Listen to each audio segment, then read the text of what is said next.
Tick-tock, tick-tock. The foul, viscous blood dripped from the sharp blade, producing a rhythmic sound as it hit the ground. Lu Xiao gazed with his fish-like eyes at the unidentified creature before him, lost in contemplation. After a long while, he raised his hand, his bloodied weapon still dripping, and gestured over the grotesque mass on the ground.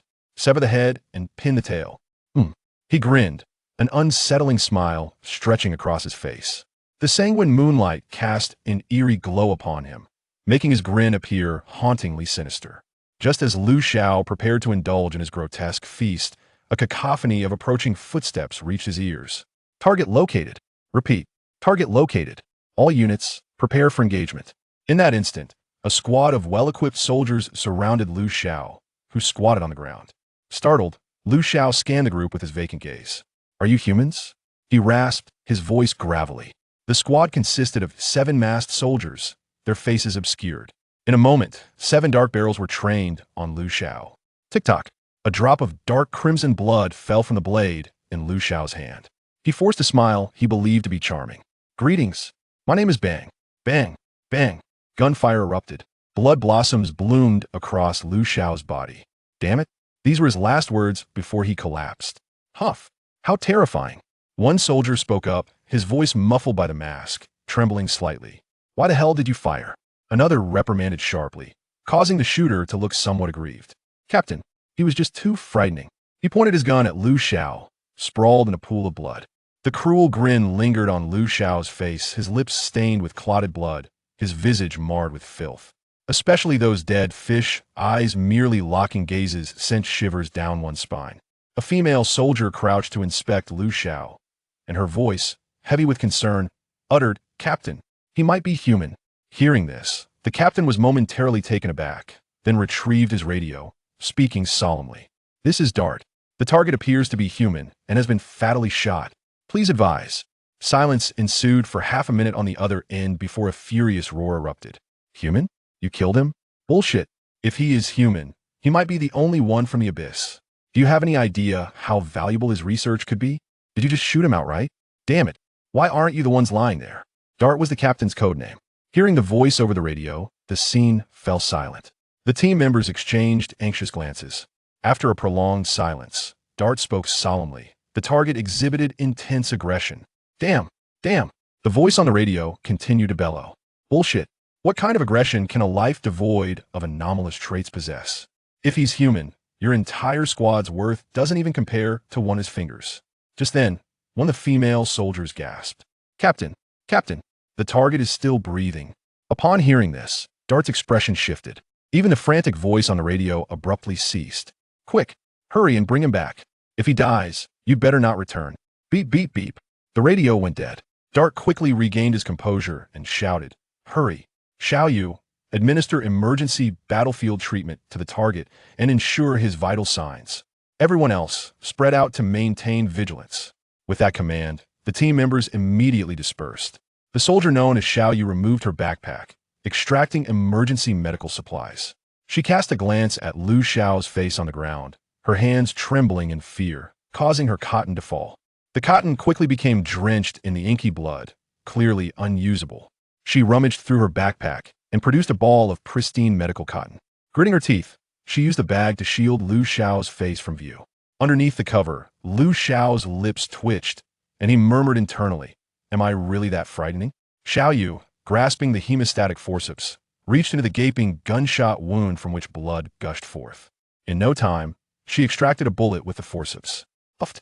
A surge of blood erupted from the wound, resembling a miniature fountain, splattering across Xiao's visor and staining the transparent glass of vivid crimson. Ignoring the stains, she quickly filled the gaping wound with cotton as blood continued to pour out. The cotton rapidly soaked through. Gritting her teeth, she incessantly stuffed it into the wound until the flow of blood ceased before moving on to the next gunshot wound. Lu Xiao's body convulsed violently. The pain was overwhelming, nearly unbearable. Captain, detected a surge in abyss values. Something is approaching. The person in charge of detection shouted frantically. Dart glanced at Xiao, who was still tending to Lu Xiao. She had only just progressed to the second bullet wound. 7 other wounds continued to ooze blood. If these gunshot wounds weren't sealed, the target would likely succumb to exsanguination before they could return to base. At that moment, Dart recalled the ominous words, "The worth of your entire squad does not even match one of his fingers." A fierce glint flashed in Dart's eyes. "Xiao, you have 3 minutes. After 3 minutes, we must withdraw, no matter what."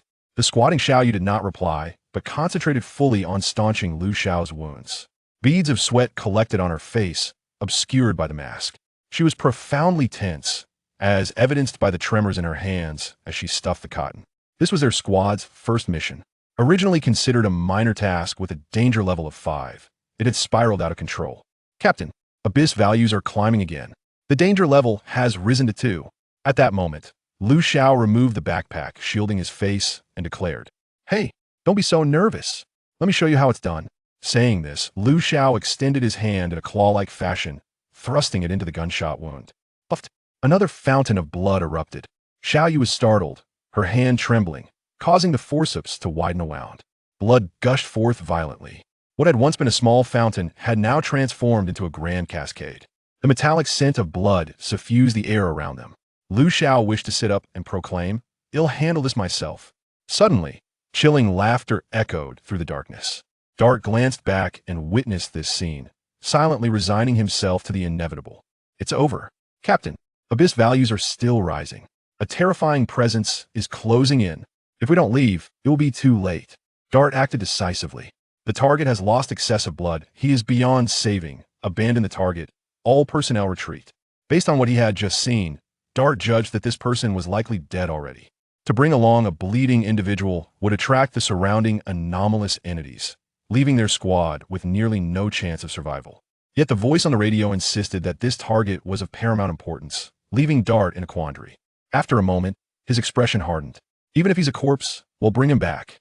Xiao picked up her backpack, murmuring softly, "I'm so sorry. I'm so sorry." Lu Xiao's face broke into a gentlemanly smile. "I believe I can still be saved." Chapter 2. The supernatural and strange creatures having stumbled into this wretched place for over 3 years, it was the first time Lu Xiao encountered another human. "You all are something else. If you intend to take me away, just say so. What else with the shooting right off the bat?"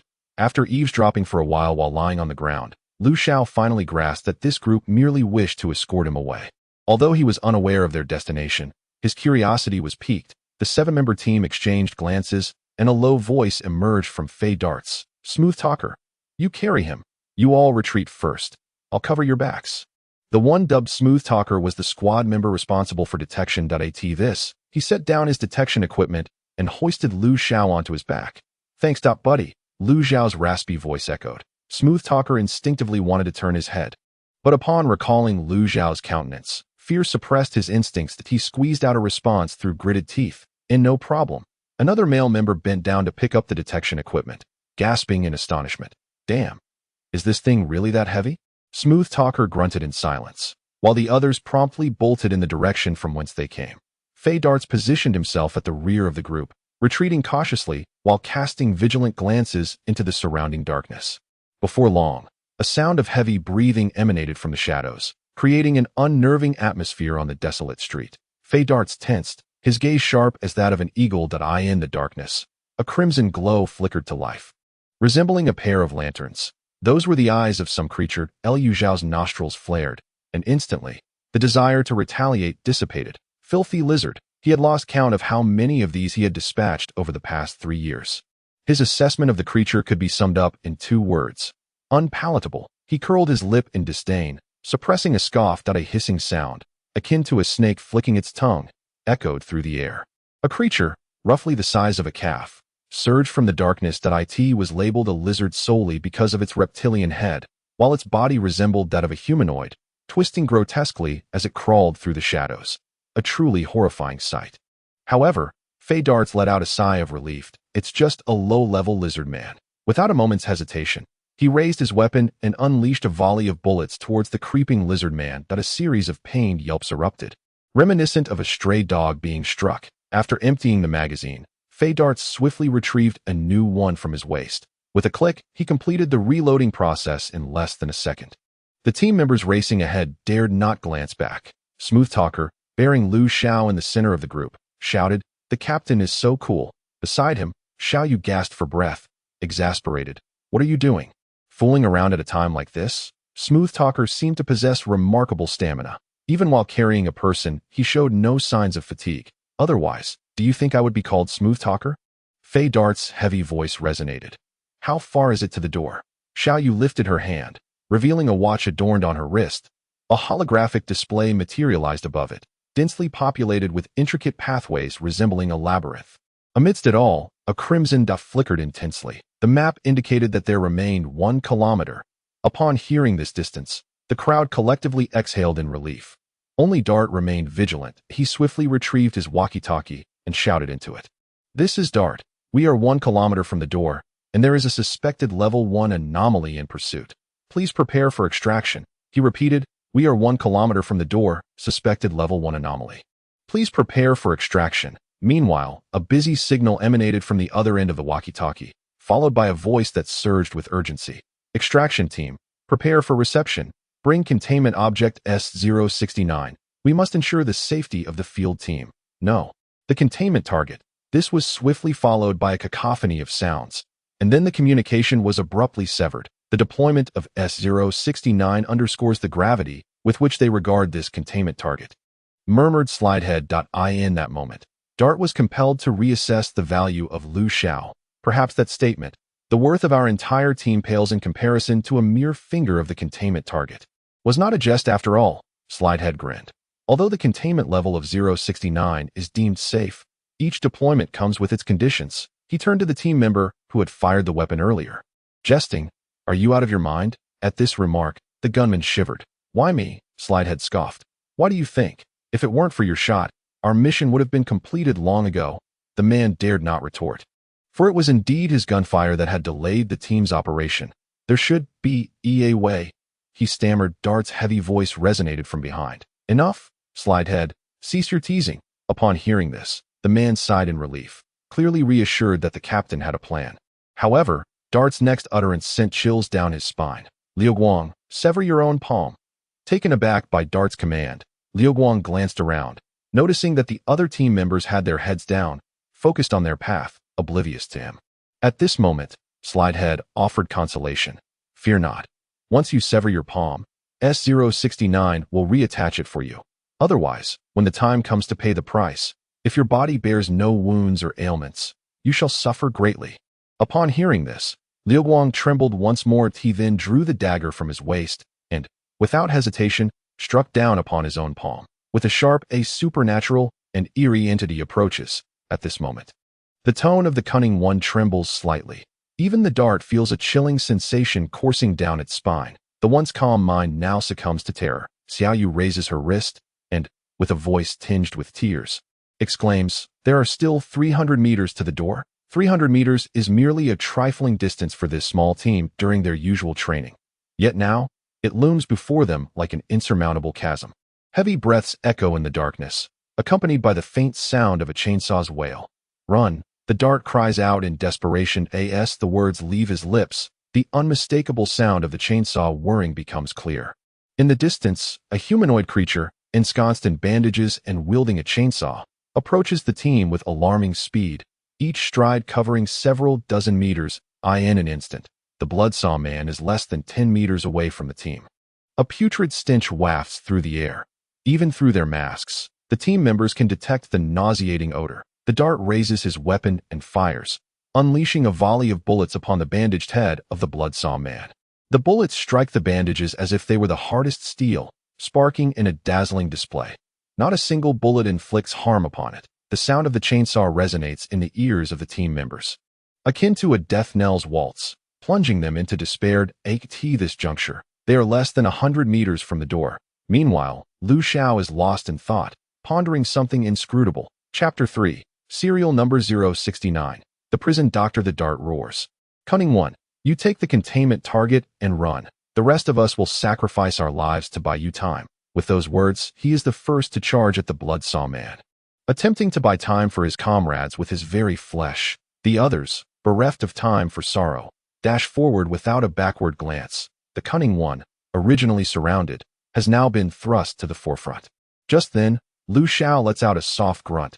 Chainsaw uncle. This cry is heard by all present, yet the cunning one, bearing Lu Xiao upon his back, pays no heed and races toward the radiant door ahead. Lu Xiao gently pats the Cunning One's shoulder. Put me down. This is an old acquaintance of mine. The Cunning One is on the verge of tears. Big brother, please don't cause trouble at this moment. With mere dozens of meters separating him from the glowing door, just a few more seconds would allow him to step through. The voice of the dart, filled with a sense of survival, rings out. Cunning One, put him down. Hearing this, the Cunning One hastily turns. At that moment, the chainsaw in the Bloodsaw man's grip is less than 10 centimeters from the dart's head. The buzzing of the chainsaw is excruciatingly piercing. The air blown from the whirring blade carries a rich scent of blood, shattering the glass mask upon the dart's face into fragments. At this juncture, Lu Xiao again taps the Cunning One's shoulder. Put me down. The Cunning One, in a daze, complies. Chainsaw uncle, I wish to accompany them. The moment these words leave his lips, the Bloodsaw man retracts the chainsaw, his figure fading into the darkness. The team members are left in a state of disbelief. The Cunning One stammers, Big brother, you truly know this formidable figure. Lu Xiao offers no reply, instead pointing towards the blindingly bright door just within reach. Take me there. In truth, Lu Xiao harbored his own intentions. He lay atop the back of the slippery figure, listening with curiosity as they spoke of doors and something referred to as 069. Additionally, sharing the common bond of humanity, he felt a certain affinity for this small group. This marked the first occasion in over 3 years since his descent into the abyss that he had encountered another human being. Naturally, the term abyss was also a novel concept to him. At that moment, Lu Xiao was filled with numerous questions. However, he was not particularly curious about the truth. He simply wished to accompany these humans on their journey. The slippery figure observed Lu Xiao's expression, the vacant gaze of his lifeless eyes devoid of any hint of vitality. Brother, are you truly human? Lu Xiao turned to him, revealing a rather ghastly smile. The slippery figure recoiled in alarm, hastily stepping back 2 paces. It was not that Lu Xiao's appearance was inherently terrifying. Rather, it was his current disheveled state that was quite alarming. His face was caked in grime, speckled with fragments of flesh and blood. When he smiled, his stark white teeth were exposed, with a piece of blackened bone lodged between them. Coupled with his expressionless, dead fish eyes, the sight was indeed unsettling. Were he to audition for a horror film, the entire production would likely face immediate withdrawal from circulation. At that moment, the figure known as Faden approached, casting a glance at Lu Xiao, his heart racing with trepidation. He began to comprehend why the previous team member had suddenly discharged his weapon. Is this truly a human? He pondered internally. Enough of this nonsense. Let us return to base, Faden commanded, suppressing the urge to draw his weapon. The slippery figure's voice trembled slightly. Be brother, do you still require my assistance to carry you? Lu Xiao shook his head, gesturing towards his legs to indicate his ability to walk unaided. Thus, amidst the throng of his companions, the group stepped through the door radiating with white light. Lu Xiao experienced a sensation of weightlessness, akin to riding an elevator. Moments later, he was met with a brilliant flash. Before him lay a blinding expanse of white light that stung his eyes, which had not felt the touch of illumination for over 3 years. After a brief period of adjustment, he surveyed his surroundings. The space was vast and open, with steel walls reflecting a metallic glow. At that moment, another squad of soldiers occupied the room, numbering 7 in total. They surrounded a humanoid entity cloaked in black robes, towering at nearly 3 meters. The figure's face was obscured by a beaked mask. Lu Xiao immediately discerned that this masked being was certainly not human, for he sensed a familiar aura emanating from it. As expected, the creature adorned with the beaked mask emitted a series of unsettling cackles. You possess a familiar scent, it proclaimed, turning its gaze upon Lu Xiao. The mask's beak parting. It seems you have dwelled in the depths. Its voice was raspy, and the term unpleasant scarcely sufficed to describe it. It resembled a sound not produced by vocal cords at all.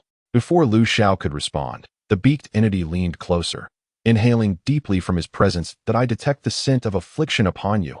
I am a doctor. Do you require my assistance in healing? Just as Lu Xiao was poised to reply, the slippery figure urgently whispered from the side. Do not agree to it. Lu Xiao fixed his lifeless stare upon the slippery figure. The sly fellow instinctively withdrew his neck, nearly brought to tears under the piercing gaze of Lu Xiao, whose eyes resembled those of a dead fish. He shook his head vigorously, akin to a rattle drum. But if you are ill, someone will attend to your treatment. However, you must absolutely avoid seeking his help. Although Lu Xiao struggled to comprehend why the sly fellow insisted on such a notion, he could not fathom why this benevolent-looking avian doctor, clearly a practitioner of commendable medical ethics, should be avoided for treatment. Despite his confusion, he resolved to cooperate with this amiable human that he then turned to the avian doctor, presenting a relatively warm smile. "Thank you, my friend. I shall certainly seek your assistance when the opportunity arises." The avian doctor let out an odd chuckle, then addressed the rescue team that had brought him out. "Very well, the transaction is complete. Who among you requires my medical expertise?" The members of the rescue team immediately glanced towards Fei Biao. After all, it was due to Fei Biao's mention of a level 1 anomalous life form that they had brought this individual from the containment chamber. Naturally, the cost of this would fall upon Fei Biao's team. Fei Biao removed his helmet and rubbed his temples before turning to the individual behind him, who had severed his own hand. The latter, displaying remarkable awareness, accepted his hand from Xiao and stepped forward. "Mr. Warden, I require your treatment." The avian doctor, referred to as the Warden, cast a brief glance downward and then fell silent at that moment. A heavy tension enveloped the room, with everyone holding their breath, except for Lu Xiao, who gazed at the avian warden with curiosity. After a lengthy pause, the warden's voice broke the silence. "I believe you have other ailments. Allow me to conduct a comprehensive physical examination." Chapter 4. The doctor indeed. He is unquestionably a doctor of commendable ethics, Lu Xiao thought to himself. However, the individual known as Liu Guang was on the verge of tears, clutching his severed hand. He trembled as he spoke. "I have great faith in your diagnosis, but there are numerous matters awaiting my attention. Might you first reattach my hand, and I shall return for your treatment when I am available?" The warden nodded. "Come with me." He then turned to Lu Xiao. "My friend, I eagerly anticipate your visit." With the warden's departure, the members of the rescue team also took their leave that a cacophony of chatter erupted from the intercom attached to Fei Biao. "Fei Biao, have you arrived at the base?" Fei Biao swiftly grabbed the intercom to respond. "We have arrived safely." A heavy breathing sound emanated from the other end. "What is the condition of the containment target?"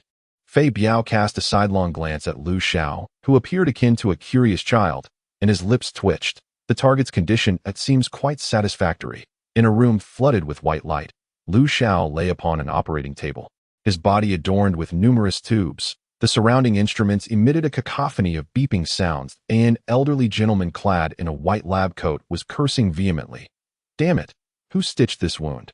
If I find out who it was, I shall ensure his head is stuffed right up his own posterior." He pointed at a grotesque scar on Lu Xiao's chest. "This infernal stitching technique. My dearly departed great-grandmother could sew shoes better than this," he exclaimed, visibly exasperated. "Having lived for so long, it is my first encounter with someone who can stitch a wound as if it were a damn hemorrhoid. Doctor, please calm down. Your heart rate is rapidly escalating." The doctor took several deep breaths, striving to regain composure. "I apologize for my lapse in decorum. I haven't frightened you, have I?" He forced a benevolent smile at Lu Xiao, who lay on the operating table. Lu Xiao grinned, about to speak, when the doctor hastily pulled over a white cloth to cover his face. "Oh, for heaven's sake, can't you just clean him up before bringing him here?" "Doctor, it was you who insisted on his immediate transfer," someone muttered weakly. At that moment, Lu Xiao felt utterly fatigued. These humans not care at all about his feelings. Indeed, it would be better if that prison physician were a tad more amiable. He mused inwardly. Soon, a staff member in a white coat approached, prepared to clean Lu Xiao's body. Lu Xiao cooperatively turned over, exposing his back. After all, one must scrub the back first. The staff member gazed at Lu Xiao's exposed back, gasping in shock. Not to mention the congealed clots of blood, the grotesque wounds spanning his entire back left him at a loss. The doctor's impatient voice echoed. "Why don't you start scrubbing him?" The staff member replied with a hint of helplessness. "Doctor, you should take a look yourself." Upon hearing this, the doctor stepped forward and, upon seeing Lu Xiao's back, let out an expletive. "For heaven's sake." After a moment of contemplation, he uttered a remark that caught everyone off guard. "It seems we should first summon a professional scrub attendant for our friend." Several hours later, the scrub attendant emerged looking invigorated. "Phew. After 30 years in this profession, this is the first time I've had such a delightful experience." Upon seeing the attendant's return, the doctor instructed those around him, "Take him for an F-grade memory wipe." The scrub attendant did not refuse. As he had been informed of this upon his arrival, he grasped the doctor's hand tightly, exclaiming with excitement, "Sir, if such an opportunity arises again, please be sure to contact me. The doctor nodded benevolently. Subsequently, a group of staff members re-entered the room. By now, all the filth covering Lu Xiao had been thoroughly scrubbed away, revealing the natural color of his skin. The doctor looked kindly at Lu Xiao and asked, "My friend, how do you feel now?" Lu Xiao waved his arm. "Sir, I have never felt so unburdened." The doctor nodded and adjusted his monocle. "Then, please cooperate with our research." Lu Xiao grinned, this time without frightening anyone. "Are you going to slice me open?" "No need for such trouble." As he said this, he glanced around and casually picked up a surgical knife from beside the operating table. With a swift motion, the knife plunged into his chest. He maintained his smile, clutching a bloodied piece of flesh in his hand. "Just tell me where to cut. I'll do it myself." Staff members. Even the muscles in the doctor's face twitched involuntarily. Lu Xiao set aside the flesh in his hand and turned his gaze towards the cotton thread intended for suturing. He picked up the thread and began to stitch himself up. While he worked, he remarked, "In truth, seeing you all brings me immense joy. Do you have any idea how I have spent these past 3 years? Indeed, it seems that humans should live alongside one another." He continued to chatter away, his hands skillfully completing the task at hand without a hitch. "If you have any questions, feel free to ask. I shall speak freely and without reservation. And if there is anything you wish to study, please do not hesitate to inform me. I will certainly cooperate." As he spoke, Lu Xiao had already finished suturing the wound on his chest, meticulously tying a delicate bow with the thread at the end. The doctor gazed at the second protrusion on Lu Xiao's chest, a curious hemorrhoid. For a moment, he forgot what he had originally intended to say. The staff nearby were utterly stunned. How on earth are you able to engage in such bizarre activities while maintaining such a lighthearted demeanor? Are you truly still human? Of course, they dared not voice these thoughts aloud, for the actions of the youth before them appeared exceedingly strange. The doctor adjusted his monocle, then revealed a benevolent smile. He reached for the bloody piece of flesh and handed it to a staff member nearby. "Take this for analysis." After issuing his instructions, he turned his attention back to Lu Xiao, his expression warm. "According to the data we have gathered, you only recently appeared at the periphery of the abyss." Lu Xiao was taken aback. "The abyss refers to that wretched place where I spent 3 years?" The doctor nodded earnestly. "Indeed. According to the beings we have already contained, that place is referred to as the prison, and due to its perpetual darkness, we have dubbed it the abyss. Until now, we have never detected human life at the edges of the abyss. A week ago, our field team detected signs of life through our equipment." Chapter 5, Serial Number 292. Initially, we believed you to be merely a valuable ordinary specimen, prepared for containment. However, upon observing you, the field team noted that you seemed remarkably familiar with the abyss. Thus, we decided to proceed with your containment. The doctor spoke in rapid succession that Lu Xiao quickly grasped the crux of the matter. "Containment? Does that refer to adoption? How splendid." Lu Xiao sat upright, excitedly grasping the doctor's hand. "I will certainly heed your instructions. As long as you provide food and shelter, I shall go east if you say so, and never west." The doctor nodded, then turned to say, "The subject shows no inclination towards aggression.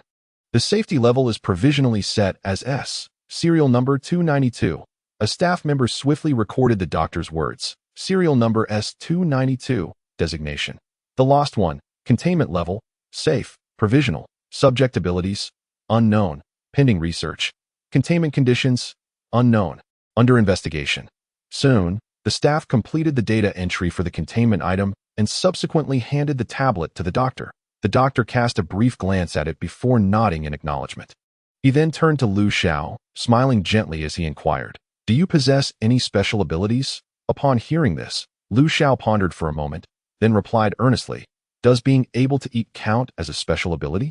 The room fell silent in astonishment at his words. The doctor adjusted his monocle and asked, "Do you have any other extraordinary talents?" Lu Xiao considered carefully before shaking his head. The doctor contemplated for a moment and then addressed the nearby staff. "Let us proceed with this for now. Prepare a containment chamber for him." The staff hesitated, asking, "Should we note down ability to eat? Should I stuff your head up your rear end instead?" The doctor retorted with irritation. The staff member recoiled, refraining from further argument. He had no doubt that the doctor could carry out such an act. He merely questioned whether the doctor would actually do so. After completing the recording work, the doctor kindly informed Lu Xiao, "Given that your containment level is S, which indicates safety, you may move about within the designated areas of the base." Lu Xiao was taken aback, staring blankly at the doctor. Aren't you supposed to study me? The doctor waved his hand dismissively. The research will take place in the containment chamber.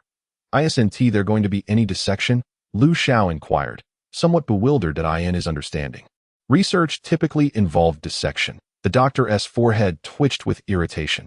Take him to the containment chamber. Inside the containment chamber, Lu Xiao sat on a steel-framed bed positioned at the center of the room.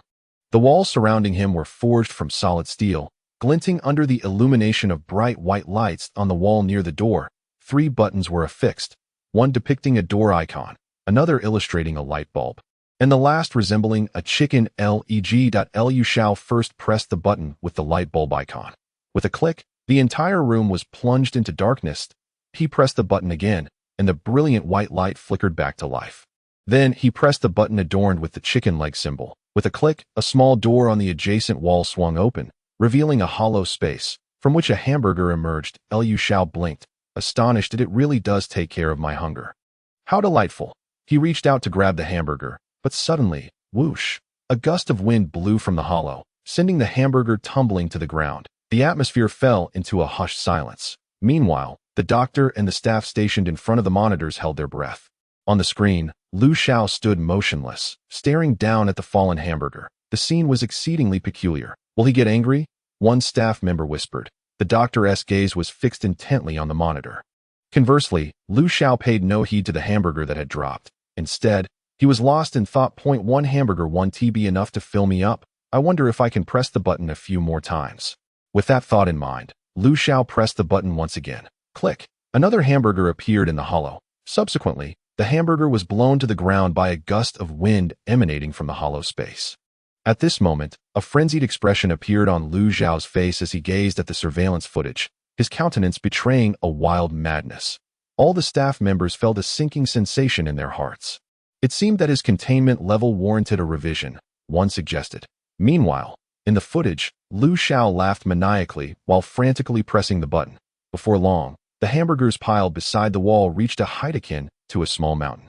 With a blissful grin, Lu Xiao dove into the mound of burgers, grabbing one and voraciously stuffing it into his mouth. The personnel monitoring the situation let out a sigh of relief, subsequently recording 2 brief lines on their tablets. Subject S292.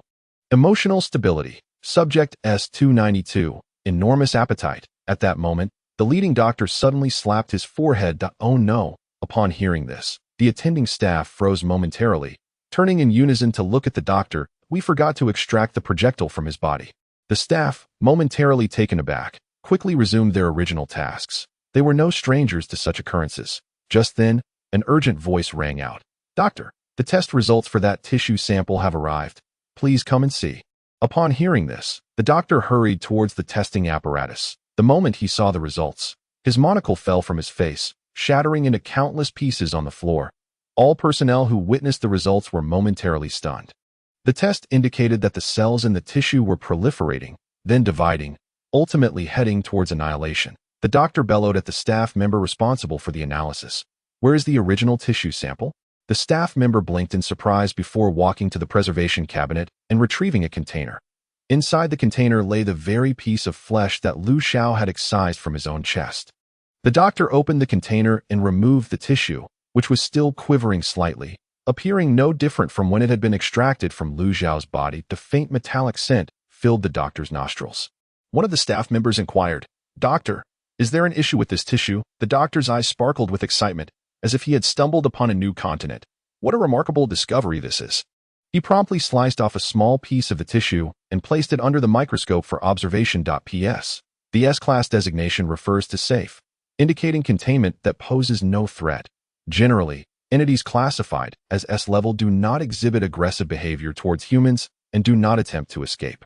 For instance, a button that, when pressed, could lead to global destruction would also be classified as S-level. Conversely, an entity that frequently escapes to explore its surroundings, despite not causing harm, would be classified as D, or dangerous. The button remains immobile within the containment facility, thus receiving the S-class designation, while the entity capable of fleeing at will is categorized as D-level. There exists another entity classified as R-grade, an anomalous containment that generally possesses formidable power, coupled with a malevolent disposition and an insatiable desire for destruction, harboring immense malevolence towards humanity. When designated as R-grade, it signifies that the Wardens are tasked with finding a means to eradicate this containment. Chapter 6. No offense intended, my friend. Before our eyes, countless cells began to proliferate rapidly upon the slice of flesh. Subsequently, the older cells swiftly succumbed to decay, an incessant cycle of rebirth and demise. The severed flesh, described in a singular term, is fresh. It can maintain its pristine state indefinitely. The doctor, witnessing this spectacle, resembled a madman, exclaiming in a frenzied roar, "Oh, what the hell? Your Majesty, the Jade Emperor, this is nothing short of a miracle." He nearly maniacally seized the collar of an assistant. "Oh, you comprehend what this signifies? God, this is utterly insane." The assistant replied immediately. "It implies he could attain immortality." The doctor's eyes sparkled with excitement as he nodded in affirmation. "Precisely, but haven't similar phenomena been observed in certain other anomalies?" A researcher posed a question. The doctor shook his head and donned a pair of monocles anew.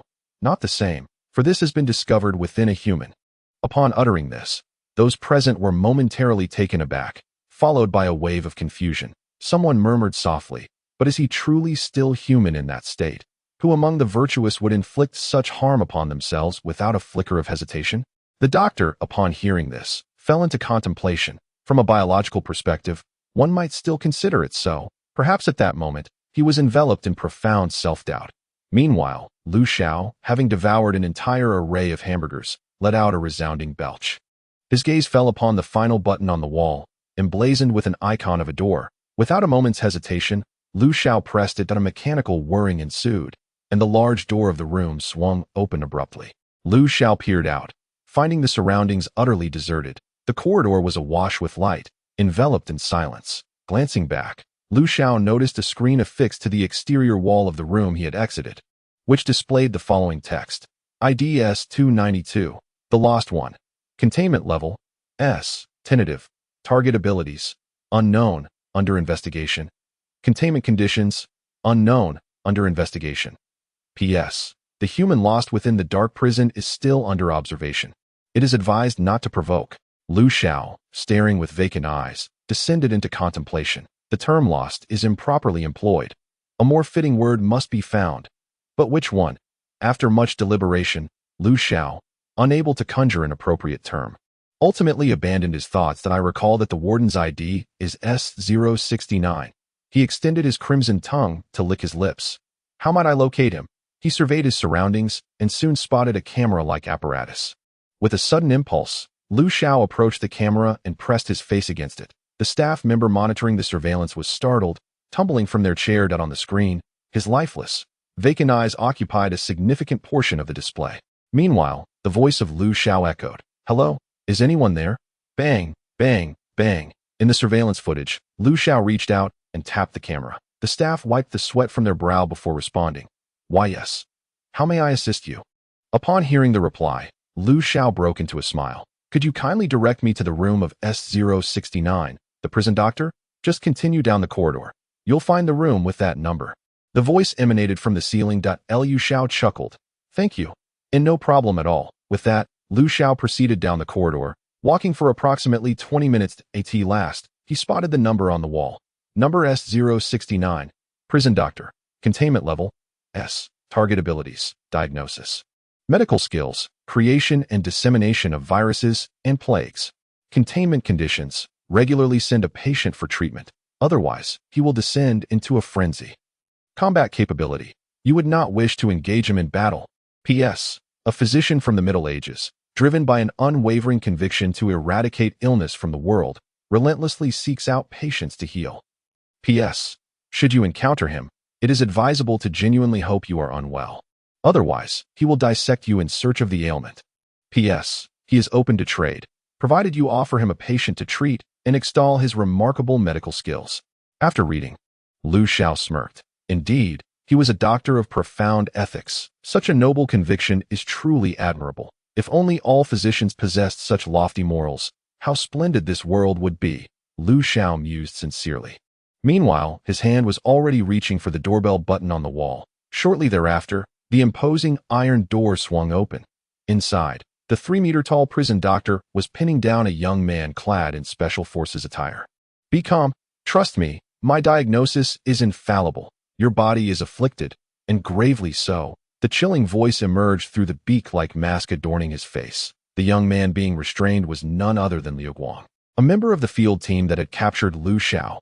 Liu Guang struggled relentlessly, his mouth sealed tightly by the prison doctor, unable to utter a sound. His body twisted in a futile attempt to escape the doctor's powerful grip. Upon noticing the door had opened, the prison doctor turned to face Lu Xiao at the entrance, his voice rising in excitement. "Oh, my friend, you have truly arrived." At that moment, he released his hold on Liu Guang.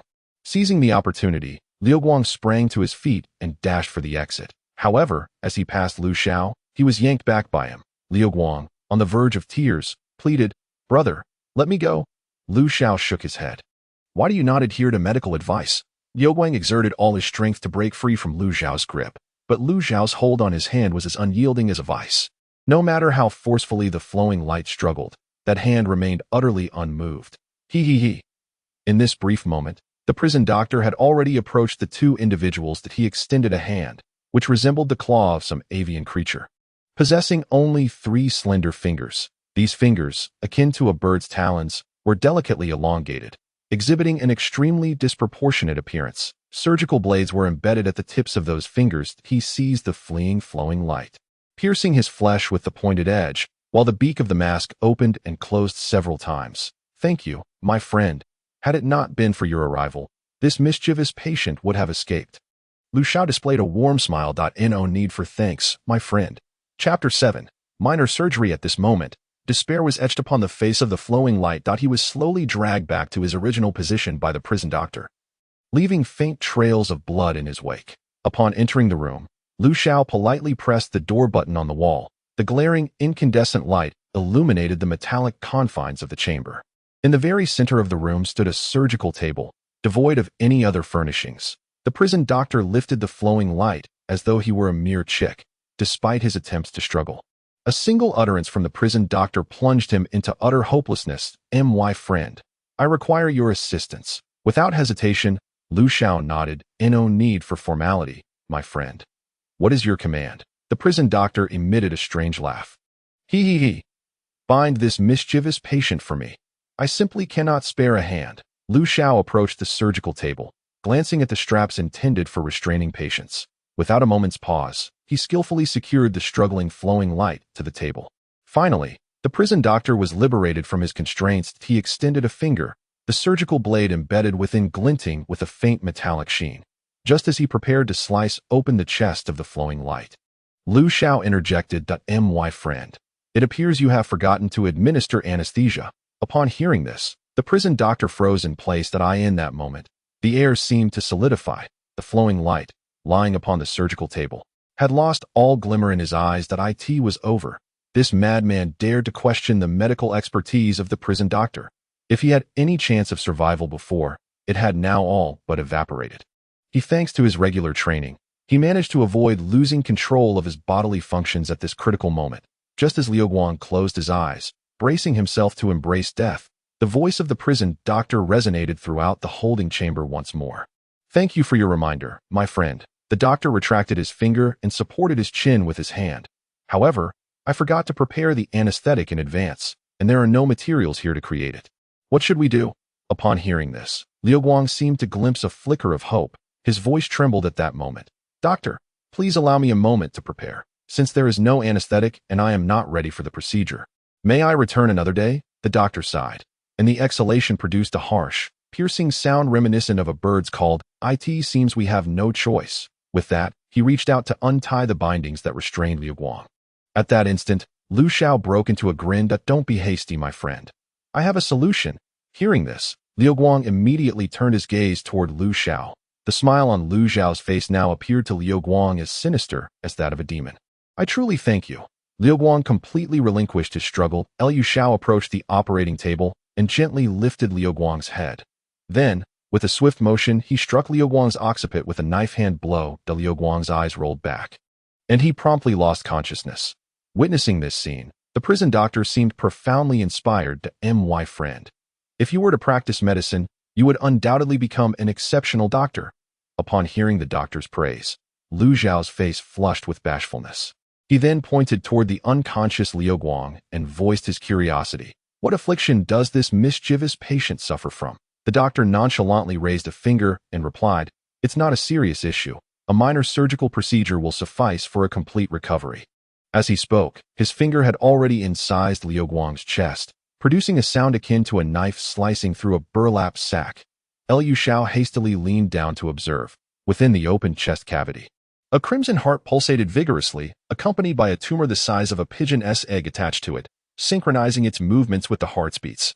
The doctor's dexterity was remarkable. With a deft motion, he excised the tumor. Simultaneously, blood gushed forth from the incision like a fountain.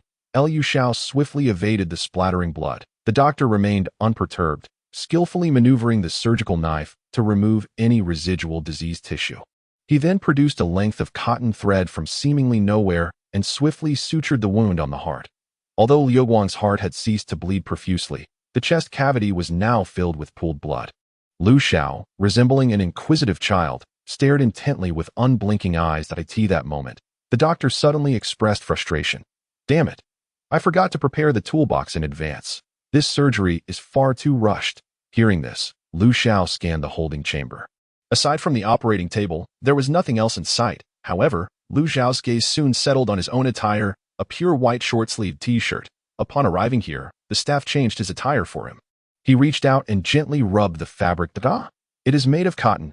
In a swift motion, he stripped off his clothing and stuffed it into the gaping chest of Liu Guang. Blood immediately soaked the pure cotton t-shirt. The fresh blood accumulating within the chest cavity was quickly absorbed by the shirt. Witnessing this, the prison doctor exclaimed with fervor, "My friend, you are truly a genius. Although this method may expose the patient to infection, as long as I concoct some potions post-surgery, the associated complications are negligible." Liu Xiao, bare-chested, chuckled bashfully. "My friend, I am grateful for your recognition."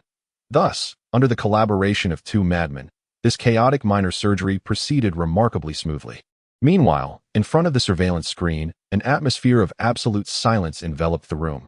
One could hear a pin drop. The stillness persisted for a full 5 minutes. "Doctor, is he truly still human?" a staff member asked, his voice trembling. Chapter 8. Your condition is more severe than I imagined. The doctor remained silent, his gaze fixated intently on the monitor. Liu Xiao's voice resonated through the surveillance feed. "My friend, is this patient afflicted with cancer?" The prison doctor shook his head, gripping the excised tumor in his hand. The tumor, deprived of blood supply, appeared somewhat agitated, pulsating wildly in the doctor's grasp, emitting occasional squeaks. "This is not a tumor. It is an egg." An egg? Liu Xiao stared blankly at the thrumming mass. The prison doctor extended a finger and gently grazed the surface, causing a snow-white, maggot-like entity to spring forth. In an instant, it burrowed into the doctor's beak-like mouth. Seemingly prepared, the doctor swiftly employed a surgical blade to slice open his own neck. He then extracted his esophagus, pulling out the writhing creature from within.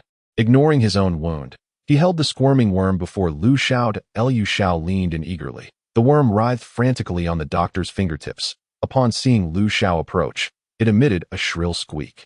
Liu Xiao, with lifeless eyes, observed the creature. The worm, roughly the thickness of a finger, was entirely white, resembling a plump maggot, yet it bore a grotesque human face atop its formed at that moment. Dark liquid oozed from the hollow eye sockets of the visage, rendering it an unsettling sight. The doctor remained unhurried, first shoving the exposed esophagus back into his neck. Then, using the surgical blade, he severed the head of the worm and directly inserted it into Liu Xiao's mouth. Without altering his expression, Liu Xiao chewed thoughtfully before exclaiming, "Delicious. It tastes just like eggs that have been left for days." The doctor nodded in acknowledgement. "My friend, this is a token of my gratitude."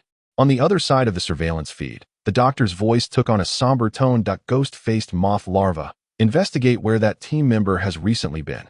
Why has he been infested with ghost-faced moth larvae?"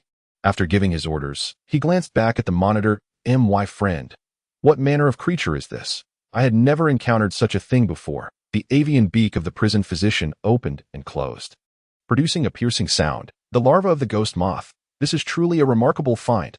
My friend, once you consume it, your mental prowess will experience a significant enhancement."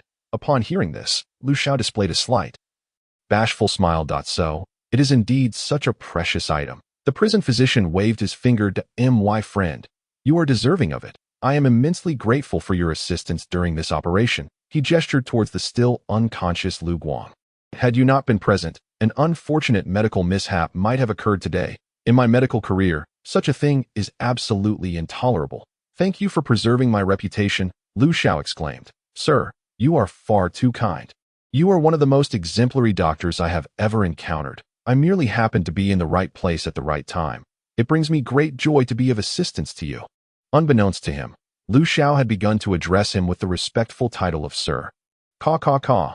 A high-pitched voice interrupted. The prison physician's emotions appeared somewhat agitated. My friend. Do you know any other esteemed doctors like myself? Lu Xiao nodded, a hint of pride gracing his expression. Certainly. I have another friend. He is also an exceptionally skilled physician. As he spoke, Lu Xiao turned around, exposing his bare back to the prison physician. His back was riddled with a myriad of ghastly and terrifying sutures. That friend has performed countless surgeries on me. Were it not for him, I might have perished long ago in the depths of the dark prison. The prison physician extended his hand, gently caressing the wounds. What instruments did your friend use to perform your surgeries? My God, I lack the words to describe the exquisite beauty of these incisions. This is nothing short of art. Lu Xiao grinned. My friend utilized a chainsaw. At this revelation, the prison physician momentarily faltered, his fingers trembling slightly. My God, your friend is undoubtedly a top-tier surgeon. Lu Xiao turned around, smiling as he replied, I share that sentiment. Previously, the prison physician had been entirely focused on the surgery. It was only now that he noticed the two grotesque protrusions on Lu Xiao's chest. His tone grew somewhat hesitant. My friend, why do you have two protruding hemorrhoids on your chest? If I am not mistaken, they should be hemorrhoids, right?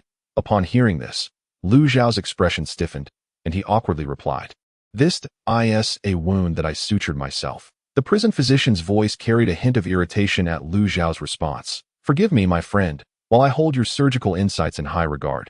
Your suturing technique is nothing short of a disgrace. Lu Xiao's actions were, without a doubt, tarnishing the knowledge he had acquired throughout his life. The prison physician reached out, tearing apart the two delicate bone knots, and with a swift pull, the sutures were effortlessly removed. The two protruding hemorrhoids vanished in an instant. Strangely, there were no visible wounds on Lu Xiao's chest, and the puncture holes from the sutures were visibly healing before the naked Lu Xiao reached out to touch his chest, which was smooth and unblemished, showing no signs of injury whatsoever. He was momentarily taken aback, then lowered his gaze to examine his body. The gunshot wound from earlier had vanished without a trace.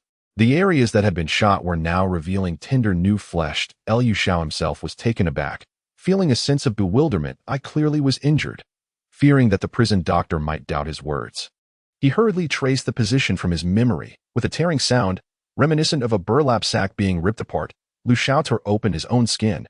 From the gaping wound emerged a mass of vivid red flesh.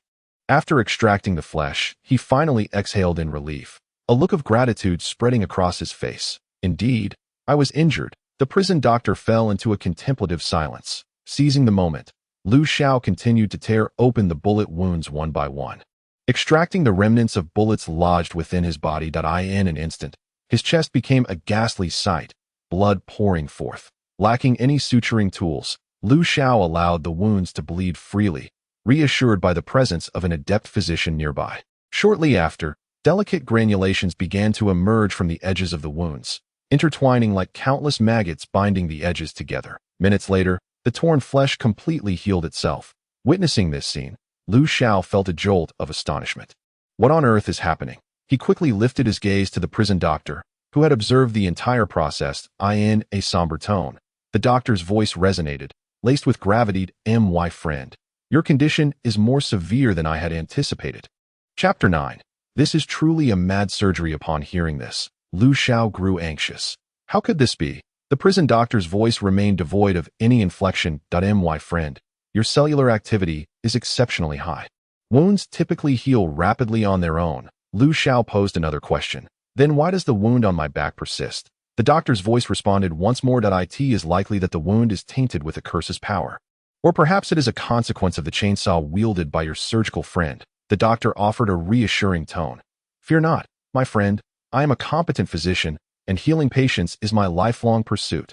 Let me perform a physical examination for you. Lu Xiao nodded, his tone tinged with urgency. My friend, I have complete faith in your medical skills. Let us commence right away, concerned for his own well-being. Lu Xiao did not dare to delay. After sweeping aside the instruments on the operating table, he promptly laid himself down. The prison doctor stepped forward, gently gliding his fingers across Lu Xiao's back. He then dipped his fingers into the blood, bringing them to his nose, while explaining to Lu Xiao, I once encountered a diagnostic method in an ancient text. The physician in the book referred to this method as observation, olfaction, inquiry, and palpation. It is an exceedingly profound diagnostic technique. It took me a century to grasp just two of its aspects, olfaction and palpation. I have modified my olfactory nerves, granting me an extraordinary sense of smell.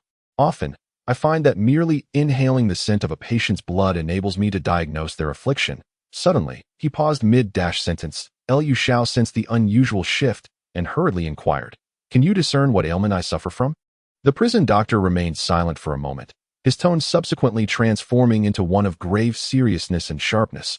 Within your blood, I perceive the essence of a curse. Upon hearing the word curse, Lu Xiao exhaled in relief. It is merely a curse.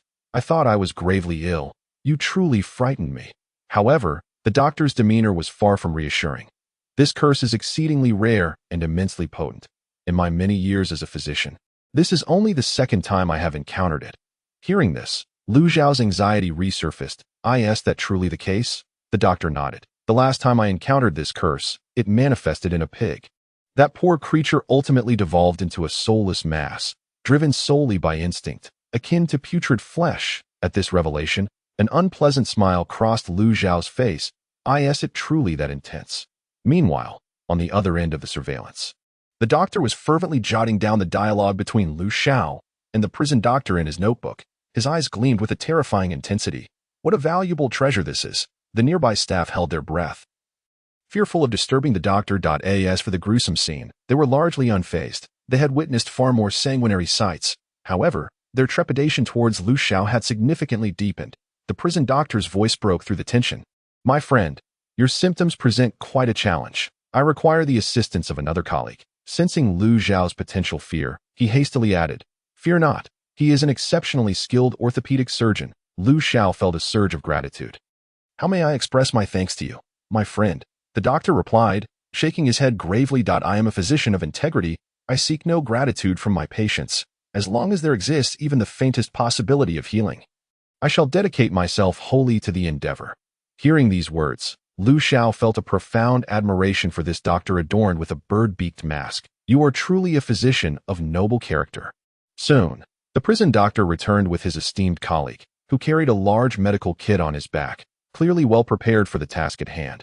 His companion bore no flesh, merely a skeletal frame, resembling not the structure of a human, but that of some indescribable creature, exaggerated in form with claws and an imposing presence. That a colossal toolbox dangled from the skeleton. Unmistakably a toolbox, Lu Xiao had already taken his place on the operating table, eagerly inquiring upon the arrival of the doctor and his companion. Who might this friend be? I am Ivan. The voice emanated from within Lu Xiao's own body. This sound did not originate from vocal cords, but rather from the skeletal structure vibrating at a unique frequency, causing a resonance within Lu Xiao's bones, thus rendering the voice akin to his own. On the other end of the surveillance, a staff member gasped in astonishment. Number S081, the bone carver. The doctor's eyes gleamed with excitement as he clutched his notebook tightly, eagerly awaiting the voices of the three individuals. Bang! Ivan thudded his toolbox heavily onto the ground. Beside him, the prison doctor set down his medical kit. Ivan, this is the patient I mentioned to you. He has fallen victim to a dreadful curse, one that penetrates to the very marrow. Hence, I am compelled to seek your assistance. Ivan remained silent, his hollow eye sockets flickering with two pools of emerald flames, seemingly reflecting the tumult of his emotions. The prison doctor opened his medical kit and swiftly produced a glass vial, holding a capacity of 5 liters. Addressing Lu Xiao, he said, My friend, rest assured, I have not forgotten to prepare the anesthetic this time. Shortly, I shall extract your bones entirely. Even with the anesthetic, the process may entail a modicum of pain. You must endure. Upon hearing this, Lu Xiao's lips twitched uncontrollably. This truly was a mad undertaking, he sighed, then reclined. Come, my friend, I place my trust in you. Lu Xiao held the prison doctor's medical skills and ethics in high regard, believing that this kind-hearted physician would restore him to health. After all, the consequence of this curse was to become a mere mass of flesh devoid of thought, driven only by instinct, a fate Lu Xiao could not accept. Thus, he was fervently eager to cure the affliction that plagued him. The prison doctor and Ivan exchanged a glance. The flames in Ivan's eye sockets danced violently before he bent down and retrieved a hammer and a small chisel from his toolbox. The prison doctor spoke with determination. I shall do my utmost. As a substantial amount of anesthetic coursed through Lu Xiao's system, he felt as if his eyelids were weighted down by 1,000 pounds.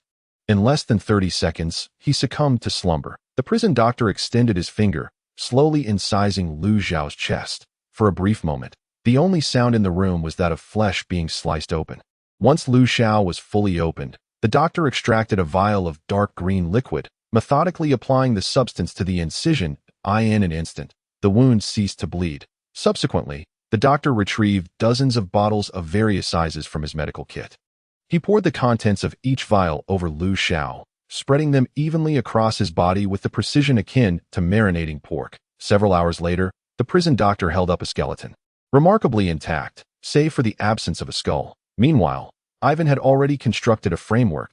He carefully hung the skeleton upon it. That moment, the unconscious Lu Xiao slowly opened his eyes, clearly having regained consciousness. Upon his first sight, he was met with a scene reminiscent of hell. What the hell?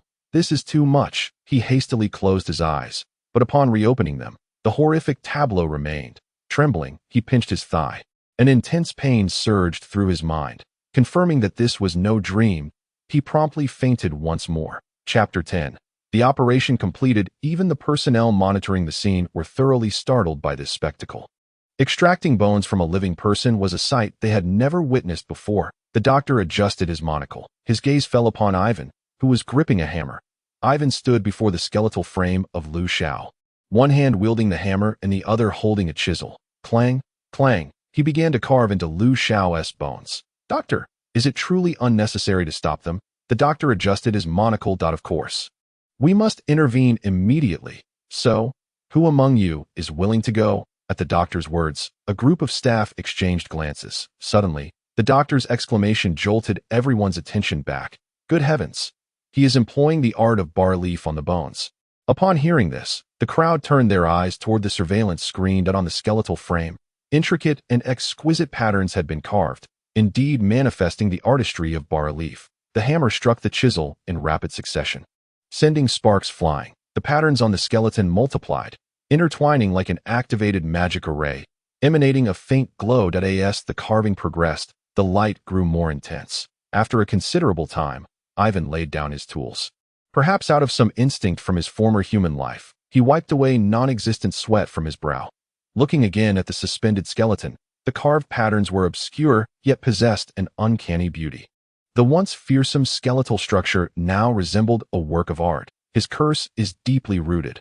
I can only rely on the alchemical array to suppress it. Eradicating it is beyond my capability.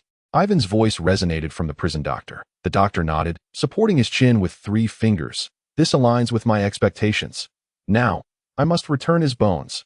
Ivan did not respond. He first returned the tools to the toolbox, then remained in place, his hollow eye sockets filled with flickering soul fire, seemingly urging, hurry, I wish to see. The prison doctor reinserted the skeleton into Lu Xiao's body, subsequently rearranging the disordered internal organs. Next came the nerves and blood vessels. Finally, the doctor meticulously stitched Lu Xiao's body back together. The entire procedure was now deemed complete. Before the doctor could exhale in relief, Ivan's voice echoed once more from within. It seems an extra part has been added. The doctor froze at this revelation. He looked down at a tray beside the operating table, which still contained a bloodied organ. Damn it!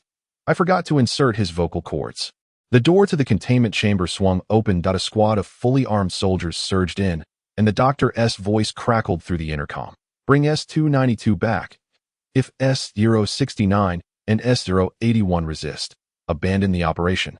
The lead soldier immediately directed his team to lift the bloodied Lu Xiao from the operating table, then glanced at the doctor and Ivan. He made no attempt to communicate. Should either of the contained entities make a move, they would swiftly retreat. Fortunately, The doctor and Ivan did not obstruct them, merely observing in silence. Liu Xiao, having undergone the doctor's stitching, had already staunched the bleeding, yet remained in a state of unconsciousness. The two individuals tasked with carrying Liu Xiao were taken aback, for his body radiated an intense heat. Even through their tactical gloves, they could perceive the warmth emanating from him. "Captain, the target's body temperature is abnormal." Upon hearing this, the captain hurriedly approached to investigate. He removed his tactical gloves and placed his hand against Liu Xiao's forehead. Hiss! It felt akin to touching a red-hot iron. He swiftly withdrew his hand and inquired over the intercom, "Doctor, the target S-292 exhibits an abnormal body temperature." After a moment of contemplation on the other end, the response came, "Consult the prison doctor." Beep, beep, beep. The intercom went silent, leaving the special operations team exchanging glances. At last, the captain mustered the courage to address the prison doctor. "Doctor!" Before he could finish his sentence, the prison doctor's chilling voice interrupted. "Oh, it's nothing serious, merely a series of surgical complications. I have already administered my concoction to him. Once his temperature subsides, he should regain consciousness." Upon hearing this, the captain exhaled in relief and directed his team to carry Liu Xiao away. Just as they reached the doorway, the prison doctor's voice echoed from behind, "Wait." At this command, everyone froze in place. Although the prison doctor was classified as an S-level containment subject, it did not guarantee that he would refrain from attacking. The S-level designation generally indicated that if one did not provoke him, he would not retaliate. "There is another human. Take him with you." The prison doctor's next words alleviated the tension.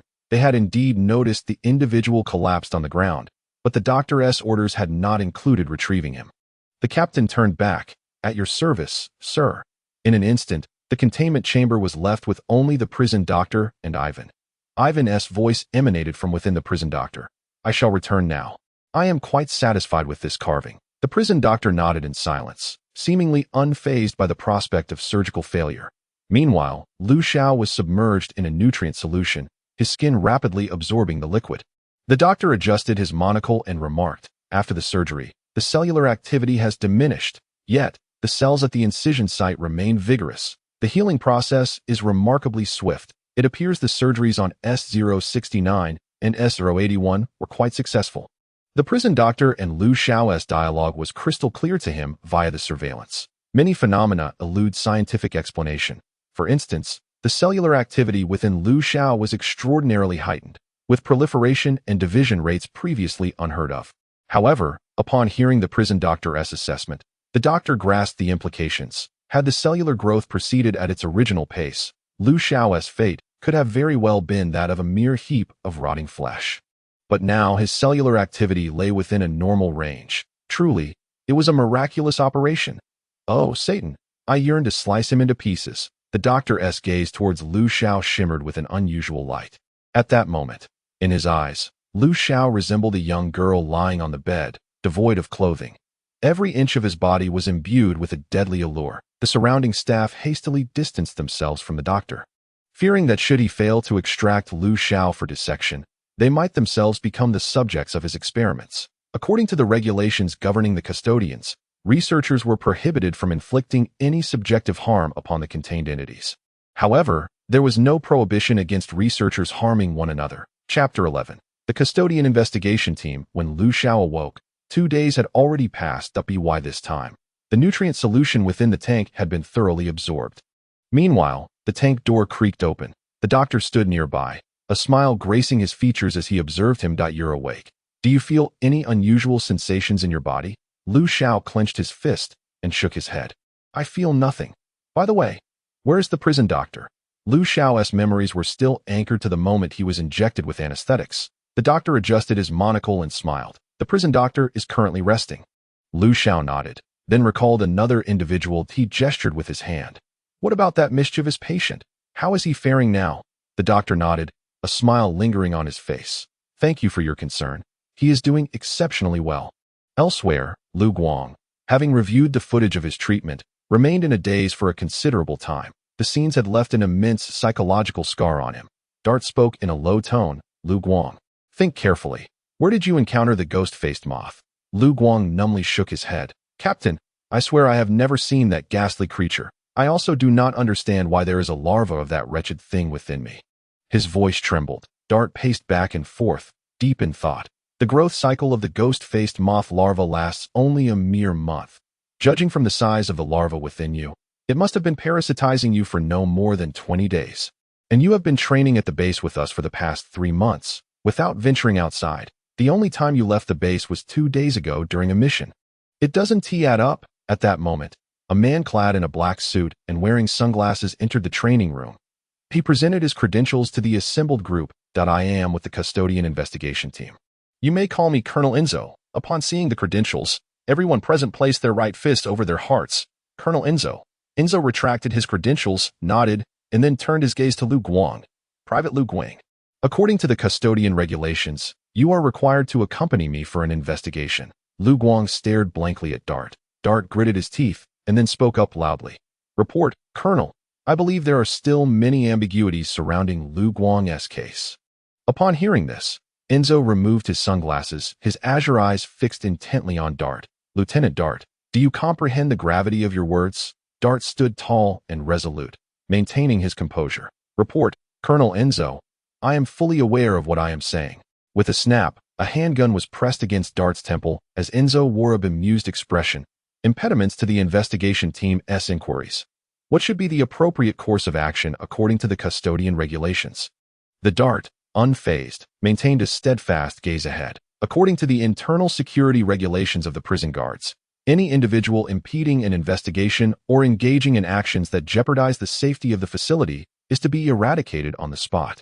Enzo chuckled, his gun pressed firmly against the Dart's temple. Lieutenant Dart, I trust you have no objections if I pull the trigger right now. Upon uttering these words, the hearts of those present leapt into their throats.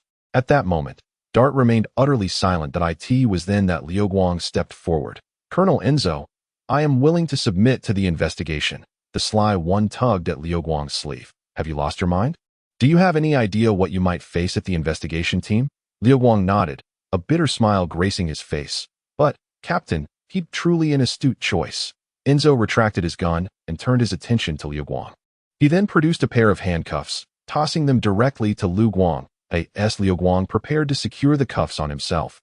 The door to the training room swung open. A doctor clad in a white lab coat and sporting monocles entered, followed by Lu Xiao, who was peering around with curiosity. In an instant, all eyes in the room were drawn to them. Let us rewind time by half an hour. I have an urgent task that requires your assistance, the doctor said, adjusting his monocles as he addressed Lu Xiao. Without hesitation, Lu Xiao nodded and proclaimed, I am happiest when I can be of help. The doctor acknowledged with a nod, then produced a photograph. The individual in the picture possessed striking azure eyes, a hawkish nose, and a shock of golden hair. When you encounter this person, kindly tell a little fib. Just say he exudes an enigmatic aura. Lu Xiao shouted at the photograph. Is it really that simple? The doctor responded with a knowing smile. Indeed, it is that simple. With a thump on his chest, Lu Xiao assured, leave it to me. Returning to the training room, the doctor held a newly issued investigation warrant. Mr. Enzo, we kindly request your cooperation with our investigation. Enzo stood there, momentarily stunned. He accepted the warrant from the doctor's hand, scrutinizing its contents with disbelief etched across his features. Good heavens, what evidence do you possess that suggests I have been tainted by the strange? At this, the doctor swiftly moved aside to reveal Lu Xiao behind him. This is a newly contained entity from our C03 facility. It has survived in the dark prison for many years and is highly sensitive to the strange aura. Detailed information has already been recorded in the system. In light of your investigation warrant, our superiors have tasked us with bringing the S-292 entity to assist in the inquiry. Upon hearing the doctor's words, Enzo, visibly agitated, retorted, but this course of action is contrary to the internal regulations of the prison guards. Even if I am a suspect, an investigation team should be deployed rather than subjecting me to your scrutiny. The doctor adjusted his monocles, a benevolent smile lighting up his face.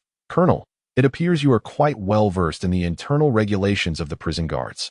However, we have received special authorization from above. With that, he produced a document from the inner pocket of his lab coat, bearing the seal of the highest office of the prison guards. Mr. Colonel, do you have any further inquiries regarding this matter? In response, Enzo could only emit a cold snort.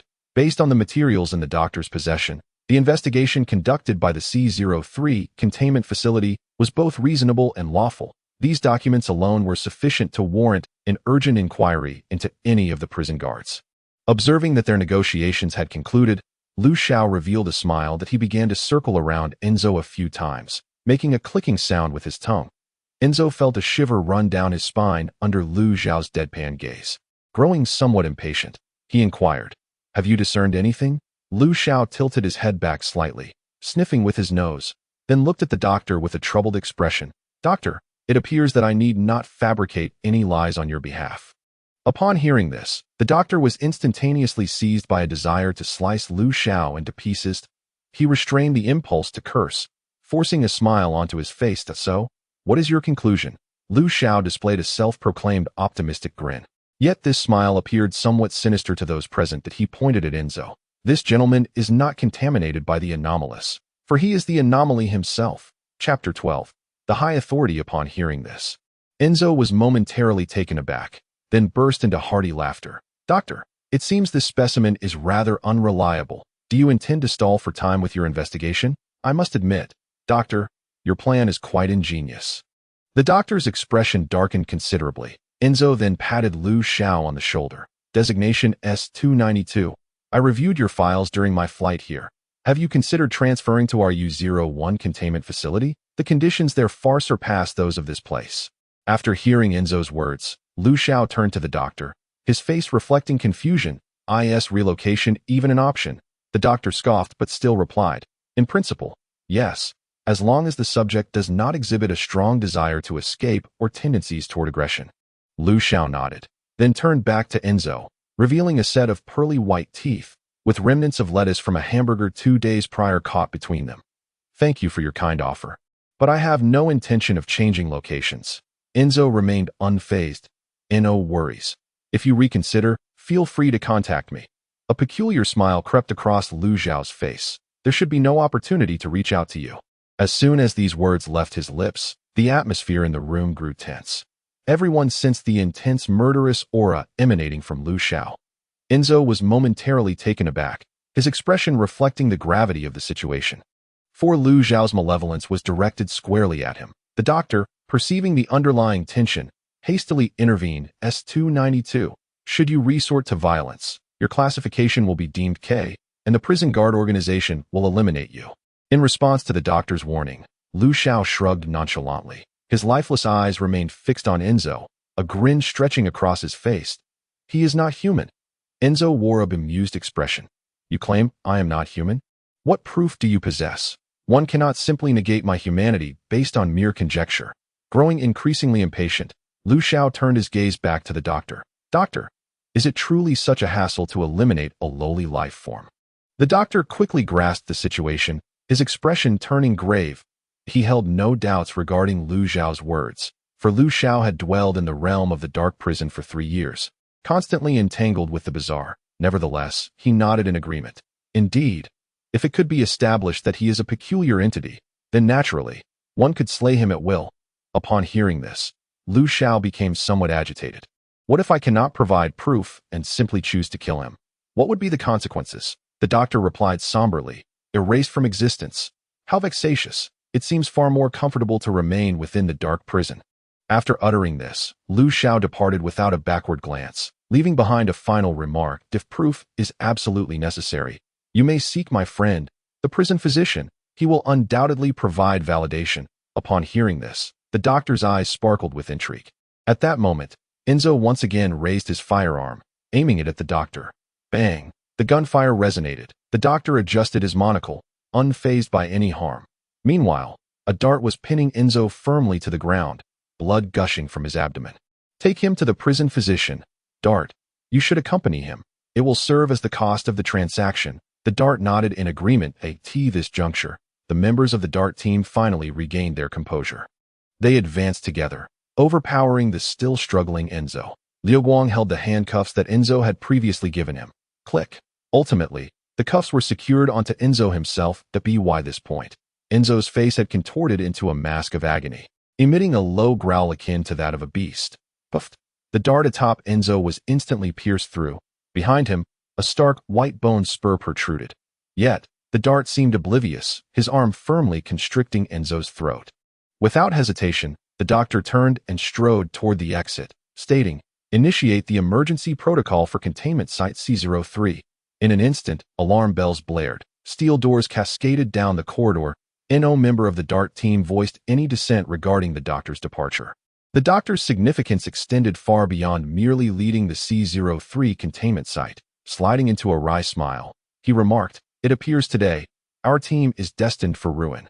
Well, perhaps we can find refuge in the depths." His words carried a hint of jest. Xiao delivered a punch to him. "What time is it? You still jest?" The expressions of the other team members had turned ashen. The DART, now gripped by excruciating pain, was rendered speechless. Without the DART's leadership, these newly formed team members floundered like a headless flock. Enzo, pinned beneath, let out a chilling laugh. "It's all your fault. All your fault. Were it not for you, the plan would have proceeded smoothly.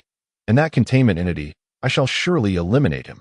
As he spoke, he had already freed himself from the DART's grasp. Behind him, a pair of bony wings unfurled, stained with blood and remnants of flesh, whether his own, the DART's, or both, was uncertain. Despair enveloped the group in an instant. Such a monstrous being was beyond the capabilities of these novices to confront. Moreover, this is a physical training room, devoid of any weaponry.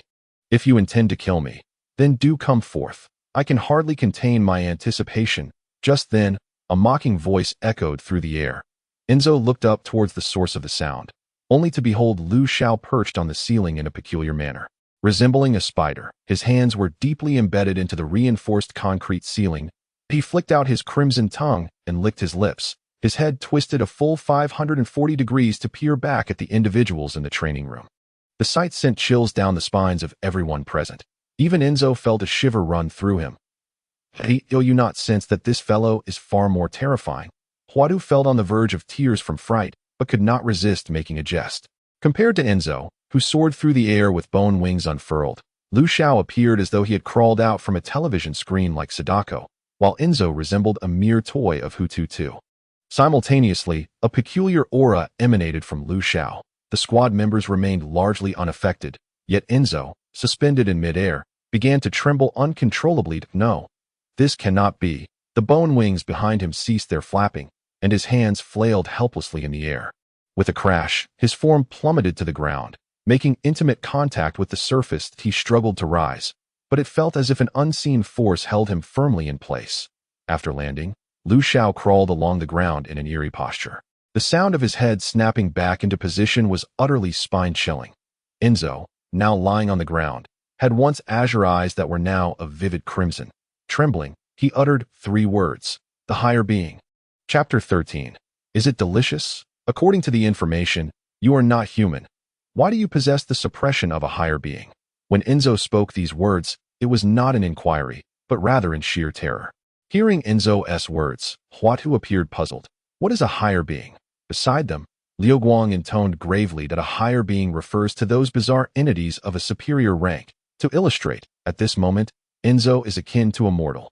While S292 represents an emperor, Huatu seemed to grasp the concept. Is there indeed such a classification? Liu Guang nodded. Yes, this was conveyed to me during a conversation with the captain. The captain's former comrade met his demise at the hands of a higher being. Huatu wore a smile that was more grotesque than tears. So, does this imply that S292 is not human? Liu Guang shook his head. I am uncertain. Their voices were low, yet Xiao heard every word with clarity. He twisted his head 180 degrees to gaze at the two, whispering that a slight smirk curled at the corners of his mouth, revealing a rather benevolent smile. That I truly am human. You must believe me, were it not for the fact that his head contorted at an angle impossible for any human. The two might have genuinely believed him at that moment. Xiao was on the verge of tears from fright. Upon witnessing Xiao's state, Lu Zhao's expression morphed into one of sheer malevolence. He abruptly turned around 180 degrees to gaze at Enzo, who lay sprawled on the ground, his neck twisted at an alarming 360 degrees. Your appearance has frightened this beautiful lady, he exclaimed, his expression contorted as he spoke. Enzo continued to mumble. Impossible, impossible, the audacious Slick boldly inquired. S292, sir. What peculiar entity does he belong to? In an instant, Lu Zhao's neck returned to its original position, accompanied by a series of unsettling cracking sounds. This spectacle rendered the onlookers speechless. Liu Xiao shook his head, declaring, I have a name. I am Lu Xiao, the one who embodies laughter. He gestured towards the motionless Enzo on the floor. He doesn't even qualify as a peculiar being. Merely a lowly vampire, and a newly transformed one at that. At that moment, the training room door swung open once more, and the doctor stepped inside. He had witnessed the entire incident through the surveillance footage. After taking some time to lift the emergency lockdown of the facility, he finally made his entrance. Upon seeing the doctor, Xiao cast him a fleeting glance before disregarding him. The doctor began by assessing the condition of the dart. It was in dire straits.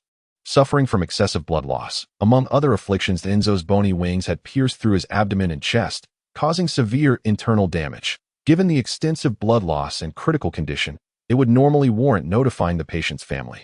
However, this was, after all, an extraordinary setting. The doctor retrieved his walkie-talkie. Bring S069 here. Suddenly, he seemed to recall something important.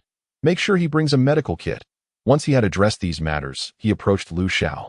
Your earlier display was truly exhilarating. Xiao, beaming with joy, replied.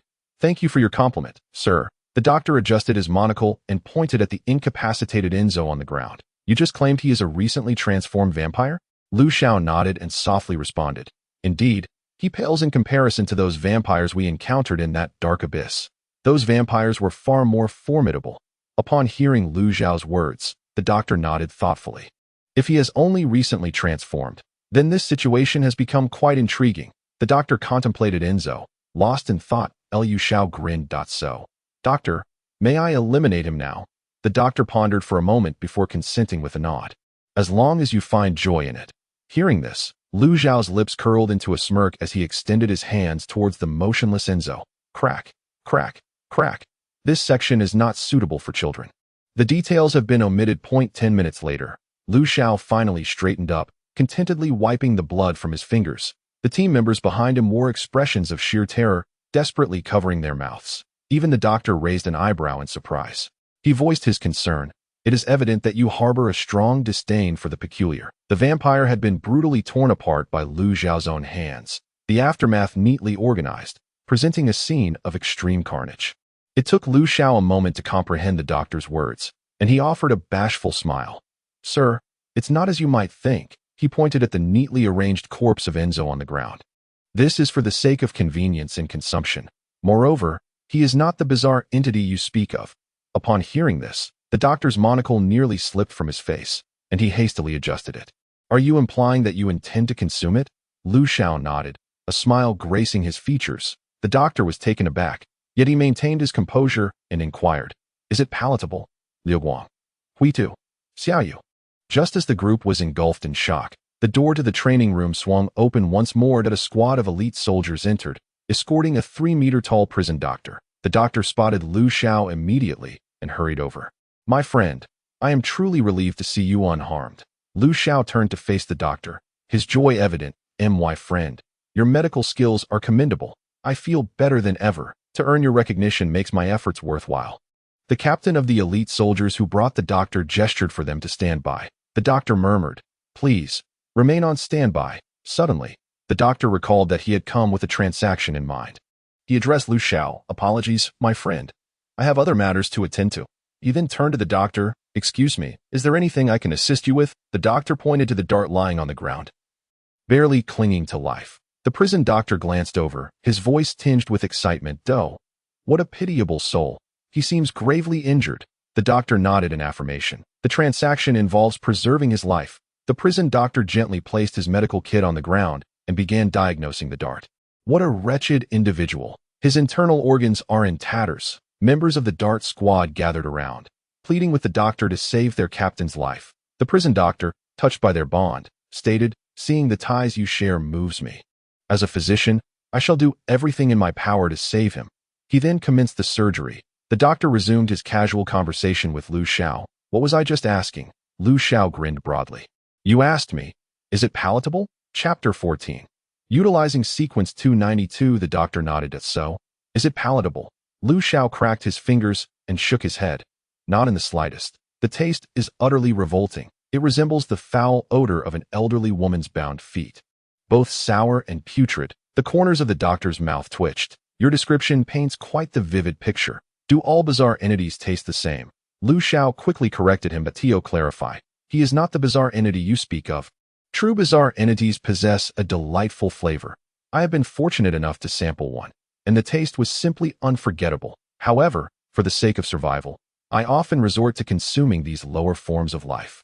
As the doctor bent down to pick up a piece of flesh, preparing to take a bite, the prison doctor's voice interjected from the side. "Doctor, I would advise against that." The doctor halted his action, looking quizzically at the prison doctor. "Why?" "The work of the prison doctor has not ceased, for you may find it difficult to digest, or perhaps become afflicted by some unknown curse." Upon hearing the mention of a curse, the doctor reluctantly set down the piece of meat in his hand. How unfortunate. He wiped the blood from his fingers onto his lab coat. "Might I have the opportunity to savor the taste of bizarre creatures next time?" Xiao nodded, a smile gracing his lips. "Certainly, dear doctor." The doctor then gestured towards the neatly arranged pieces of meat on the ground. "May I take these with me? They possess considerable research value." Upon hearing this, Xiao's expression grew somewhat troubled. He rubbed his stomach. "That I suppose it's possible. However, I am truly quite hungry at the moment." The doctor tilted his head, puzzled. "Isn't there an abundance of food in the containment chamber? Or are you simply uninterested in that food?"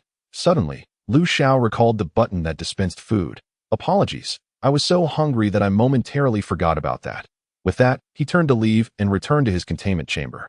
At that moment, the slippery one weakly interjected. "There is food here too." He pointed a finger at the button on the wall. Xiao glanced over, his eyes lighting up. "Then I shall indulge in the delicacies first." He then approached the button on the wall, his fingers clicking furiously. Moments later, as he beheld the mountain of food, the doctor adjusted his monocle. Will he not suffer from indigestion after consuming so much? This remark was directed at the prison doctor. Without lifting his head, the doctor explained, "His digestive capacity is remarkably robust. In other words, his body requires a substantial intake of energy to maintain itself." The doctor, recalling Xiao's terrifying cellular activity, quickly grasped the reality. "Oh, that is how it is." Soon after, the prison doctor meticulously began to stitch together the shattered innards of the dart. He extended his hand towards Xiao, who was engrossed in his meal. "My friend, I require your assistance." Xiao, with a chicken leg bone in his mouth, ambled over. "At your service." The prison doctor pointed at Xiao's arm, gently slicing his fingertip across it. A small incision appeared instantly, a drop of crimson blood oozing forth. The prison doctor caught the droplet with his fingertip and subsequently dripped it into the dart's abdominal cavity. Following that, he sutured the dart's abdomen. The doctor observed this scene in silence, while Xiao appeared somewhat curious. "Shouldn't my blood contain a curse?" The prison doctor rose, first adjusting his black robe, and after placing the tools back into the medical box, he spoke. "A single drop of blood can only contain a limited curse, yet even that faint curse's power suffices for his recovery." Upon hearing the prison doctor's words, the doctor suddenly had an epiphany. "Dear prison doctor, if what you say is true, then the blood of S292 could potentially heal all wounds." The prison doctor nodded, unfazed by the interruption of their conversation. Perhaps this was merely the tacit understanding shared among researchers. Theoretically, that is indeed correct. However, it must also be determined based on the patient's subsequent clinical responses. After all, this is my first time attempting such a method. His blood may potentially bring uncontrollable mutations to the patients. He pointed towards the dart lying on the ground. "Let us wish him good fortune." The doctor nodded, yet the gaze he cast upon Xiao had shifted significantly. That gaze seemed to regard him as a treasure. Undoubtedly, Xiao had become his prized possession at this moment. Upon returning to his office, the doctor first instructed all staff to leave. Only then did he retrieve a communication device. Beep. The connection was instantly established, as if the person on the other end had been awaiting this moment. "Has the investigation by the task force concluded?" A commanding male voice resonated from the communicator. The doctor adjusted his monocle. "The investigation has been completed." The voice on the other end responded once more. "That is reassuring. This should afford us some time." The doctor murmured. "Sir, there have been unexpected developments in the investigation." A silence lingered on the other end for several seconds. "What kind of unexpected developments?" The doctor transmitted a segment of surveillance footage. It depicted the occurrences within the training room. The silence persisted for quite some time. "What is your perspective?" The doctor adjusted his monocle once again. "This necessitates a discussion of the characteristics of the ghost-faced moth. The larvae of the ghost-faced moth will conceal themselves within a host body, and upon metamorphosing into adults, they will inhabit the human form. They lay their eggs through the host's bodily secretions. In other words, if that unfortunate jailer goes undetected for a while longer, our C03 containment facility could face utter devastation. The sound of rhythmic finger taps against a tabletop emanated from the communicator. So, you suspect that this incident is a premeditated act against C03. The doctor merely smiled faintly, refraining from verbal response. That I comprehend your implication. What do you believe their objective regarding C03 is? The doctor replied solemnly. S09. The tainted creator. Their aim should be to induce the downfall of C03 and subsequently transfer S09.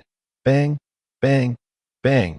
The sound of tapping once again echoed from the communicator. The doctor continued, you may leverage the fact that the members of the investigation team are vampires for your own purposes. The voice on the other end acknowledged. Understood. Is there any containment item you require from the U01 facility? Without hesitation, the doctor stated, I desire S097. The corrupted revolver. Very well, I shall negotiate that. The doctor nodded and proceeded. I have another suggestion. Please, share it. The doctor removed his monocle and wiped it on his lab coat. That I wish to utilize the abilities of S292 to facilitate the containment of certain anomalous entities. Chapter 15. The box experiment. Upon hearing the doctor's words, the other party remained silent for an extended period before responding. Based on the video you provided, that containment item appears exceedingly perilous. The doctor replied gravely. However, it has yet to demonstrate any malice towards humanity. During its containment, the urban fire squad fired upon it, yet it did not retaliate. The voice on the other end of the communicator took on a somewhat somber tone. I believe he requires further observation. Upon hearing this, the doctor merely shrugged. Very well. The voice on the communicator responded once more. By the way, I perceive that his status seems rather elevated. The doctor adjusted his monocle. He and the prison doctor surprisingly resonate well together. I speculate that they might share the same standing. A sound of knuckles rapping on the table echoed from the other side. They are indeed of the same standing. And the prison doctor possesses a faint trace of divinity. Does this imply that humanity can also harbor divinity? The voice grew somewhat frantic. The doctor shook his head and replied indifferently. S292 does not possess any reference value. Moreover, whether he truly possesses divinity remains to be studied. The voice on the other end carried a hint of disappointment, yet was predominantly filled with anticipation, a striking contradiction. Expedite research in this area. Should it be confirmed that humanity can possess divinity, it would herald a grand feast for humankind. The communication was swiftly severed. The doctor maintained a tranquil gaze, adjusting his monocle once more. That would also spell disaster for humanity.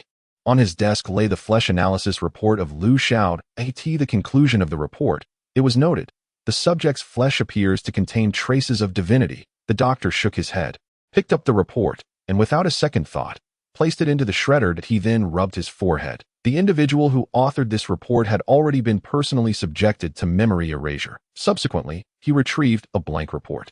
Subject S292 exhibits abnormal cellular activity, suspected to be under a curse. After completing the report, the doctor locked it away in his desk drawer. He then summoned staff members to enter. Immediate experimentation on the box containing subject S292 must commence.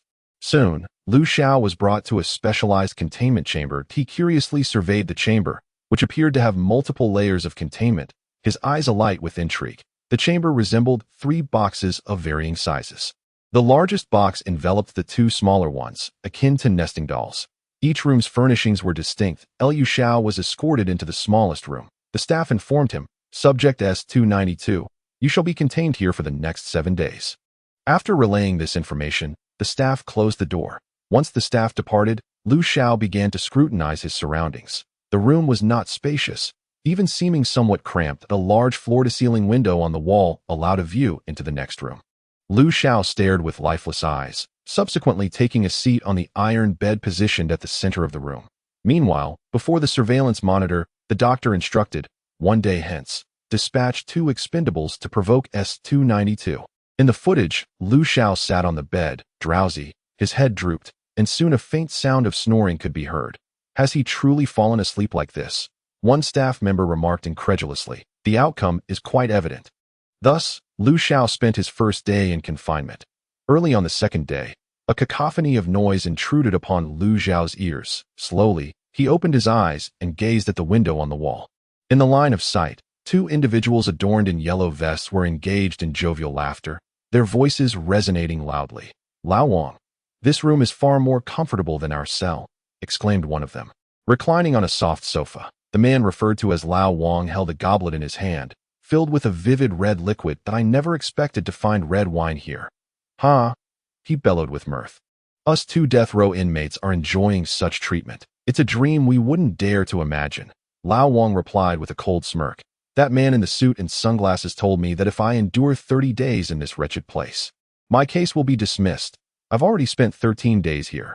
Just 17 more, and I shall be free." The other teased. "Lao Wang, you can't possibly believe his nonsense, can you? With the murder charge you carry. Being executed 30 times would be too lenient." Lao Wang remained silent, savoring the wine in his goblet. Suddenly, the other remarked, "By the way, I heard that the kid next door reached his 30th day yesterday. I wonder if he got out. I certainly haven't seen him." Lao Wang's gaze sharpened as he spoke in a low voice. "What crime did that kid commit?" The man pondered for a moment, then replied, "I heard he molested over a dozen children. He was originally sentenced to death." Upon hearing this, Lao Wang spat in disdain. "What a worthless scoundrel. Criminals of that ilk are the least favored even in prison." The voices of the two conversing were not particularly loud, yet to Lu Xiao's ears, they sounded exceedingly intrusive. Clearly, there must have been some means of amplifying their voices within the room that Xiao, feeling increasingly irritated by the noise, raised his fist and shattered the window with a single blow.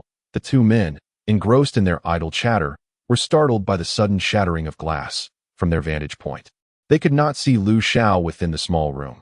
The sudden appearance of a figure was indeed alarming. Liu Xiao brushed the glass shards from his clothing and approached the two with a smile. "Gentlemen, you seem to have disturbed my rest. Might you lower your voices?" he said, displaying a friendly grin. Upon seeing the youth, the two exchanged glances and erupted into hearty laughter. "Lao Wang, did you hear that? This kid is asking us to be quiet." "Ha! I'm not deaf. I can hear perfectly well." With that, Lao Wang strode over, seizing Lu Xiao by the collar. "Kid, I don't know where you came from, but if you keep talking, I wouldn't mind shoving you back into your mother's womb." He regarded Lu Xiao with a contemptuous expression, while the other man watched the scene unfold with amusement. "Lao Wang, do take it easy on him. We wouldn't want to frighten this little fellow too much." Lao Wang shot him a glare before turning his attention back to Lu Xiao.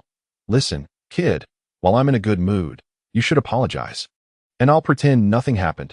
Otherwise, just as he was about to finish his sentence, an expression of disbelief washed over his face. The searing pain made him instantly release Lu Xiao's collar, stumbling back several steps. His eyes wide with terror, Liu Xiao grinned widely. "You are truly too noisy." His smile was exceedingly peculiar, and in his hand, he grasped a gruesome mass of flesh. This gruesome mass was none other than Old Wang's tongue. Chapter 16, Sequence 077. The steward, another individual, watched this scene in terror. They could never have anticipated that this seemingly frail youth would strike with such relentless brutality at this moment.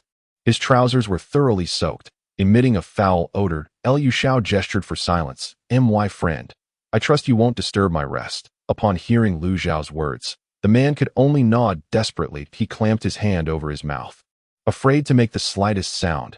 Satisfied with this, Lu Xiao turned and returned to his room on the other side of the surveillance. The doctor spoke softly. "The target has not exhibited any aggressive tendencies for the time being. There is no intention of escaping the enclosure." Beside him, the staff swiftly recorded this information. "Tomorrow, dispatch 3 resources to clean the target's room." Lu Xiao lay on the bed, leisurely propping up his leg. Although the room was cramped and constricted, it was infinitely more comfortable than a dark prison. Moreover, there was an ample supply of food. Given these circumstances, Lu Xiao had no desire to venture outside. Soon, the third day arrived. 3 individuals clad in yellow vests were escorted in by a special forces soldier. They all carried cleaning tools. The soldier opened the door and pushed the 3 inside, then closed the door behind them. Liu Xiao's lifeless gaze fixed on the trio, his expression devoid of emotion. The 3 resources sent this time were evidently more sensible than the 2 from yesterday. They exchanged glances, and the leader, a middle-aged man, offered a benevolent smile as he inquired, "Sir, would you like us to clean your room?" Without hesitation, Lu Xiao stood up and replied with a smile, "Of course. Thank you." The trio immediately began their cleaning. In truth, the room was quite clean and hardly required any tidying. On the surveillance side, the doctor stated clearly, confirming the target does not exhibit unwarranted aggression towards humans and harbors a benevolent disposition. The purpose of this experiment was to ascertain whether the containment object held any malice towards humans and whether it would attempt to escape the enclosure. The reason for having 3 interconnected rooms was to verify the safety of the target. As long as the target did not escape the largest room, it could be classified as Grade S, indicating safety. Conversely, if the target fled the 3 rooms and displayed any harmful intentions towards humans, it would be categorized as Grade D, denoting danger. Objects that exhibited extreme hostility towards humans from the outset were directly classified as Grade D and would not undergo this experiment. Those that remained in the first room until the experiment's conclusion would be considered by the Guardian organization for potential assignments in the real world. The doctor's objective in conducting this experiment was to definitively establish Lu Xiao's containment level. On the 4th day, the food supply to Lu Xiao's containment room ceased. However, this was clearly no challenge for him.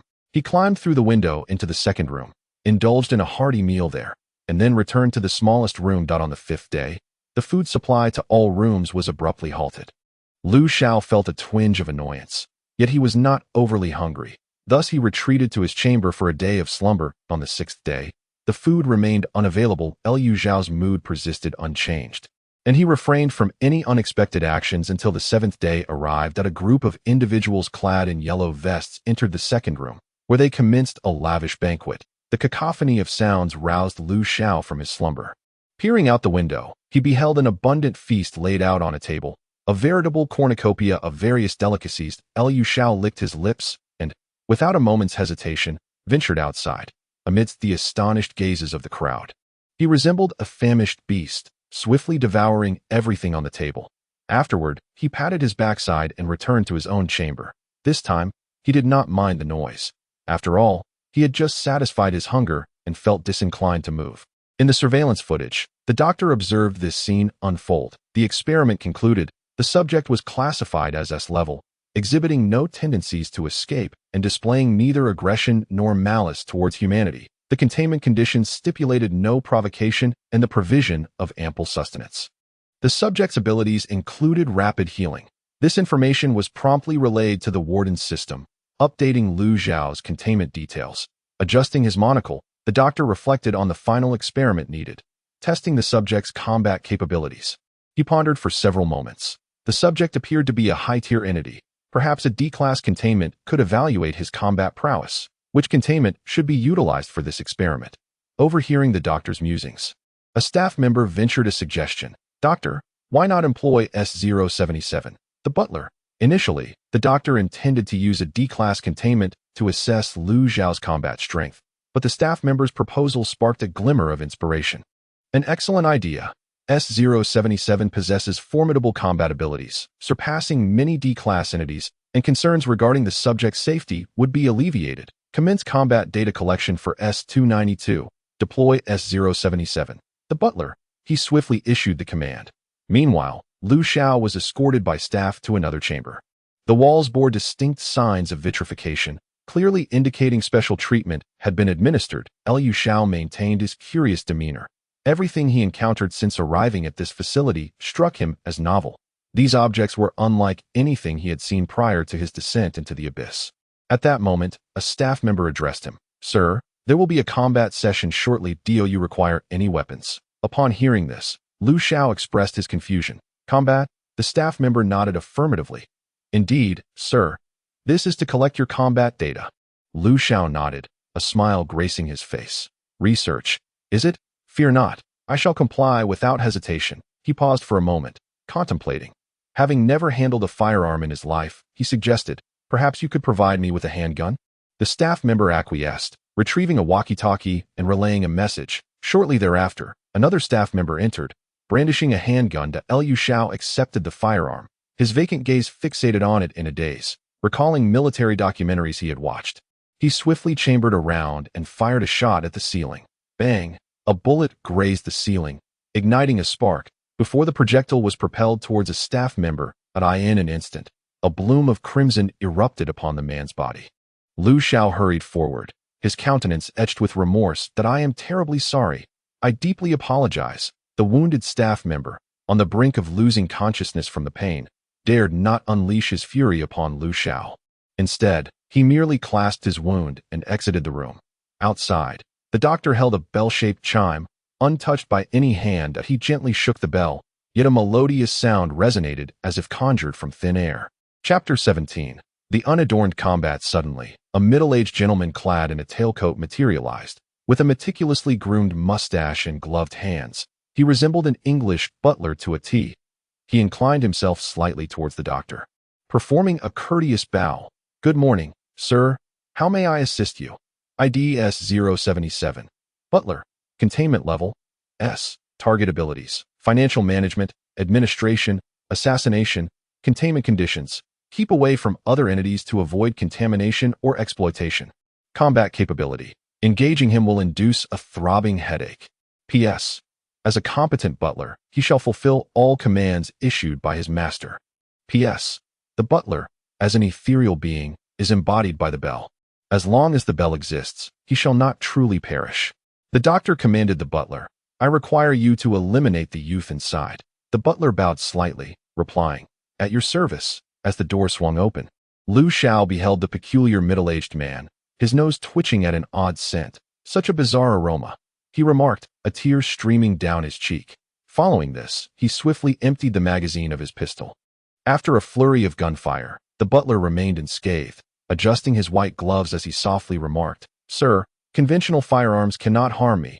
Xiao tossed aside his weapon with a grin, exclaiming, "What a pity." The doctor scrutinized the surveillance footage, the lenses of his monocle gleaming with reflected light. To be precise, no standard physical methods could inflict damage upon the butler.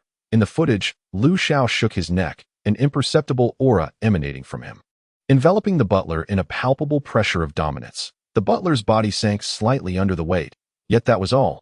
Fortunately, Xiao had not expected to subdue the butler so easily. This tactic had proven effective against lesser beings, but against true anomalies, its efficacy was limited. Subsequently, Xiao crouched low to the ground, contorting his form into a peculiar stance reminiscent of a lizard. This maneuver, learned from a lizard man, allowed him to crawl swiftly while evading frontal assaults. The butler gestured, and several knives and forks launched toward the crawling Xiao like flying daggers. However, Xiao slipped away like an eel, deftly avoiding all harm, and quickly closed the distance to the butler. The butler, sensing the approach, lowered his stance and delivered a powerful kick aimed at Xiao's head. In response, Xiao extended his hands to catch the butler's leg, and the sound of shattering bones echoed in the air. The leg of the steward was cruelly twisted and broken by Xiao, a scene that left the onlookers utterly astounded. How was he able to accomplish such a feat with nothing but his hands? He inflicted harm upon S077. The steward, the staff were at a loss, their gazes shifting towards the doctor. Adjusting his monocle, the doctor speculated that it must be due to the curse he had suffered, which enabled his physical form to inflict damage upon the bizarre entity. In other words, that curse had transformed him into something akin to an anomalous life form. A spark ignited in his eyes. This was a remarkable discovery. In an instant, a plethora of ideas flooded his mind. If the Warden soldiers could also possess this curse, they would no longer be so helpless when confronting the strange. This was the foremost thought in the doctor's mind, but he quickly discarded it. After all, the consequences of this curse remained unknown. Returning his gaze to the arena, he observed that Xiao had now broken the steward's other leg. The steward was left with only his upper body, yet his expression betrayed no emotion. His mustache quivered slightly as countless knives and forks materialized out of thin air, hurtling towards Xiao. However, these were little more than childish play for Xiao. He grinned widely. Enough, enough, these utensils suffice. At that moment, he felt a growing impatience to savor this peculiar flavor. The last time he experienced the taste of the bizarre was when the chainsaw-wielding uncle shared it with him. Just a single taste had been enough to leave him craving more. It wasn't that Xiao had a perverse palate. While there were numerous humanoid aberrations, none bore any relation to humanity. They were manifestations of a higher dimensional power. Naturally, this was also connected to the curse within him, a fact he remained unaware of. The doctor shook the bell in his hand, and in an instant, the steward vanished without a trace. Upon realizing that his quarry had slipped away, Xiao's expression faltered. He looked around, searching for any sign, but found none. Frustration welled within him as he squatted down. Why had it disappeared so suddenly? Why did I waste so much time talking when I should have gone straight for the bite? How infuriating! The doctor returned the bell to a small lead-crafted box, handing it to an attendant nearby. The target's combat capability was temporarily assessed at level 1.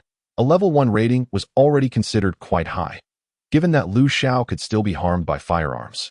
He could not be classified as a supernatural aberration. Supernatural aberrations were nearly immune to over 90% of conventional weaponry, with only a select few large-scale thermal weapons capable of inflicting damage upon them. Before long, the door swung open, and Lu Xiao emerged. The moment he laid eyes on the doctor, he understood that it must have been this doctor who was up to mischief. He bared his teeth at the doctor. "Doctor, where did that anomaly go?" The doctor adjusted his monocle. That one. I cannot allow you to consume it. Otherwise, it would not pass the review. Lu Xiao responded. By the way, how did you inflict such damage upon him? The doctor posed his inquiry, noting that conventional physical methods had previously been nearly ineffective against S-077 in prior experiments, whereas Lu Xiao had been able to harm the steward with his bare hands. Lu Xiao scratched his head, a look of confusion crossing his face. Indeed, he did not lie about that. After all, every move he makes is so refreshingly unadorned. Upon hearing Lu Xiao's response, the doctor fell into deep contemplation. The experiment has concluded. You may return to your quarters. After arranging for the staff to escort Lu Xiao back, the doctor proceeded to the laboratory to retrieve the container housing Lu Xiao's flesh and blood. Extracting a piece of the flesh, he casually took a pin that had been tainted with some of Lu Xiao's blood. He then summoned the staff to bring S-077 once more. As the bell chimed, a butler clad in a tailcoat materialized. "Good morning, sir. How may I assist you?" The doctor, holding the pen, softly requested, "Conduct a small experiment with me." The butler bowed slightly. "It would be my pleasure to serve you." Chapter 18. Subject 081. The Bone Sculptor. Ivan with a swift motion. The pen's tip pierced the butler's arm. The doctor inquired, "Have you sustained any injury?" The butler nodded. "Yes, but a minor wound." Having achieved the desired result, the doctor rang the bell to withdraw the butler. It appears that the flesh and blood of S-292 can indeed inflict harm upon anomalous beings in an instant. Countless strategies flooded the doctor's mind. Meanwhile, Lu Xiao remained comfortably ensconced in his containment chamber, indulging in delectable meals and engaging in pleasant conversations with the prison doctor. "My friend, lately, I have sensed a decline in my appetite," Lu Xiao expressed with a hint of distress. The prison doctor's voice emanated from the avian beak. "Fear not, my friend. It is merely due to the suppression of your curse, which has diminished your need for copious amounts of food to sustain your energy expenditure." Upon hearing the prison doctor's assessment, Lu Xiao breathed a sigh of relief, having feared he was falling ill again. Recently, he realized he had been eating less and less, particularly when confined to his chamber without venturing outside. He once devoured 3 large tubs of rice per meal, but now could manage only one. By the way, where is Mr. Ivan? I haven't seen him around lately. Lu Xiao suddenly recalled the purpose of his visit. "I wish to express my gratitude to Mr. Ivan in person," the prison doctor replied. "Then allow me to escort you to him." "Thank you, my friend." Before long, the prison doctor led Lu Xiao to Ivan's containment chamber. Lu Xiao glanced at the small screen mounted on the wall. Designation S-081. The Bone Sculptor. Containment level S. Target ability: puppet creation, sculpting, alchemy. Containment conditions: do not provoke. Combat capability: exercise caution with your bones when engaging in combat. P.S. A toy craftsman from the medieval era. His carved dolls are adored by children, though they are fashioned from human bones.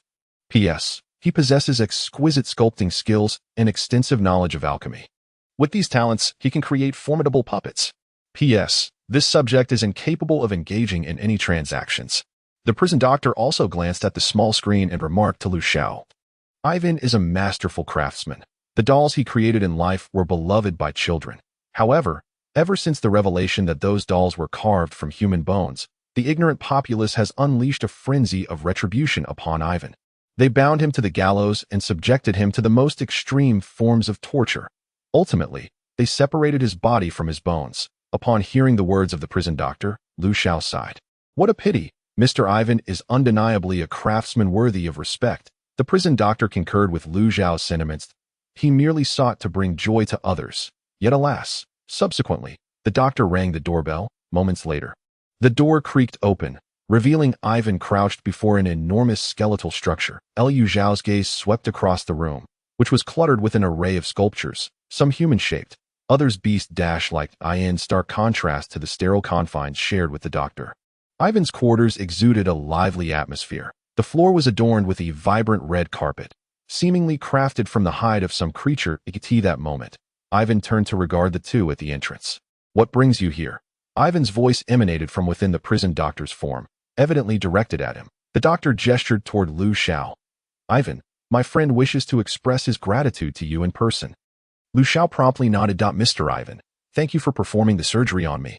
I feel splendid now." The flicker of soul fire in Ivan's eyes danced momentarily, and then his voice resonated from within Xiao.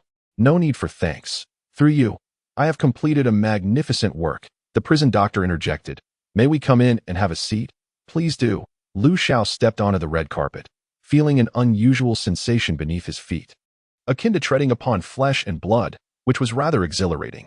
Ivan gestured towards two chairs. "Please, have a seat." They were crafted from unknown bones, their seats cushioned with intricately patterned leather, while the backs remained in the form of white bone.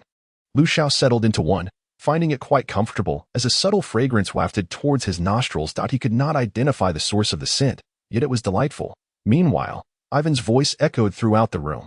"My friend, what do you think of my collection?" The surrounding bone sculptures trembled in unison, emitting Ivan's voice. Xiao cast a glance and immediately gave a thumbs up. "These are exquisite works of art. I must say, Mr. Ivan, your sculpting skills are truly extraordinary." Upon hearing Xiao's words, the soul fire in Ivan's eyes flickered vigorously once more. "Alas, people do not recognize my art." Ivan's voice resonated. In response, Xiao offered words of comfort. "Mr. Ivan, truly great works of art are often met with criticism. It is evident that this stems from their lack of understanding of art." With that, he turned his attention back to the prison doctor. "Just as with you, doctor, your medical expertise is frequently questioned, yet we both know that you are, in fact, a remarkable physician." The prison doctor opened and closed his beak, momentarily at a loss for words. In that instant, both the doctor and Ivan turned their gazes toward Xiao, who wore a smile upon his face. "The prison doctor is the most remarkable physician I have ever encountered, and his unwavering belief fills me with a sense of shame. And you, Mr. Ivan, are the most formidable sculptor I have ever seen. Behold these exquisite pieces of art. They radiate brilliance. They rightfully deserve to be displayed in an art museum." This heartfelt declaration deeply moved both the prison doctor and Ivan, particularly Ivan. The emerald flames of his soul flickered violently within his hollow eye sockets, and his body trembled with excitement. The sound of cracking bones reverberated throughout the room. "Yet, they cruelly took my life. They have forgotten that the dolls I crafted with my own hands once adorned the burial offerings of their children. All I wished was to bring a modicum of joy to the little ones." There was a profound sense of regret in that voice. Xiao offered consolation, saying, "Mr. Ivan, I believe it is not you who should feel regret. The foolish ones are the ones who ought to feel remorse. Their ignorance has cost them a magnificent artist." Upon hearing Xiao's words, Ivan stood still for a long moment. "Thank you, my friend. Your words have greatly alleviated my spirit, though I never held any blame towards those individuals. The incident indeed left me with a deep sense of regret." The prison doctor interjected at that moment. "Ivan, I am truly delighted to see you emerging from the shadows of your heart. I am glad as well. My friend, I have decided to present you with a small gift." The voice emerged from within Xiao. Chapter 19. Ascension. Soon, Ivan rummaged through a corner and unearthed a long box. The box was crafted from white bones, adorned with intricate patterns. Ivan approached Xiao, cradling the box in his hands. "My friend, this is a piece I have cherished for many years," he declared as he opened the box. Inside lay a bone spur approximately 30 centimeters long, embellished with exquisite and intricate designs that covered its entire surface. At the end of the handle, a smooth azure gemstone was embedded. Ivan lifted the bone spur, and his voice echoed in the room. "This is a leg bone and an eyeball that I acquired by chance. I do not know from which being they originated. Upon this bone spur, I have poured my lifelong understanding of alchemical arrays. It stands as the greatest work of my life." Xiao's gaze was irresistibly drawn to the bone spur, his eyes never straying from its exquisite form. After a prolonged moment of admiration, Xiao, with a hint of regret, declined. "Mr. Ivan, this is far too precious." Ivan pressed the box into Xiao's embrace. "My friend, it is now yours. A worthy creation should only be possessed by one who truly appreciates it. Clearly, You are a connoisseur of art, the prison doctor remarked from the side. Ivan is correct, my friend. Only you are deserving of it. Lu Xiao was momentarily taken aback, as the lifeless eyes devoid of anger marred the emotion on his face. Thank you for your recognition. He carefully stored the bone spur, and then solemnly added, Forgive me. Having known each other for quite some time, I have yet to share my name with you all. My name is Lu Xiao, with Xiao meaning smile, replied the warden. Lu, the warden is indeed my name. Ivan's voice echoed at that moment. Lu, we shall undoubtedly become the best of friends. Lu Xiao nodded, her face radiant with a smile. Within the surveillance, the doctor observed everything intently. Monitoring the containment subjects was a continuous endeavor, not only to prevent any anomalies, but also to relentlessly gather data for research and analysis. The containment conditions for S081 can be updated. He murmured softly. His gaze then fell upon the bony protrusion. Meanwhile, Ivan's voice resounded once more. Lu, your curse will soon bring you troubles. I have inscribed a suppressive alchemical array upon your bones, but that is merely a temporary remedy. Upon hearing this, Lu Xiao listened attentively, aware of the implications for her own body. Ivan continued, the curse is deeply rooted within your marrow, and eradicating it is utterly impossible. However, this curse also grants you formidable power. Lu Xiao nodded and then inquired, what should I do next? How much time do I have left? Ivan pondered for a moment before looking towards the warden. The warden elucidated. I once mentioned that the culmination of this curse leads to becoming a mindless mass of flesh driven solely by instinct. Yet, this theory is not universally applicable, as I observed it in a pig previously. While that pig ultimately became a mere pile of rotting flesh, it simultaneously transformed into a higher dimensional form. That form was so potent that even I was nearly tainted by it. A hint of trepidation lingered in the warden's words that he then turned to Lu Xiao. Your condition bears resemblance to that cursed pig. Based on the cursed elements in your blood, you should succumb to that state by next month. However, due to the surgical intervention by Ivan and me, we have postponed that timeline by a year. Thus, during this year, you must seek a resolution. Lu Xiao nodded solemnly, stating, where should I search? Should I return to the abyss? The warden responded, if you return to the abyss, your curse will deepen. Therefore, my advice is to seek out solutions in the realm of humanity. Lu Xiao nodded again, then turned to Ivan, who offered no further suggestions. Thus, Lu Xiao committed this advice to memory. After some idle chatter, Lu Xiao bid farewell to both men. Once she departed, Ivan turned to the warden. Why did you deceive Lu? Returning to the abyss is the only plausible way to find a solution. The warden shook his head that I did not deceive her. Returning to the abyss indeed presents a greater likelihood of resolving the curse. Yet, it would also accelerate the curse's encroachment. He paused momentarily. Ivan instantly grasped his implication. Feeling an unusual vibration course through his bones. Simultaneously, every carved figure within the room began to tremble. On the monitoring end, the doctor adjusted his monocle, observing the murky surveillance footage and the cacophony of sounds. The prison doctor continued, this curse is known as Ascension, and for Lu, as a human, the realm of humanity is far more fitting for him. Upon hearing this, Ivan's soul fire flickered restlessly in his eyes. How could he, a mere human, be subjected to such a curse? The prison doctor shrugged nonchalantly. I too am quite curious. A note of concern tinged Ivan's voice, but the consequences of failing Ascension. He left the thought unspoken. The prison doctor let out an unpleasant cackle, reminiscent of a crow's cawing. Yet I have faith in Lu. Lu smiled as he returned to his containment chamber and immediately addressed the air. Doctor, are you there? Before long, the doctor arrived at Lu's containment area. Lu inquired, Doctor, I wish to venture into the realm of humanity. Given his uncertainty regarding whether this human world was indeed the one he originally hailed from, he opted to use the term the realm of humanity as a substitute. Among the items he had seen in the facility, aside from the familiar firearms, everything else was nearly unrecognizable to him. The doctor pondered for a moment. However, there has never been a precedent for transporting living containment entities into the real world. This statement was not a lie. Lu was a living entity, while the containment objects typically summoned for cooperation were generally inanimate. The distinction lay in the fact that Lu was far more challenging to control. Upon hearing the doctor's words, Lu was momentarily stunned before asking, is there any other way? The doctor wore a perplexed expression. There are indeed alternatives. Upon hearing this, Lu sighed in relief and gazed at the doctor with eager anticipation. The doctor replied gravely, I can allow you to assist the Warden in completing the task of containing anomalies. However, this would undoubtedly pose significant risks for me.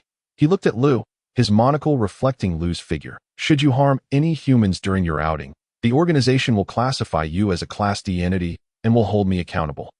In an instant, Lu grasped the doctor's implication. He patted his chest and assured, "Doctor, you need not worry. I am always kind to humans." The doctor nodded. At least for now, it seems as you claim. This is also the basis for my trust in you. However, I have another condition. Chapter 20. The Fire Squad. Upon hearing the doctor mention a condition, Lu was unsurprised.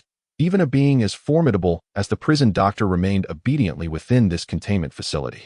Lu found himself increasingly unable to fathom the intricacies of this place. Moreover, he had never contemplated engaging in any direct conflict with humans. After all, prior to his fall into the abyss, he was a model citizen. "Doctor, what is your condition?" The doctor adjusted his monocle and replied, "I require a substantial amount of your blood and flesh."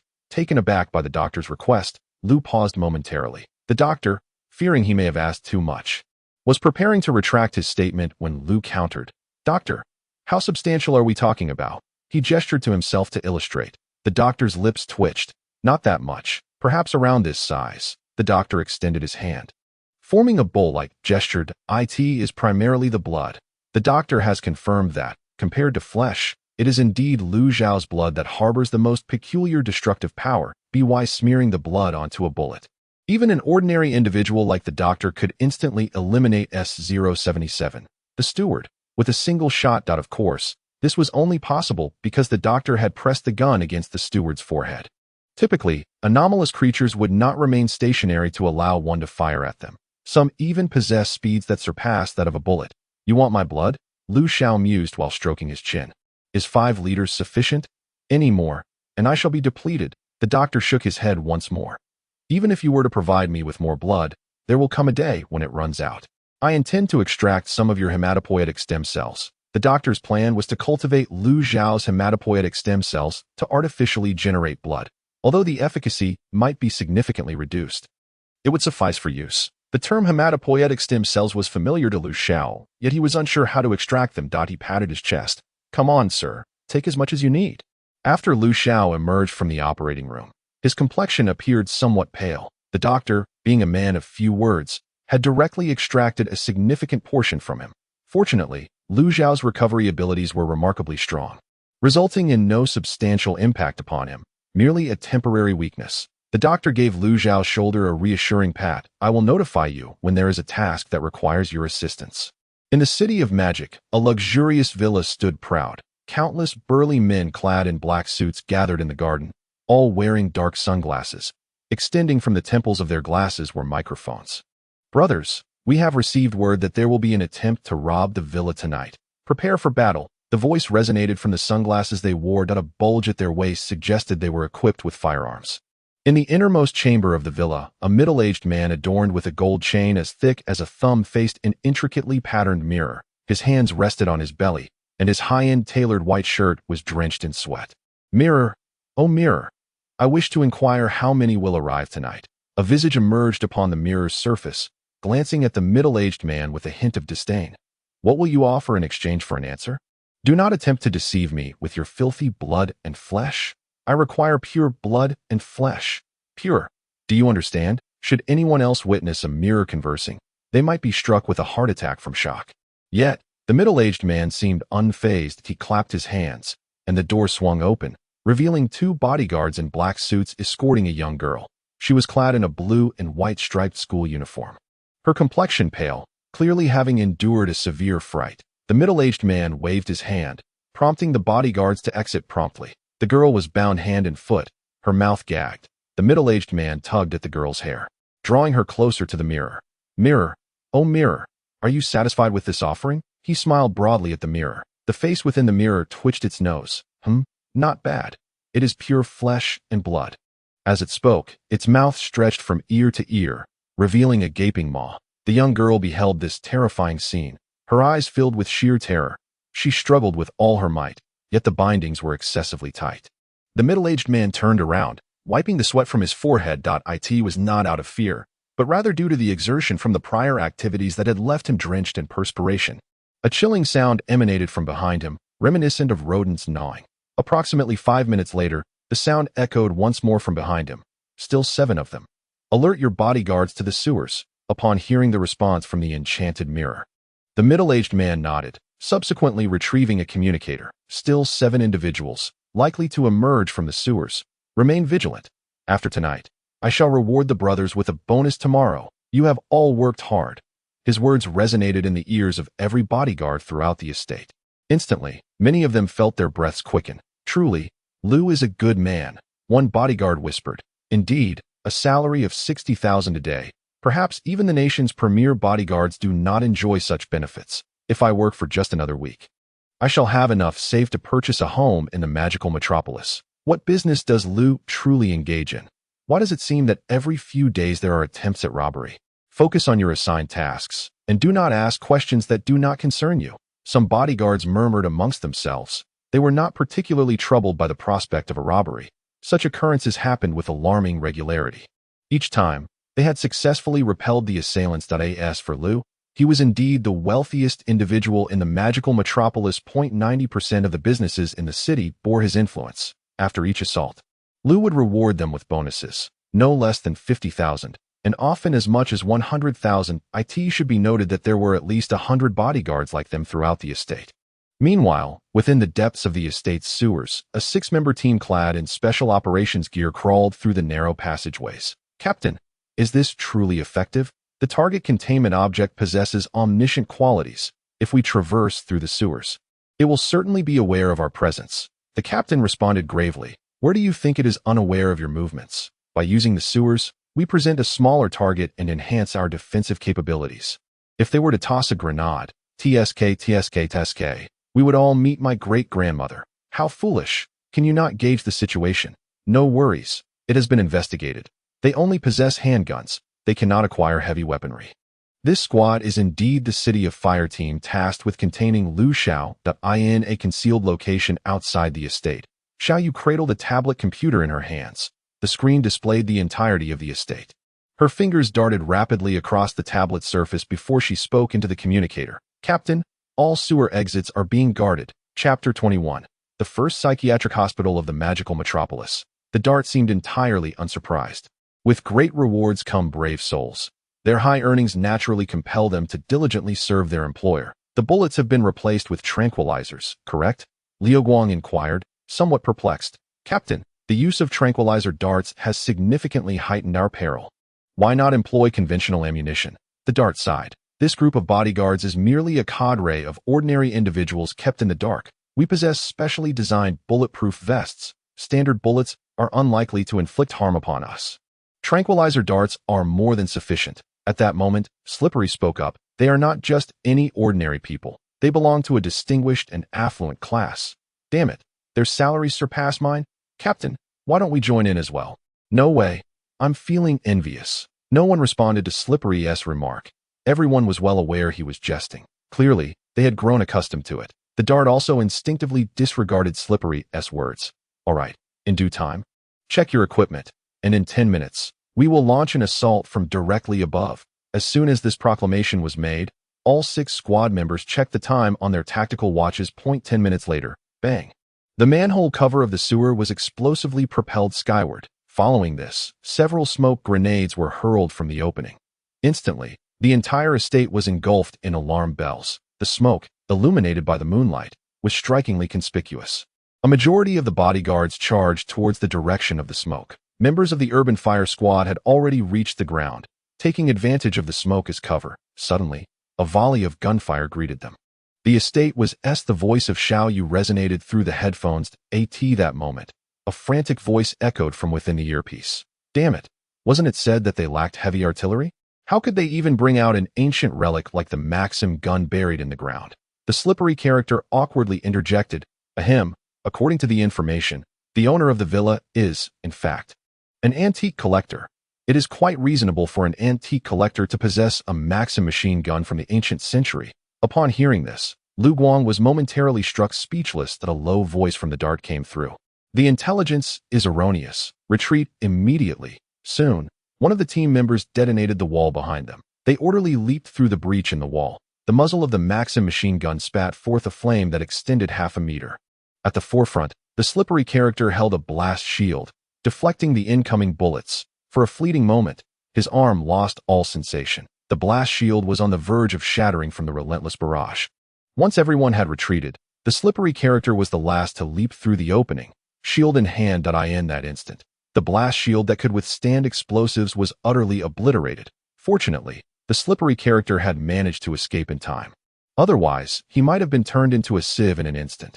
However, his arm, which had borne the brunt of the shield, was now a gruesome sight. As soon as he hit the ground, Lu Guang hoisted him up and began to flee desperately. The slippery character's faint voice crackled through the earpiece. Wow, that was exhilarating. Upon hearing his words, the others breathed a sigh of relief. The ability to speak indicated that he was still alive. Concurrently, their presence was detected by the bodyguards. At that moment, Dart stepped forward, positioning himself at the forefront. A blast shield appeared in his hands. Clang, clang, clang. Countless bullets rained upon the blast shield, sending sparks flying. The sound of approaching footsteps grew increasingly numerous. The team members hastily retreated. Xiao, through the imagery relayed by the satellite, charted the escape route for everyone. It was only after the entire team had vacated the estate that the bodyguards ceased their pursuit. On the desolate roadway, the City of Flames team appeared somewhat disheveled beneath the moonlight. A white ambulance halted before them, emblazoned with the words, "The First Psychiatric Hospital of Magic City." The doors swung open, revealing Xiao seated in the driver's seat, beckoning to the group. "Hurry, get in." The ambulance, with sirens blaring, sped away. Inside the vehicle, Xiao switched places with Dart, who took the wheel while she attended to the slippery character's injuries. "It hurts a bit," he groaned. "Just bear with it," Xiao whispered gently. She then unfastened the cuff of his sleeve, revealing an arm that bled profusely. The limb was bruised, a result of the impact. Seeing this, Xiao exhaled in relief. She then checked his chest and back, where several bullets were lodged in the ballistic vest. Thanks to the specially designed protective gear from the Warden, the bullets had been halted outside. Nevertheless, the slippery character was clearly not unscathed. A trickle of blood stained the corner of his mouth, indicating he had sustained serious internal injuries. Xiao quickly administered some first aid at that moment. Dart, driving, spoke in a grave tone. There was a problem with the intelligence. There are indeed heavy firearms defending the villa. It is impossible to breach by human force. Our team was the only one to infiltrate the villa. As he uttered these words, Dart's tone softened slightly. In the midst of a profound silence, the ambulance arrived at a hospital situated in the outskirts of the city, known as the Magic Capital. Chapter 22. The Bone Spur. The ambulance drove deep into the recesses of the psychiatric hospital, subsequently vanishing without a trace. By the time the urban fire squad reappeared, they had returned to the C-03 containment facility. "Doctor, the operation was unsuccessful." The doctor adjusted his monocle without uttering a word. He had already gleaned the details through the camera connected to the squad's pondering member. "You have all worked hard. You may retire to rest," he remarked, dismissing the reporting member, Fei Biao, and once again delving into the study of Lu Xiao's hematopoietic stem cells. Fei Biao quietly exited the doctor's office, returning to the squad's training room. Upon seeing Fei Biao's return, Xiao hurriedly approached him. "Captain, did the doctor say anything?" Fei Biao shook his head. Only then did everyone collectively exhale in relief. They all held a degree of trepidation towards the doctor, but it was evident that he did not intend to reprimand them for their failure this time. Meanwhile, Lu Xiao was toying with the bone spur. It felt weighty in his hand, and as he grasped it, it seemed to pulsate slightly, imparting to Lu Xiao a sensation that the bone spur possessed a life of its own.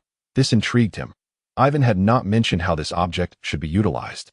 He merely stated that it was a piece of art.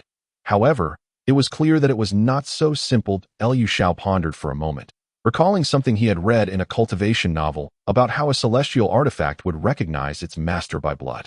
A smile crept across his lips. With a swift motion, Lu Xiao plunged the entire bone spur into his thigh. That moment, the bone spur trembled violently. He quickly withdrew it, scrutinizing it intently. The intricate patterns on the spur were now stained with blood.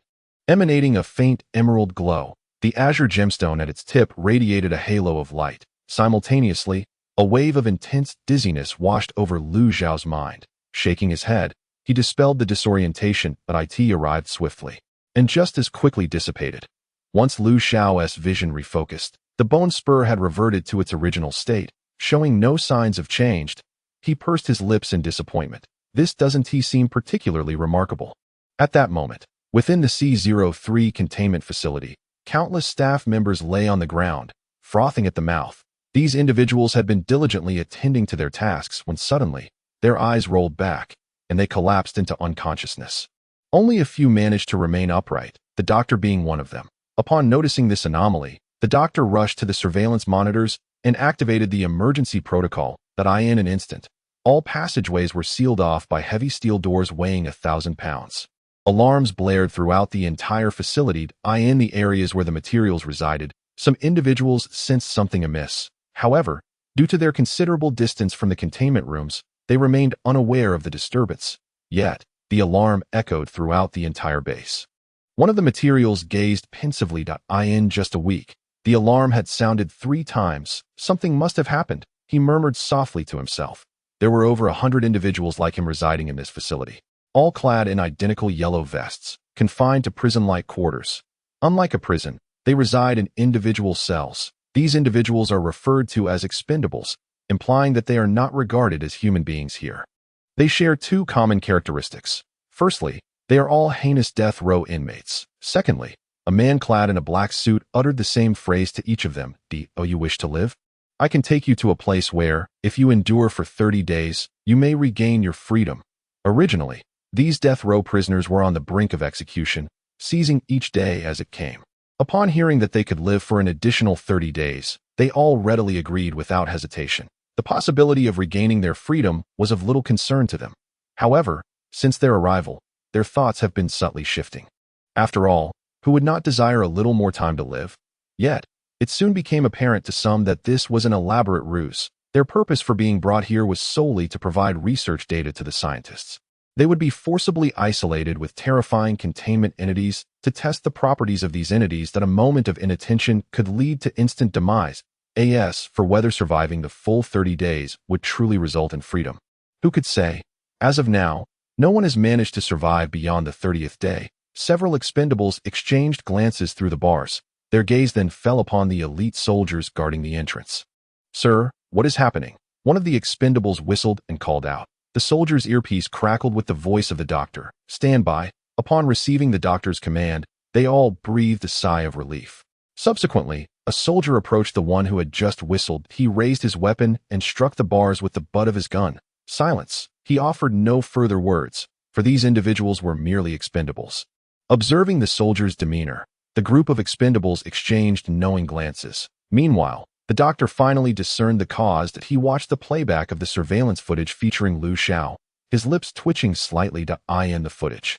After the bone spur had entirely embedded itself in his thigh, the staff began to collapse one after another, as if their souls had been instantaneously extracted in the surveillance. Xiao appeared to desire a repeat of the experience. The doctor hastily seized the microphone at S-292. Cease immediately. In the containment chamber, Xiao was momentarily startled by the sudden command. Doctor? He queried, his tone laced with confusion. Soon, the doctor arrived at Xiao's containment area. After viewing the surveillance video, Xiao awkwardly concealed the bone spur behind him. The doctor adjusted his monocle at S-292. This item is exceedingly dangerous and requires containment. Upon hearing this, Xiao resolutely refused. Doctor, this is my personal property.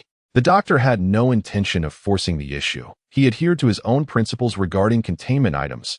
He would avoid provocation whenever possible. He believed that angering a containment entity could lead to numerous uncontrollable consequences.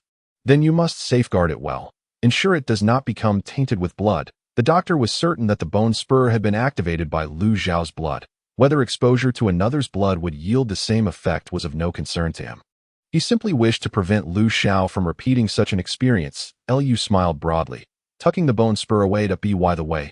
Doctor, do we have any missions lately? When can I return to the real world? Just as the doctor was about to shake his head, he suddenly recalled the failed mission of the city on fire team. As luck would have it, there is indeed one. Upon hearing this, Lu's excitement surged. What are we waiting for? I can hardly contain my eagerness. Chapter 23. Shanghai, the magic city. Hold your horses. We still need to make some arrangements. The doctor adjusted his monocle. Furthermore, I must prepare the necessary paperwork for your outing. This process will take a day. Lu pouted and sat back down on the bed. Tomorrow, I will arrange for someone to come and fetch you.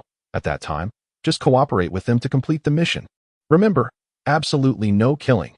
With that, the doctor turned and departed. After the doctor left, Lu took out the bone spur and examined it meticulously. The bone spur resembled a vibrating rod, trembling incessantly in his hands. Lu expressed his fondness for it. Unable to part with it, in the doctor's office. Darts. This is the document for mobilizing S-292 for the operation. Darts took the document from the doctor's hand and inquired in a low voice. Are we to have S-292 assist with our containment operation? The doctor nodded, producing a video for Darts. This is one of his abilities. I have calculated that the radius of effect is 3 kilometers. When this ability is activated, all humans within that 3-kilometer range experience similar levels of dizziness, and it lasts for half an hour. Darts gasped upon hearing this. Is there no way to evade this ability? The doctor adjusted his monocle. I suspect only those with strong mental fortitude can withstand such an abrupt dizziness. Darts glanced at the video, where Lu also displayed a momentary dizziness, in that fleeting instant. A plan formed in his mind. With this ability, the previously impenetrable villa would become a trivial task. The doctor seemed to sense his thoughts that you're thinking too simplistically. Darts paused, then turned to the doctor. The doctor spoke softly. The target possesses omniscient traits, so relying on this method for containment is unlikely to succeed. Darts quickly understood. Indeed, the target's omniscience posed a significant challenge. Otherwise, with their team's capabilities, a single surprise assault would suffice for the containment task. What is the purpose of including S-292? Darts queried. The S-292 possesses characteristics of a high entity, which may slightly interfere with the target's prophetic outcomes. The doctor was not entirely certain. They had far too little information regarding that mirror, rendering much of their knowledge speculative. Additionally, this operation has another objective besides containing the target. There are prison guards from other nations infiltrating, seeking to capture this containment object. If we fail to secure the target, you must disrupt the containment efforts of the other prison guards. As he spoke, the doctor adjusted his monocle. If necessary, S-292 can be directed to use this ability against the other prison guards. As long as the objective remains within the borders of Xiao, this endeavor shall be deemed a success. This is precisely the reason the doctor instructed them to bring along Lu Xiao. Fabiao did not question the doctor's command and promptly set off. Within the villa of the estate.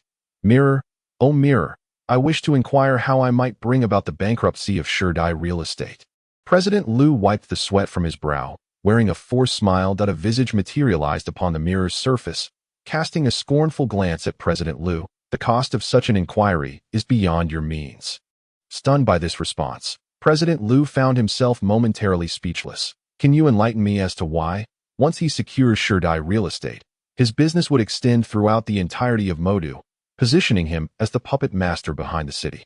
The mirror let out a derisive laugh. Consider the answer to your question a gift. The principle of transactions is one of equivalence, given the potential impact of the final outcome on the world.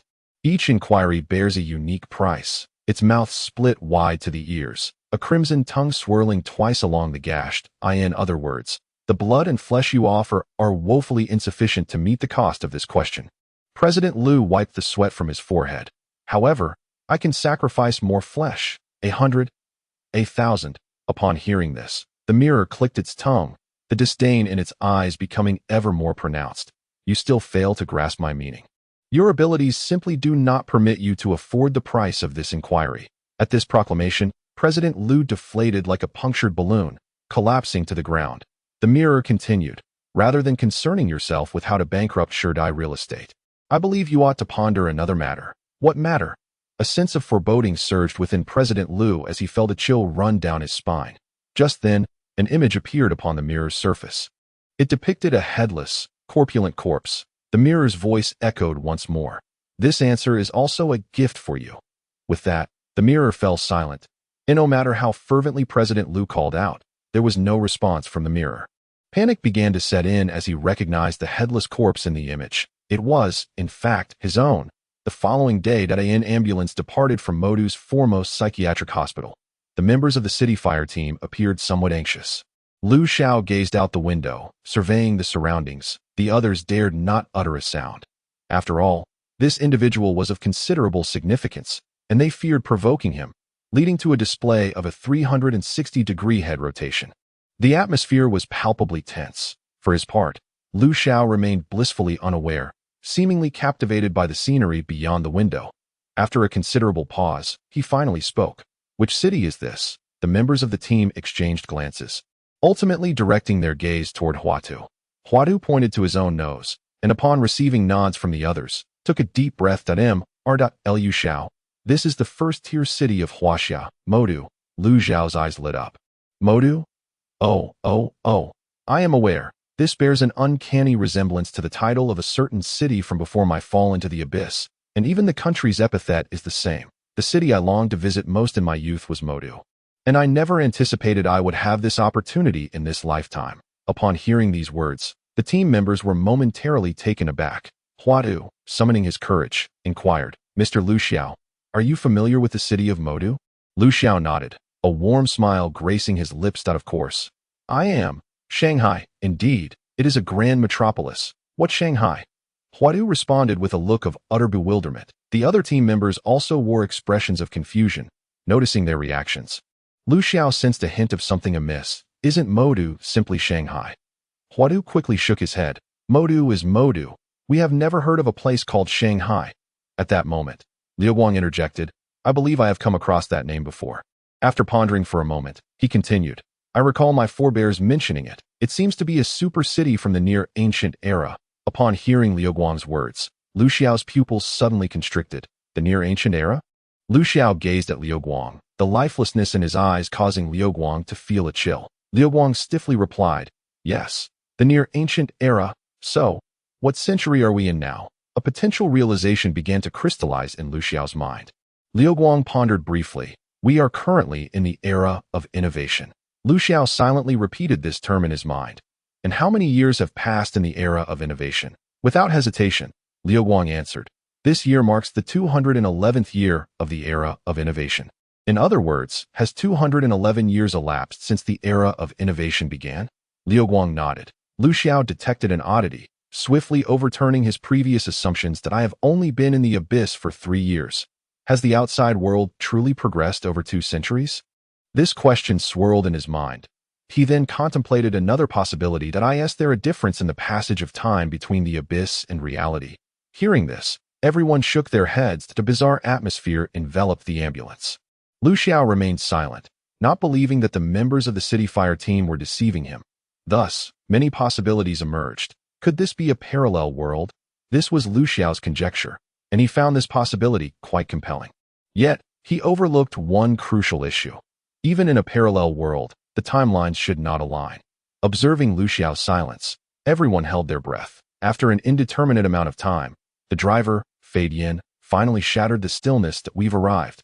With that, he promptly exited the vehicle. The other team members followed suit, disembarking in haste. Just as Lu Xiao was about to step out, Fade Yin's voice rang out. "Mr. Lu Xiao, I kindly ask you to heed my instructions if I do not signal you to engage. Please observe quietly." Upon hearing this, Lu Xiao did not refuse. Seeing Lu Xiao's compliance, Fade Yin secretly breathed a sigh of relief. He had been apprehensive that Lu Xiao might break free from their control, should Lu Xiao insist on acting independently. Their team lacked the capability to stop him. The consequences of an uncontrollable containment object were unpredictable. Yet, it was evident that Lu Xiao had no such intentions. Upon exiting the vehicle, he curiously surveyed his surroundings. In the distance loomed a resplendent villa, aglow with lights. He turned to Liu Guang and asked, "My friend, what is the target of containment?" Liu Guang immediately turned to his captain, and upon seeing the nod from the dart, he responded, "According to the information, the containment target is a mirror possessing omniscient characteristics." Omniscient characteristics. Lu Xiao's eyes instantly brightened. Liu Guang nodded. "This mirror is quite peculiar. It is said to know everything, both past and future." How sinister, one must admit. This statement thoroughly piqued Lu Xiao's curiosity. At that moment, he was filled with questions, as if a pillow had appeared just when he felt drowsy. Suddenly, Lu Xiao found himself enthusiastic about this containment operation. Initially, he had intended to merely go through the motions, but now he felt compelled to acquire this containment object. At that moment, Lu, looking ashen, sat on the sofa. He had considered fleeing, yet the images displayed in the magic mirror had already foretold his fate. As the owner of the magic mirror, he understood it best. The answers provided by the magic mirror were immutable facts. Over the span of a day, he had revisited all his past memories. Once, he was merely a small factory owner in the bustling city of Magic Capital, Magic Capital. There were thousands like him, if not more. Although he lived a relatively affluent life, it was evident that he harbored greater ambitions. By a stroke of luck, he discovered this mirror in an antique shop. From the very first glance, he found himself irresistibly drawn to it. Thus, he spent a considerable sum to bring the mirror home. During a moment of overwhelming stress, while talking to himself in front of the mirror, it responded to him. From that point on, he became ensnared in its allure. With the mirror's assistance, his business flourished immensely. He came to know the weaknesses of his competitors one by one. In just a decade, he became the largest proprietor in Magic Capital, secretly controlling 90% of the city's trade. Perhaps he had long lost count of how many lives he had sacrificed to the magic mirror. Yet, he distinctly remembered the first life he offered, that of his former wife. However, all of that was now but a distant memory. He stared blankly at the magic mirror, his mind swirling with thoughts. Upon realizing his impending doom, he contemplated destroying the mirror. Yet, no matter how hard he tried, he could not inflict even the slightest harm upon it. The magic mirror no longer acknowledged him. Regret, frustration, and fear. A myriad of emotions surged within him. Just then, a piercing alarm echoed through the air. The villa was under attack once more. Gunfire resonated throughout the night sky. The route leading to this estate had long been sealed off by the authorities. Police cars were stationed at every intersection. At one of these intersections, two police officers, an elder and a youth, leaned against their patrol car, taking a break. The younger officer took out a pack of cigarettes and offered one to the older officer. "Uncle Wong, why do you think we are ordered to block this road every day without any explanation?" The elder officer, known as Uncle Wong, who had been in service for over a decade, had amassed considerable knowledge. He slowly exhaled a ring of smoke.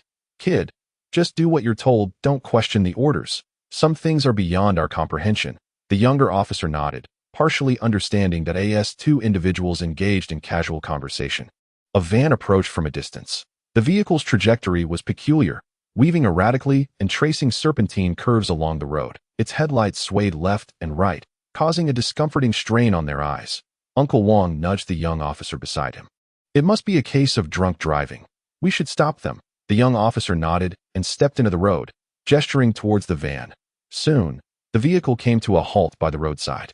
The young officer rapped on the window. As it rolled down, he was met by a soldier clad in tactical gear occupying the driver's seat. Momentarily taken aback, the young officer immediately saluted, yet the driver offered no response. Instead, engaging in a series of bizarre, mechanical motions with his hands, which had long since departed from the steering wheel. The atmosphere grew increasingly eerie, and the young officer felt a tingling sensation at the back of his neck. Nonetheless, duty compelled him to speak. "Sir, this road has been closed off. Passage is prohibited without special authorization." Upon hearing the young officer's words, the soldier paused one hand and retrieved an identification document from his bag, extending it towards the officer. Meanwhile, his other hand continued its unsettling, mechanical movements. The young officer accepted the document and cast a glance at the rearview mirror. The sight reflected back sent shivers down his spine. 6 individuals dressed in similar tactical attire occupied the van's cargo area, their hands moving in eerie synchrony, mirroring the driver's actions. Chapter 25. One must not kill, yet they are not human. At this juncture, the veteran officer also sensed something amiss and approached the van. As he passed the young officer, he patted him on the shoulder. However, the young officer stood frozen, his gaze vacant, clutching the document tightly. The veteran officer took the document from him and examined it closely, only to be taken aback. He then glanced at the soldier in the driver's seat and promptly rendered a salute. "You may proceed." The soldier nodded, returned his hands to the steering wheel, and drove away, the vehicle's path still marked by its erratic swerving. After watching the van vanish from sight, the veteran officer nudged the young officer. Thud! The young officer collapsed to the ground. The veteran officer stared in astonishment at the young officer, who lay there with his eyes rolled back. It took him a moment to regain his composure, and he helped the young officer to his feet, pinching his philtrum with his thumb. After a full 5 minutes of this, the young officer's eyes gradually regained their focus. Gag! As soon as the young officer regained consciousness, he doubled over, retching on the ground. The veteran officer gently rubbed his back. What on earth happened to you? Why did you suddenly faint? Once the young officer had finished retching, he looked up at the veteran officer with tear-filled eyes, shaking his head in confusion. I have no idea. I just suddenly blacked out. Upon hearing this, the veteran officer's expression grew grave. You haven't been possessed, have you? At this, a flicker of fear crossed the young officer's face. Outside the estate, in a concealed location, an ambulance emblazoned with the words First Psychiatric Hospital of Magic City was parked. Inside, Xiao, clutching a tablet, spoke in a hushed tone. Captain, are the attackers our own people? The dart shook its head. No. Another team of jailers has intervened. Xiao's fingers flew across the tablet with remarkable speed. According to satellite feedback, 3 teams are launching an assault on the villa. The dart spoke in a low voice. Can we trace their identity codes? Each member of the jailer teams possesses a unique identity code. The jailer's satellite can detect these codes, allowing us to ascertain their originating facility. Xiao's fingers danced over the tablet. Her finely shaped brows furrowed tightly. Captain, I cannot locate them. Their identity codes have been obscured by special means. Listening to the gunfire outside, the dart's expression darkened.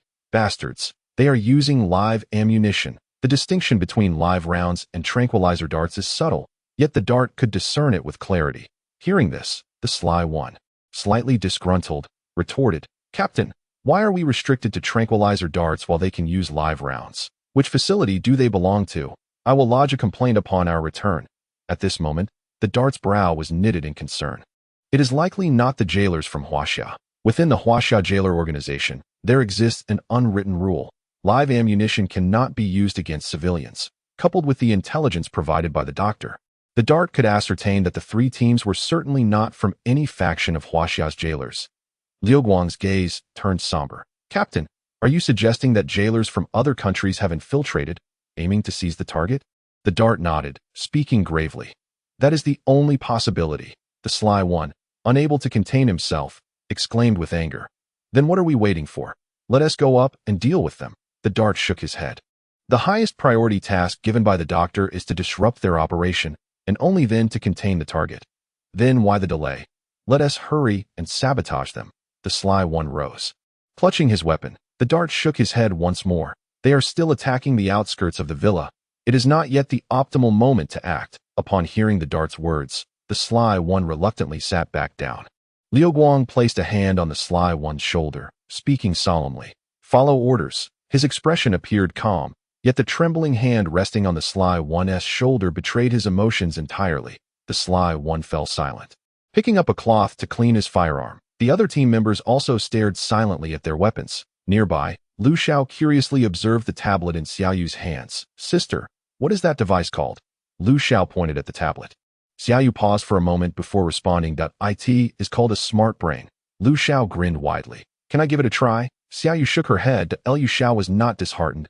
He did not insist on playing with the smart brain. He merely found it reminiscent of the tablets from his memory and was curious to take a look. However, since Xiao declined, he acquiesced, for as a model citizen, it was evidently inappropriate to forcibly seize it. Meanwhile, the battle within the estate had escalated to a fever-pitched this moment. The garden was strewn with the lifeless bodies of dozens of bodyguards. The 3 teams of prison guards were evidently working in unison, displaying remarkable coordination. To date, there had been no casualties. Some bodyguards had retreated to the interior of the villa, while others had seized the opportunity to flee the estate amidst the chaos. After all, they were merely there for work, and it would be folly to risk their lives. Captain, they have begun their assault on the villa. It is anticipated that in 5 minutes, the villa will fall. Xiao Yu's voice rang out. Fei Biao pondered for a moment before issuing his command. Check your equipment. Once they emerge from the villa, we will intercept them. Lu Guang remarked coldly. Should we use tranquilizer darts or live ammunition? As he spoke, he had already removed the tranquilizer magazine, clearly indicating his stance. In an instant, all eyes, except for Lu Xiao's, turned towards Fei Biao. Fei Biao scanned the faces of his team members and gritted his teeth, declaring, live ammunition. Upon hearing Fei Biao's words, everyone seemed to find an outlet for their pent-up emotions. The only sound in the vehicle was the clattering of magazines being changed. Lu Guan, in particular, discarded the used tranquilizer magazine onto the floor, stomping on it fiercely and spitting disdainfully. To that moment, Lu Xiao grasped Fei Biao's arm. Buddy, do you need me to take action? He inquired, pointing to his own nose. Fei Biao considered for a moment. Lu Xiao. I hope you will heed my command. Lu Xiao nodded, then flashed a congenial smile. That I have one more question. Fei Biao locked eyes with Lu Xiao's lifeless gaze and replied solemnly, please proceed. Lu Xiao extended his tongue, licking the corner of his mouth. The moonlight streamed through the car window, casting an eerie glow on his face, rendering his dead fish eyes exceptionally chilling. Can I kill? At Lu Xiao's query, all eyes once again turned to Fei Biao. His expression darkened as he replied, enunciating each word coldly. You cannot kill, but they are not human. P.S. It should be noted that the lack of combat capability of Fei Biao's team is not due to weakness. They could launch a strong assault with live ammunition if necessary. However, facing their own compatriots, their conscience forbids the use of lethal force. Moreover, Fei Biao opted for a retreat upon entering the villa to avoid any sacrifices. I hope for your understanding. Chapter 26. Embrace the fear. Minions. Upon hearing Fei Biao's response, Lu Xiao's smile widened with delight. He may have been slightly driven mad by the dark prison, but that did not imply foolishness. He had listened intently to the conversation among the team members. He would be the first to oppose any foreign oppression on his homeland, although he was uncertain whether he still belonged to this nation. Nevertheless, that did not diminish his resolve to kill. He raised a hand to his forehead, his long fingers prominent with knuckles. The glint of bloodlust flashed from the depths of his eyes. He struggled to maintain his expression, fearful of frightening Xiao beside him. Sensing Lu Xiao's slight tremor, Xiao curiously asked, are you afraid? At this, Lu Xiao controlled his expression and offered her a relatively gentle smile, just a tad excited. Yes, just a little. The villa had succumbed. In the corridor lay dozens of bodies clad in black suits, sprawled in disarray. Unmistakably, each bore a puncture wound in their foreheads. The ground was drenched in blood, with crimson stains even spreading across the steps at the entrance of the villa. The once resplendent mansion had transformed into a scene of carnage. Bang! The door was forcefully kicked open. General Lu was seated on the sofa, clutching a high-stemmed wine glass, its contents resembling blood under the illumination of the lights. He did not turn to acknowledge the newcomers, instead savoring the wine in solitude. Entering were 7 soldiers clad in tactical attire, led by one who signaled with a gesture characteristic of special forces. Subsequently, a soldier stepped forward to hoist a beautifully patterned ancient mirror. General Lu made no attempt to impede the proceedings, his body languishing on the sofa. May I request one thing from you? His voice, at that moment, sounded somewhat hoarse. The soldiers turned to regard him.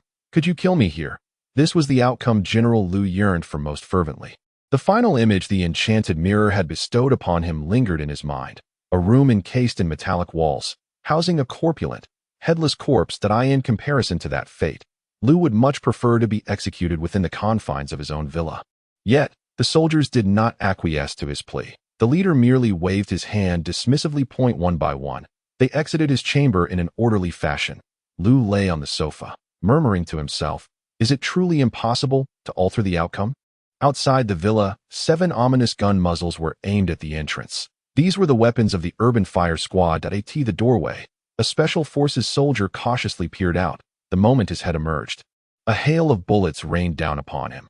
Even with the specially designed bulletproof helmet of the Warden, his head was obliterated instantaneously, exploding like a watermelon, leaving red and white matter splattered across the ground.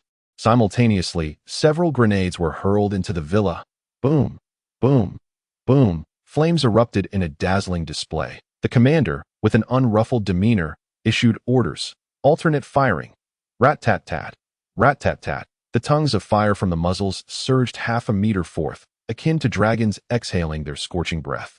Click! A smoke grenade was tossed. Moments later, a thick cloud of smoke enveloped the area. The commander activated the smoke filtering function of his goggles in his line of sight. There was not a soul to be seen within the haze. He immediately grasped the adversary's choice. They had forsaken the front entrance. With a sly chuckle, he remarked, then they shall suffer the consequences. The commander activated his microphone. Mr. Lu, they did not exit through the front door. The voice of Lu echoed through the device. I have already seen. Meanwhile, a breach had been blasted through the walls of the villa. Over a dozen special forces soldiers emerged in an orderly fashion from the opening. They advanced in a staggered formation, ever vigilant of their surroundings. Just as the last of them stepped through the gap, a voice resonated in their ears. Hello, friends, sapralize. Following the voice, they turned to look. illuminated by the moonlight.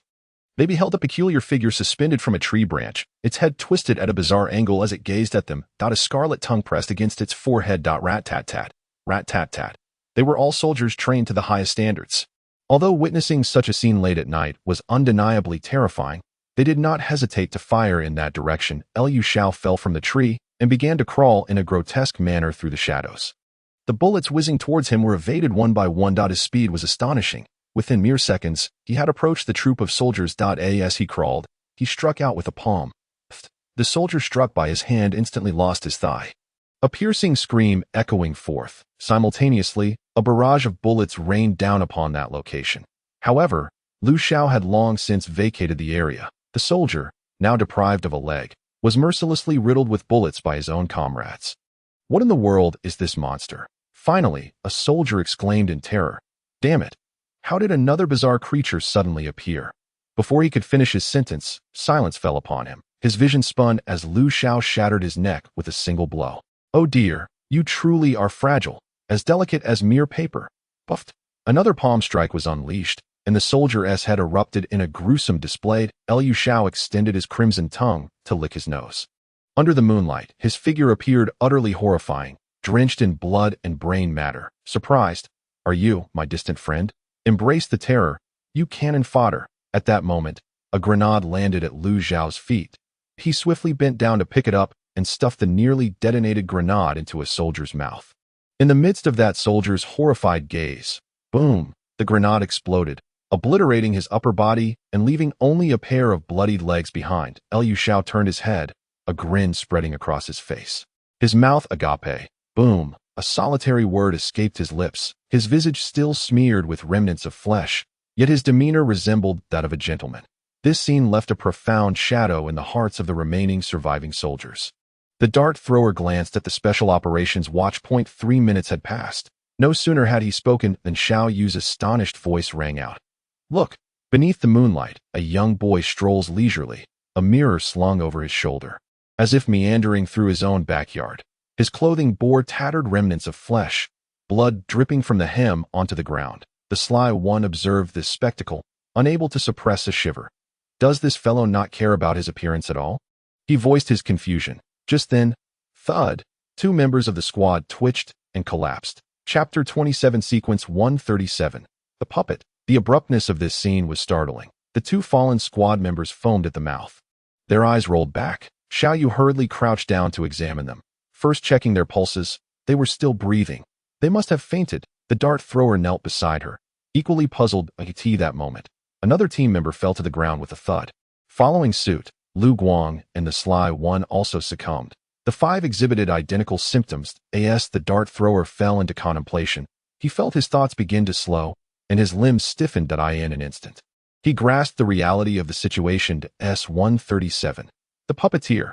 J-01 containment facility. The eyes of the dart thrower glimmered with a hint of crimson, his limbs rendered so rigid that they could no longer move.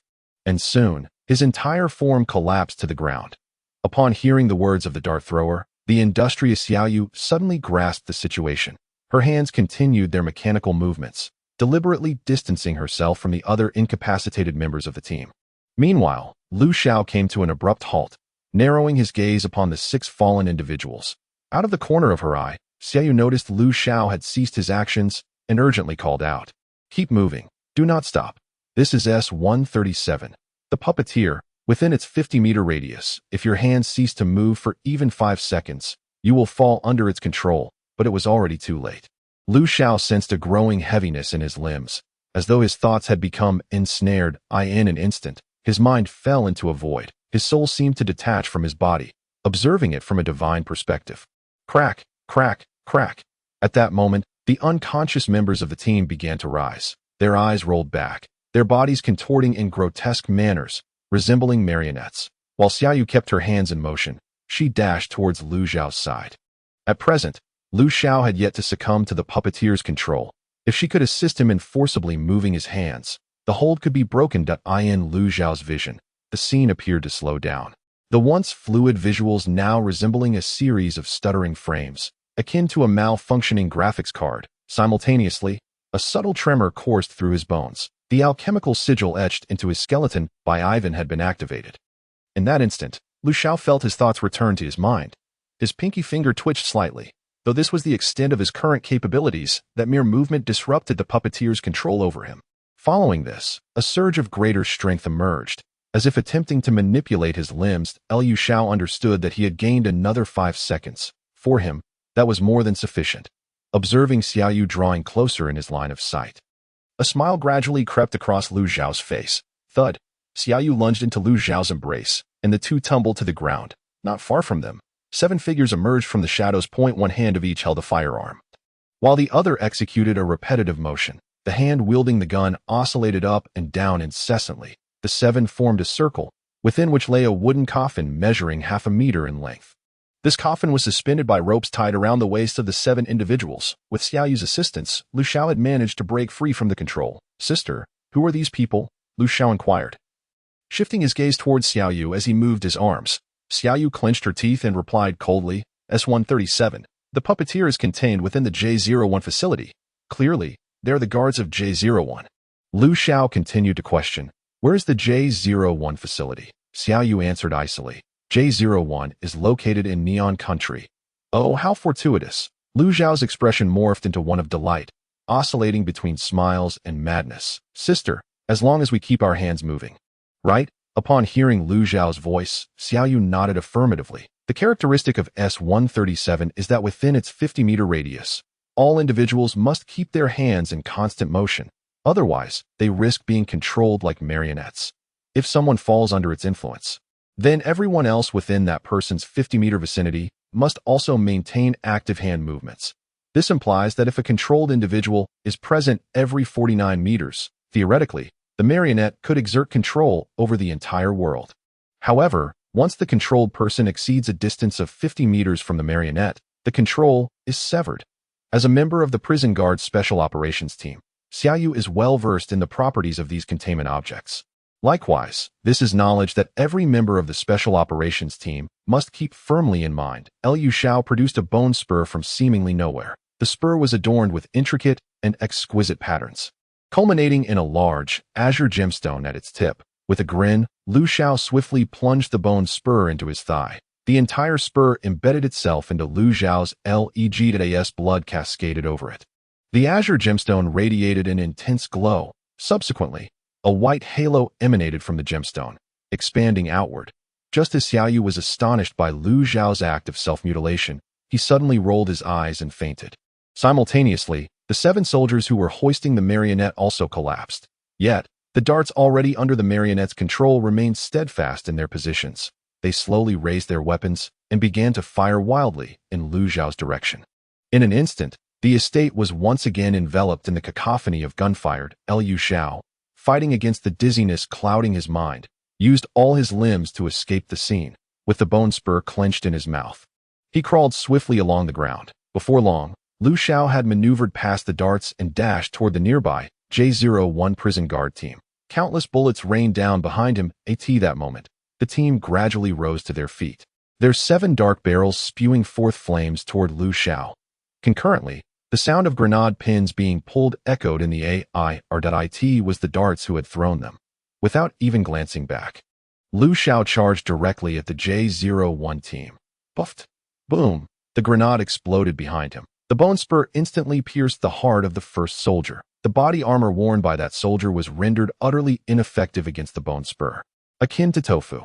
Yet, the soldier with the pierced heart did not succumb to death. His eyes rolled upward, revealing a vast expanse of sclera, while drool trickled from the corners of his mouth. One hand clutched the bone spur embedded in his chest, while the other, still grasping a firearm, abruptly fired at Lu Xiao. Lu Xiao attempted to extract the spur, but the soldier's grip was surprisingly strong. At that moment, Lu Xiao was unable to withdraw the spur. Meanwhile, all the weapons present were aimed at him, including Xiao, who had just regained his footing. Chapter 28. The cleaner tat, tat tat tat. Just before the gunfire erupted, Lu Xiao had already abandoned the idea of removing the bone spur. Puffed, puffed, puffed. The soldier with the spur embedded in his chest was reduced to a mass of fragments by a barrage of bullets. At that moment, Lu Xiao held a still beating, crimson heart in his hand. After crushing it effortlessly, Lu Xiao lunged toward the next target. The puppeteer ultimately remains a mere human. However, inflicting effective harm upon Lu Xiao proves to be a formidable challenge. During the 3 harrowing years of survival in the abyss, Lu Xiao encountered a myriad of grotesque monsters and bizarre entities, whose abilities were even more unfathomable. Throughout this time, the regions Lu Xiao explored were merely the tip of the iceberg of the abyss. Countless other areas remained uncharted, teeming with even more terrifying and peculiar presences. The scene was a gruesome spectacle, with the 7 prison guards of J01 falling victim to Lu Xiao's prowess in less than 2 minutes. Yet, even with their skulls crushed, those soldiers, under the control of the puppeteer, continued to launch attacks against Lu Xiao. After dispatching the J01 prison guards, Lu Xiao delivered a forceful kick to a half-meter-long wooden coffin, revealing its contents. Inside lay a filthy and dilapidated puppet, its expression eerily grotesque. Grasping the puppet, Lu Xiao sprinted over 100 meters in a single breath, all the while mindful of the puppeteer's characteristics, his hands never ceasing their movements. Once Lu Xiao had departed with the puppeteer in tow, the members of the city fire squad regained their composure, rising from the ground, retching. The darts, the first to regain his bearings, surveyed the scene and quickly grasped the gravity of the situation. All units, prepare measures against S-137. The puppeteer, he commanded, his hands beginning to move in a mechanical rhythm as he spoke into the microphone. Doctor, the operation is complete. Additionally, S-137 has appeared on site. How shall we proceed? A cold voice emanated from the earpiece. Bring S-137 back to the containment facility. The darts nodded, then recalled another matter. Xiao, go into the villa and see if there are any survivors. Xiao waved his arm and entered the villa. Shortly thereafter, his voice crackled through the microphone. Captain, Lu Ming is still alive. He wants me to shoot him. What should I do? Captain, Lu Ming, the villa's owner and the most concealed tycoon of the Magic City, was indeed a significant figure. The dart's expression darkened as he replied coldly. That would only benefit him. Keep an eye on him for now. When the cleaners arrive, let him serve as a consumable in our containment facility. Although the darts was unaware of Lu Ming's past deeds, he understood well that those who engaged in dealings with the bazaar were invariably stained with blood. For most anomalies, the cost of such transactions often involved the sacrifice of living beings. While those like the prison physician, who pursued healing, were a rare exception amidst the grotesque. Once the squad members had regained their composure, the dart spoke into the microphone that Lu Xiao, you may return. Meanwhile, upon hearing the dart's words, Lu Xiao hurriedly returned, the puppeteer in hand at that moment. The members of the city fire squad were flailing about, their antics appearing rather comical. Lu Guang sighed in relief. Thank goodness for S-292. Otherwise, we might have met our end today. Lu Xiao, waving his arms, grinned widely. No. I almost fell victim too. And it was all thanks to Xiao. The squad members promptly turned their gaze toward Xiao, who, under their scrutiny, appeared somewhat bashful. Once again, it was the captain's swift reaction that saved the day. Had it not been for the captain's timely reminder, I would never have considered the direction of the marionette. In an instant, everyone began to engage in reciprocal flattery. An ambulance emblazoned with the words "The Premier Psychiatric Hospital of Magic City" traversed a secluded path, swaying precariously. Liu Guang waved his hands animatedly, his voice slightly hoarse as he exclaimed, Captain, could you perhaps reduce the degree of swaying? I seem to be getting carsick. At that moment, others nodded in agreement. Fajian pouted in resignation, stating, I don't wish for this either. My hands cannot afford to pause for even a moment. Inside the vehicle lay a filthy, dilapidated puppet at the feet of the gathered individuals, accompanied by an ornately patterned mirror. Lu Xiao waved his hands incessantly, turning to gaze out the window, lost in thought. Meanwhile, on the other side, Huaido was coordinating with a group of individuals clad in sanitation uniforms. He pointed at Lu Mingsheng, slouched on the sofa, and addressed one of the sanitation workers. Take this person back to the shelter as a consumable. The sanitation worker he referred to was indeed one of the cleaners. They were responsible for assisting the wardens in managing the aftermath of certain situations. After circling the villa, the leader of the cleaners and Huaido exchanged glances, both feeling a sense of unease at the scenes unfolding before them.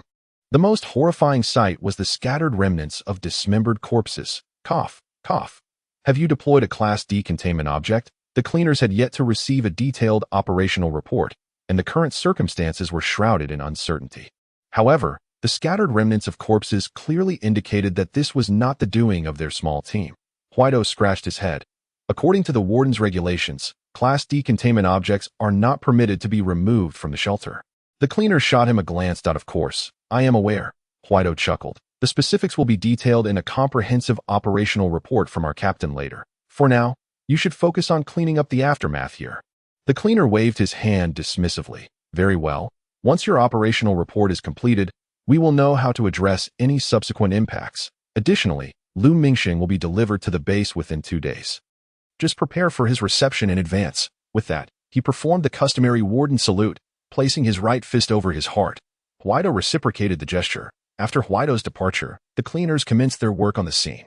They began by gathering the dismembered body parts scattered across the ground in some areas. They even resorted to using shovels to collect the remnants of flesh and blood. Subsequently, they poured a specially formulated liquid over the area. The moment the liquid made contact with the blood and flesh, it began to dissolve at a visibly rapid pace, leaving only a layer of black ash behind. Following this, the cleaners repaired the damaged areas of the villa, restoring it to its former grandeur. By this point, there was no indication that a battle had ever occurred within this estate.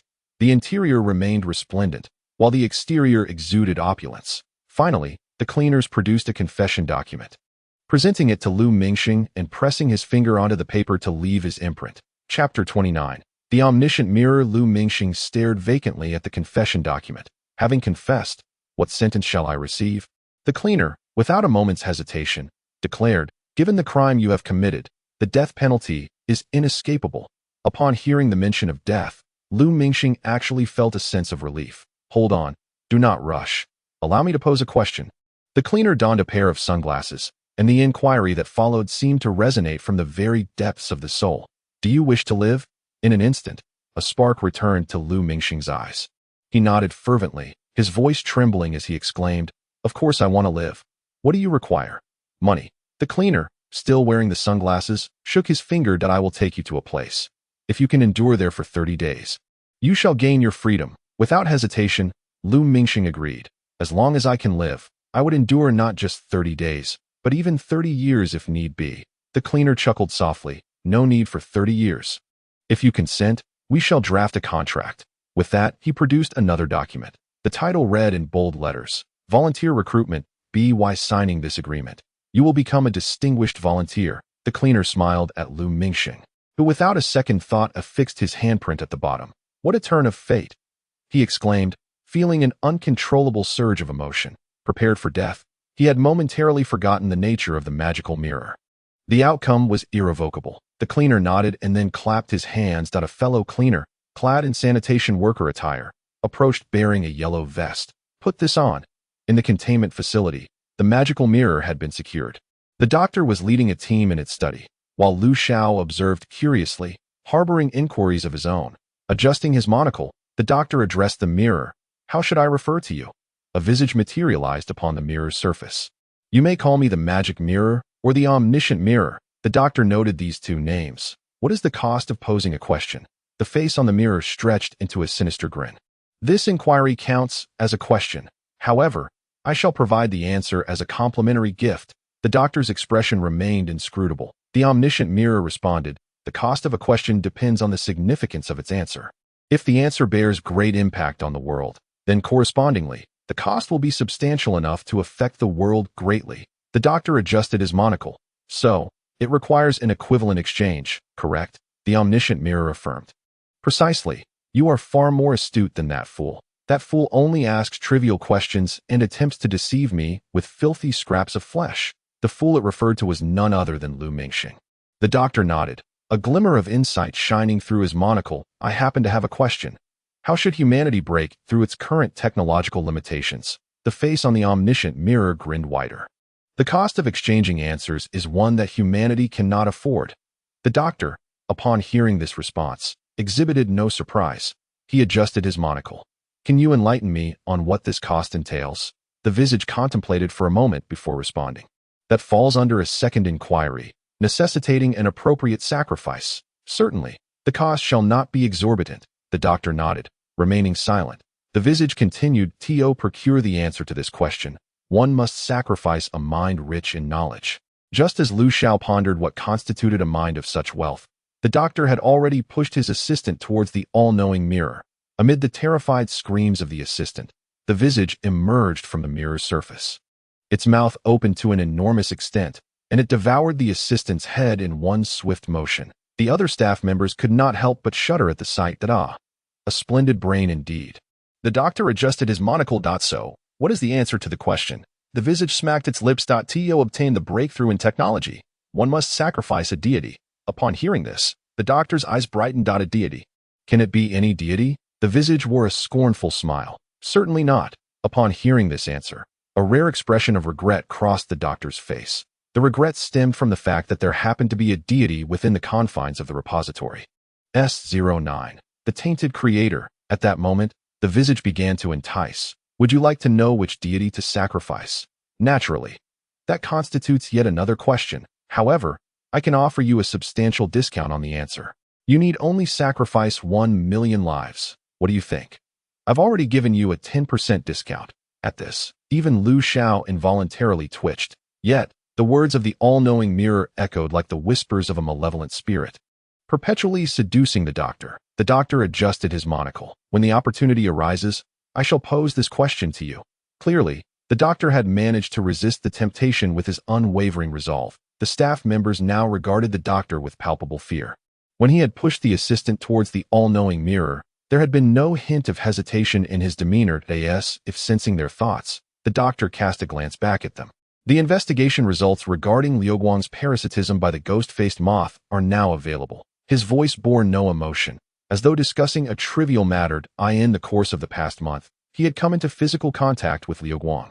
The he referred to by the doctor was indeed the assistant who had been thrust towards the all-knowing mirror.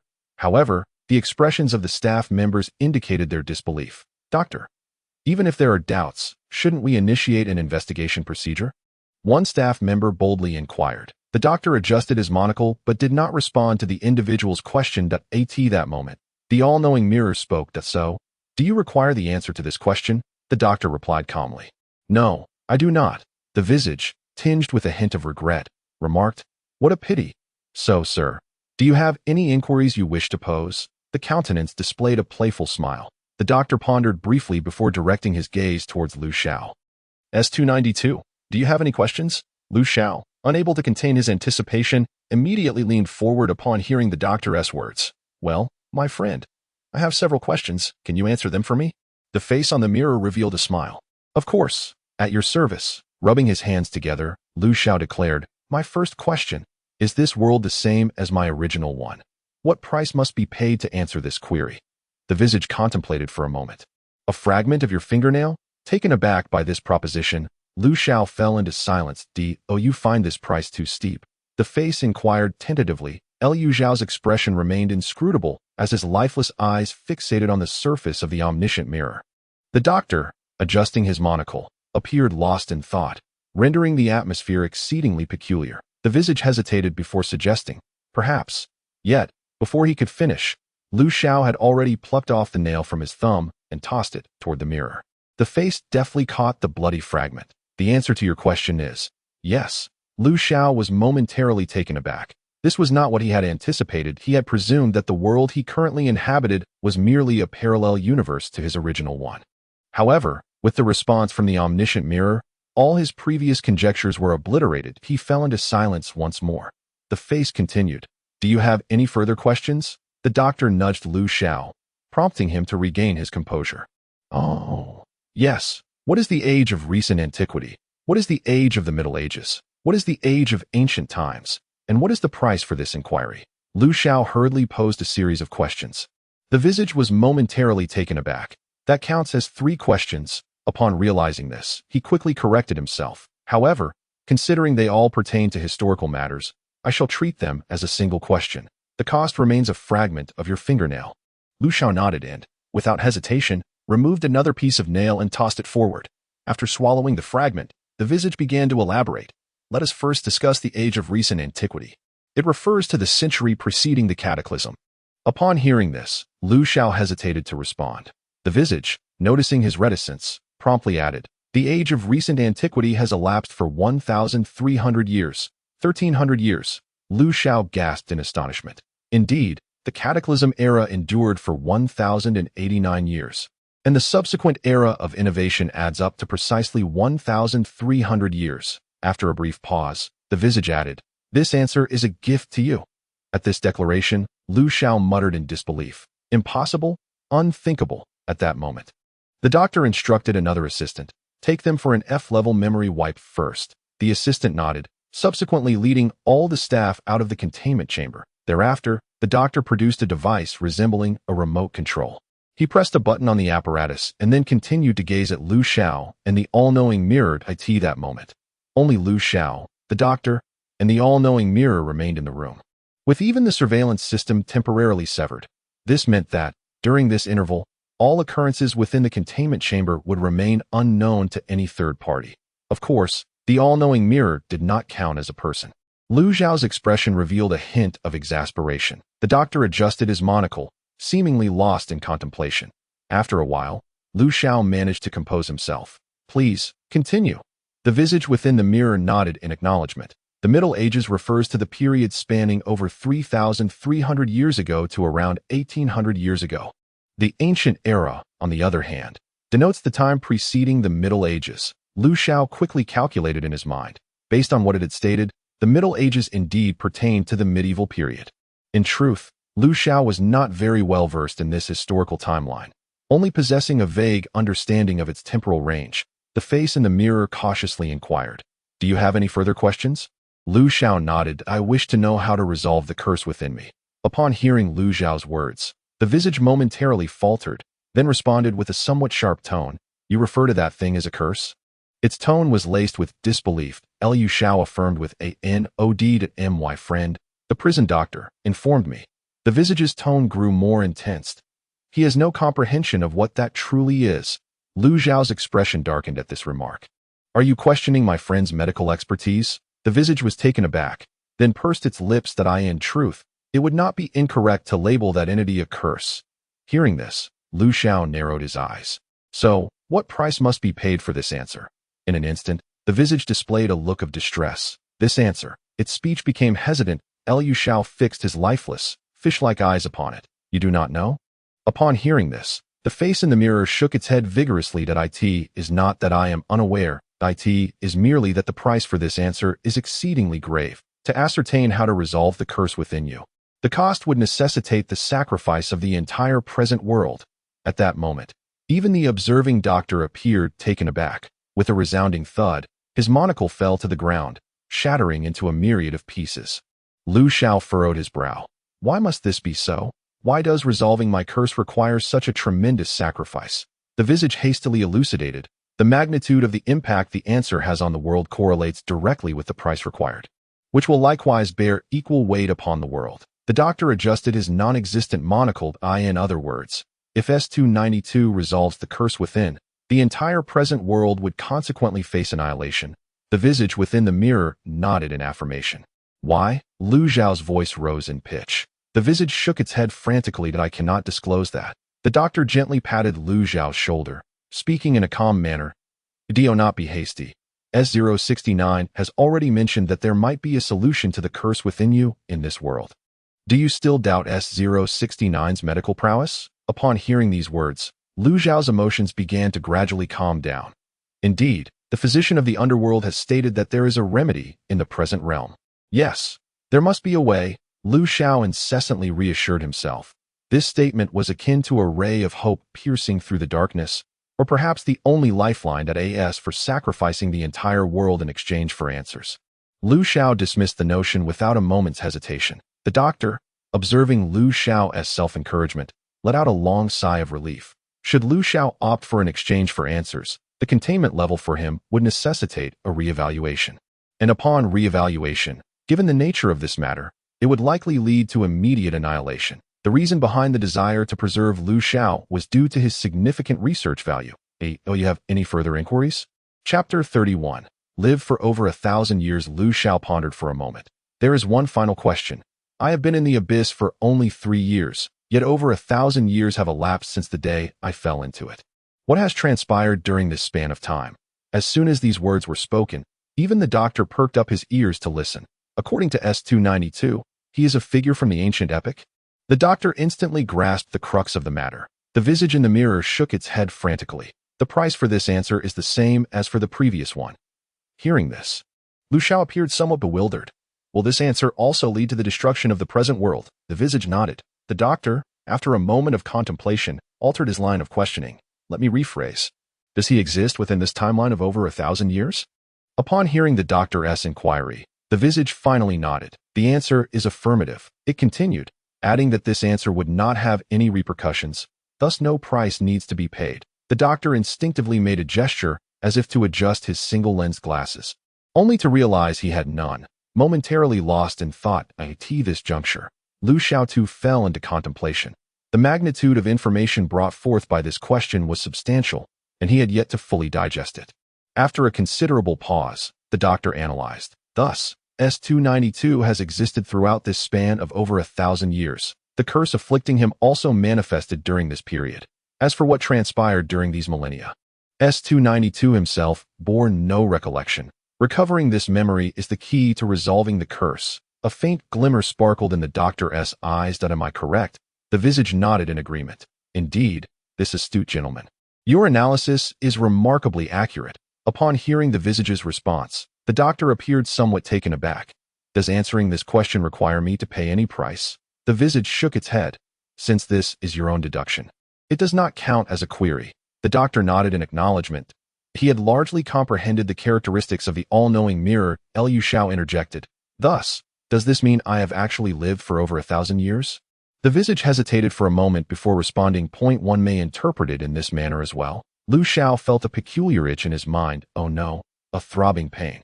After concluding the inquiry, the doctor returned to his office. At that moment, his assistant knocked and entered. Doctor, you have a phone call. The doctor nodded and subsequently took the communicator from his assistant's hand. This is the doctor. After a brief silence on the other end, a deep voice emerged. Doctor, return the marionette. Without a moment's hesitation, the doctor declined. I refuse. Upon hearing the doctor's words, the voice on the communicator seemed to bristle with anger. Doctor, S-137 is a containment object of our J-01 facility. How dare you refuse its return? Are you not afraid of my reporting to the highest office? After patiently listening to this tirade, the doctor replied in a calm tone. Since S-137 has appeared within our borders, it indicates your containment has failed. According to the custodian regulations, any containment object that manifests on our territory entitles us to and obligates us to contain it. The other end fell into silence after the doctor's remarks. After a lengthy pause, it finally spoke heavily. But you must understand, S-137's containment has not expired. The doctor coldly responded, I'm sorry, I am unaware of that. All I know is that S-137 has appeared on our territory, and in order to prevent the containment object from spiraling out of control, we have taken measures to contain it. If you have any objections to this outcome, you may report to the highest office, where the Executive Management Council will adjudicate. The other party stammered, momentarily unable to counter. According to the custodian regulations, no special operations team should set foot on foreign territory, lest it be deemed an invasion. Clearly, this charge was one that the J-01 facility could not bear. Doctor, I am willing to exchange other containment objects. The voice conceded. You know, S-137 is of utmost importance to us at J-01. The other side spoke in a compromising tone. Very well. What containment object do you require? I will arrange for someone to deliver it to you immediately. The doctor retrieved a pair of monocles from the drawer of his desk, donned them, and then slowly stated, S-012, pen. Are you mocking me? The other party began to lose composure. Just wait. I will ensure that you hand S-137 back to me obediently. With that, the communicator was abruptly disconnected. The doctor paid it no mind. Casually tossing the communicator aside, he then commenced documenting the characteristics of the all-knowing mirror. ID, S-301. All-knowing mirror. Containment level, S. Target capability, suspected omniscience. Containment conditions, prohibit any proximity. Combat capability, non-combative anomaly. P.S. You may pose any question to it, but you must pay a price commensurate with the answer. P.S. If you already possess the answer, you may seek verification from it. It will inform you of the truth. This action does not count as a question, and no price is required. P.S. Researchers below level A are not permitted access. Subsequently, The doctor uploaded this information to the custodian's system. After completing all his tasks, he rubbed the corners of his eyes. Should the information regarding S292 be updated? He murmured to himself. After a moment's contemplation, he ultimately abandoned the idea. The containment details for Lu Xiao remained in the previous version. Designation S292. The Lost One, Containment Class. S. Entity Ability. Unknown. Under investigation, containment procedures. Do not provoke proactively. And provide ample sustenance. Combat capability. Level 1. Note. A human lost in the dark abyss. All observations are ongoing, and it is advised not to provoke. Just then, the communicator emitted another sound.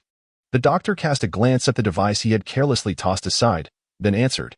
This is the doctor. A slightly magnetic male voice resonated from the other end. Doctor, I have successfully secured the S097. Corrupted revolver you requested.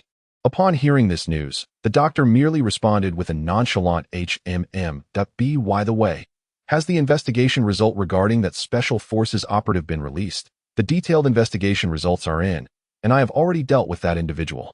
The voice on the communicator revealed a hint of surprise. You handled it just like that. Did you initiate the investigation procedures? The doctor replied coldly. No. Everyone who witnessed the event has been sent for Class F memory erasure. There was a brief silence, followed by the sound of fingers tapping on a desk from the other side. Since you've already dealt with it, then it's settled. Do you know which faction is behind this? The interlocutor seemed less concerned with the doctor's unilateral decisions and more focused on the final outcome. The doctor adjusted his monocle. The Saints. Chapter 32. A glimmer of light. Is it the Saints again? By the way, are the members of that investigation team also associated with the Saints? The doctor adjusted his monocle once more. If he is also one of the Saints, then we, the Guardians, might as well disband right here. After a moment of silence from the communicator, the doctor continued. Although that Enzo is not a member of the Saints, he is indeed a vampire. This has become a fact, and it seems there are some serious issues arising within our ranks as Guardians. The doctor's gaze was as sharp as a dagger. The investigation procedures for the U01 containment facility have already been initiated, and results should emerge in the coming days. At that time, the Executive Management Council will convene a roundtable meeting to report the findings. The doctor spoke softly. Will I need to provide any cooperation during the roundtable meeting? The sound of fingers tapping on the desk was heard again from the other side. There were some unpleasant encounters with them while securing S097. You should be prepared to adapt during the meeting. However, S09 must not be relinquished to them. In response, the doctor merely stated, I know what to say. Captain, are we really going to see that guy? Can I opt out? The slippery one hesitated, glancing at the dart. Before Dart could respond, the glimmer scoffed coldly. What are you afraid of? Do you think he would actually devour you? The slippery one nodded in agreement, saying, I'm just afraid he might eat me. Liu Guang, somewhat speechless, remarked, Isn't it only proper to express our gratitude to someone who has saved our lives? Moreover, aside from being a tad terrifying at AS, he spoke. Liu Guang began to waver in his stance. After pondering for quite some time, he found himself at a loss for how to appraise Lu Xiao. Fei Diao interjected in a serious tone, Do not overthink it. S292 harbors no malice towards humanity. He then turned his gaze towards Liu Guang. Especially you. S292 has effectively saved your life on 3 occasions. Once at the hands of the prison doctor, when Lu Xiao managed to retrieve you, thus allowing the ghoul-faced moth that had been parasitizing within you to be extracted. Then there was the incident involving Enzo from the investigation team. And finally, within the Villa estate, where Lu Xiao subdued the marionette. It is fair to say that the entire city's fire squad owes Lu Xiao 2 lives. Xiao rolled her eyes. You 2 grown men. Why are you being so melodramatic? Mr. Lu is actually quite amiable. Of course, it would be even better if he didn't come across as so peculiar. Unbeknownst to them, Xiao had unwittingly become a little fan of Lu Xiao. As they spoke, the group had arrived at the door of Lu Xiao's containment chamber. Fei Diao raised his hand and pressed the doorbell. The door swung open swiftly, revealing Lu Xiao, who appeared utterly dejected. He lifted his gaze to meet that of the team members, his dead fish-like eyes sending a chill down their spines. Ultimately, Fei Diao spoke in a somber tone, Salute. At this command, the team members instantly stood at attention, their right fists clenched and placed over their hearts. Liu Xiao, somewhat bewildered, did not dwell on the matter but instead returned to his bed. The words of the all-knowing mirror had left a significant impact on him. According to the prison doctor's diagnosis, The curse would result in him transforming into a mindless mass of flesh driven solely by instinct. Faced with such a grim outcome, Xiao felt a surge of panic. Becoming a mere heap of rotting flesh seemed more daunting than simply dying. While he trusted the prison doctor, he simultaneously harbored doubts about the all-knowing mirror. At this moment, he found himself in turmoil. With only a year remaining, should he seek answers from the all-knowing mirror? His heart wavered. Noticing his distress, Xiao approached him. "Mr. Lu, is there something troubling you?" Xiao nodded. "My friend, the prison doctor, informed me that I have but 1 year left. After that, I shall become a mindless mass of flesh driven only by instinct." Upon hearing this revelation, the others present were momentarily taken aback. So sudden, Huadu said, only to be met with a sharp slap from Fei out of the back of his head. Realizing that this was not the time for jesting, Huadu promptly fell silent. Is there a solution? Xiao inquired with concern. Xiao nodded. The all-knowing mirror knows how to resolve this. However, the cost of obtaining answers is quite substantial. Curious, Xiao asked, "What is the price?" "To sacrifice the entire present world." Xiao's words fell like stones into a tranquil pond, sending ripples of shock throughout the group. Huadu stammered, "Dude, so you enjoy making jokes too?" Liu Guang narrowed his eyes. "So, Mr. Lu, do you wish to seek answers?" Xiao shook his head. "That I do not know. I find it difficult to accept this outcome. If it were merely death, I would be indifferent. Having endured 3 years in the dark prison, I have long since become no different from the dead." These are the inner thoughts of Xiao, whose eyes resemble those of a lifeless fish, seemingly filled with desolation. Xiao spoke with a hint of sadness, asking, "How could this happen?" Although she was unaware of the trials Xiao had faced within the dark prison, it was evident that after much struggle, he had returned to the realm of humanity, only for reality to play such a cruel jest upon him. Liu Guang spoke with utmost seriousness. "Mr. Xiao, first and foremost, I am profoundly grateful for your rescue on 3 occasions. However, I cannot condone your current state. You just mentioned that you have a year remaining. Why not illuminate the world in this last year?" His tone grew fervent as he continued. "Do you know why my code name is Liu Guang?" Xiao shook his head, replying, "I'm afraid I am not interested." Liu Guang felt somewhat stung by Xiao's brusque dismissal but pressed on. "If the world falls into darkness, humanity needs light. I am willing to be that beacon, even if I am but a fleeting flash of light." His impassioned words stirred the blood, yet Xiao's confusion could not be resolved by mere rhetoric. He lifted his gaze to glance at Liu Guang, offering no response. Fidart, witnessing this exchange, felt a pang of frustration. He was privy to more than Liu Guang and the others, and his concern lay in Xiao's choices. If Xiao were to seek answers, even harboring such inclinations, the warden would undoubtedly obliterate him. Despite Xiao's formidable strength, it would not be difficult for the warden to extinguish him. Fidart wished to spare Xiao from such an unjust fate. He scratched the back of his head, feeling a slight itch at him. Xiao, have you consulted the warden about this?" Upon hearing Fidart's words, Xiao abruptly lifted his head. Observing Xiao's reaction, Fidart continued, "It is apparent that you are engulfed in confusion and in need of a wise counsel. I believe the warden would be more than willing to assume that role." A glimmer of light flickered in Xiao's lifeless eyes. It must be said that Fidart's words struck a chord within him. As others had failed to address the crux of his turmoil, he sprang to his feet. "I apologize, but I can no longer entertain you. I must seek out my friend." After Xiao departed, Shuangtou patted Liu Guang's shoulder. "Brother, I must admit, your earlier speech stirred my blood. I shall henceforth refer to you as the passionate youth." Liu Guang's expression darkened. Fidart scratched the back of his head again, hoping that the warden would guide Xiao towards the right decision. As for the warden's thoughts, Fidart could only speculate, for they belonged to different realms. Only a peculiar individual like Xiao could truly engage the warden in such a manner. "Lu, what brings you here?" the warden asked, as he was in the midst of diagnosing an unfortunate patient. "Lu, please wait a moment while I attend to this poor soul." On the operating table lay a man clad in a yellow vest. At that moment, he was struggling in sheer terror. A mere expendable, his existence was solely to provide data for the researchers at the facility or to serve as a sacrificial subject, fulfilling some bizarre containment conditions. "Let me go. I am not sick.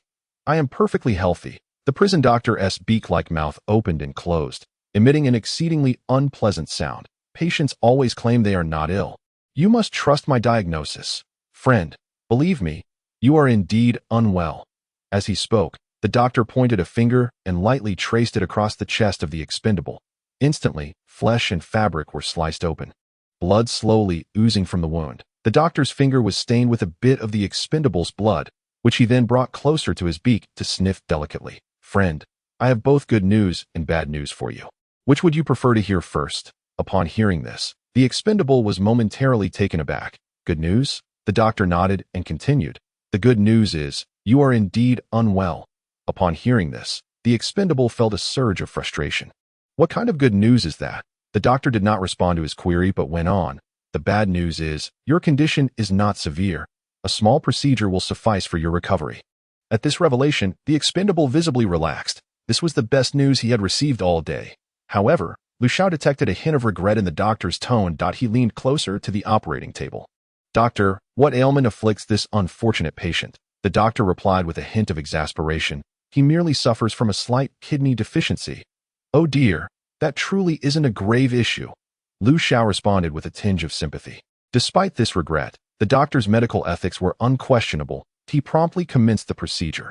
First, he turned the patient over and then made an incision at the patient's waist. While performing the surgery, the doctor engaged in conversation with Xiao.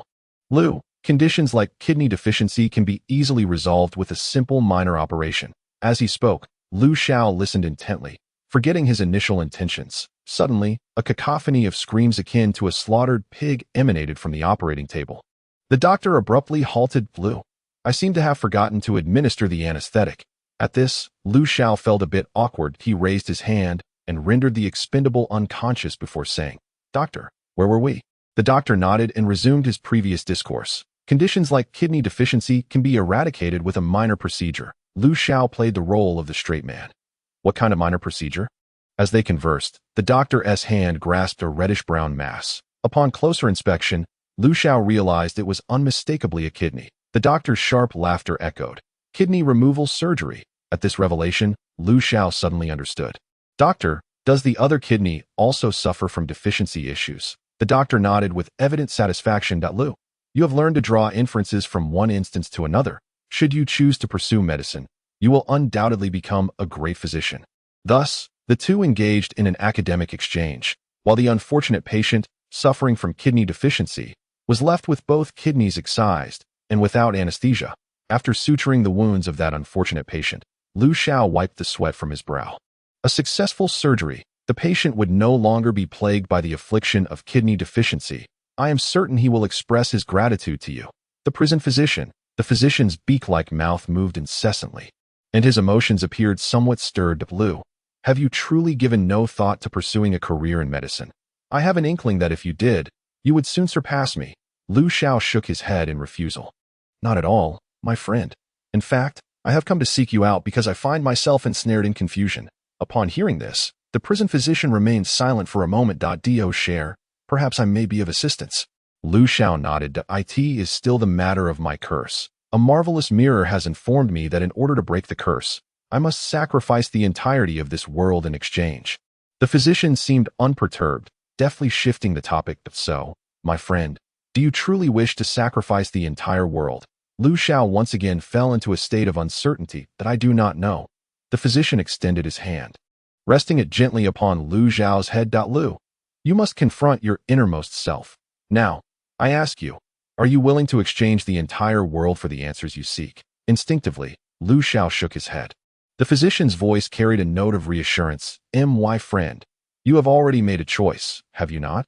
Xiao was taken aback, lifting his gaze to the physician before the towering figure of the physician. He felt like a bewildered child. The physician withdrew his hand. In truth, your heart does not desire to exchange the world for the answers you seek. You are not lost. You merely harbor a fear of the future. This fear has clouded your clarity. Upon hearing the physician's words, Xiao fell into deep contemplation. After a considerable pause, he finally spoke. Yet I do not wish to become a mindless heap of flesh, driven solely by instinct. That thought repulses me. The physician's sharp voice tinged with a hint of disappointment. My friend, have you entirely forgotten my medical advice? That wondrous mirror is merely a shortcut in your quest for answers. In the future, there may be more such shortcuts. Yet now, you find yourself entangled in this very shortcut, thus squandering the limited time you possess. At these words, Lu Xiao's body jolted. It was then that he truly comprehended.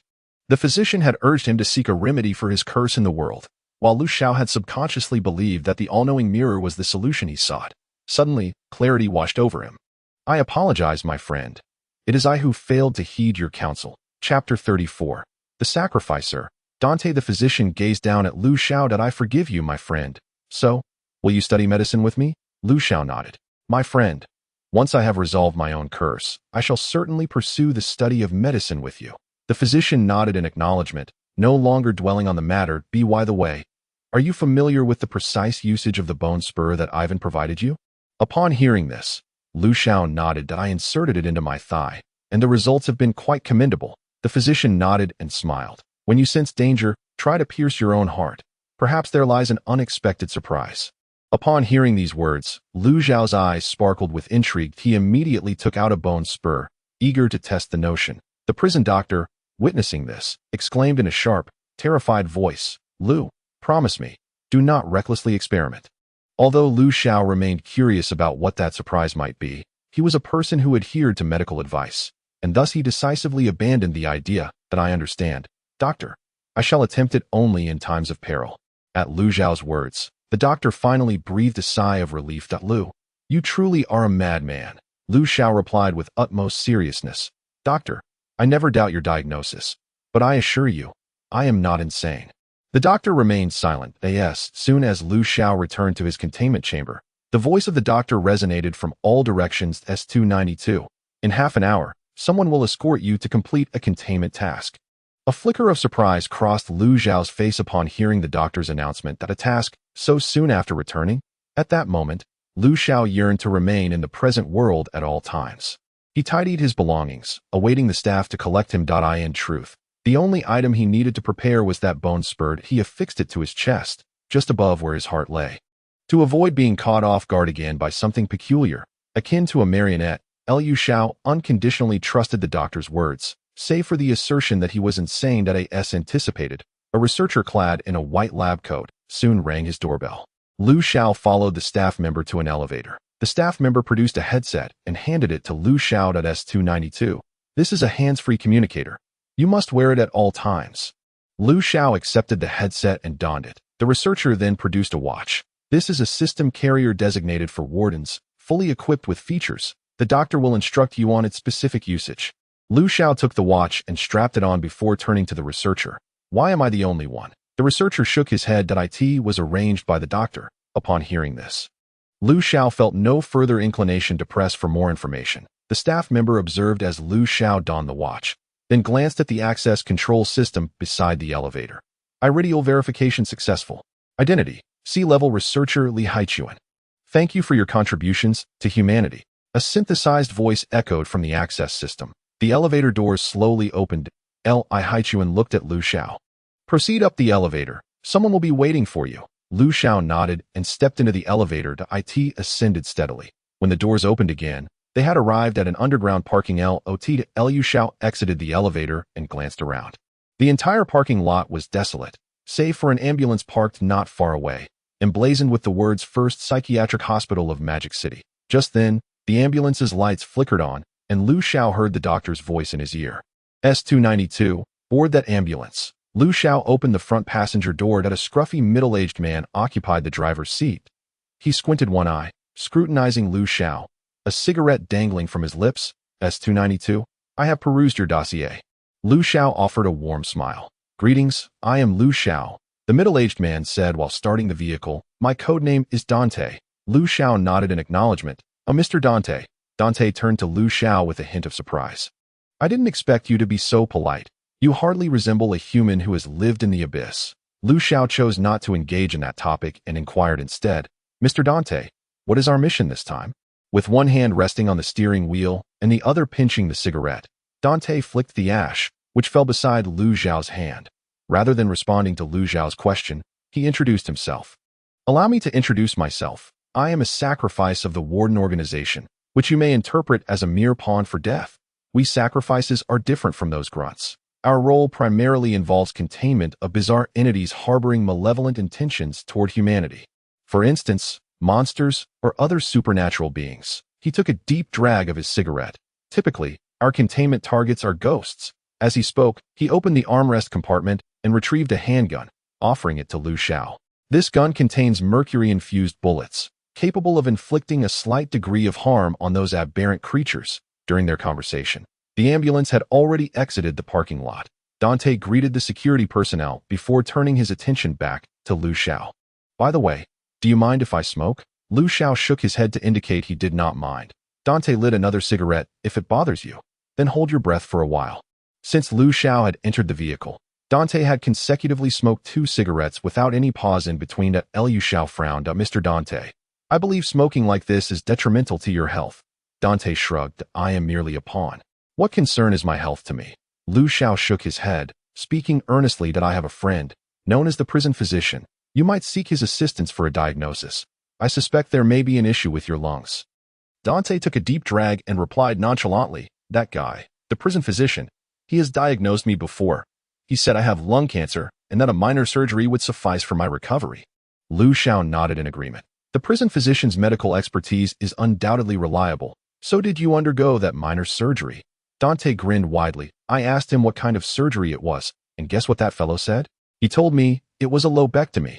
Amused by his own words, Dante laughed heartily. Lu Xiao then spoke with utmost seriousness. The prison physician's diagnosis is sound. Just recently, I personally witnessed him perform surgery on a patient suffering from kidney deficiency. That fortunate patient will no longer endure the troubles of kidney deficiency. Hearing Lu Xiao's deadpan nonsense, Dante's mouth twitched involuntarily. No wonder you can get along with that guy. Chapter 35. The Orange Taxi. Dante seemed to possess an intimate knowledge of Lu Xiao's background. Even being aware of the cordial relationship Lu Xiao shared with the prison doctor S292. What peculiar creatures have you encountered in the dark prison? Dante flicked the ash from his cigarette. Lu Xiao pondered for a moment before responding. Too many. Select one that you find particularly exhilarating to recount. Dante replied, holding his cigarette between his lips. Lu Xiao nodded. That I once encountered a strikingly beautiful lady. We merely exchanged glances, and then she crawled out from within my abdomen. Dante was momentarily taken aback, the ash from his cigarette falling onto his collar unnoticed. Was it truly so thrilling? Lu Xiao nodded, his expression seemingly lost in reminiscence. Indeed, it was quite exhilarating. Dante smacked his lips. And what transpired afterward? Did you meet your demise? At this question, Lu Xiao's mind momentarily short-circuited, and he turned to Dante with an odd expression. Dante, taken aback himself, burst into laughter. It appears I have posed an utterly pointless inquiry. So, what became of that enchanting lady? Lu Xiao waved his hand dismissively. That I couldn't say. After she crawled out from my belly, she simply vanished. Dante chuckled softly. What a pity that the tale lacks a continuation. Lu Xiao nodded in agreement. Indeed, it is a pity. Shall I share another? Dante took a deep drag from his cigarette before shaking his head. No need. If I listen any longer, I fear I might wet my pants in my sleep tonight. Lu Xiao nodded, then returned to the initial topic. So, Mr. Dante, what is the objective of our mission this time? Dante replied in a flat tone. This time, our task involves a taxi. A taxi. Dante nodded. Yes, a taxi. Recently, numerous individuals have boarded that taxi and subsequently vanished. Lu Xiao contemplated this for a moment. So, our aim is to contain this taxi. Dante noncommittally nodded. The objective is to investigate where those who entered this taxi ultimately disappeared to, and then to contain the vehicle. As they spoke, an ambulance had already arrived at a secluded path. Dante halted the vehicle and turned to Lu Xiao. At S292. Never mind. Calling you by your number is too cumbersome. I shall refer to you as Buddy instead. Lu Xiao shrugged nonchalantly. Buddy, let's park here and wait for that taxi by the roadside. After exiting the car, Dante popped open the hood. Feigning a breakdown, he discarded the cigarette, butt, and lit another. Regarding their objective, the prison guard system held no recorded information whatsoever. Once we board the taxi, we will adapt as circumstances dictate. Before long, an orange taxi slowly approached the two. Dante extended his hand to hail the cab. Lu Xiao scrutinized the vehicle closely, detecting an unsettling odor emanating from it. That moment, Dante opened the rear door. Buddy, will you take the back seat or the front passenger seat? Lu Xiao proceeded directly to the front passenger seat. Dante shrugged and settled into the back. The instant they entered the taxi, the door automatically closed and locked behind them. Without waiting for the two to articulate their destination, the vehicle began to move slowly. Dante exhaled a puff of smoke. Master, we haven't even mentioned where we're headed. The driver, an unremarkable middle-aged man, turned his head with a somewhat peculiar expression and inquired, "Where are you going?" Dante casually provided an address and resumed smoking. Lu Xiao gazed out of the window, seemingly lost in thought. After approximately 10 minutes of travel, the car was suddenly filled with music, an exceedingly cheesy love song. Lu Xiao twitched his lips. "Master, how about changing the song?" The driver's eerie voice responded, "This was my late wife's favorite song for me to sing." Lu Xiao pressed the button to change the track. "Sorry, but I'm not interested in your deceased wife." The driver.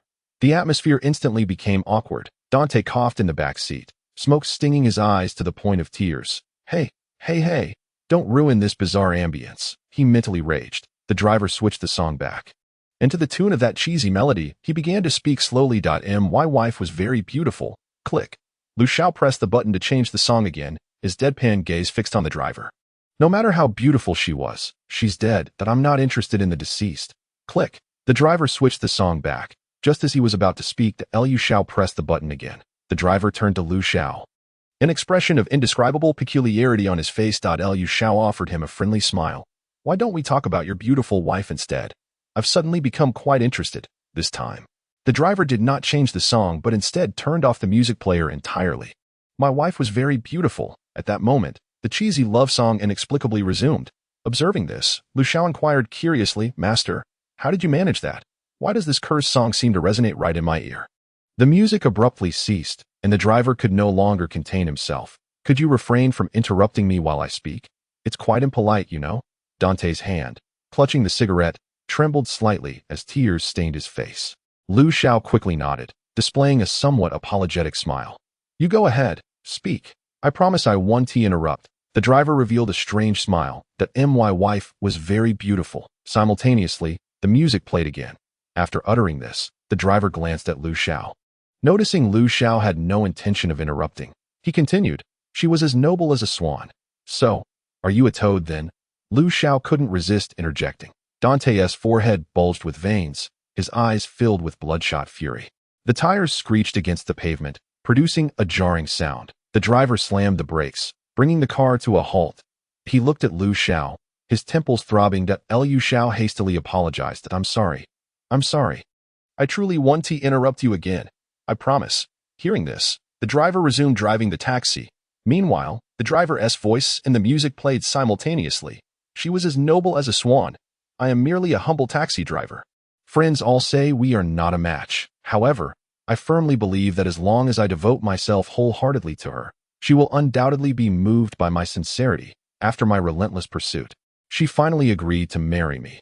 Yet, after our marriage, I discovered that she still maintained contact with her ex. My love for her is immense, and I fear losing her.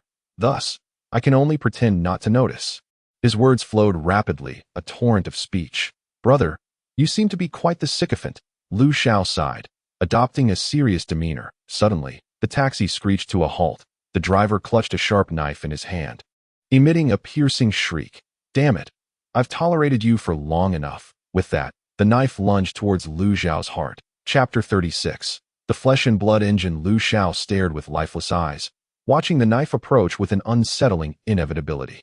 Meanwhile, Dante, seated in the back, reacted swiftly, drawing his pistol and aiming it at the driver's head. The knife halted just an inch from Lu Xiao's chest, an invisible aura emanating from him. Lu Xiao had already discerned the peculiar level of his adversary. The oppressive force of a superior being rendering the driver immobile. A smile spread across Lu Xiao's face, radiating warmth. My friend, why resort to violence when we can converse?" He extended a finger, lightly flicking the blade. The knife trembled incessantly before shattering into countless fragments. This spectacle left Dante momentarily dumbfounded. The driver, equally astonished, stammered, "Master, I was blind to your greatness." At this moment, he realized that these two individuals were clearly here for something more sinister. Overwhelmed by regret, the driver lamented his poor choices. Dante picked up the half-burnt cigarette that had fallen into his lap. "Buddy, is that it? Has the situation been resolved so easily?" He hadn't anticipated that this containment mission would proceed so smoothly. Lu Xiao shook his head. "Not yet. There is likely a bigger fish to fry." He then addressed the driver with a friendly tone. "Do not fear. I have no intention of devouring you." The driver numbly nodded in understanding. Lu Xiao grinned. Now, tell us where you intended to take us. Upon hearing Lu Xiao's words, the driver wore a smile more grotesque than a grimace in no. I never intended to take you anywhere, at that moment. Dante interjected with a question. What happened to those who got into your vehicle? The driver hesitated, then sheepishly replied, They were all killed by me. Dante had long suspected as much. Those who fell into the hands of the sinister rarely met a favorable fate. And what of their bodies? Dante pressed further. The driver hesitated, casting a wary glance at Lu Xiao. Lu Xiao scoffed lightly. Though I have yet to consume a low-level aberration, should you dare to lie? I would not mind tasting the flavor of such creatures. This statement sent a tremor of fear through the driver, causing him to shake uncontrollably. He never imagined that by simply trying to pick up a hapless soul, he would encounter a ruthless predator capable of devouring aberrations. It dawned on him that the unfortunate one was, in fact, himself. He harbored no doubts regarding Lu Xiao's words. As a being of the uncanny, he was acutely aware of why Lu Xiao exuded the aura of a high-ranking anomalous entity. It was undoubtedly due to his consumption of numerous such beings, and if one were to heed the words of that esteemed individual, he had even devoured high-ranking anomalies. Such a ruthless individual was merely a legend, even within their realm of the bizarre. The driver stammered, I dare not lie. I dare not lie. I truly killed them all. The bodies were fed to this taxi. Upon hearing the driver's confession, Dante was momentarily taken aback. Fed to the car? Lu Xiao remained silent, merely regarding the driver with his vacant, fish-like eyes. The driver, feeling increasingly uneasy under Lu Xiao's gaze, hastily proclaimed, It's true. This car is an anomalous artifact. I fear you may not believe me, so allow me to show you. Dante glanced at Lu Xiao, who nodded slightly. The driver then opened the car door and moved to the front. Lifting the hood, the gaze of Lu Xiao and Dante settled upon the engine compartment beneath the hood. Instead of a mechanical engine, there lay a grotesque mass of flesh, a flesh engine. Dense networks of veins resembled fuel lines, presenting a horrifying spectacle. At that moment, the flesh engine quivered faintly, akin to a heartbeat of the vehicle. Dante inhaled sharply. What a peculiar contraption. The driver trembled as he explained. This car now requires flesh to operate. I had no choice but to hunt some humans. Dante turned to Lu Xiao. What do you make of this, my friend? Lu Xiao pondered for a moment before responding. Something is amiss. There is another anomalous scent, and it is so enticing that it makes my mouth water. He then inquired of the driver, Where did you acquire this vehicle? The driver blurted out, I found it in prison. I discovered this car there and drove it into this world full of humans. Hearing this, Dante's expression grew grave. Are you suggesting this vehicle can traverse freely between the abyss and the mortal realm? If such a capability exists, it would be quite terrifying. The driver shook his head. No, I stumbled into the mortal realm by chance and could never return. This car only began to require flesh for propulsion after arriving here. It needed nothing of the sort while in the abyss. Dante scrutinized Lu Xiao. Is he lying? Lu Xiao shook his head, remaining silent as he contemplated another matter. When I first encountered this vehicle, I detected 3 distinct scents emanating from it. Lu Xiao pointed at the orange taxi. One scent belongs to this car. Besides the driver's odor, there is another that makes my mouth water. It must belong to a being of considerable stature, indicating that the driver is not the true master of this vehicle. Lu Xiao calmly analyzed. Initially, I believed this driver was merely acting on behalf of someone else, which is why I mentioned a larger fish. However, it seems that is not the case. Lu Xiao did not dwell on whether the driver was lying or not. The peculiarities of the lowly cannot deceive those who stand at a higher echelon. This driver epitomizes the most abject of oddities. In the past, during his time in the abyss, such an anomaly would not have warranted even a glance from Lu Xiao. Dante pondered momentarily. My friend, what should we do next? Lu Xiao scratched his head. Let us return and consult Doctor, sir. Dante nodded and subsequently activated the communicator. Doctor, this is Dante. The mission has been accomplished. The voice of the doctor resonated from the other end. Excellent. Well done. Bring S-292 back with you. Dante nodded again, then glanced at Lu Xiao. The doctor wants us to return first. Suddenly, as if struck by inspiration, he pointed at the driver. How shall we deal with this anomaly? Lu Xiao pondered for a moment, then revealed a friendly smile. I'll drive this car back with him, while you take the ambulance. Without hesitation, Dante nodded in agreement. I in the vehicle. The driver lamented. What became of your beautiful wife? His face was a mask of despair. She is dead. Didn't you say she was as noble as a swan? I am but a frog, Lu Xiao replied. Chapter 37. Stuck on Subject 2C03 Containment Facility. Within a containment chamber stood an orange taxi. The doctor circled the taxi several times before turning to the driver, who was cowering behind Xiao. What characteristics does this vehicle possess? The man, donning monocles and a white lab coat, instilled a sense of dread in the driver. Xiao seized the driver, exclaiming, "The doctor is addressing you. It is quite rude not to respond." The driver nodded vigorously. "Sir, I cannot precisely articulate the characteristics of this vehicle." He then recounted to the doctor the conversation he had with Xiao and the others. After absorbing the entire account, the doctor adjusted his monocle. Has it emerged from the abyss? This information alerted the doctor to an anomaly. As the head of the C03 containment facility, he was acutely aware that the only avenue for the entities within the abyss to breach into the mortal realm was through the gate. Their duty as wardens was to safeguard the gate, preventing the aberrant creatures from entering the world. Each containment facility was tasked with guarding a single gate. An assistant provided the doctor with a set of data. Doctor, in the past decade, the number of anomalies appearing in the mortal realm has been increasing exponentially each year. He handed the tablet to the doctor, who scrutinized it carefully. The assistant clarified, "This data has been retrieved from the system." The doctor returned the tablet to the assistant and then turned to Xiao. S292. "Did you recently appear near the gate?" Xiao shook his head. "Not at all. My movements in the abyss were quite constrained. I had not encountered any other humans before your arrival, nor had I ever seen the luminous gate." The doctor nodded, then instructed his assistant, "Bring in a consumable." In a swift motion, a figure clad in a yellow vest, blindfolded, was escorted by two specialized prison guards. The doctor turned his gaze towards the driver and inquired, "How did you feed this vehicle earlier?" He employed the term feed. The driver glanced at Xiao, seemingly seeking his approval. Xiao grinned broadly. "Let us proceed as doctor said." Upon hearing this, the driver nodded vigorously and approached the rear of the vehicle to open the trunk. Xiao and the doctor followed suit. With a resounding thud, the trunk was opened. Xiao's eyes fell upon the contents within. Aside from a grotesque, fearsome mouth, there was nothing else. The doctor calmly instructed, "Push the resource inside." The two specialized soldiers brought the unfortunate figure closer. Though blindfolded and unable to see, an innate fear compelled him to struggle uncontrollably.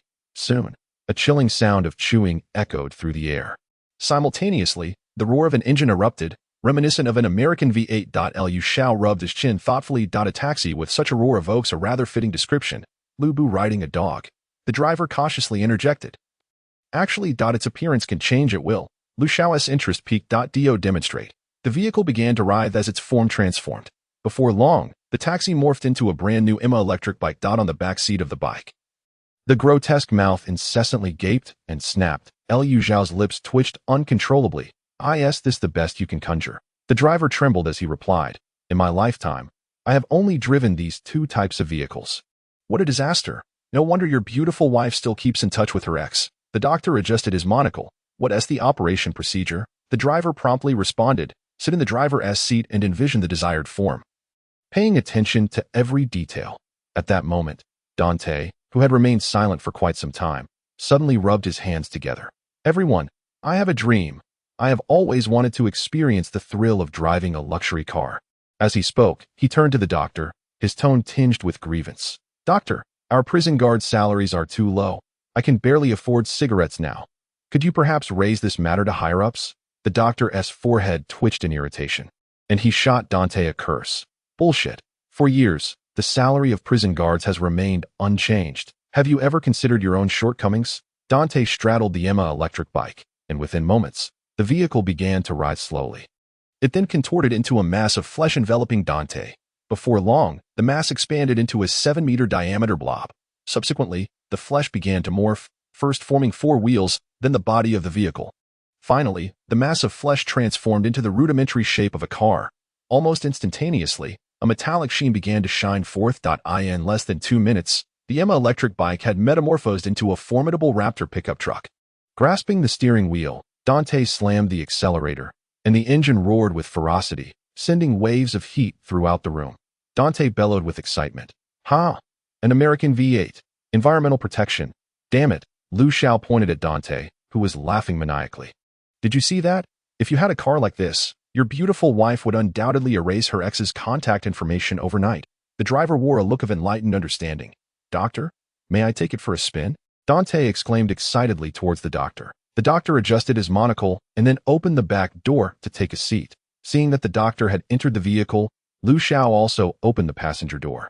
On the streets of Magic City, an extraordinarily eye-catching pickup truck halted at a traffic light. Dante occasionally pressed the accelerator, creating a wave of sound that compelled passers-by to turn their heads in curiosity. Wow, what kind of car is this? I've never seen anything like it. Such a handsome pickup. Indeed, the pickup truck is the epitome of a man's romance.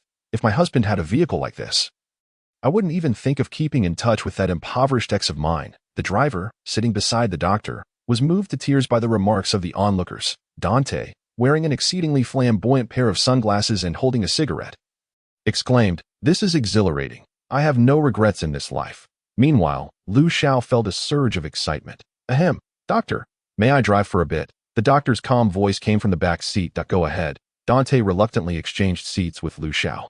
The interior of the vehicle was remarkably spacious, allowing the two to complete the seat switch with ease. "Buddy, do you have a driver's license?" Dante suddenly raised a serious concern, asking with some apprehension. Xiao pondered for a moment. "Well, I failed to pass. I remember getting stuck on the second subject." As they spoke, the red light turned green. Chapter 38. The vehicle and the driver. The doctor reacted swiftly, fastening his seatbelt before Xiao could press the accelerator. With a roar of the engine, the pickup truck's front end lifted abruptly, shooting forward like an arrow released from a bow. Unprepared, both Dante and the driver felt a jolt of fear. Dante fumbled with his seatbelt, unable to secure it. "Buddy, damn it, slow down. I'm scared."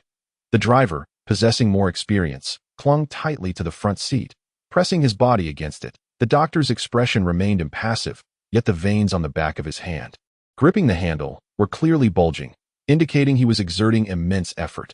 Dante, oblivious to the cigarette that had fallen from his mouth, shouted frantically, "Stop! Stop! Oh no! Damn it! I've wet my pants." Outside, two police officers witnessed the scene and immediately gave chase. "Uncle Wong, whose car is this? How dare they race on the streets of Magic City?" The young officer driving couldn't contain his exasperation. I in the passenger seat. Uncle Wong, holding a thermos, replied with irritation, "Is there no law left? Is there no justice? Racing here? Quickly call for backup." In an instant, the street was filled with the blaring of sirens. Countless police cars appeared on the scene. Xiao held the steering wheel tightly.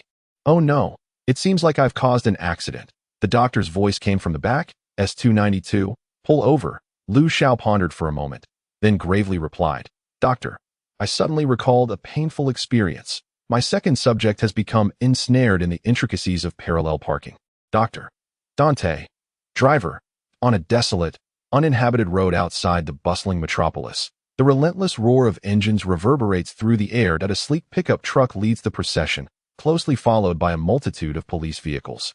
The cacophony of sirens, the growl of engines, and the screech of tires meld into a singular symphony. Suddenly, the leading pickup truck appears to stutter as if caught in a glitch. Its body flickers erratically before vanishing into thin air. When this pickup truck reappears, it materializes inside a containment chamber at Site C03. The door swings open. Dante, trembling, steadies himself against the door as he descends from the vehicle. Following him is the doctor, then Xiao, and lastly, the driver, who emerges from the driver's seat. The doctor adjusts his monocle and turns to Xiao, remarking, "You drove rather well. Perhaps refrain from driving next time." Xiao's expression is one of genuine sincerity. "Thank you, doctor, for acknowledging my driving skills." At this, the corners of the doctor's eyes twitch slightly. The driver, still shaken, finds his pupils trembling uncontrollably. The doctor leans towards his assistant and murmurs, "Document this. Designated S302, vehicle. Requires flesh or anomalous energy as propulsion. Possesses the ability to teleport between 2 points. Containment condition. A suitable parking space." The assistant nods, swiftly recording the information on his tablet. Designation S302, vehicle. Containment class, S. Target ability, teleportation. Containment condition, a suitable parking space. Combat capability, non-combat anomalous entity. P.S. The vehicle possesses the ability to teleport. P.S. The vehicle requires flesh or anomalous energy as propulsion.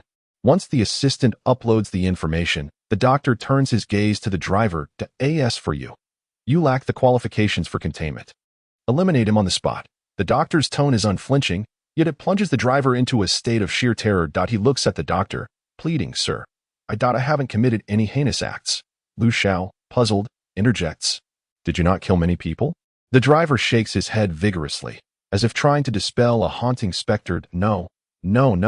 I only eliminated those with malevolent hearts. The reason I recounted the tale of my beautiful wife in the vehicle was to test their character. At this moment, the assistant whispers into the doctor's ear, Doctor, the records of the missing individuals from the taxi incident have been retrieved. They are all individuals with criminal backgrounds. The doctor nods thoughtfully and replies coolly. Yet you still took lives. According to the Wardens' regulations, you ought to be classified as a Class D containment subject. However, you possess no containment value. He adjusts his monocle. Unless you can provide me with a compelling reason for your containment. For instance, do you possess any special abilities? His gaze is devoid of warmth, coldly scrutinizing the driver. The driver hastily turns to Lu Xiao. Lu Xiao merely grins. What are you looking at me for? I am but a containment subject myself. As he spoke, he retrieved a badge from his pocket and adorned himself with it. The badge bore the crooked inscription, S292, the Lost One. This was a creation of Lu Xiao, crafted during his moments of leisure, with materials procured from the staff. Observing this, the doctor instructed his assistant, make a note of this. S292 has developed a sense of belonging to the shelter. The assistant promptly updated Lu Xiao's records. The doctor's gaze then shifted to the driver, who found himself momentarily at a loss for words. That I can drive? Yes, I can drive. His proclamation was met with a profound silence. The driver was on the verge of tears. The world is far too perilous. I wish to return to the dark prison. Lu Xiao patted the driver's shoulder and sighed deeply. It seems you are soon to reunite with your lovely wife. As he spoke, he flicked his badge with his fingers, a hint of pride illuminating his face. His expression seemed to convey, see, I am part of an organization. At that moment, Dante approached. Alas, my friend, promise me this. Should you encounter your beautiful wife again, do not revert to being a sycophant. The driver's tears flowed freely at this, vowing that he had never cried with such resolve when his beloved wife had left him. Just then, the doctor's voice rang out. Congratulations, Mr. Driver. Your abilities have rendered you valuable. Note this. Designation S303, Driver, Containment Level D. No, let's make it S. As for the containment conditions, the doctor adjusted his monocle. Regarding the driver. Mr. Driver, do you have any conditions? Upon hearing this, the driver shook his head fervently. At that moment, he dared not propose any conditions. The doctor nodded. You may handle the rest. With that, he turned to exit the containment chamber. The assistant swiftly documented the details. Designation S303, Driver. Containment Level, S. Target Ability, Proficient in operating vehicles. Containment Conditions. Must have a vehicle. Combat Ability. Pending research. P.S. A driver with a strong sense of justice. After uploading the driver's information to the Warden system, the assistant bid farewell to Lu Xiao and Dante before departing. Lu Xiao solemnly addressed the driver. Now, we are comrades. Chapter 39, Serial Number 097. The cursed toy gun. The driver nearly toppled to the ground. Unable to maintain his balance. Everything felt like a surreal dream. In a single day, he had faced death 3 times. First, when Lu Xiao had ensnared him. Second, while riding in a vehicle driven by Lu Xiao. And lastly, during the closest brush with death yet. Dante lit a cigarette. My friend, I must return to change my trousers. When the next mission arises, I shall request to bring you along. Lu Xiao nodded. Then seemed to ponder something. Mr. Dante, have you truly considered consulting the prison doctor for that minor procedure? Dante nearly choked on his words at Lu Xiao's suggestion. Turning away, he waved his hand dismissively. The driver, unsurprisingly, passed the box test. Throughout the 7 days that followed, regardless of the provocations from the external supplies, he never ventured beyond the confines of the first room. On the day of the box experiment, Lu Xiao personally crafted a badge for the driver. The moment the driver received the badge, he hung it around his neck and did not remove it even for a second. Lu Xiao, being a restless individual himself, often sought the driver for conversation during this period of inactivity. From their discussions, he learned that the driver belonged to the same era as himself. As for the driver's beautiful wife, it was true that she had left him for a former partner. When questioned about how he ended up in the dark prison, the driver stammered and was unable to articulate a coherent response. Much like Lu Xiao, he seemed to have suffered from amnesia, completely forgetting the events that transpired during that interim period. All he knew was that he awoke within the confines of the dark prison. Of course, there were differences between them. Lu Xiao remained human, whereas the driver had transformed into an uncanny being. A fact confirmed by the doctor. Lu, I am delighted to see you emerge so swiftly. The prison doctor exclaimed. Seated upon a chair intricately carved from bones, Lu Xiao patted the driver on the shoulder, saying, Allow me to introduce my new acquaintance, the driver. The driver sat on the edge of his seat, trembling uncontrollably, overwhelmed by the towering figure adorned with a bird-like mask, which loomed over 3 meters tall, instilling a profound sense of dread within him. The other skeletal figure exuded an aura that made him shudder even more. Ivan's voice resonated from within Lu Xiao. Lu, I have heard from the prison doctor. Congratulations on making the right choice. You are indeed a kind-hearted human who appreciates art. Flattered by Ivan's praise, Lu Xiao responded modestly. Oh no. The pursuit of truth is inevitably fraught with obstacles. Thankfully, with the guidance of the esteemed doctor, I might have avoided straying from the right path. The doctor nodded approvingly, visibly pleased, before turning his attention to the visibly anxious driver. My friend, you seem to be afraid. Upon hearing this, Lu Xiao hurriedly reassured. Driver, do not fear. These two are my friends. They are both very kind beings. A sharp peal of laughter erupted from the doctor. Ivan, it appears our friend harbors a certain trepidation towards us.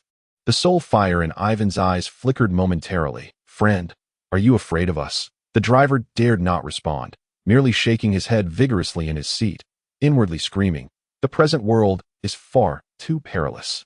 I wish to return to the dark prison. Witnessing this scene, Lu Xiao felt a twinge of frustration. Apologetically, he addressed the doctor and Ivan. I apologize. My friend may have caught a chill and is feeling unwell. I shall take him back to rest and will return to visit you both shortly. The doctor's beak-like mouth opened and closed, producing a harsh sound. Blue. Have you forgotten? I am an exceptional physician. Allow me to conduct a physical examination for this friend. Lu Xiao's eyes lit up as he turned to the driver. Driver, rest assured, my friend is a doctor of great virtue and remarkable skill. Should you ever fall ill, do not hesitate to seek his assistance. Finally, as if recalling something, Lu Xiao quickly added, Fear not, his medical services are complimentary. Upon hearing these words, the driver shook his head with a fervor surpassing that of a rattling drum. No, that will not be necessary. I must be lacking in sleep. He dared not allow this individual to diagnose him. When Lu Xiao had brought him to consult the prison doctor, he had caught sight of the information displayed on the small screen outside the door. The prison doctor, with a hint of regret, remarked, What a pity. My friend, should you feel any discomfort, do remember to seek me out. I offer my services free of charge. The driver could scarcely contain his disdain for the prison doctor's beaked mask and skeletal frame. After Lu Xiao escorted the driver away, Ivan's voice resonated from within the prison doctor's being. Doctor, did you perceive that aura? The prison doctor nodded. Indeed, I have sensed a scent emanating from the depths of the dark prison. It appears this new acquaintance is quite extraordinary. Ivan's voice echoed once more. I am concerned about Lu. The prison doctor shook his head, no need for concern. In the laboratory, an assistant entered the doctor's office, cradling a lead box. Doctor, the S-097 corrupted revolver has been delivered. The doctor, holding a tablet, nodded in acknowledgement. Let us contain it for now. The tablet displayed the details of S-097 corrupted revolver. Designation, S-097 corrupted revolver. Containment level, S. Target abilities, penetration, destruction, corruption, curse. Containment conditions, must be placed in a lead container, no physical contact permitted. Combat capability, non-combat anomaly. Note, a revolver unearthed from the near ancient era, possessing the ability to penetrate, destroy, and corrupt all. Note, those who come into contact with the weapon will experience gradual bodily decay. Note, the corrupted revolver extracts the flesh and blood of its wielder as ammunition, with each discharge inducing an extreme sense of terror towards a random object. Duration unknown. To date, no one has survived until the effect subsided without being reduced to a pile of rotting flesh. Note, not recommended for combat. This containment object had long been neglected in the U-01 containment facility due to its terrifying side effects being utterly unsuitable for combat. Upon learning of Lu Xiao's alarming cellular activity, the doctor developed a keen interest in this object. He was curious whether Lu Xiao's cellular vitality could counteract the revolver's adverse effects. Setting down the tablet, the doctor turned his gaze towards a large petri dish on his desk, within which Lu Xiao's hematopoietic stem cells were being cultivated. The cells, once merely the size of a pinhead, had now grown to the size of a fist. These cells intertwined to form a grotesque mass of flesh, which continued to writhe incessantly. At that moment, the tablet emitted a synthesized notification. The roundtable conference is about to commence. All participants are requested to prepare. Chapter 40. The Warden and the Director. The Roundtable Conference is the highest level assembly of the Warden's organization, presided over by the Executive Management Council, with members of the Supreme Office in attendance as observers. Utilizing virtual holographic technology, this multi-party meeting compels the leaders of all containment facilities across the human realm to participate. The preparation time for the Roundtable Conference is 1 hour. During this period, all leaders of the shelters, regardless of their current engagements, must immediately set aside their tasks to attend the meeting. The doctor adjusted the white lab coat draped over him, meticulously polishing his monocle. Once he had completed these tasks, he settled into his office chair, quietly awaiting the commencement of the conference. Good morning, everyone. Thank you for your contributions to humanity. A melodious female voice resonated in the ears of each participant.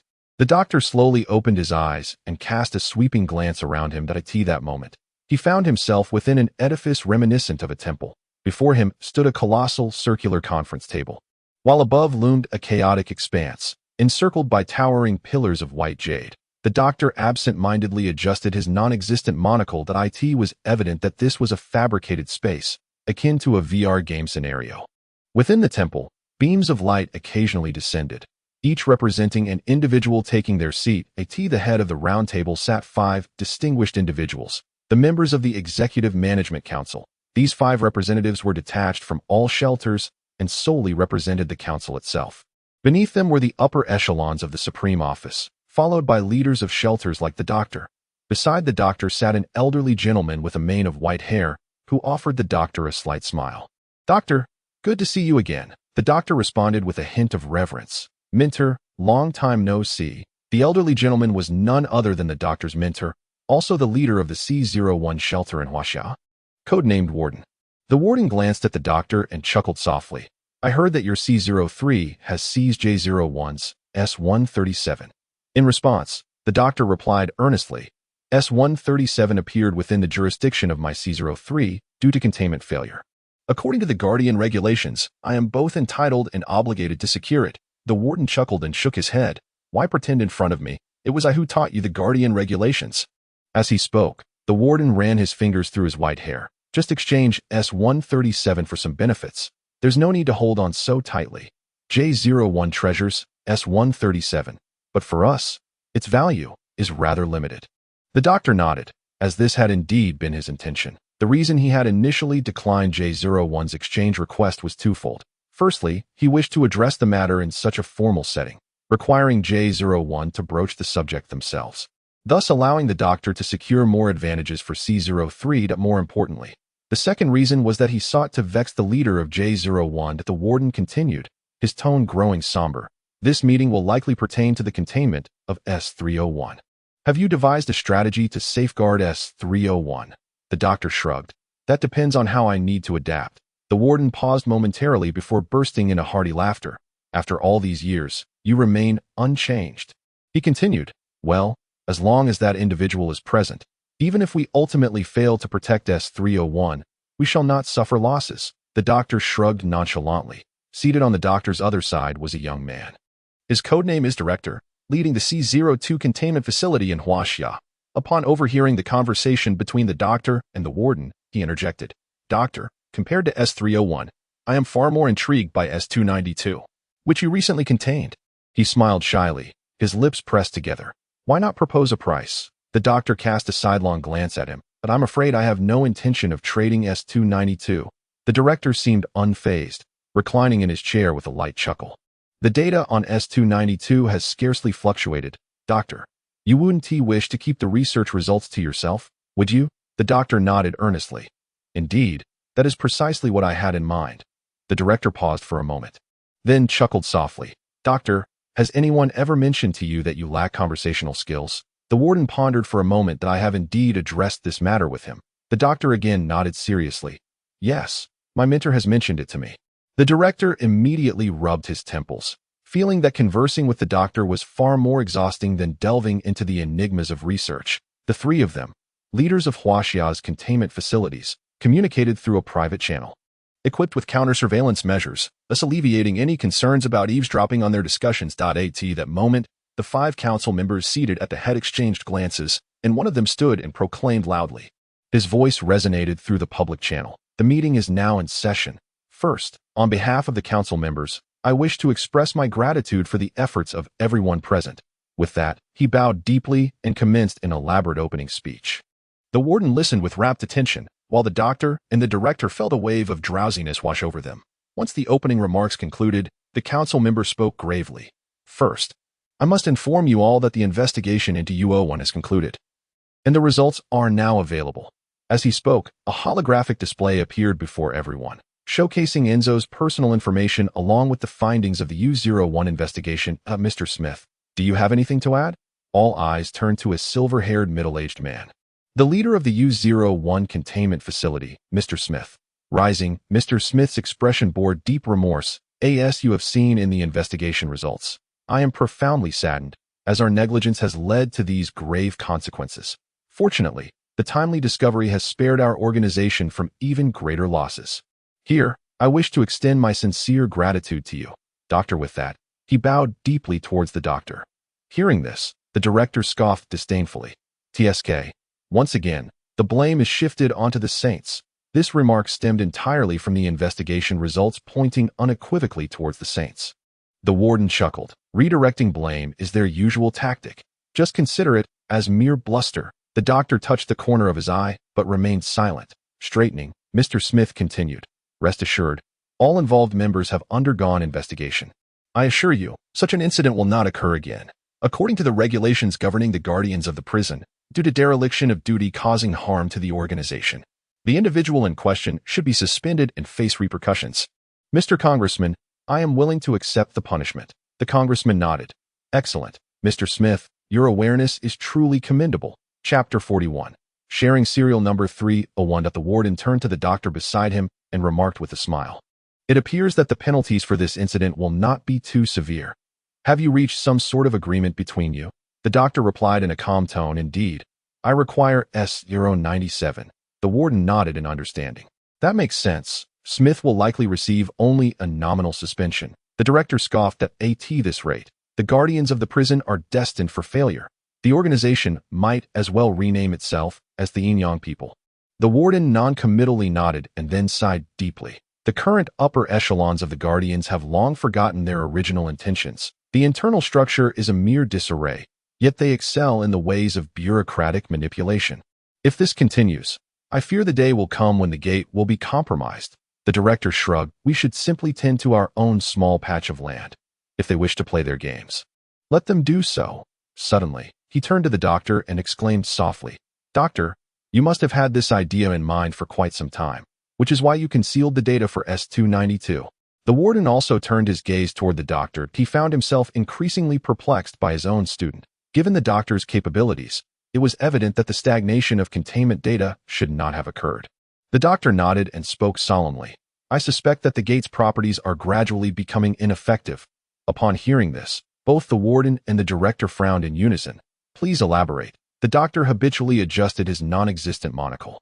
According to S-292's account, he survived in the dark prison for 3 years. Thus, it would have been reasonable for us to have discovered him much earlier.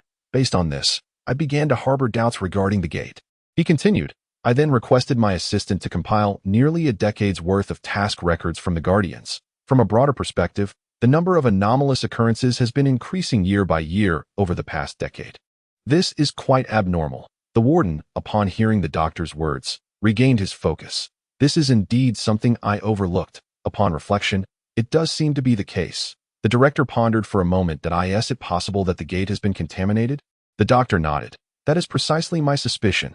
Regarding this matter, I will require further time to investigate. The three fell into a contemplative silence. Meanwhile, the overall punishment for the U01 containment facility had been finalized. As anticipated, Smith was merely suspended symbolically. Subsequently, the congressman turned his attention to the doctor. Doctor, first and foremost, I would like to congratulate you on successfully containing S-301. The existence of S-301 is of utmost significance, both for humanity and for us, the Guardians.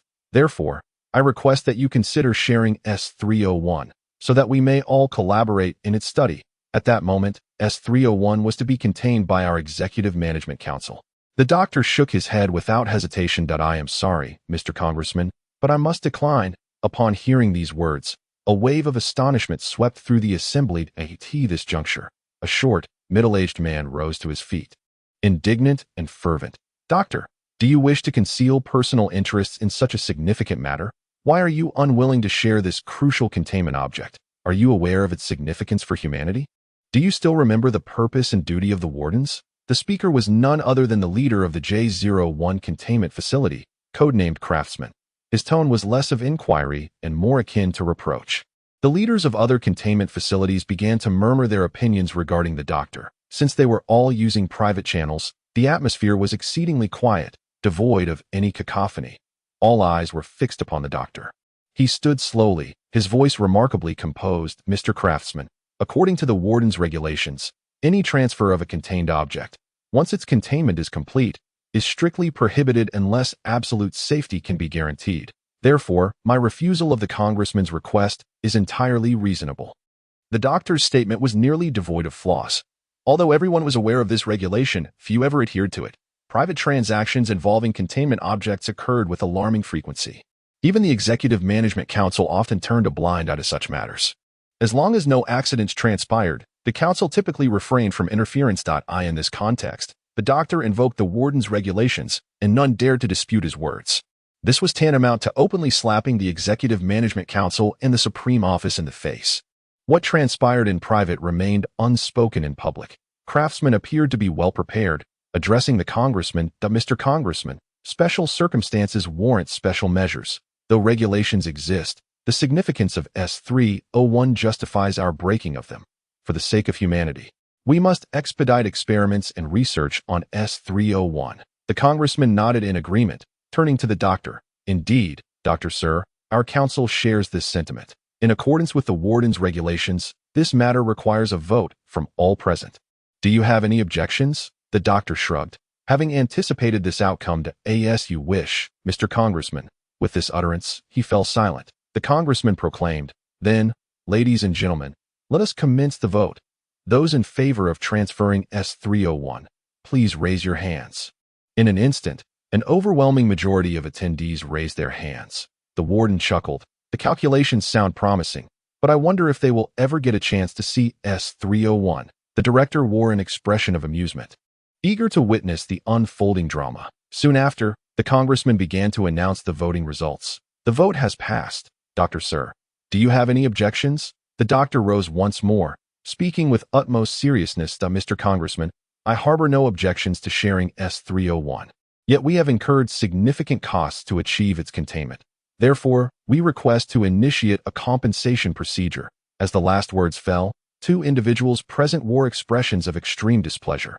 One was the artisan, while the other was Smith, who had just been suspended. The counselor nodded. The application is reasonable. It is hereby approved. The doctor nodded and took his seat. Noticing the doctor's prompt acquiescence, the director cast a perplexed glance. You actually agreed so readily? Surely, you have not been tainted by some bizarre influence. The doctor rubbed his forehead. I too believe I should have exhibited a bit more reluctance just now. The director. The warden, being more familiar with the doctor, hesitated and inquired, Do you perhaps have other arrangements? The doctor merely nodded lightly, remaining silent. The presiding counselor continued, Let us proceed to the next agenda item. Mr. Doctor, it pertains once again to your C03 containment facility. Regarding the ownership issue of the contaminated entity S09. P.S. These two chapters lay out numerous clues, which may appear somewhat tedious. Chapter 42. 2 sets of videos, following deliberations among the members of the council. They demanded that you C03 transfer S09 to the A01 containment facility. This is also for the safety of humanity. The potential danger posed by S09 is far too great. If you were to initiate a war with it, all of human civilization could face extinction. Of course, A01 has already agreed to pay a substantial compensation. You may set your own price. The counselor's voice was calm. The doctor stood up. Mr. Counselor, I believe you are well aware of what S09 represents for the nation of Xiao. At that moment, a young man rose to his feet. He possessed a mane of smooth, golden hair and spoke with a hint of arrogance. Mr. Doctor, We are all acutely aware of the significance of S09. However, you could very well entrust S09 to us, and we shall take responsibility for your nation's protection. Our special operations team will assist you in manning the gates. The doctor touched the corner of his eye. Mr. Adam, I greatly appreciate your goodwill. Yet, it is evident that we do not particularly require external protection. With that, he turned his gaze back to the counselor. Mr. Counselor, I believe we can skip this topic entirely. The counselor glanced towards Adam's direction before solemnly stating, according to the Warden's regulations, the proposal should undergo a vote by the entire assembly. Upon hearing this, the doctor shrugged and returned to his seat. The director chuckled softly in a private channel. A01 already has S02, the angel, and now they are setting their sights on S09. TSK. Greed is indeed their true nature. The Warden also chuckled. Everyone understands the significance represented by such containment entities. They merely exist as a means of deterrence. If A01 were to take S09 away, the entire Warden organization could very well become A01's property. Therefore, this vote will merely be a formality, an explanation to A01 from the council. Nodding, he shared this sentiment. Only the doctor's brow gradually furrowed in concern. He sensed an unsettling disturbance. Meanwhile, Xiao addressed the driver. Mr. Driver, could you assist me in procuring some materials? I wish to create a nameplate for both the prison doctor and Ivan. The driver exhibited a profound reluctance. Ever since his confinement, he had scarcely ventured beyond the confines of his quarters. Typically, no staff would seek him out, allowing him to enjoy a tranquil existence. However, Xiao frequently approached him for various matters. In truth, the driver did not entirely resist this. The crux of his discomfort lay in the fact that Xiao incessantly compelled him to seek out that avian-faced doctor and the terrifying skeletal figure. Perhaps it would be best to refrain from this endeavor. Given their personalities, I doubt they would appreciate such an item. Xiao's expression stiffened, and he turned to gaze into the driver's eyes. Meeting those lifeless, fish-like orbs instilled an overwhelming sense of unease in the driver. Very well, I shall go at once. Meanwhile, in the doctor's vicinity, Adam's voice resonated. Honorable members, prior to the voting, I request your attention to a series of videos. The senator nodded in acquiescence. The request is granted. Subsequently, a luminous screen materialized before everyone. The footage revealed a blood-soaked figure maneuvering through a throng of soldiers clad in prison guard tactical gear. The perspective was that of the soldiers themselves. With each soldier he passed, the figure ruthlessly dispatched them through exceedingly brutal means. Adam's voice echoed. This merciless entity is none other than the containment subject S-292 of C-03. C-03 has egregiously breached prison regulations by classifying this malevolent and anomalous creature as an S-class entity. Moreover, they have unleashed this vicious containment subject to slaughter our valiant prison soldiers. Following this, a second video unfolded. Once again, the same figure was depicted, this time wreaking havoc upon a special forces team of prison guards. Unlike before, this team was accompanied by a containment object, a wooden coffin measuring over half a meter in length. The scene mirrored Xiao's confrontation with the marionette. Adam chuckled lightly. Craftsman, I believe it is more fitting for you to elucidate this matter. Upon hearing this, the craftsman immediately rose, his expression one of anguish, exclaiming, the doctor has allowed a high-risk containment subject to rampage within our borders. Our forces dispatched soldiers armed with S-137, the marionette, to address the situation. Ultimately, they met a gruesome fate, with even S-137 being taken by that perilous entity. Doctor, I implore you to answer me directly. Is S-137 currently within your C-03 facility? Everyone's gaze turned to the doctor, who nodded ever so slightly. This. The director beside him appeared momentarily dumbfounded. Can one truly be so shameless? The warden spoke gravely. Doctor, do you possess the combat footage from that mission? The doctor replied with serene composure. If they dare to release this footage to slander me, it is evident that the corresponding video archives have been tampered with. Indeed, as the doctor perused the database, he discovered that all records had been expunged. However, he soon found himself taken aback upon locating a particular audio recording. Doctor, do you have any evidence to substantiate your defense? The member of parliament inquired towards the doctor. The doctor shook his head and replied, I regret to inform you, esteemed member, that I possess no evidence to refute Mr. Adams' video.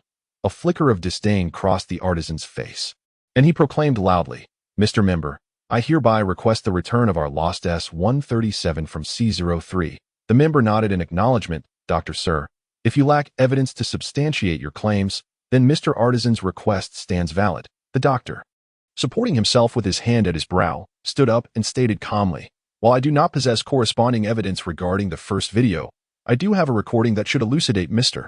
Artisan's concerns. He proceeded to play a recording. I am the doctor. Doctor, return the marionette. I refuse. Doctor, S-137 is an object of containment from our J-01 facility. How dare you refuse its return? Are you not afraid of my reporting this to the highest office? Since S-137 has appeared within our borders, it indicates your containment has failed. According to the custodian regulations, should a contained object manifest on our territory, we possess the right and obligation to contain it. However, you are aware that S-137's containment has not failed. Apologies. I am unaware. All I know is that S-137 has appeared on our territory, and to prevent any potential loss of control, we have taken measures to contain it. Should there be any objections to this outcome, you may report it to the highest office for adjudication by the Executive Management Council. This was the conversation between the doctor and the artisan. After listening to the recording, all eyes turned with keen interest towards the artisan, who felt a flush of heat rise to his face. He glanced towards Adam, who was regarding him with the expression of a spectator observing a clown. In an instant, the artisan grasped the situation. Adam had betrayed him. He had dared to stand up and spread falsehoods because Adam had promised to help him eliminate all related evidence. It now appeared that Adam had not fulfilled this promise. A tumult of emotions, frustration, resentment, and fury swirled within the artisan's heart. Mr. Artisan, can you provide a reasonable explanation for this recording? The artisan remained silent, casting a venomous glance towards the doctor and Adam before he sank back into his seat. The member again turned to the doctor. So, Dr. Sir, do you still need to defend yourself regarding the first video? Chapter 43. Voting and Decision. A rare smile graced the doctor's face. Mr. Member, although I lack evidence to refute the video presented by Mr. Adam, I now harbor significant doubts regarding its authenticity. Allow me to show you a live broadcast, and you shall understand. As the scene before the assembly shifted, the screen transformed to reveal a live feed from a containment chamber. Within the frame, a handsome youth was diligently occupied, his head bowed. In his hand, he clutched a nameplate, inscribing something in a haphazard manner. The camera zoomed in, revealing the nameplate, on which the youth had written in an uneven script, S069, Prison Medic. The camera then focused on the expression of the youth. The youth beamed with a radiant smile as he whispered, "The prison doctor will surely appreciate this badge." He then picked up the badge and exited his confinement cell. The scene followed Xiao as he navigated with familiarity to the doctor's quarters. With utmost politeness, he pressed the doorbell. The door swung open, revealing the prison doctor. "My friend, what brings you to me today?" Xiao shyly smiled and retrieved the handcrafted badge from his pocket. "Doctor, this is a creation of my own making. I hope you will like it." As he spoke, he adorned his neck with the badge he had crafted. The doctor appeared taken aback for a moment before extending a finger to draw the badge closer. After a careful examination, he too hung the badge around his neck. "Thank you, my friend. I truly adore this little gift." The scene then came to an abrupt halt, leaving viewers in a state of confusion. The doctor interjected, "This is the S-292 mentioned by Mr. Adam. Ladies and gentlemen, do you believe that the S-292 in my video is the same individual referred to by Mr. Adam? Since being rescued from the dark prison, S-292 had consistently been a child filled with affection. He often crafted small gifts with his own hands, presenting them to other anomalous beings in containment. These entities cherished him and affectionately referred to him as a friend. How could such a united and benevolent child commit such heinous acts? Moreover, S-292 possessed a profound sense of belonging to the facility. Look at his chest. That badge was crafted by his own hands. The crowd paused in surprise, turning their gazes to Xiao's chest, where a badge indeed hung. Its lettering ASQ.1 could not help but acknowledge the doctor's talent for deception. His words flowed without a hint of alteration in expression. The assembled leaders exchanged glances, their reactions to Adam's video subdued, yet the doctor's footage evoked a sense of unease. Was it truly normal for such a heartwarming scene to exist within the confines of the facility? This was their lingering question. Adam, however, wore a smile as he regarded the doctor. "Mr. Doctor, this does not prove anything. One cannot assess the actions of a human capable of surviving in the dark prison through the lens of a typical individual. The authenticity of the video, I trust, is clear to all esteemed leaders present. My intention in releasing this footage was merely to cast doubt upon your capabilities, whether it concerns issues with containment or errors in assessing the safety levels of the entities. These do not align with our custodial regulations. Thus, I pose the question, do you truly possess the capacity to contain the entity known as S09? Should S09's containment fail, it could unleash a calamity upon the entire world. Therefore, I firmly believe that relocating S09 to our A01 facility is the most prudent course of action. Adam's words were articulated with reason and conviction. Originally, some individuals who were prepared to abstain from voting began to waver at this moment. Additionally, a faction started to harbor doubts about Adam. After all, the doctor's live broadcast appeared far more authentic. That young man radiated such a sunny disposition, seemingly unrelated to the grotesque creature lurking in the shadows. The legislator turned to the doctor. Doctor, do you possess any further evidence? The doctor shrugged, replying, Sir, my evidence has been thoroughly presented. The legislator nodded and then gazed at Adam. Mr. Adam, may we now proceed with the voting? As for the potential containment failure of C03, we shall establish an investigative committee to initiate a thorough inquiry. Adam raised his hand, stating, Sir, we may commence the voting. Simultaneously, two options appeared before everyone, one for approval and the other for rejection. The voting period was set for 5 minutes. Failure to cast a vote within this time frame would be considered an abstention. The voting data updated in real time. Soon, the number of affirmative votes approached 40%. The warden's tone carried a weight of concern. Adam's maneuver had swayed many who initially intended to abstain towards approval. The outcome of this vote was now uncertain. The director's expression grew grave. After casually casting a vote for rejection, the doctor remarked nonchalantly, I have done all that I can. It is now up to him to handle the aftermath. 2 minutes later, the tally of affirmative votes equaled that of the negative ones. The remaining individuals yet to vote remained indecisive. Among them, there might be some who would abstain, yet many were still hesitating. They were indifferent regarding who possessed S09, as it would not fall into their hands. Their sole concern lay in the benefits they could secure for themselves at this juncture.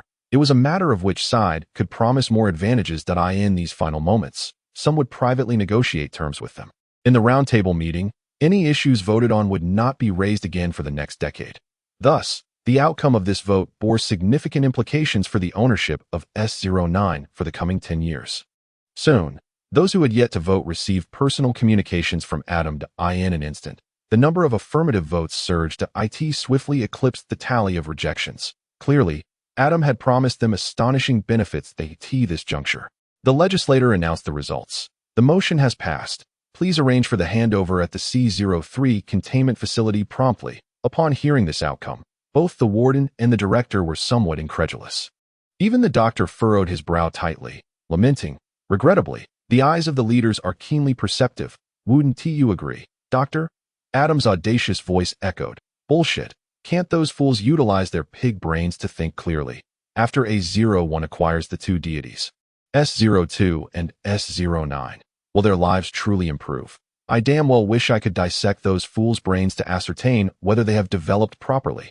Afterward, I would stuff their heads into their own arses.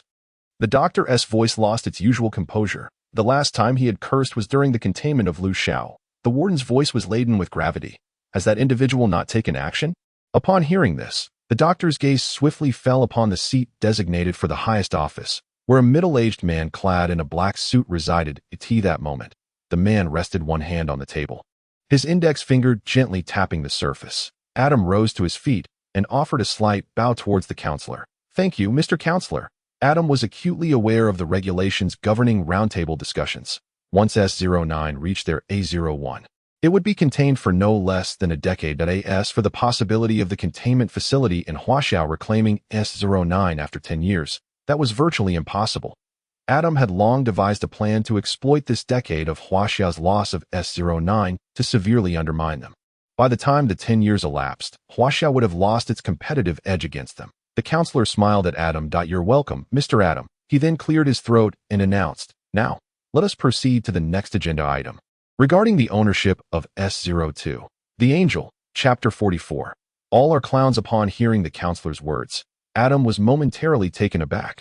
Wait, Mr. Counselor, I believe there is no need to discuss the ownership of S02. I formally request the dismissal of this agenda. The counselor shook his head. Regrettably, Mr. Adam, that request is invalid. This topic was also deliberated upon and formulated by the Parliament. The Parliament has decided to assign the containment of S02 to C01.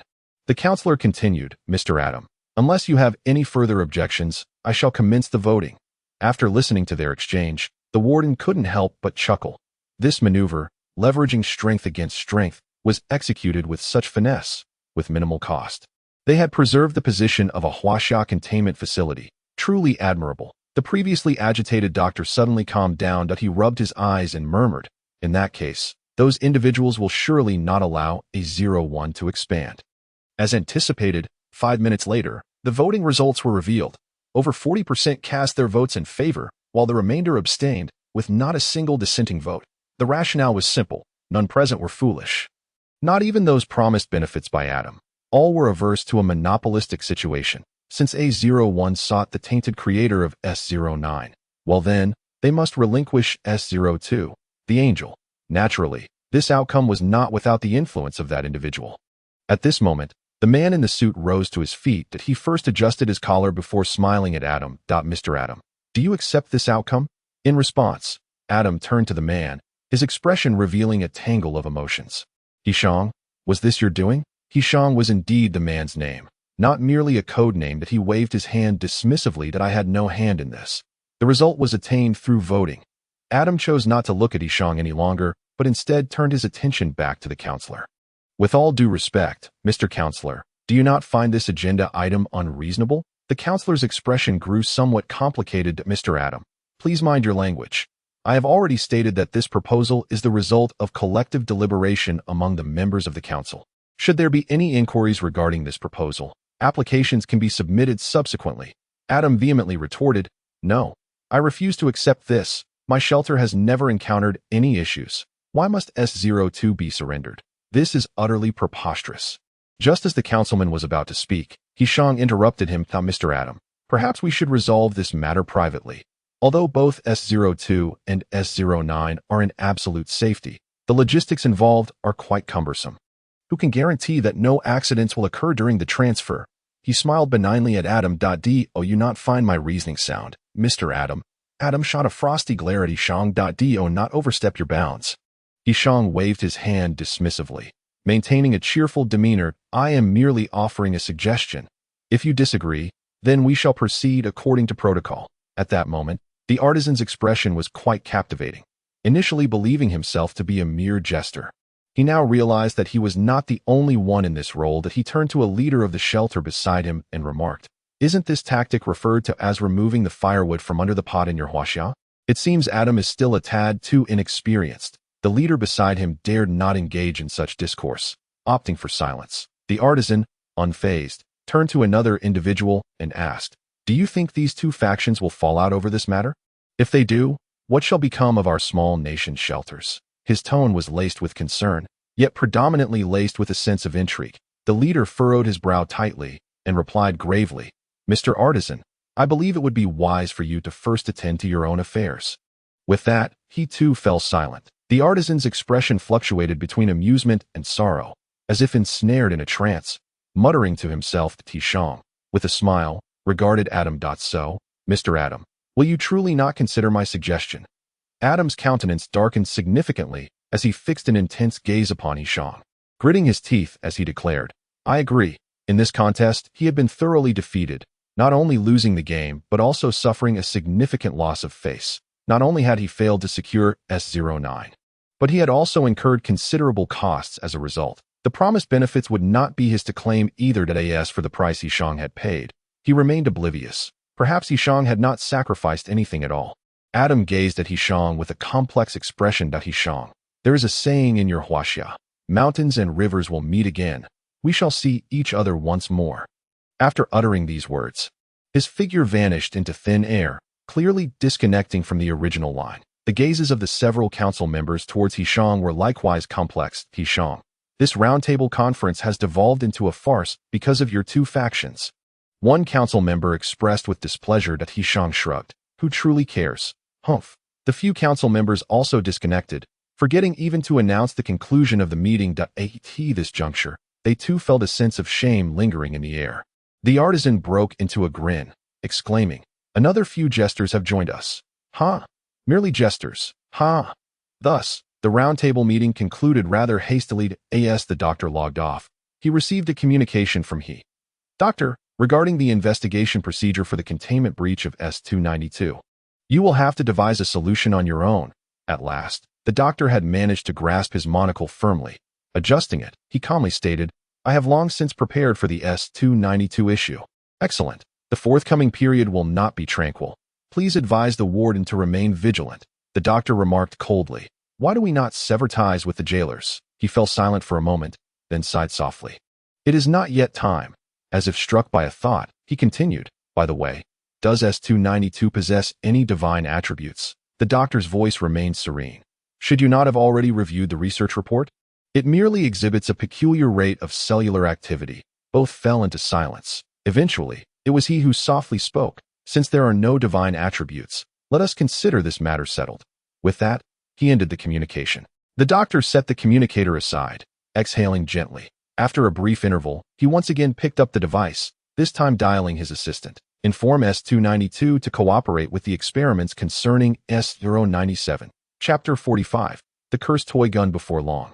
Xiao arrived at the experimental site, where the doctor had been patiently awaiting him. As Xiao entered, the doctor tossed him a leaden box. "Extract the firearm within." Following instructions, Xiao opened the box to reveal a beautifully crafted revolver. The barrel measured approximately 20 centimeters, gleaming in silver, adorned with exquisite engravings. That he held it in his hands, appreciating its weight. It felt slightly heavy, yet remarkably comfortable. The doctor adjusted his monocle. "How does it feel? Any unusual sensations?" Xiao took a moment to assess, then shook his head. "None." The doctor nodded, proceeding to elaborate on the revolver. "This revolver is an S-class containment object, designated S-097. Corrupted revolver. A typical individual wielding this revolver will begin to experience skin decomposition after approximately 3 minutes. Upon hearing this, Xiao hastily relinquished his grip. "Doctor, why did you not inform me of such danger sooner?" He glared at the doctor with his lifeless eyes. The doctor's lips twitched. "Nonsense. Are you an ordinary person?" At this, Xiao paused for a moment. "True enough." He then bent down to retrieve the fallen corrupted revolver. The doctor adjusted his monocle once more, continuing, "This revolver is a relic from your era, possessing the bizarre characteristic of corruption. However, the source of this characteristic remains an enigma. I suspect it may be due to a curse." Intrigued, Xiao replied, "Is this truly an artifact from my time?" He brought the corrupted revolver closer, scrutinizing it intently. The entire weapon was as exquisite as a piece of art worthy of collection. "Doctor, what kind of bullets does this gun use?" Xiao inquired. The doctor pondered for a moment. "The flesh and blood of the gunman, Xiao." Soon after, a specially crafted steel plate, thick enough to measure 50 centimeters, was brought in. The doctor addressed Xiao. "Try firing a shot at that steel plate." Xiao nodded, gripping the gun firmly as he aimed at the target. Bang! A resounding gunshot reverberated through the laboratory. The doctor first glanced at the steel plate, whereupon he observed a fist-sized hole had appeared in the robust material. This was one of the unique characteristics of the corrupted revolver: penetration. Simultaneously, numerous cracks emerged around the gaping hole, indicating that the internal structure of the steel plate had been compromised. This represented the second characteristic. Destruction. As for the other two characteristics, they were not evident on the surface of the plate. Nonetheless, the doctor nodded in satisfaction at the displayed power. The physical lethality was sufficiently formidable. After all, this device was intended to confront the bizarre. Physical damage was not the primary concern. "Did you feel any abnormalities after firing? For instance, a sense of fear towards something?" Xiao contemplated carefully. "Doctor, I felt nothing unusual." The doctor nodded. One of the characteristics of this revolver is that each shot randomly instills profound fear towards an object. Just then, Xiao suddenly exclaimed, "Doctor, I feel a sharp pain in my thigh." As he spoke, he tore open his pant, legged to his horror. The entire calf was completely gone, leaving only bare, ghastly white bone exposed. Xiao grimaced. "Doctor, I think I misspoke. This isn't just a slight pain. It's excruciatingly unbearable." The doctor adjusted his monocle, responding calmly, "Ah, yes, with each shot, a portion of flesh will randomly vanish from your body. Lu Xiao's mouth twitched uncontrollably. Doctor, would you mind if I shoot you in the head right now? The doctor, still adjusting his monocle, replied, I would mind. His expression resembled that of a distinguished gentleman. For a moment, Lu Xiao found himself at a loss for a retort. Indeed, sincerity proved to be the most effective weapon. Lu Xiao was on the verge of rolling his eyes in agony. This pain was entirely distinct from the sensation of tearing his own skin. The doctor calmly reassured him, do not worry. With your cellular regeneration speed, the lost flesh will be restored in just 2 hours. Now, let us proceed to the next experiment. With that, he produced a bell that had not yet been rung. Dinkling, the melodious chime resonated. Suddenly, a butler-like figure appeared as if conjured from thin air. Good morning, sir. How may I assist you? This was S077. The butler. The doctor nodded. Assist me in conducting a small experiment. The butler bowed slightly. At your service. Bang. A fist-sized hole instantly appeared in the butler's chest, transparent from front to back. Immediately, cracks began to spread across his body. Simultaneously, the wound began to rot rapidly, in less than a minute. The butler had completely vanished. Liu Xiao gazed at the doctor, silent and contemplative. It was not that he lacked the desire to speak. Rather, this time, the corrupted revolver had extracted flesh and blood from his neck. At present, his neck was bare, supported only by bone. One must admit, your vitality is remarkably resilient. The doctor adjusted his monocle, expressing admiration. Liu Xiao blinked, indicating his current state of discontent. The doctor shrugged indifferently. This containment object is now yours. Upon hearing this, Lu Xiao finally smiled as he tucked away the corrupted revolver. The doctor continued, this containment item is akin to a ticking time bomb. Each shot you fire brings you one step closer to death. For you see, it is quite possible that one of those shots could sacrifice the very piece of flesh that is your heart or your head. Furthermore, each shot will randomly induce an extreme sense of terror towards something. It may even lead to a fear of existence itself. As he spoke, his expression grew serious. Therefore, unless absolutely necessary, do not utilize this revolver. Even if you must, limit it to no more than 3 shots. Lu Xiao blinked, signaling his understanding. The doctor waved his hand. Well then, the experiment is concluded. Go find the prison doctor and see if he can assist you. Lu Xiao departed, limping slightly. The prison doctor, while applying a strange ointment to Lu Xiao, inquired with curiosity, Lu, what on earth happened to you? At that moment, Lu Xiao was unable to articulate his predicament and could only produce the revolver. The prison doctor pointed at the corrupted revolver. Is it because of this thing? Lu Xiao blinked once more. The prison doctor picked up the corrupted revolver, scrutinizing it for a moment. Odd. I feel as though this gun is corrupting my very body. As he spoke, he casually fired a shot. Half an hour later, Ivan arrived at the prison doctor's containment chamber. At this moment, Lu Xiao lay on the operating table while the prison doctor was sprawled on the floor. The flesh on the doctor's thigh completely vanished. Ivan's eyes flickered with the flame of souls within them. Lu, doctor, how did you both end up in such a state? Voices emanated from their bodies. The prison doctor remained silent, pointing at the corrupted revolver lying on the floor. Ivan picked it up, puzzled. Is it because of this thing? Odd. I feel as though this gun is corrupting my bones. As he spoke, he casually fired a shot. Chapter 46. Your task is to survive. Bang. Ivan, as if encountering something foul, hurled the revolver away. He then swiftly inspected his skeletal frame. After a considerable time, he seemed to exhale in relief. I feel as though that gun is trying to consume my bones. His voice carried a hint of lingering dread. Just then, the prison doctor sat up and applied the ointment to his legs. It was a substance designed to promote the regeneration of flesh. The same ointment had earlier been applied to Lu Xiao. 2 hours later, the 3 of them sat on the ground, exchanging wide-eyed glances. Lu Xiao had since recovered, thanks to his terrifying cellular vitality, coupled with the doctor's ointment. The lost flesh had regrown. The prison doctor addressed Lu Xiao. Lu, why didn't you inform me earlier? Lu Xiao's lips twitched uncontrollably. Doctor, do you think I was in a suitable state to speak just now? Upon hearing Lu Xiao's words, Ivan turned once more to the doctor. Doctor, why didn't you inform me earlier? The doctor let out a couple of awkward chuckles, the laughter particularly jarring. Hee, I forgot. The flames of anguish in Ivan's eyes danced wildly. I truly wish to extract your bones and fashion them into a nightstand. In the physical training room, Dart was directing the team in their exercise regimen. Strange, Why does my occiput feel so itchy lately? He reached back to scratch his head. Suddenly, a wave of excruciating pain engulfed his entire being. Akin to the sensation of having one's eyes prodded, it caused him to bend over in agony. Xiao, witnessing this, rushed over with a look of concern. Captain, what has happened to you? She helped Dart to his feet. Xiao, could you please check what is wrong with the back of my head? Dart's voice was somewhat hoarse. Xiao nodded and peered at the back of Dart's head. In an instant, she let out a gasp. Captain, this. Dart was bewildered, and at that moment, the other team members gathered around. The expressions of all present were marked with terror. There, on the back of Dart's head, was an eye, enmeshed in crimson threads. Surrounding the eyeball were countless tiny tentacles writhing from the corners of the eye. The voice of the slippery one trembled. Captain, how did your eye end up on your head? Soon, they brought Dart to the doctor. The doctor gazed at the back of Dart's head, lost in thought. Doctor, what is wrong with the captain? Xiao inquired anxiously. The doctor did not respond to her question, but instead asked Dart, can you see behind you? Dart nodded.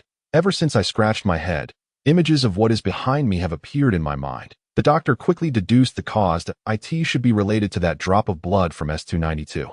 Let us consult the doctor in charge. Xiao fixed a piercing gaze on the back of Dart's head. Dart immediately felt a chill run down his spine. Xiao, is there a problem? Xiao licked his lips. Nothing serious, just feeling a bit tempted. How about letting me have a lick? Just one. Upon hearing this, Dart's hair stood on end, and he hurriedly sought refuge behind the doctor. The doctor adjusted his monocle and inquired, Doctor, what is the situation here? The doctor stroked his chin, pondering deeply. Just moments ago, he had sampled Dart's blood, a certain curse. The doctor stated gravely, is it the same curse as that on S292? The doctor shook his head. A wholly different curse. The doctor pushed up his monocle. Will he die from it? The doctor chuckled ominously. How could that be, my friend? Perhaps it might even turn out to be a blessing in disguise. At the doctor's words, Dart inexplicably felt a wave of dread wash over him. The doctor stated solemnly, in 2 days, the investigation team will arrive. If they see you in this condition, it will spell trouble. He pondered for a moment before his gaze settled upon Xiao. Why don't you hide in the dark prison? At this juncture, Xiao leaned in, patting his chest as he declared, the dark prison? I'm quite familiar with it. How about I take him to the dark prison? When we arrive, I can introduce him to Uncle Chainsaw. He will ensure his safety. The doctor adjusted his monocle and contemplated for a brief interval. That could work. S292, you shall escort the Dart on this mission. Dart, however, appeared somewhat apprehensive and turned to the prison doctor, inquiring, Doctor, is there no way to lift this curse? The doctor let out a sinister chuckle.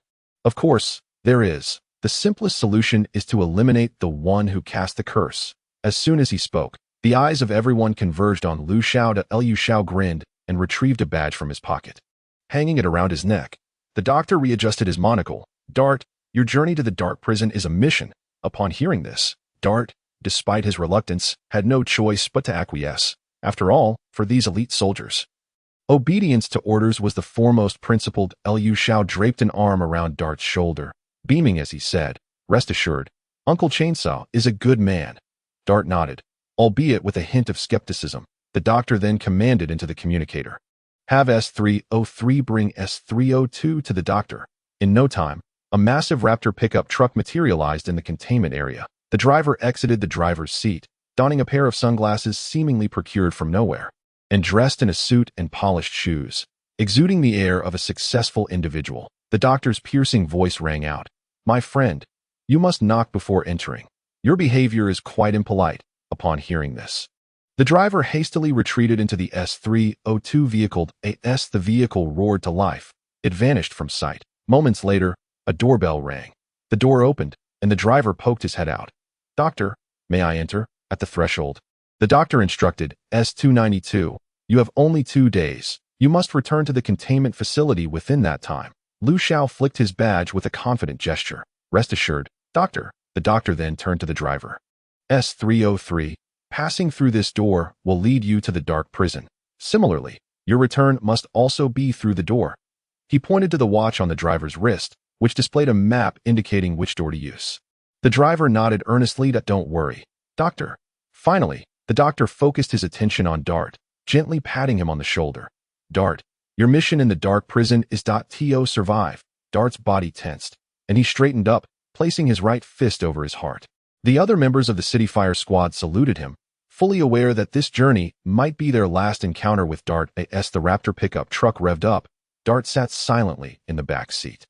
The driver pressed the accelerator, driving through the glowing door. Chapter 47. Entering the dark prison inside the vehicle, the driver lowered his voice and addressed Lu Xiao. Why don't we just stay in the dark prison ourselves? Lu Xiao squinted his eyes. My friend, your idea is rather perilous. The driver offered an awkward smile. I was merely jesting, so do not take it to heart. The vehicle traversed the silent, dimly lit street. The deep growl of the American V8 engine reverberating in the stillness. Occasionally, a heavy gasp echoed from the surroundings. Countless crimson glimmers flickered in the shadows. The driver instinctively recoiled. It felt as though we were encircled. Lu Xiao broke into a grin. Be confident. Remove the feels like. The driver, instantly gripped by terror, exclaimed, What shall we do now? I don't want to die. Lu Xiao delivered a sharp slap to the back of his head. Well said, my friend. If you don't wish to perish, why create such a commotion? The force of the slap caused the Dart, seated in the back, to feel a twinge of discomfort at the back of his own head.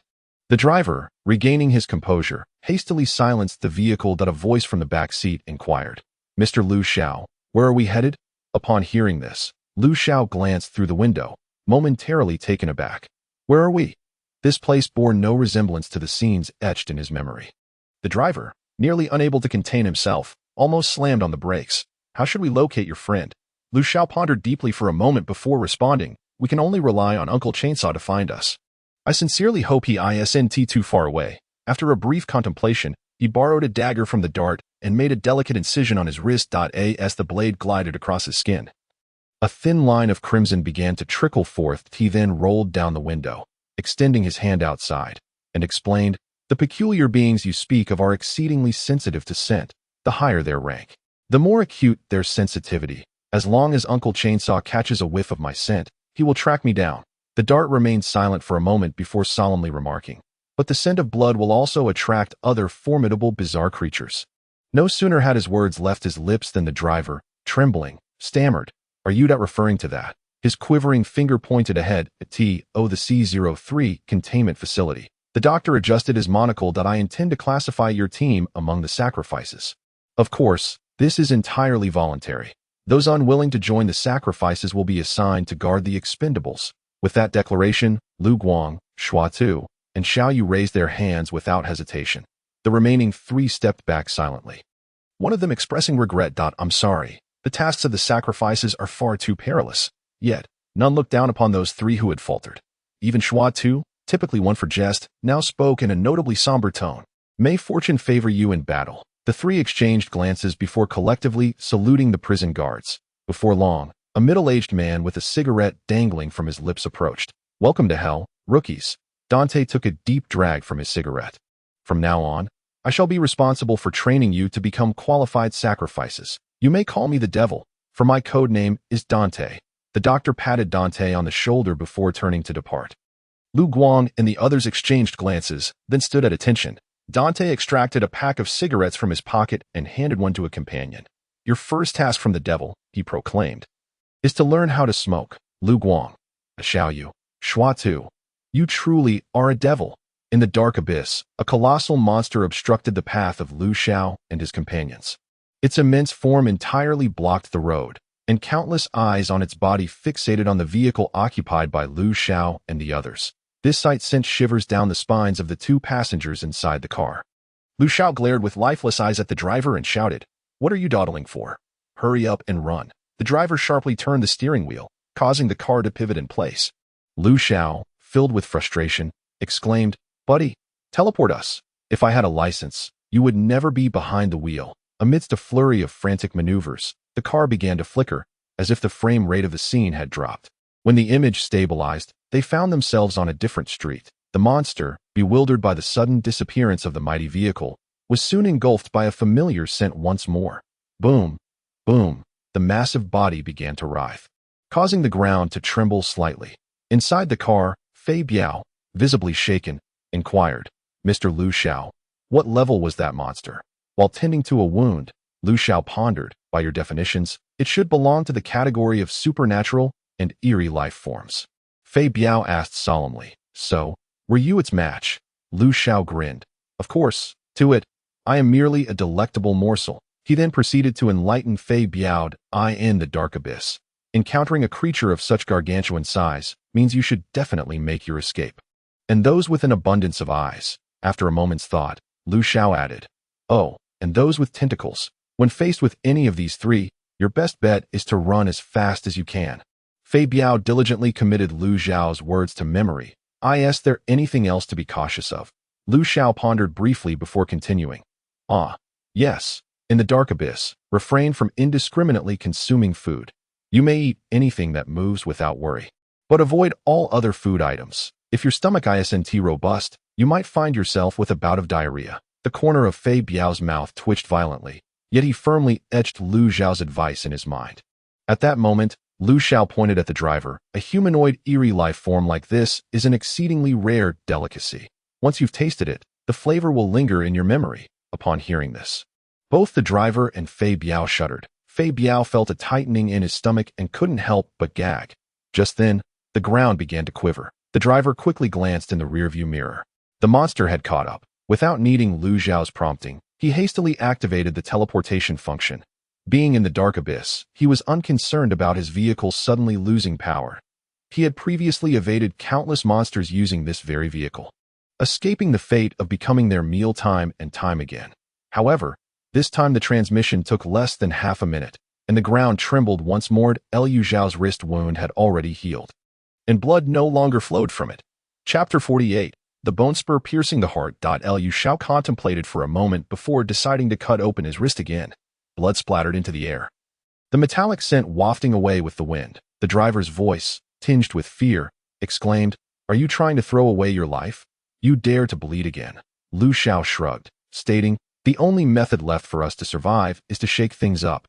Do you really think that if I stop bleeding, he will let us go?" At that moment, the driver was practically desperate to slam on the accelerator. The speed of that monster was terrifyingly fast.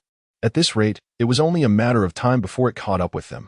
"I refuse to be devoured by such a grotesque creature. If I must become food, I would much prefer it to be a noble, elegant, and beautiful lady." His hands trembled on the steering wheel. After living in the abyss for several years, this was the first time he encountered a creature of such terrifying caliber.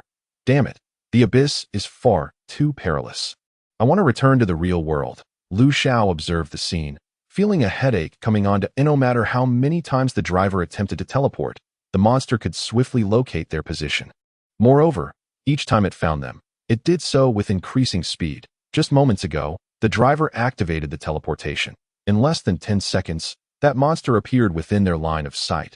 Teleportation was not without its limitations in distance, and each activation required a preparatory process of roughly 3 seconds. That moment, the body of the Falcon vehicle began to flicker once more, but before Lu Xiao and the others could teleport, an overwhelming pressure materialized out of thin air.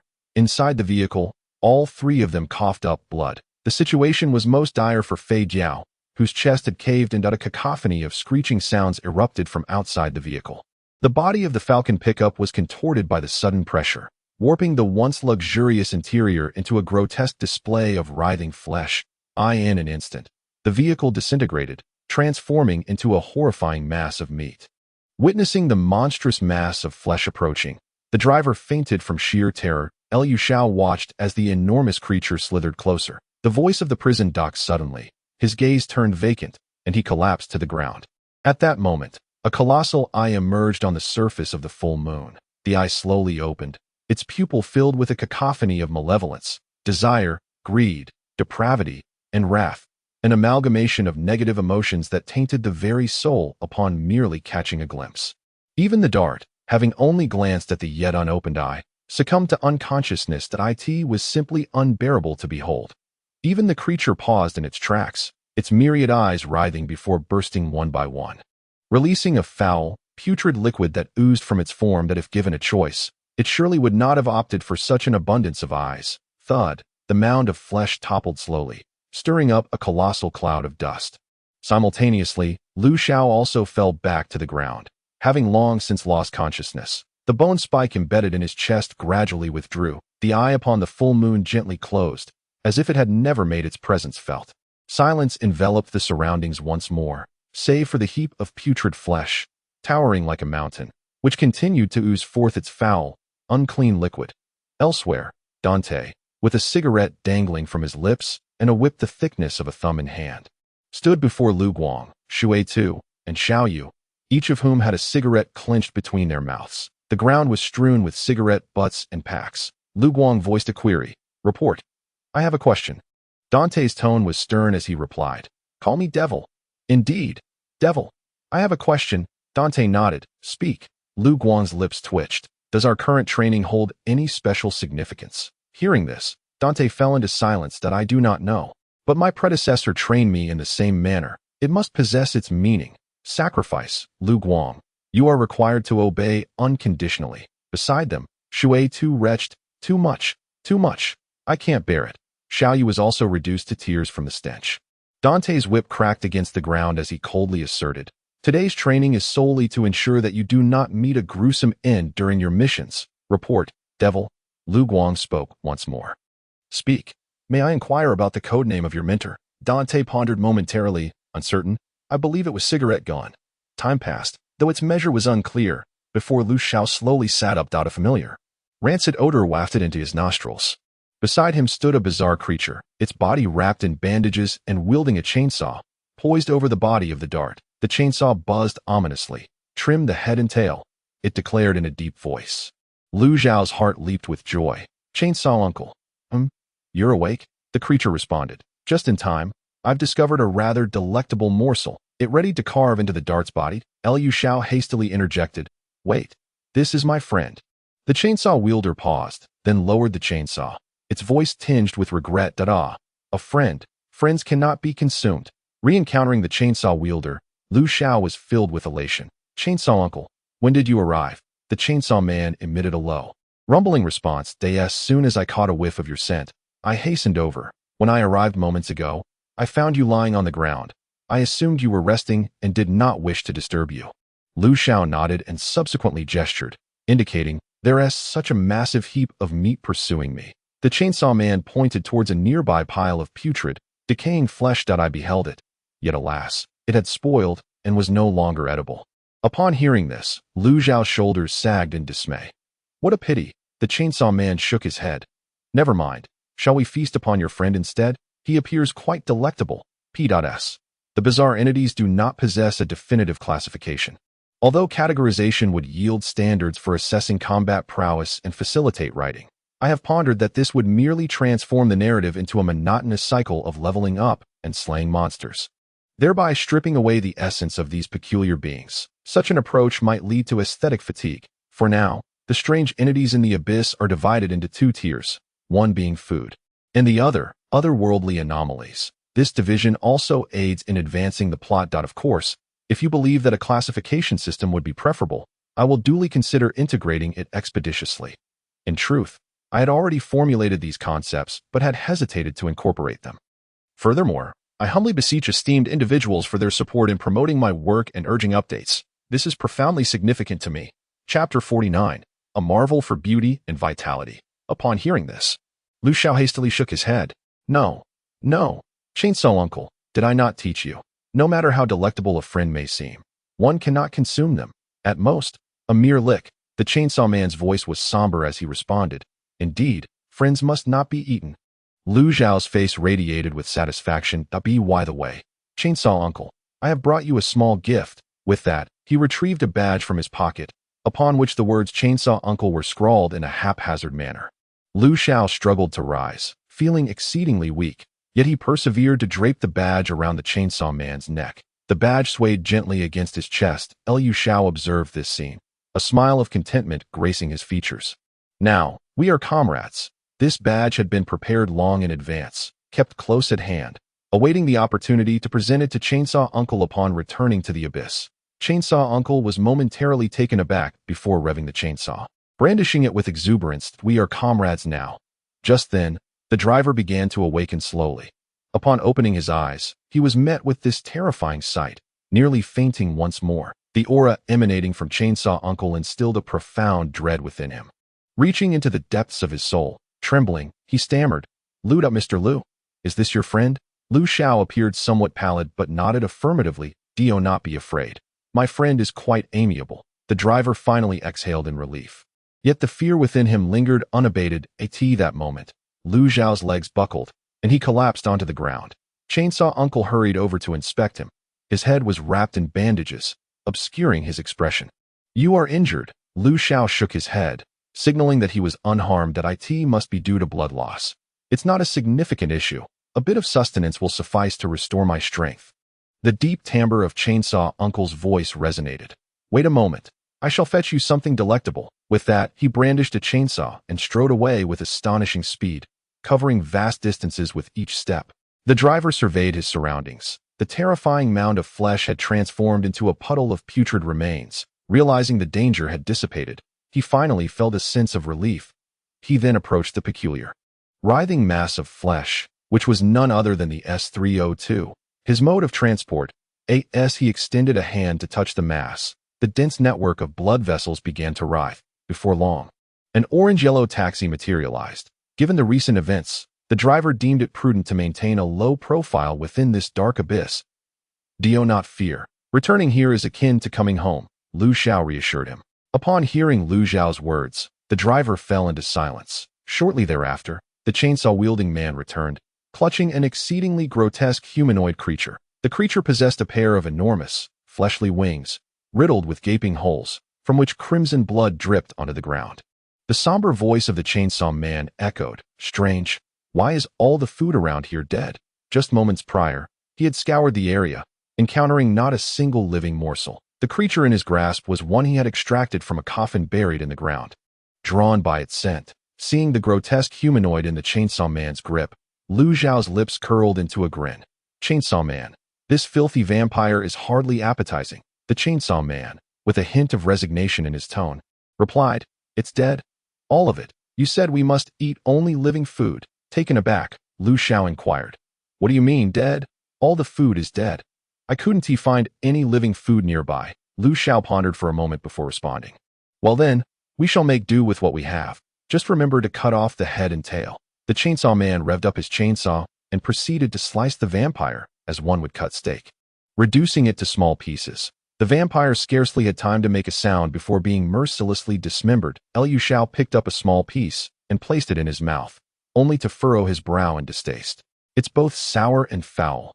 It's as unpalatable as an old lady's bound feet." Meanwhile, the driver watched in a daze. The vampire had undoubtedly possessed a high status, yet now, it was difficult for him to associate the neatly arranged chunks of meat on the ground with the creature that once was. The scene was simply too shocking for him. Lu Xiao beckoned the driver. "Come, try it." Though distasteful, according to the records of the classic of mountains and seas, this is a splendid beauty tonic. It's a pity we lack garlic. Skeptical yet intrigued, the driver picked up a piece and placed it in his mouth. The moment the meat entered, it slid down his throat without him having the chance to savor the flavor. He hastily grabbed another piece. An unusual being. He did not require sustenance to survive, yet the meat on the ground seemed to exert a fatal allure over him. 1 piece, 2 pieces. He continued to stuff his mouth. Soon, his belly swelled, round and taut. Lu Xiao quickly interjected, "Mr. Driver, such gluttony may lead to indigestion." At this, the driver finally ceased his ravenous consumption. He wiped the remnants from the corners of his mouth, revealing a blissful smile. It was simply delectable, 1,000 times superior to any seafood.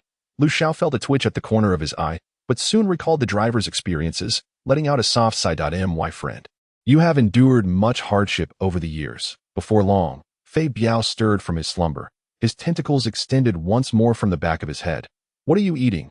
he inquired, perplexed. Having encountered Uncle Chainsaw before, he felt no sense of strangeness. Rather, he was intrigued by the neatly arranged pieces of meat on the ground.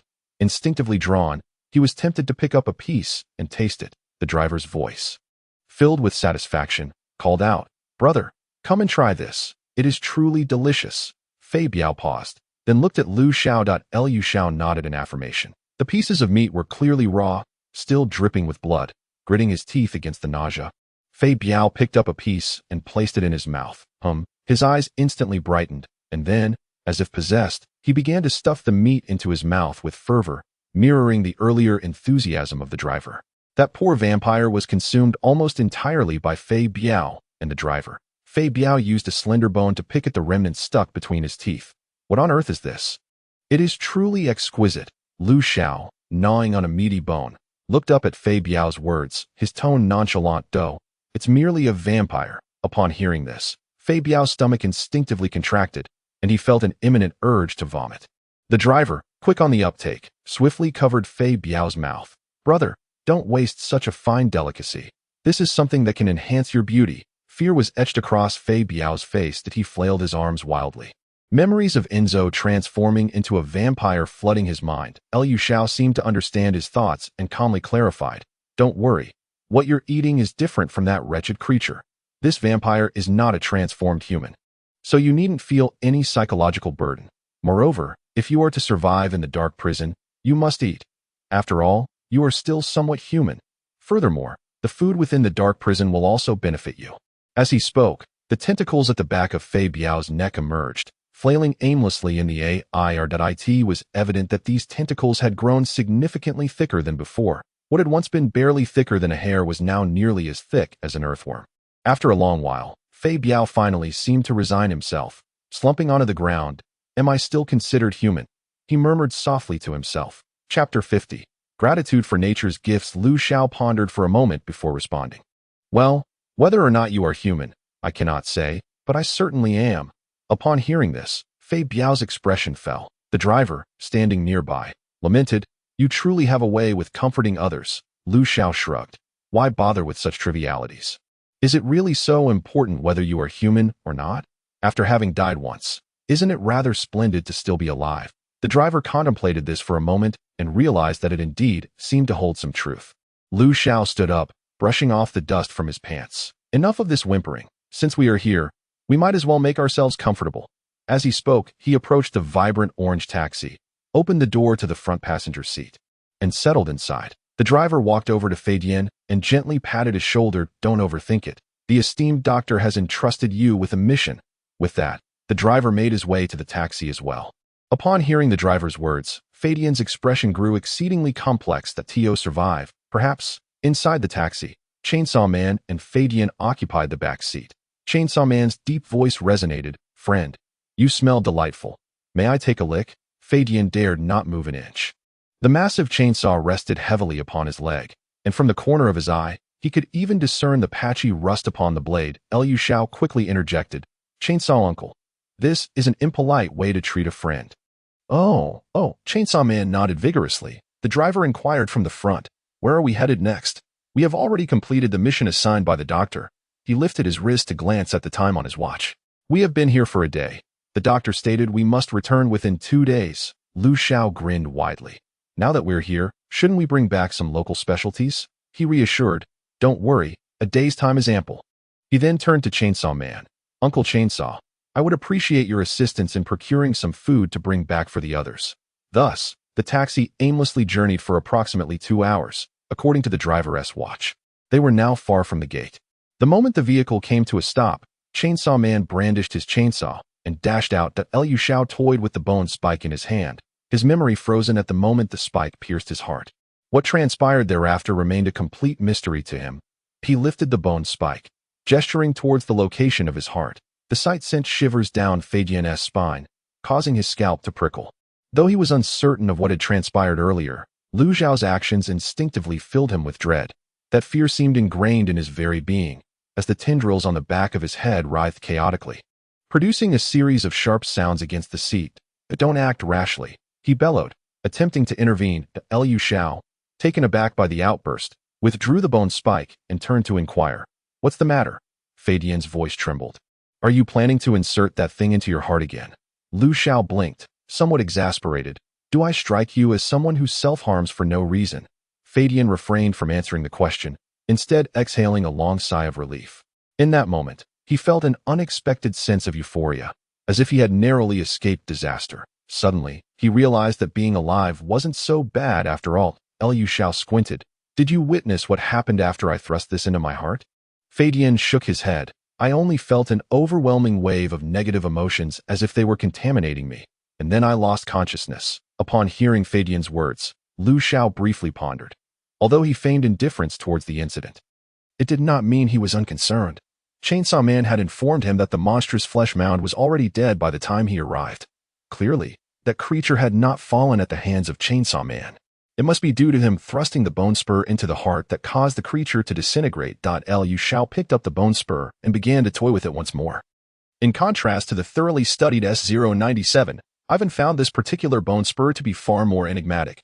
The driver remained silent, a palpable tension enveloping the atmosphere. Occasionally, eerie gasps echoed around them, sounds emitted by lower-tier bizarre creatures. At that moment, the driver could only hope the imposing figure wielding a chainsaw would return swiftly. Only by remaining close to that individual did he feel a sense of security. Time passed, though its measure was uncertain, until suddenly a gasp broke the silence. What the hell? There's a ghost. Lu Xiao and Fei Biao followed his gaze. A tall woman clad in a red dress stood before them. Her gaze fixed intently upon the three of them through the windshield. The driver, stroking his chin, remarked, "I must say, this lady is quite attractive." The woman was indeed striking, though her skin was unnaturally pale. Upon seeing her visage, a vivid memory surged within Lu Xiao's mind. He had encountered a beautiful woman during his time in the dark prison, only to have her emerge from his very abdomen. The driver was about to exit the vehicle to greet her when Fei Biao hastily intervened, exclaiming, "Are you out of your mind? This is the dark prison. That is undoubtedly a terrifying bizarre life form." The driver cast a glance at Lu Xiao beside him, a smirk playing at the corners of his mouth. "What is there to fear?" he replied, adding, "Thanks to the gifts of nature." He then swung open the car door and stepped out. Lu Xiao merely sat in the passenger seat, an amused expression on his face, while Fei Biao sighed. Not daring to exit the vehicle, the two watched as the driver approached the stunning woman. Upon alighting, the driver first adjusted his hairstyle, then rubbed his hands together as he advanced. "My dear lady, how may I assist you?" he inquired, donning a gentlemanly smile and bowing slightly. However, when he raised his head again, the woman had vanished from his sight. Confused, he turned to search the area. Inside the car, Lu Xiao found this scene amusing. Although the driver was oblivious, he and Fei Biao could see everything clearly. The woman was perched on the driver's back. Strangely, the driver seemed unaware of the anomaly. Liu Xiao remarked to Fei Biao, "No worries. She's likely a rule-based bizarre life form. As long as she fulfills her rule, she will depart on her own." As they spoke, the woman on the driver's back extended her ghostly pale hand slowly toward his neck. The driver continued to spin around, seeking the woman's figure, yet her hand was perilously close to his neck. At last, the driver sensed something amiss. Crack. His head tilted, and his neck snapped with a sickening sound. Indeed, the woman on his back vanished into thin air. Chapter 51. Bug in the Rules, a rule-based bizarre life form? Fei Biao inquired with curiosity. Liu Xiao began to enlighten him. "Generally, you can ignore such bizarre life forms and be unharmed. Have you seen Ring?" Fei Biao shook his head, indicating he had not. Liu Xiao fell silent for a moment before speaking. To put it simply, if one hears the phone ring at midnight and answers it, they will be claimed by a malevolent spirit. However, if one refrains from answering, nothing will happen. These eerie entities are bound by rules. As long as you ignore them, no harm will come to you. While the two conversed, the driver had already risen to his feet. His head was twisted at an unnatural angle, creating a rather terrifying sight. With a series of unsettling clicks, he straightened his head before returning to the taxi. Regret tinged his voice as he remarked, "I thought it was a gift from nature, only to find my neck nearly broken." As a being of the bizarre, the driver clearly would not succumb to death easily. Moreover, having lived in the dark prison for quite some time, he was well aware of certain things, including the nature of these rule-bound entities. Lu Xiao grinned. "It is no small feat for you to have survived in the dark prison for so long." The driver shrugged. "For me, such things pose little threat, if luck is on my side. Encountering those seeking enlightenment would be quite something." The mind of the dart thrower momentarily froze. This was merely a minor interlude. After a brief wait, the chainsaw-wielding man returned, albeit empty-handed. "Chainsaw uncle, what happened?" Lu Xiao inquired, a hint of confusion in his tone. The chainsaw man's voice was deep, laced with a tinge of disappointment. I ran too fast." Upon hearing this, Lu Xiao felt a pang of regret as well. He had intended to bring back some local delicacies for the doctor to savor. The driver glanced at the time. "It's about time." In response, Lu Xiao had no choice but to acquiesce. Thus, the driver steered the vehicle towards the location marked on the watch label door. "Chainsaw uncle, I entrust my friend to your care." Outside the door, Lu Xiao reluctantly bid farewell to the chainsaw man. The chainsaw man revved his chainsaw, signaling that all was well. Liu Xiao then turned his gaze to the dart thrower, who appeared somewhat bewildered. Liu Xiao patted his shoulder. "But don't overthink it. Just enjoy your meal." With that, he opened the car door, With a swift press of the accelerator, the driver propelled the vehicle through the radiant door. The dart thrower stood still, gazing blankly at the door. On the other side, as Lu Xiao and the driver disembarked, the doctor approached them. The mission accomplished. Lu Xiao patted his chest confidently. Rest assured, Doctor, my friend will surely treat him well and ensure he doesn't go hungry. The doctor adjusted his monocle. The members of the investigation team should be arriving soon. He then turned to Lu Xiao. Remember to keep S-097 with you. Though unsure of the doctor's reasoning, Lu Xiao nodded in agreement. After instructing Lu Xiao, the doctor directed his attention to the driver. You stay in the car for now and be on standby. On the ground, in the parking lot of the foremost psychiatric hospital in the Demon City. 4 men dressed in black suits and sunglasses emerged from a luxurious stretch limousine. Among them, one man with soft, golden long hair looked around, a smirk playing on his lips. Doctor, did you not expect to see me in the investigation team this time? He removed his sunglasses, revealing a handsome-faced IT was indeed Adam at the round table. When Lu Xiao returned to his containment chamber, he was astonished to discover that the omniscient mirror had inexplicably been placed there. At that moment, a visage materialized upon the mirror's surface. Curiously, Lu Xiao inquired, "How did you come to be here? Did you arrive of your own accord?" The face shook its head. That astute human struck a bargain with me. Upon hearing this, Lu Xiao instantly thought of the doctor. Oh, what sort of deal did you make with him? The face did not respond, but instead diverted the conversation, saying, "Have you been to the abyss? There is an aura about you that is remarkably devoid of discomfort." At this remark, Lu Xiao broke into a grin. Inquisitions come at a cost. The face. Its expression froze for a moment before it awkwardly chuckled. You certainly have a sense of humor. Have you forgotten my nature? Omniscient. Lu Xiao's lips twitched. Then what purpose does your inquiry serve? The face replied sheepishly, is it not to alleviate your boredom and engage in conversation? Suddenly, Lu Xiao's eyes lit up. I wish to pose a question to you. What transpired after I pierced my heart with a bone spike in the abyss? What price must be paid for the answer? The face hastily shook its head. Indescribable. Lu Xiao was momentarily taken aback. Do you believe I wouldn't smash you right now? Why can you not answer my questions? Do you suspect you were targeting me? The face found itself speechless. Indeed, aside from a few historical queries, it could not provide answers to any of Lu Xiao's questions. I apologize, but I must adhere to the rules. If you can pay the price, I shall undoubtedly reveal the answer. The face ultimately stated to AT that moment. Lu Xiao suddenly recalled S-097. The corrupted revolver. By the way, are you familiar with this revolver? He produced the intricately designed weapon. The face responded. I recognize this revolver. It is designated S-097. Known as the corrupted revolver. Lu Xiao rubbed his hands together. If I were to ask you before firing, what portion of my flesh I would randomly lose, and what I would experience an extreme fear of, what would the cost be? This was a strategy Lu Xiao devised to exploit a loophole, consulting the omniscient mirror before shooting, then determining whether it was worth it. He felt exceedingly clever. The face, however, appeared somewhat stiff. After a long moment of contemplation, it finally replied, these are 2 distinct inquiries, and the cost for each is merely a piece of your nail. Lu Xiao was momentarily taken aback. Could you not suggest something else? Pulling off a nail is quite painful. Are you not aware? The face. What do you believe would be a more suitable form of payment? It cautiously inquired. Upon hearing this, Lu Xiao fell into deep thought. After a careful consideration, he uncertainly suggested, how about a strand of hair? This was the only alternative he could conceive that would not entail pain. Although he had long grown numb to pain, he had no desire to casually remove his own fingernails. What difference would that make from madness? The visage remained silent for a moment. It is possible. Yet do you truly wish to ponder this further? As it spoke, an image materialized upon its reflective surface. Chapter 52, Containment Failure. The image revealed a bald head. Lu Xiao focused intently and realized it was unmistakably his own likeness. Are you still certain you wish to pay with a strand of hair? Inquired the visage. Lu Xiao immediately shivered. The bald figure in the image bore a striking resemblance to the labor reform inmates he had seen on television before his descent into the dark prison. No.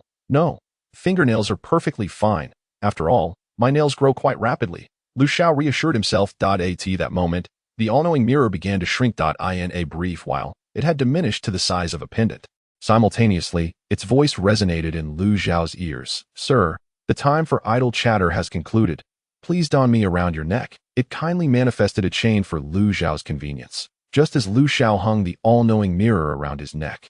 The door to the containment chamber swung open. At the forefront stood 4 men clad in black suits. followed by the doctor and his assistant. The doctor's countenance appeared rather grim. "Adam, you have violated the Guardian regulations." Adam wore a haughty expression. "Doctor, you cannot make such baseless accusations. All my procedures comply with the Guardian regulations." The doctor adjusted his monocle and replied coldly, "After this incident, I shall certainly lodge a complaint with the highest office. You are undermining the internal cohesion of the Guardian organization." Adam retorted with growing impatience. "How you choose to file your complaint is your own affair. For now, I must complete my investigation." He gestured toward the bewildered Xiao. "Take S-292 away." The two men in black suits advanced toward Xiao, brandishing a pair of specially crafted handcuffs. Just then, the voice of the all-knowing mirror echoed in Xiao's ears. "Sir, that clever human hopes you might exhibit some extreme reactions."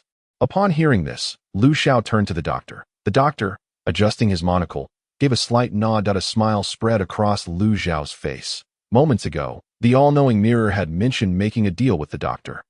Clearly, this was part of that arrangement. A bone spur abruptly manifested in Xiao's hand. With a swift motion, he plunged it into his thigh without hesitation. The azure gem at the end of the bone spur emitted a white luminescence. In an instant, a wave of intense dizziness surged through Xiao's mind. Gritting his teeth, he merely shook his head lightly, dispelling the wave of dizziness. However, those present were not so fortunate. The two suited men approaching Xiao collapsed immediately. The remaining staff members also promptly fainted. Now, only 3 individuals remained standing: Xiao, the doctor, and Adam. The doctor and Adam clutched their heads, beads of sweat dotting their faces, both appearing in considerable distress. "That clever human wishes you to take action against the yellow-haired one, perhaps to sever your hemorrhoids and stuff them into his mouth." The voice of the all-knowing mirror echoed once more in Xiao's ear. "I sincerely apologize, but I do not suffer from hemorrhoids." The corners of Xiao's mouth twitched, yet he quickly comprehended the doctor's intent. Seizing a small piece of flesh from his forearm, he took advantage of Adam's stupor. With a bone spur, Xiao sliced open Adam's abdomen and inserted the morsel of his own flesh within. "That astute human acknowledges your actions."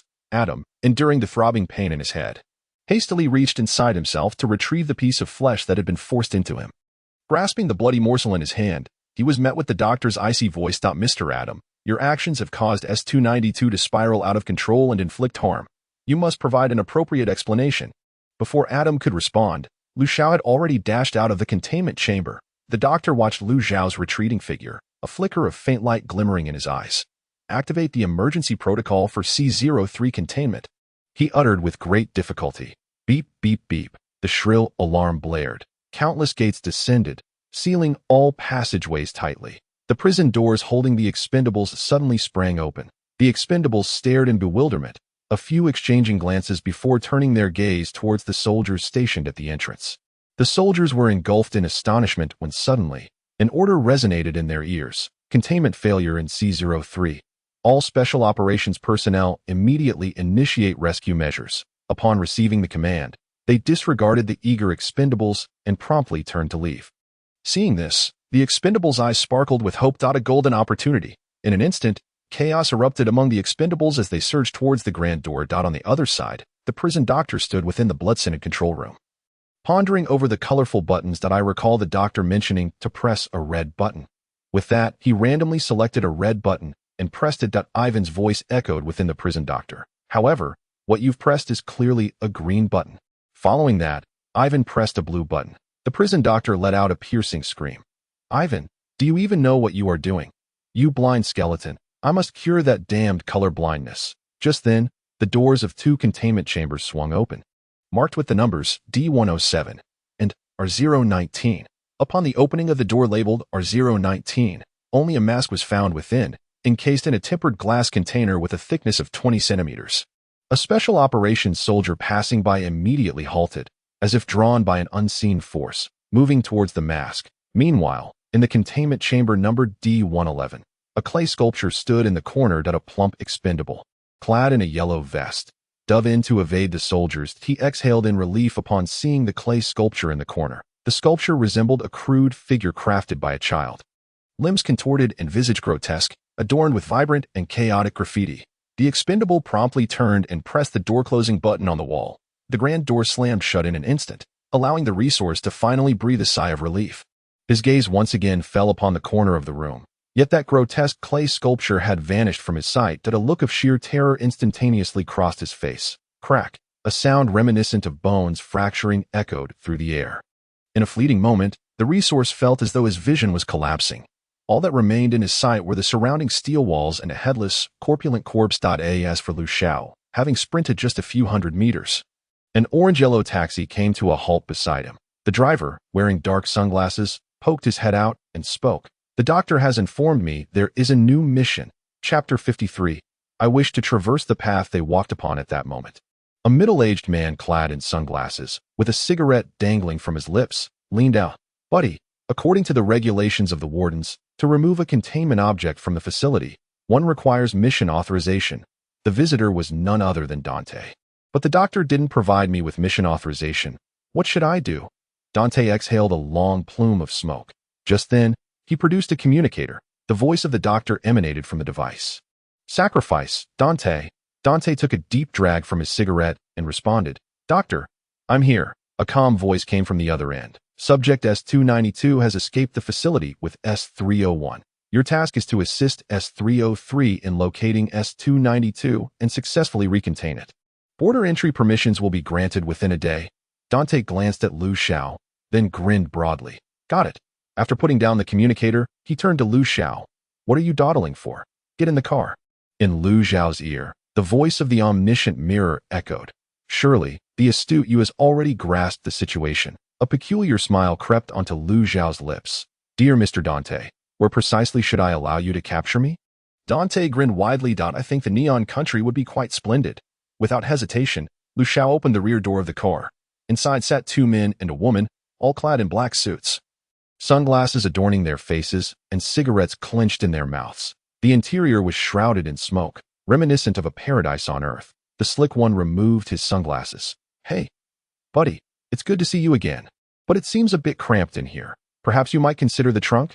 The interior of the vehicle morphed into flesh and blood, and moments later, a brand new van successfully emerged. Xiao occupied the back seat, occasionally poking the slick one in the rear with the bone spur in his hand. The slick one lay on the ground, seething in silence. "Doctor, I suspect you deliberately let S-292 escape." Adam's voice was tinged with exasperation. The doctor set down the communicator and adjusted his monocle. "Mr. Adam, shirking responsibility is a rather poor trait. I warned you long ago that your actions might provoke S-292. Therefore, you shall bear full responsibility for any consequences arising from this incident." Veins bulged on Adam's forehead. "Nonsense. This entire affair is your doing. I will bring charges against you in the highest office for your actions today." The doctor shrugged, a rare smile gracing his face. "But accusations require evidence, do they not? Moreover, as the leader of the A01 detention facility, your presence within the investigative team is a blatant violation of the prison regulations. I harbor considerable doubts regarding the authenticity of your credentials. Are we truly embarking on a journey to the Neon Nation in this manner?" Dante inquired, pinching his cigarette. The driver shook his head and retrieved a thick stack of blueprints from the glove compartment. "These were provided by Mr. Doctor. He tasked me with attempting to transform our vehicle into one of these modes of transport." Upon glancing at the blueprints, Dante's brow furrowed intensely. "You refer to these as modes of transport?" Upon hearing Dante's exaggerated tone, Xiao's curiosity was piqued. He took the blueprints from Dante and cast a glance, only to fall into a contemplative silence. "If I am not mistaken, this appears to be a bomber." "Correct." Xiao flipped through a few more pages. "And this is a tank. What if this is not a rocket, is it?"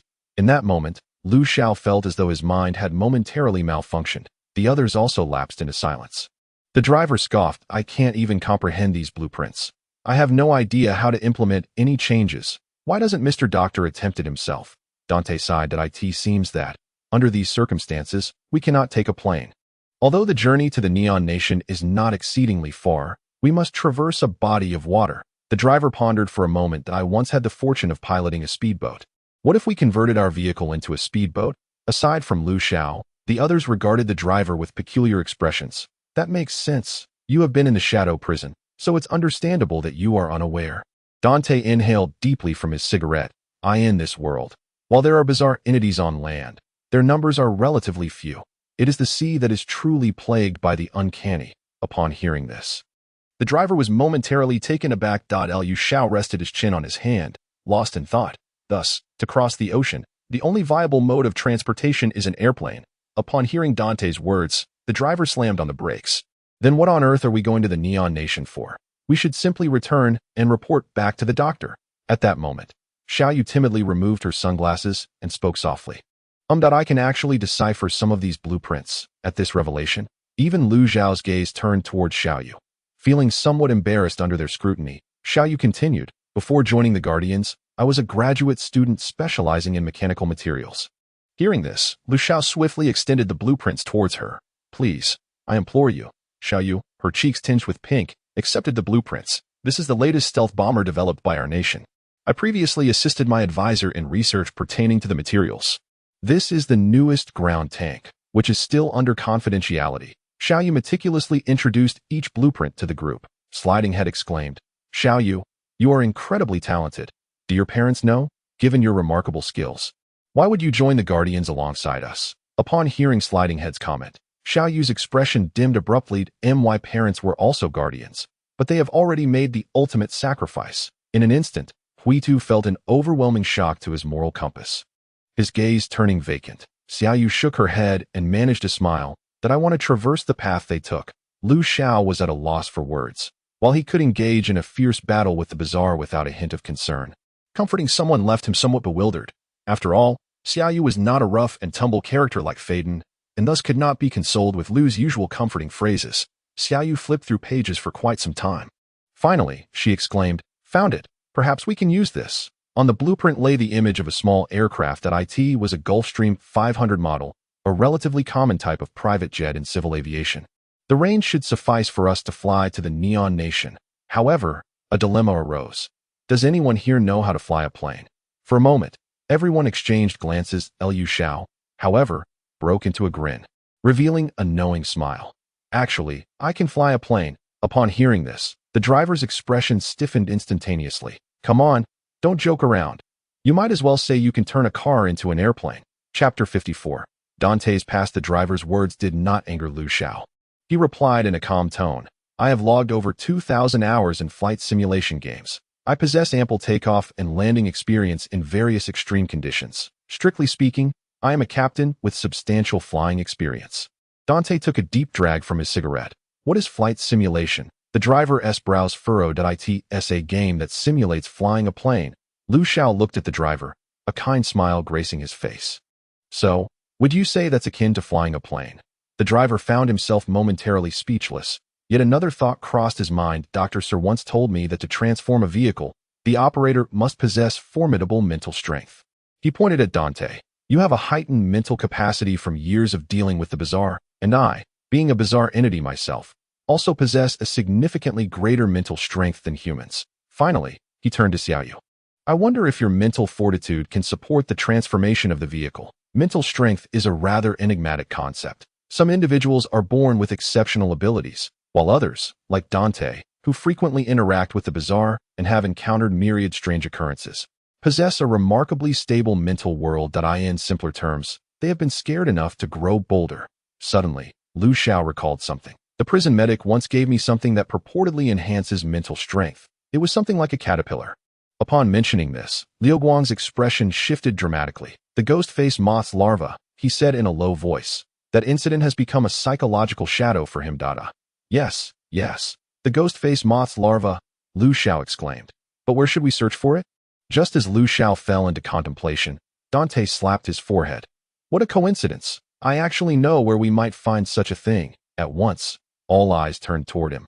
Dante reignited a cigarette, prompting a recollection from long ago.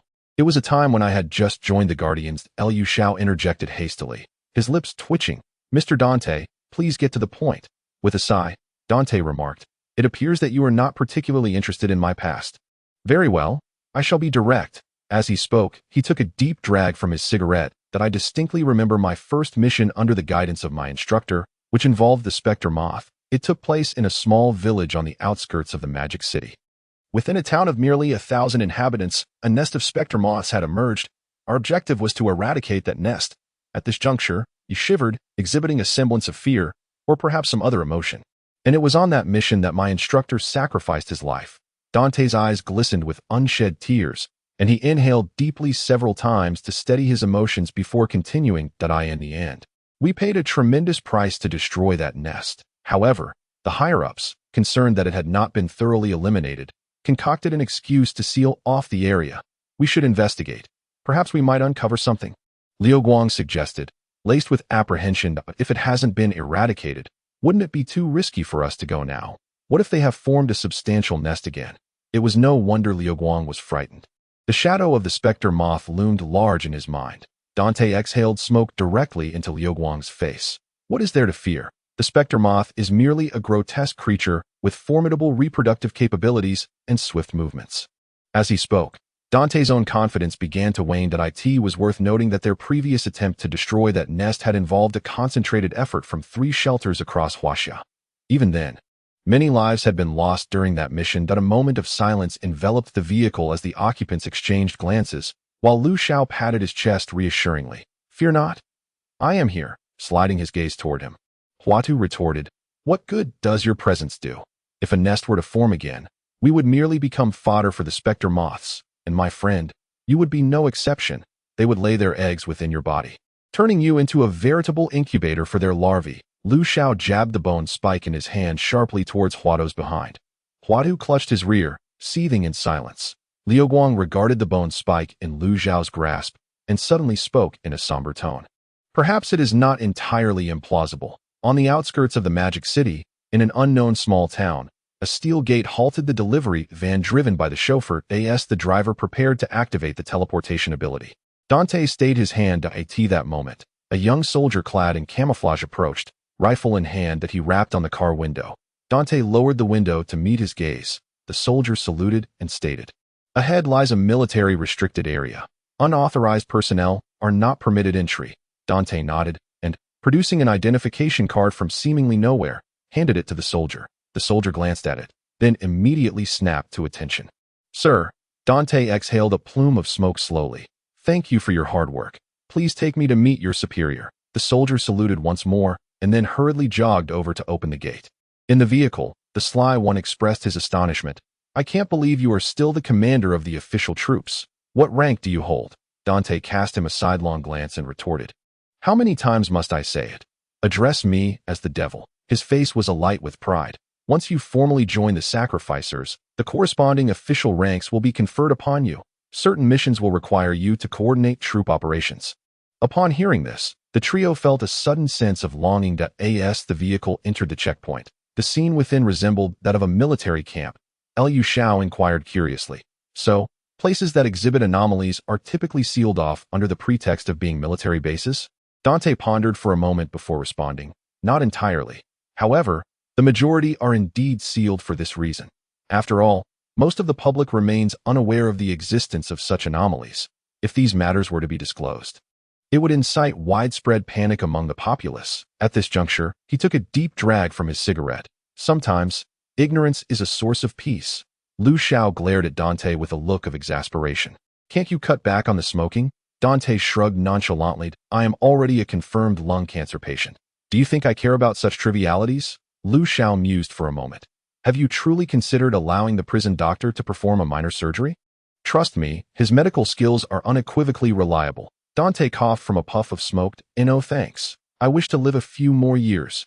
As they spoke, the vehicle rolled into a section of the barracks. A middle-aged man clad in camouflage approached them. Chapter 55. Close-range grenade launcher. Once Lu Xiao and the others disembarked, the middle-aged man saluted them. I am Lu Guoyang. May I ask which military district you all hail from?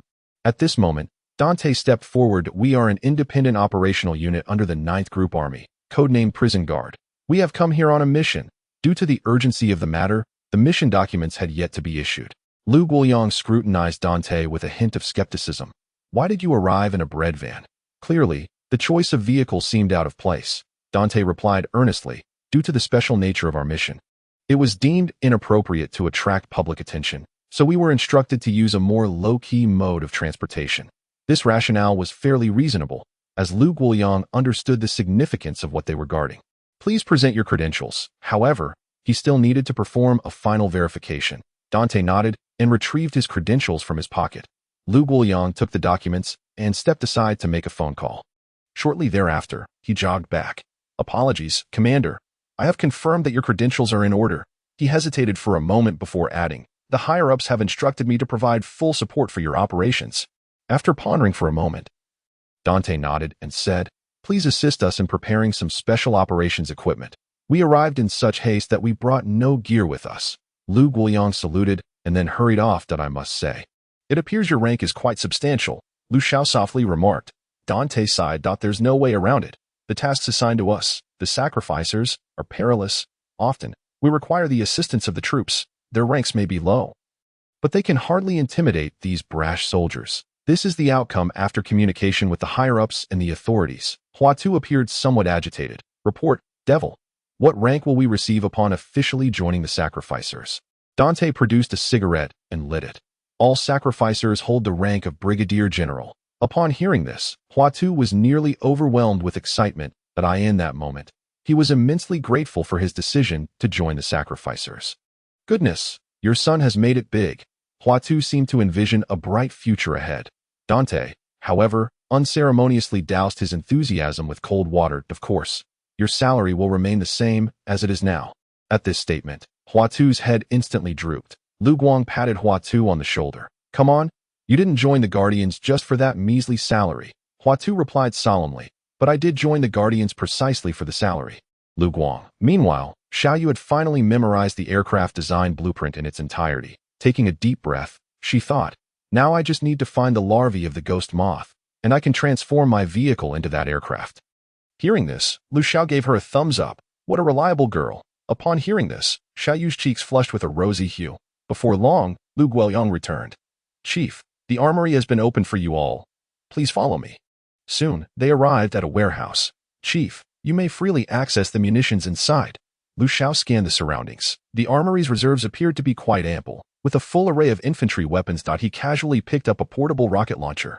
Dante remarked from the side, while this weapon is powerful, the firing interval is too lengthy. Moreover, you can't carry much ammunition. Lu Xiao nodded. Aside from their appearances being somewhat similar, these weapons seemed slightly more advanced than those he had seen in military magazines prior to his fall into the abyss. After setting down the portable rocket launcher, his gaze shifted to a corner. There, he spotted an exaggeratedly designed heavy weapon. Dante followed Lu Xiao's gaze. Buddy, you're not actually considering that thing, are you? Lu Xiao grinned. It looks incredibly formidable. Dante rolled his eyes at him. That is a rapid-fire grenade launcher mounted on a tank. Let us not even discuss how heavy the launcher is. A single grenade weighs 20 kilograms. The launcher itself exceeds 500 kilograms. He smacked his lips. However, its power is indeed immense. If one were to accidentally graze it, don't even mention a corpse, there wouldn't even be ashes left. Lu Xiao nodded, quite satisfied with the weapon's potency. What is the blast radius like? Dante pondered for a moment before replying, probably about the size of half a football field. Wait a moment. You can't be serious about wanting to use that thing, right? In the astonished gaze of Dante, Lu Xiao had already lifted the launcher, which stood half his height. Bring me 100 shells, Lu Xiao declared boisterously. The others were nearly ready. Even the driver had donned specialized gear. Hey, if my beautiful wife were to see me in this getup, she would probably rush here overnight with a plane to reconcile. Beside him, the sly one patted his shoulder. If your stunning wife were to catch sight of him in such attire, she might very well carry a train to leap into his embrace. Following the direction indicated by the sly one, the driver looked over, and to his astonishment, his jaw nearly hit the ground. There stood Lu Xiao, holding a grenade launcher taller than himself, with an ammunition box on his back that was twice his size. Lu Xiao's expression bore a hint of regret. The stock of shells was limited. Otherwise, he would have gladly carried them all away. In the office, Lu Guoyang was reporting to his superiors when a soldier rushed in. Lu Guoyang hastily ended the call. Irritation etched on his face as he regarded the soldier. Sir, they have emerged from the armory. Lu Guoyang's demeanor was one of impatience. Oh, what if they've emerged? Why make such a fuss? The requisite weapon transfer orders have already been issued. The soldier's expression was urgent. But they took away. Lu Guoyang set down the phone, his tone turning icy. Xiaoli, the procedures are quite clear. They are entitled to withdraw any armaments from the armory. Besides, how much more could they possibly take? Xiaoli was suddenly frantic. Sir, perhaps you should go see for yourself. Lu Guoyang scoffed at the notion that I shall see for myself. That I refuse to believe they could possibly cart off the entire armory. With that, he strode out of the office, I in the armory. Lu Guoyang pointed at the desolate corner. Damn it. Where's my closed defense grenade launcher? Meanwhile, Lu Xiao and his companions had already driven the van deeper into the town. Chapter 56. A dramatic conclusion, the van traversed the desolate road, surrounded by charred ruins. Dante gestured towards the debris. All the residents here were infested by the facehugger moth. The entire town had become an incubator for the monstrous creatures. I had just become a victim at the time. My predecessors instructed me to remain behind and handle logistics. He seemed to be reminiscing that IT was horrific, utterly horrific. A vast array of heavy weaponry was deployed. The artillery practically leveled this town. Liu Guang spoke in a grave tone. Were only the victims assigned to this task? Dante inhaled sharply. Not just the victims. There were also elite soldiers from the prison guards. The victims were few, while the special forces represented the main combat strength. Moreover, the three shelters dispatched numerous containment objects for assistance. As he spoke, Dante's expression turned melancholic. The sheer number of facehugger moths was overwhelming. While we are in the midst of extermination, new ghost-faced moths are hatching. At times, it seems that just a few dozen meters into our advance, newly emerged ghost-faced moths are already burrowing out from the soil behind us. Liu Guang is somewhat perplexed that I recall that within our C03, we have contained a deity, correct? S09. The corrupted creator. If we were to deploy him directly, wouldn't that eliminate the need for any sacrifices? Dante cast him a sidelong glance. You are aware that he is the corrupted creator. If we were to release him, not only would this moth nest be obliterated, but the entirety of Magic City would likely vanish. He is only suited for intimidation. Liu Guang countered. What about the other S-class containment objects? For instance, the prison doctor. Dante rolled his eyes. As for that fellow, let's not even go there. If he were to emerge, he would likely slice everyone he encounters. Hearing Dante speak ill of the prison doctor, Lu Xiao felt a twinge of displeasure. Are you questioning my friend's medical ethics? Dante scoffed. You may speak of his medical skills, but ethics? That is something he sorely lacks. It is evident that Dante knows more than he lets on. Lu Xiao glared at Dante with a deadpan expression, a doctor with lofty ideals. And you dare say he lacks ethics? Dante paused. Then suddenly chuckled. You have a point.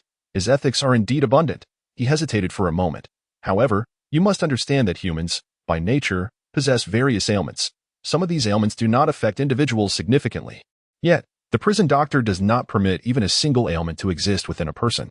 Hence, the limited number of individuals visible within the containment facility allows him to keep his sanity intact.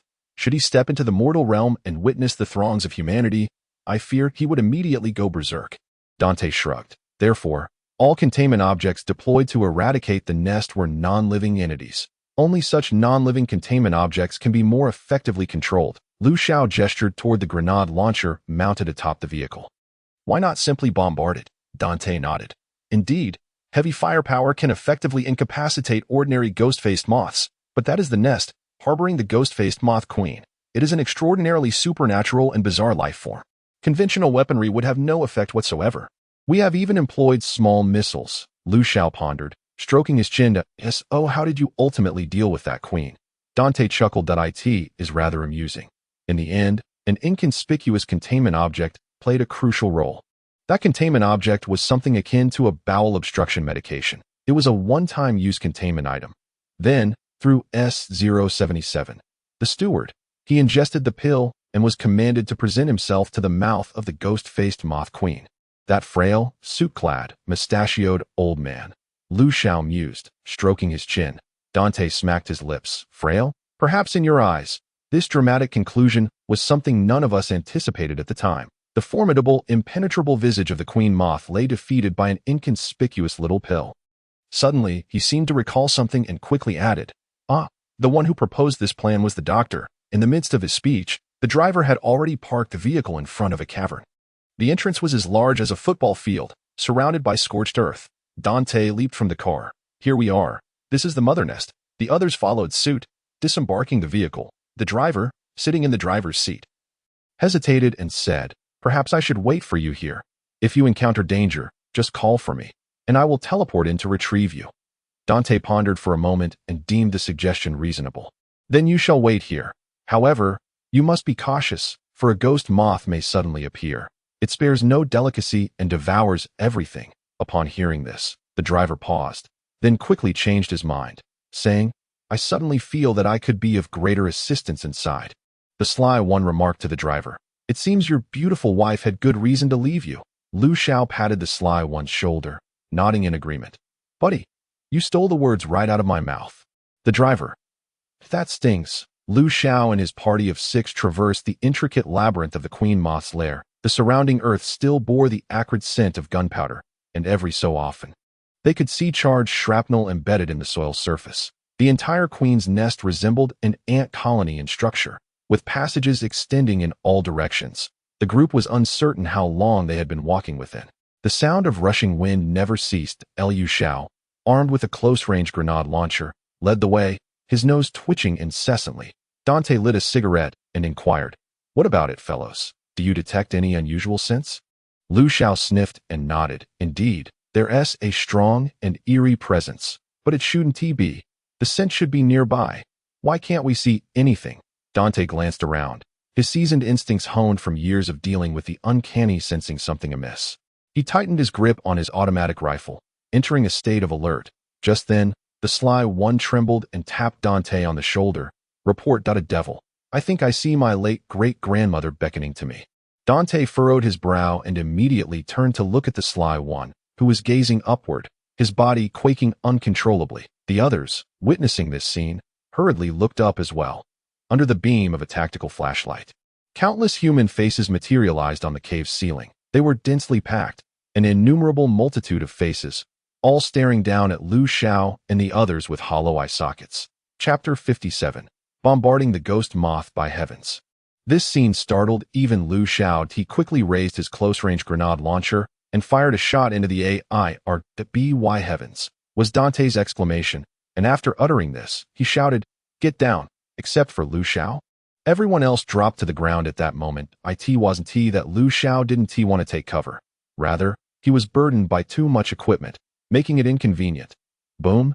A resounding explosion reverberated through the air. Countless ghost-faced moths fluttered their wings and dispersed, their immense forms resembling that of a water buffalo once their wings were fully unfurled. Shrapnel from the artillery shells scattered chaotically. The eerie, anguished cries of the ghost-faced moths echoed endlessly within the cavern. Fortuitously, this cave had endured countless rounds of bombardment, rendering the soil charred and resilient. Otherwise, with Lu Xiao's cannonade, the cave might have collapsed entirely. A shard of metal landed perilously close to Dante's head. He lifted his gaze, catching sight of the still smoking artillery fragment. "Buddy, next time, could you please give me a heads up before firing?" Lu Xiao grinned, unleashing 2 more rounds in quick succession. This time, Dante needed no further prompting. Everyone else was eager to bury themselves in the earth, fearing they might suffer friendly fire before even encountering the ghost-faced moths. Boom! Boom! The thunderous sounds of cannon fire echoed through the cavern, resonating painfully in their ears. The ghost-faced moths moved with remarkable speed. Aside from Lu Xiao's initial shot, which had inflicted substantial damage, the subsequent rounds yielded less favorable results. However, Lu Xiao had his own strategies. With one hand wielding the close-range artillery, he conjured the bone spur with the other, as if performing a magic trick. Upon seeing the bone spur, Dante's eyes widened in disbelief. "What the hell? Calm down, man." Yet, Lu Xiao seemed oblivious to his friend's pleas. That a manic expression adorned his face as he plunged the bone spur deep into his thigh. "You lunatic!" Dante exclaimed, cursing vehemently. The spur embedded itself deeply, its azure gem emanating a radiant white halo. Liu Xiao fought against the wave of dizziness and fired another round. The swiftly moving ghost-faced moths suddenly appeared frozen in time, as if a pause button had been pressed. Before they could begin their descent, an artillery shell landed squarely among them. In an instant, dark green ichor rained down like droplets, accompanied by countless shattered limbs. However, the moth's stupor was fleeting. In less than 5 seconds, they regained their senses. Liu Xiao wasted no time in withdrawing the bone spur, only to plunge it into his thigh once more. A buzzing sound enveloped the air, and once again, the ghost-faced moths were ensnared in a brief daze. Boom! Another precisely aimed shell descended. Liu Xiao repeated his method. Before long, his thighs were riddled with holes. Strangely, not a single drop of blood escaped from the wounds. All had been absorbed by the bone spur. The azure gem at its tip grew increasingly translucent. The wounds on Lu Xiao's thighs began to heal rapidly, and he seemed impervious to pain, switching to his right leg when there was no more room on the left. Through this intense self-inflicted assault, The ghost-faced moths were entirely eradicated. The only downside was that the 5 men lying on the ground were continuously foaming at the mouth at this moment. The muzzle of the close-range artillery glowed a fiery red. Lu Xiao beamed with satisfaction. 57 rounds. Truly, a real man should wield artillery. A gust of wind swept through the passage, carrying with it a nauseating stench that struck Lu Xiao's face. He inhaled deeply. The air is quite refreshing. Uncertain how long had passed, the 5 individuals lying on the ground gradually began to awaken. The repeated activation of the bone spikes had rendered them in a state of profound stupor, compounded by the multiple layers of dizziness, resulting in their unconsciousness lasting over 4 hours. The first to regain consciousness was the driver, whose mental fortitude surpassed all present except for Lu Xiao. Slowly, he rose to his feet and surveyed his surroundings, taking in the scattered remnants of ghost-faced moths and the viscous, dark green liquid that coated the corridor. Even the driver, accustomed to bizarre creatures, could not suppress a wave of nausea. After a considerable time, Dante finally stirred. He felt as if his head had been mercilessly struck by a hammer dozens of times, his skull threatening to split apart. Clutching his forehead, his gaze appeared somewhat vacant. What had transpired? Instinctively, he reached for his pants pocket. With trembling hands, Dante retrieved a pack of cigarettes. After extracting one and lighting it, a semblance of vitality returned to his eyes. However, upon fully comprehending the scene around him, the cigarette slipped from his mouth in shock, followed by a bout of dry heaving. Lu Xiao expressed concern. Mr. Dante, I have advised you to reduce your smoking. Yet you persist in ignoring my counsel. Rubbing his temples, Dante began to recollect the events leading up to his unconsciousness. His eyes landed on the countless ragged holes in Lu Xiao's pants, and he gritted his teeth, exclaiming, "You truly are a madman." Lu Xiao responded earnestly, "Mr. Dante, I must clarify. I am not a madman." Dante chose to disregard Lu Xiao's words and approached the other 3 individuals. After flipping them over one by one, he pinched their philtrums, attempting to rouse them from their stupor. Soon, the trio awakened, with the first to regain consciousness, Shuetu, exclaiming, "I dreamt of my long-deceased great-grandmother, who insisted on taking me away." After a brief period of regrouping, several hours passed. The lingering effects of their previous ordeal were undeniably potent. Dante lit another cigarette, remarking, "The quantity is not excessive. It appears our earlier extermination was quite successful. Without a sufficient food source, the ghost-faced moths will not reproduce rapidly. It seems we have a promising chance of locating the larvae." Lu Xiao grinned. "Then what are we waiting for? Let us hurry and search." Dante took a deep drag from his cigarette, cautioning, "Do not rush. The ghost-faced moths have a peculiar trait when laying eggs. They concentrate their oviposition in a single location. If I am not mistaken, there should be a designated area for their egg-laying here. Try to sense the presence of those eggs." Lu Xiao nodded, then readied his close-range grenade launcher, leading the way. After approximately 3 hours of travel, Lu Xiao's brow furrowed slightly. "Did I detect a malevolent aura? And it is quite potent." Dante's heart tightened at Lu Xiao's words, which indicated the presence of a powerful aberrant life form nearby. Just as he hesitated on whether to alert the others, an exceedingly eerie sound echoed through the air. The noise was indescribable, invoking an overwhelming sense of discomfort simply by being heard. The look of sheer terror spread across Dante's face. "Run," he urged, his voice trembling. "That sound is the ghost-faced moth queen." Chapter 58. The ghost-faced moth queen. Fear threatened to engulf Dante entirely. Despite having dealt with numerous bizarre events over the years, none have instilled within him such profound terror. Although those experiences were indeed strange and horrifying, he managed to cope with them. The queen moth, however, represented a force beyond human capability to contend with. Lacking any peculiar traits or powers, it nonetheless brought forth a sense of utter despair. Dante had personally endured that battle, witnessing missiles strike her form, yet they inflicted not even a scratch. Lu Xiao's voice, tinged with gravity, broke the silence. "It's too late. She has arrived." All eyes turned towards the direction Lu Xiao faced. Illuminated by the powerful beam of a flashlight, they beheld a pair of vividly colored wings. The mere flutter of those colossal wings was as expansive as an entire room. Upon those wings, countless human faces were densely arrayed, with hollow eye sockets oozing black liquid. The entity's core was a naked female form, her figure voluptuous and alluring, adorned with exquisite patterns akin to the masterpieces of a master tattoo artist. Her visage was one of unparalleled beauty, particularly her eyes. Unlike those of other moths, her eyes were not void and eyeless. Instead, They possessed a captivating, fox-like allure. The driver swallowed hard. Goodness, my ex-wife pales in comparison to this enchanting lady. Hua Tu, with a mournful expression, chimed in with a jest. Your ex-wife would surely be heartbroken to hear that. Dante, quick to react, raised his rifle and unleashed a barrage of bullets.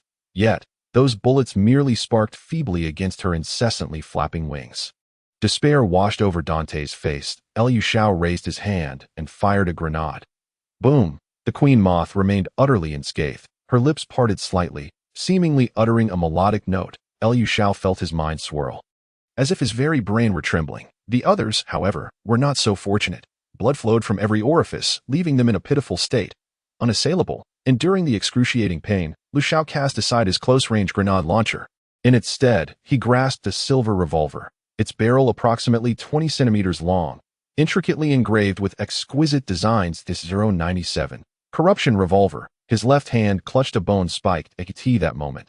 The voice of the all-knowing mirror echoed in his ears. The price of this shot is the flesh of your left forearm. It will also instill within you an overwhelming fear of rodents. With no time to ponder, Xiao pulled the trigger with his right hand. Bang! The shot rang out, and the queen's form shifted. The bullet striking her left wing. A fist-sized hole appeared instantaneously, with countless fissures spreading from it. The power of the corruption curse simultaneously took effect. The queen's delicate brows furrowed, and without hesitation, she severed her left wing. The massive wing, once detached from her body, shattered into a pool of corrupting ichor that splattered upon the ground. Xiao raised his weapon once more. The voice of the all-knowing mirror resounded again. The price of this shot is the flesh of your right foot. It will also instill within you an overwhelming fear of light. Bang! This shot found its mark, striking the queen's remaining right wing with precision. The matriarch once again parted her lips, unleashing a piercing scream that reverberated in Xiao's ears. His eardrum quivered violently, shattering into fragments. Blood trickled from his ear canal. Simultaneously, the matriarch severed her own right wing, her body collapsing onto the ground, bare feet pressing against the earth. With a swift tiptoe, she launched herself towards Xiao at an astonishing speed, for he represented her greatest threat at that moment. At this juncture, Xiao's left forearm had been reduced to a mere skeletal remnant, intertwined with a labyrinth of blood vessels and nerves. His right foot was in a similar state.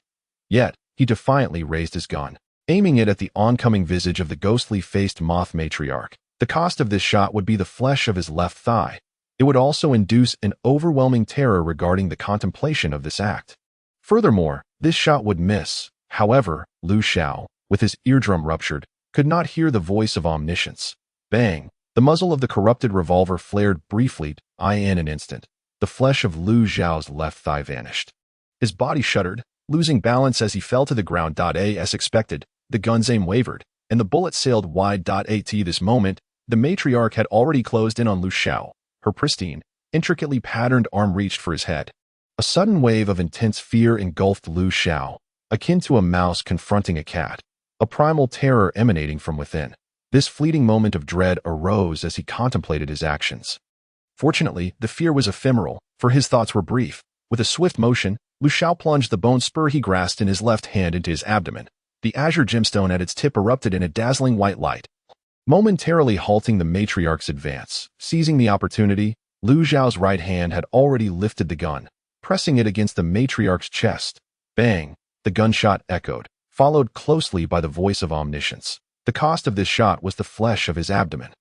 It would also instill a profound fear regarding his right hand. The bullet struck true, creating a fist-sized hole in the matriarch's torso, transparent from front to back. In that instant, countless cracks spread from the wound, covering her entire form in mere seconds. She resembled a beautifully crafted porcelain doll, albeit marred by fractures. Xiao's abdominal flesh had vanished, exposing writhing intestines in a grotesque display. Yet, he smiled, a maniacal grin gracing his lips. It seemed he had rediscovered the sensations he experienced upon his descent into the abyss, a thrilling urgency akin to dancing upon a tightrope, the helplessness in the face of horrific, uncanny creatures, the constant dread of life being perpetually threatened, the exhilarating rush of adrenaline spiking in response to fear. In the abyss, any moment of inattention could lead to becoming fodder for those strange entities. Initially, this sensation tormented Xiao, leaving him in a state of perpetual unease, even considering self-termination. However, now That very feeling intoxicated him. Liu Xiao's expression was one of rapture, his cheeks flushed after a brief bout of dizziness. The matriarch's hand continued its advance towards Liu Xiao's head. The instant it made contact, her entire form disintegrated into fragments. That hand, capable of driving all men to madness, ultimately left merely a faint mark on Liu Xiao's forehead. The face of the ghostly moth queen perished. In the wake of excruciating pain, Liu Xiao's eyes rolled back, and he succumbed to unconsciousness. Chapter 59. Liu Xiao's enigmatic maneuvered Deity this moment. The driver and the other four finally regained their composure after the initial onslaught from the queen. As they comprehended the current scene, they exchanged bewildered glances. Dante wiped the blood trickling from the corner of his eye, then, trembling, produced a cigarette, only to forget to light it. Xiao, quickly check if he is in any life-threatening danger. Xiao nodded and approached Liu Xiao at this moment. Liu Xiao's appearance was terrifying. His abdominal organs lay completely exposed, and the stark whiteness of broken bones was visible on his thighs and arms. Signs of decay marred the wounds, rendering his body a gruesome sight. Just as Xiao was about to reach out to assess Liu Xiao's heartbeat and breath, Dante barked a warning. Under no circumstances should you touch his body. He clutches the S-097 corruption revolver. Upon hearing this, Xiao hastily withdrew her hand. She was acutely aware of the revolver's properties. Liu Xiao is likely within the curse's duration post-firing. Any inadvertent skin contact could lead to one being transformed into a pool of putrid blood by the S-097's curse. Lu Guang handed over a rifle. Use this to pry the S-097 from his grasp. Xiao nodded, accepting the rifle and attempting to maneuver the weapon away from Liu Xiao's tightly clenched right hand. However, despite her efforts, the grip remained unyielding. Observing this, Dante furrowed his brow and instructed solemnly, switch to another gun, strike with the butt. Xiao exchanged for another rifle and struck Liu Xiao's right hand forcefully with the butt. Yet, it remained immovable. Seeing this, Lu Guang and Huitu joined in the effort. Each wielding a rifle, they struck Liu Xiao's hand with all their might. Huitu was drenched in sweat, exclaiming, "Is this guy made of iron? Why is he so resilient?" The driver, unable to bear the sight any longer, intervened. "Step aside. Let me handle this." He procured a massive stone from an unknown source. With a resounding crash, the stone felled a peculiar life form. The driver's strength far surpassed that of an ordinary human. He gazed at the shattered stone fragments. He fell into contemplation. Xiao, growing anxious, exclaimed, "What should we do?" At this rate, his wounds won't heal. Dante's gaze wandered, eventually landing on the pool of putrid blood beside Liu Xiao. Eureka! He rushed over and began to rummage through the vile substance. Soon, his voice rang out in excitement. The others turned to see Dante cradling a pink, tumor-like object in his hands. "What is this?" the driver inquired with curiosity. Dante scrutinized the pink mass. "This is an unlaid egg of the ghostly moth queen." Noting the driver's perplexed expression, Dante explained in a grave tone.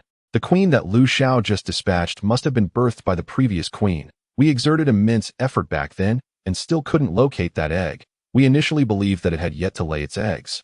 But it now appears that the queen has concealed them. Judging by its size, this queen seems to have recently hatched. A fully matured queen, however, would be an imposing presence, overshadowing everything around it." As he spoke, he gently placed the egg he held against the area near Liu Xiao's heart, which was exposed due to his opened abdomen. Upon contact with Liu Xiao's heart, the egg instantaneously became animated. Delicate tendrils penetrated Liu Xiao's heart, commencing the absorption of his blood. Simultaneously, the egg pulsated in harmony with the rhythm of the heart. In no time, the wound, which had been ravaged by decay and curses, began to exhibit an eerie healing process. Countless granulations emerged from both ends, intertwining tightly, resembling strands of melted cheese. Subsequently, fresh flesh began to grow at an astonishing pace, completing the regeneration in less than an hour. Was this entity truly so miraculous? The driver inquired with curiosity. Despite being an enigmatic being himself, he was far from possessing the depth of understanding about such aberrant life forms as Dante did. Dante nodded slightly. The larvae of the ghost-faced moth can enhance mental strength, and the same applies to the larvae of the queen. However, since the queen is an extraordinarily supernatural entity, her innate status is exceedingly elevated. Such supernatural beings are born with an inherent high standing. They possess a certain level of resistance against curses. As he indicated towards Liu Xiao, he continued, "The The larvae of the queen have absorbed a portion of the S-97 curse from Lu Xiao's blood. Hence his wound will cease to decay. At this moment, the queen's larvae are essentially parasitizing within him. Naturally, they will exert every effort to safeguard their host's life. One cannot deny that Dante is indeed a commendable sacrifice. His knowledge concerning the strange is more expansive than that of the average researcher among the prison guards. Upon hearing Dante's words, Lu Guang's expression turned somewhat grim as one who had suffered the parasitic fate of the ghost-faced moth larvae. He harbored considerable aversion to the notion. Lu Guang asked solemnly, if S-292 is also parasitized by the queen's larvae, won't there still be a threat to his life? Once he awakens and learns of this, are you certain he will not seek to eliminate you first? Dante shrugged, suddenly recalling that he had not yet ignited the cigarette held between his lips. After lighting it and taking a deep drag, he nonchalantly replied, I believe that, given his character, upon discovering that he has been parasitized by the queen's larvae, he would undoubtedly react in such a manner. He mimicked Lu Xiao's tone, exclaiming, this is absolutely thrilling. For a moment, everyone was left speechless. Upon reflection, it indeed seemed a plausible scenario. Several hours passed before Lu Xiao finally stirred from his slumber. He first surveyed his surroundings, and, upon noticing that everyone was still present, sat up. Just as Xiao was about to speak upon seeing Lu Xiao awake, he suddenly let out a piercing scream filled with sheer terror. Subsequently, his body began to tremble uncontrollably. The voice of the all-knowing mirror echoed in his ears. Please cease your thought processes immediately. You will experience an overwhelming fear of thinking. Upon hearing this, Lu Xiao promptly raised his hand and delivered a sharp slap to his own temple. Immediately thereafter, his gaze began to grow vacant, with drool trickling from the corner of his mouth. Lu Xiao's face bore a foolish grin, persistently chuckling in a daft manner. He resembled a simpleton with an underdeveloped brain. This peculiar behavior left the onlookers utterly bewildered. What sort of antics were these? Dante quickly deduced the situation. It must be the side effects of S-97, instilling a sense of fear within him. That slap must have rendered him concussed, transforming him into a fool. With that thought, he inhaled deeply from his cigarette. Generally, a fool would not experience fear. Chapter 60. Is it really that exhilarating? The sly one gave a thumbs up. Truly a ruthless individual. This was exceedingly decisive. However, a pressing question arose. Once the side effects wore off, how would he return to normal? Upon hearing this, everyone fell into contemplation. This was indeed a grave issue. Dante rubbed his forehead. Never mind. We shall address this matter later. For now, let us first seek out the larvae of the ghost-faced moth. Let us attend to the pressing business at hand. As for Lu Xiao's condition, they had little recourse. The driver volunteered to carry Lu Xiao. The group traversed the lair of the ghost-faced moth. Perhaps the previous extermination had been remarkably successful. Apart from the initial encounter with a group of ghost-faced moths and the subsequent meeting with the queen, they had not encountered any others. However, lacking Lu Xiao's uncanny perception, they could only rely on the driver to lead the way. Though the driver's sensitivity to the eerie life forms was significantly inferior to Lu Xiao's, it was still superior to that of the rest of the humans. After considerable searching, they finally reached a location where the eggs were stored after breaking through a passage. The ghost-faced moth larvae's eggs did not overly depend on parasitic flesh for incubation. Even in the absence of such nourishment, they would still hatch, albeit over a prolonged period. The pigeon egg-sized eggs were densely packed together. Dante estimated there to be around 100. He pondered briefly. One for each person. Remember to remove the heads before consuming, the sly one said with utmost seriousness. One for each person. If the neighboring foreigners saw this, they might think we cannot afford more. Dante suppressed his urge to strike him, gritting his teeth as he explained. Then go ahead and eat as much as you like. I shall not stop you. At this, the sly one recoiled slightly. Dante took the initiative to pick up one of the eggs. Though referred to as an egg, it was essentially a fleshy orb, and he could feel it gently pulsating in his hand. He spoke in a grave tone. Eggs of this nature, which are not parasitic on a human host, have a significantly lower activity level. Nevertheless, they are still exceedingly swift. Never allow them to burrow into your bodies. Thus, it is imperative to sever their heads at the earliest opportunity. With that, he drew a dagger from his waist and demonstrated. He gently made an incision with the dagger, then squeezed lightly. A maggot-like larva, about the thickness of a thumb, emerged from the opening. Dante swiftly grasped the plump, white larva and pulled it from the egg, quickly severing its head with the dagger. His remarkable proficiency can be attributed to the prior experience of annihilating the nest. during which he received guidance from a senior Deity that time. He consumed a considerable amount, which is one of the reasons his mental fortitude surpasses that of others. However, the taste remains indelibly etched in his memory. Upon placing the larva in his mouth, he swallowed it whole without chewing, unwilling to endure that flavor once more. Others followed suit. Ugh, the taste was reminiscent of rotten eggs left to fester for days. Huitu nearly retched from the aftertaste of his previous meal. The expressions of the others were similarly grim. Only the driver savored each bite with apparent delight, casting a puzzled glance at the group.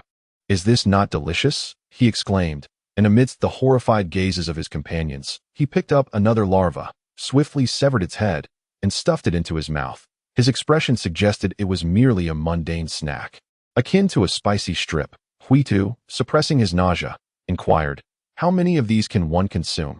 Dante took a deep drag from his cigarette, as if to dispel the lingering taste, "Until your head feels like it's swelling." Huitu, Xiao, and Liu Guang exchanged knowing glances, their expressions contorted in agreement. They all understood the significance of mental strength. When confronting bizarre entities, mental fortitude is one of humanity's greatest safeguards, especially against those incorporeal anomalies. The advantages of possessing robust mental strength are manifold, including enhanced clarity of thought and superior memory retention. The four of them simultaneously devoured a substantial portion of the ghost-faced moth larvae. The driver consumed the most, approximately 20, followed by Xiao, who ate over 10. The remainder was divided between Liu Guang and Huitoyu. As for Dante, he abstained from this feast, having previously consumed his share and being unable to tolerate the flavor. In a short span, everyone experienced a sensation of lightheadedness, prompting them to sit down and rest. This moment, Lu Xiao regained consciousness, his gaze restored to lucidity, having evidently emerged from his dazed state. He realized that his fear of contemplating the matter had dissipated. "How long has it been?" he inquired of Dante. Dante glanced at his watch and replied gravely, "Exactly 12 hours." Lu Xiao nodded, gaining a clear understanding of the duration of S-097 side effects. At that juncture, the voice of the omniscient mirror echoed in his ears. "Are you prepared to pay the price?" A total of 5 questions. Lu Xiao paused momentarily, then decisively plucked all 5 fingernails from his left hand, cradling them in his palms before his chest. As for why the left hand, those in the know would understand. The pendant version of the omniscient mirror extended a tongue and swiftly claimed the 5 bloodied nails. Dante was unfazed by this scene, as the doctor had previously stated that Lu Xiao had escaped the containment facility accompanied by S-301. He gestured towards the remaining larvae, saying, "The rest are yours." Lu Xiao flashed a grin. Moments later, he consumed all the remaining larvae, feeling no sensation of swelling in his head. Rather, his expression suggested he was left wanting more. Huitu, supporting his forehead, gave a thumbs up. "Buddy, you truly are something else. By the way, I've got some good news for you. You have been parasitized by the larva of the ghost moth queen." Upon hearing these words, Lu Xiao was momentarily taken aback, but soon broke into a grin. Is it truly that exhilarating? The crowd wore expressions that suggested they were not surprised at all. Liu Xiao seized a dagger and made a deep incision across his chest. Just as he was about to grasp the egg of the queen larva, the voice of the all-knowing mirror echoed in his ear. "I advise against such an action." Lu Xiao, somewhat perplexed, inquired, "Why? A slice of your fingernail?" Without hesitation, Lu Xiao used the dagger to sever a piece of his nail. Only then did the all-knowing mirror respond. "Consuming it would merely enhance your mental fortitude. However, retaining it would yield significant benefits for you. It has absorbed the cursed blood that flows within you, resulting in a transformation of your status. The future will not merely entail a ghost moth queen." Upon hearing this, Lu Xiao pondered for a moment. "Does that not make it even more perilous? This question will cost you 5 slices of your fingernails." Lu Xiao glanced at his right hand, which now bore only 4 fingernails, and the veins on his forehead throbbed violently. Chapter 61. The car door is welded shut. The all-knowing mirror promptly clarified. In truth, this is already quite a bargain. Had the parasitism not been an established fact, the cost would have escalated to an unbearable level. Lu Xiao's lips twitched. "But I only have 4 left. You may opt for installment payments." The all-knowing mirror, ever considerate, alleviated Lu Xiao's concerns. After plucking the final 4 fingernails, Lu Xiao's expression turned menacing. "Speak. If I find your answer unsatisfactory, I shall consume you immediately. Do not doubt my ability to do so." The pendant version of the all-knowing mirror quivered slightly. "Because of your blood, it has undergone a transformation in its life tier. Thus, you are now its closest entity. It will never betray you. You may understand it as such. You are its mother. It is the egg you have birthed. Lu Xiao's expression froze instantaneously, and after a prolonged silence, he took a deep breath. What a vivid metaphor. The meaning behind the all-knowing mirror's words was quite clear. That it suggested that Lu Xiao needed to incubate this egg, nurturing it with care, thereby acquiring a loyal companion that would never betray him. Moreover, it would possess an enchanting physique and unparalleled beauty. Ahem. That is roughly the implication. Lu Xiao contemplated this imagery, and the more he pondered, the more exhilarating it seemed. His excitement intensified, but soon, accompanied by a shiver through his body. He felt a tinge of apprehension. Beside him, the sly one glanced at Lu Xiao's 10 fingers still dripping with blood, then at his own 10 fingers. An inexplicable pain suddenly swept through his mind. No wonder I cannot excel like him. It turns out I lack the courage to confront suffering. He rarely articulated such philosophical thoughts. The crowd expressed their admiration for his words. After a series of tribulations, they finally returned to their vehicle. Lu Guoyang awaited them with an anxious expression. Upon seeing Lu Xiao and the others emerge, the tension in his heart finally eased. Subsequently, his gaze fell upon the closed defense grenade launcher held by Lu Xiao, rendering him momentarily speechless. What is this? Dante approached with a broad smile. Upon seeing Dante, Lu Guoyang made an effort to steady his emotions, only then recalling that he had yet to salute. Chief, have you completed your mission? Dante nodded affirmatively. Indeed. Although the process was somewhat convoluted, fortunately, it was fraught with peril, yet ultimately safe. Hearing this, Lu Guoyang's expression brightened. What about those items? Dante lit a cigarette and replied with a smile. They should have been thoroughly cleared away. You can take your team down to inspect shortly. He did not believe there were any other queens lurking below. That would be utterly absurd. As for the ordinary ghost-faced moths, with a wide array of lethal weaponry at hand, they were quite manageable. Upon hearing this, Lu Guoyang saluted once more. Since being dispatched here, he had been on edge every day. Guarding such contraptions would instill fear in anyone, and he was no exception. Yet, out of duty, he could only grit his teeth and remain stationed. I am immensely grateful to you all. You have worked hard. Dante waved his hand dismissively. Enough. The mission is complete. We must return to report. With that, he opened the door of the van first. Lu Guoyang hurriedly grasped Dante's hand. Chief, wait. Dante looked on in confusion. There's something else you need. Lu Guoyang pointed at the closed defense grenade launcher held by Lu Xiao. Ultimately, the grenade launcher was returned to Lu Guoyang, as the procedures for mobilizing such a wide-area weapon were exceedingly complex. Without proper documentation, the unauthorized movement of such armament would incur significant liability. Although Lu Xiao was reluctant, there was little he could do. After all, he was a model citizen. The van drove into a desolate wilderness. Xiao sat in the driver's seat, her eyes closed, hands resting on the steering wheel. The vehicle began to writhe, transforming into a mass of flesh that enveloped her. A massive flesh orb emerged, its surface teeming with densely packed blood vessels that wriggled incessantly. Encased within the orb, Xiao tirelessly envisioned every detail of the aircraft. Subsequently, the flesh orb began to morph first. A rough outline of the fuselage gradually took shape, followed by the wings and other components, perhaps due to the complexity of the transformation. This process seemed interminable. Approximately 3 hours later, a sleek black aircraft materialized in the wilderness. Xiao, appearing weary, descended from the aircraft, her complexion notably pale as she stated, "It's all set. I've enhanced the vehicle with a cloaking system. Now, the radar of Neon Country won't detect us." Lu Xiao supported her, smiling as he replied, "Well done, sister. Leave the rest to me." Hearing Lu Xiao's words, Xiao's face flushed slightly. After everyone boarded, Lu Xiao and the driver took their seats in the cockpit. The driver quickly fastened his seatbelt before timidly inquiring, "Are you sure everything is all right? I can't shake the feeling that my left eyelid has been twitching." Lu Xiao patted his chest and grinned. "No worries. Left eye twitches bring fortune.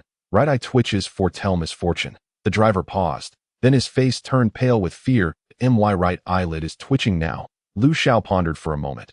"Perhaps I have misremembered. The left eye signifies misfortune, while the right eye heralds wealth." The driver's expression grew increasingly fearful. "Then my goodness. Both of my eyelids are twitching now." His only thought was that he could not possibly board this flight. Seemingly sensing the driver's anxiety, Lu Xiao flashed a grin. "Want to disembark? Too late. The door has long been welded shut." With that, he ignited the engine and pushed the throttle to its maximum. The driver was on the verge of tears. Good grief. Brother, you haven't even deployed the flaps. Accompanied by a roar of the engine, the vehicle suddenly lifted its nose, the tail gouging a deep trench into the ground. Tires screeched against the surface, emitting thick plumes of black smoke. Fortunately, the vehicle was an anomalous entity. Otherwise, such a maneuver would undoubtedly dominate the headlines as a catastrophic aviation disaster. Amidst the cacophony of terrified screams, Lu Xiao's aircraft clumsily ascended into the sky. His deadpan eyes sparkled with exhilaration, just as exhilarating as in the game. The freshly airborne plane executed a massive maneuver, then nosedived sharply. The driver's face contorted in horror. Good Lord. What kind of aircraft are you using for flight simulation? Lu Xiao flashed a toothy grin. I apologize for deceiving you. What I'm actually playing is Give Him Love 5. I will never trust your claims of being able to operate any form of transportation again.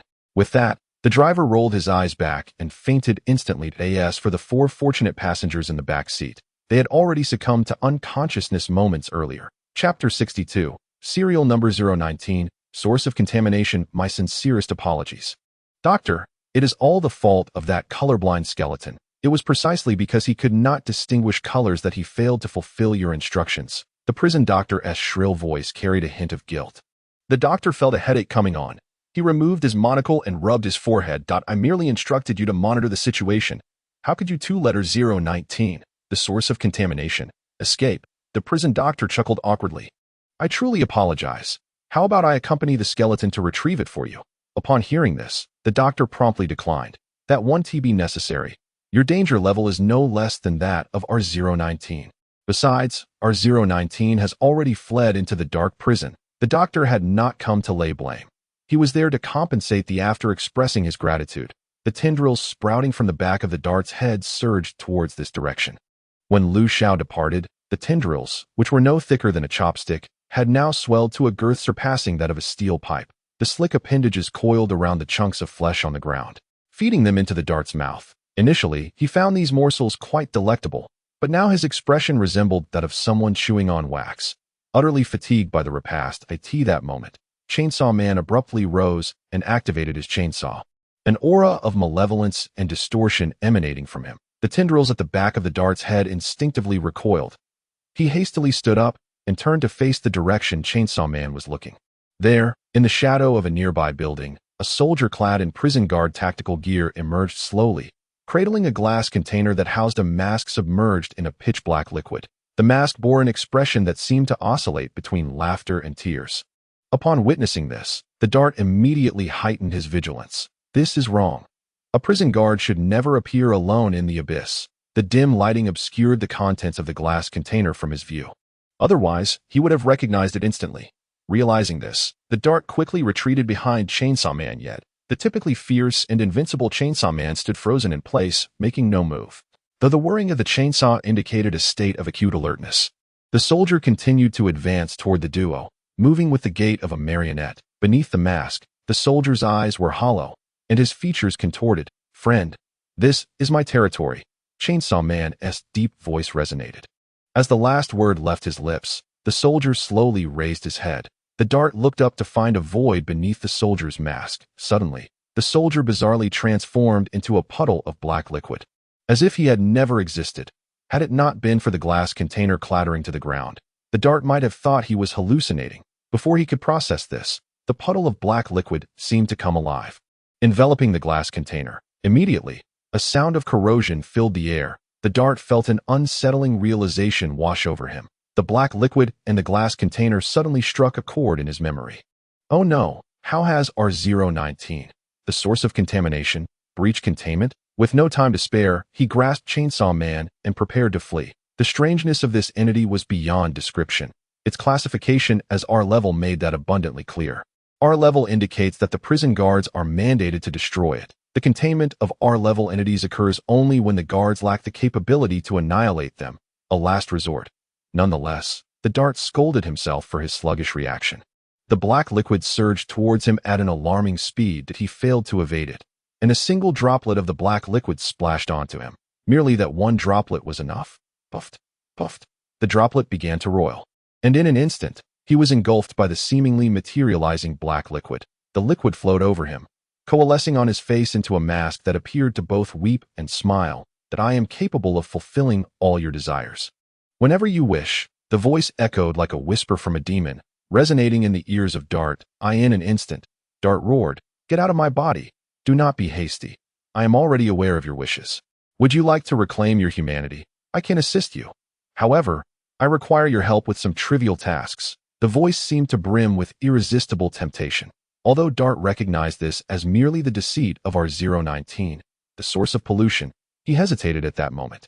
Chainsaw Man took a few steps back, sensing an unsettling aura emanating from Dart.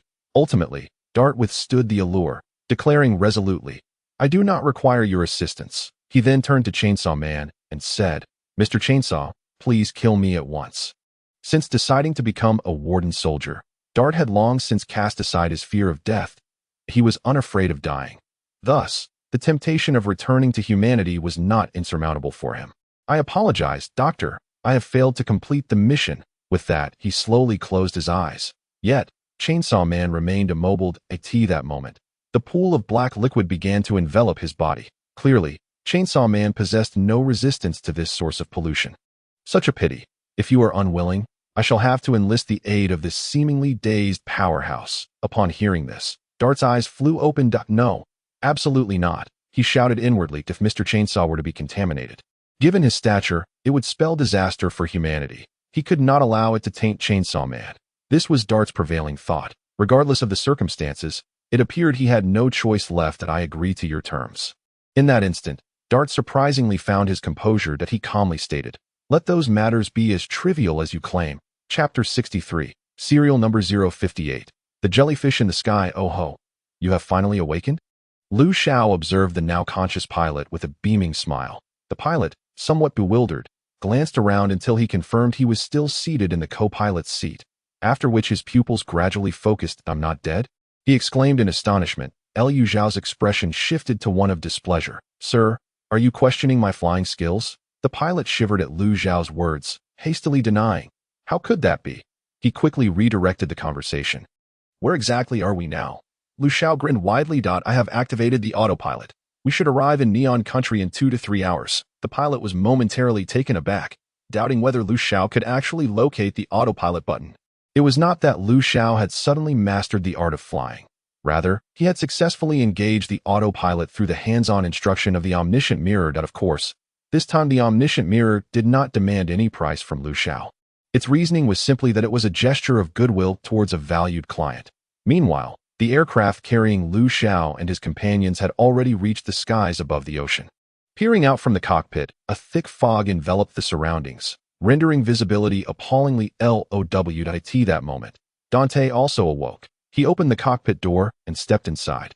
"Have we arrived over the sea?" He cast a glance outside, subsequently affirming the answer to his own question. Lu Xiao let out a complaint. "This damned weather. We can't see anything outside." Dante nodded in agreement. "It's typical for this area." He then inquired, "By the way, have you activated the autopilot?" His gaze was directed towards the driver rather than Lu Xiao.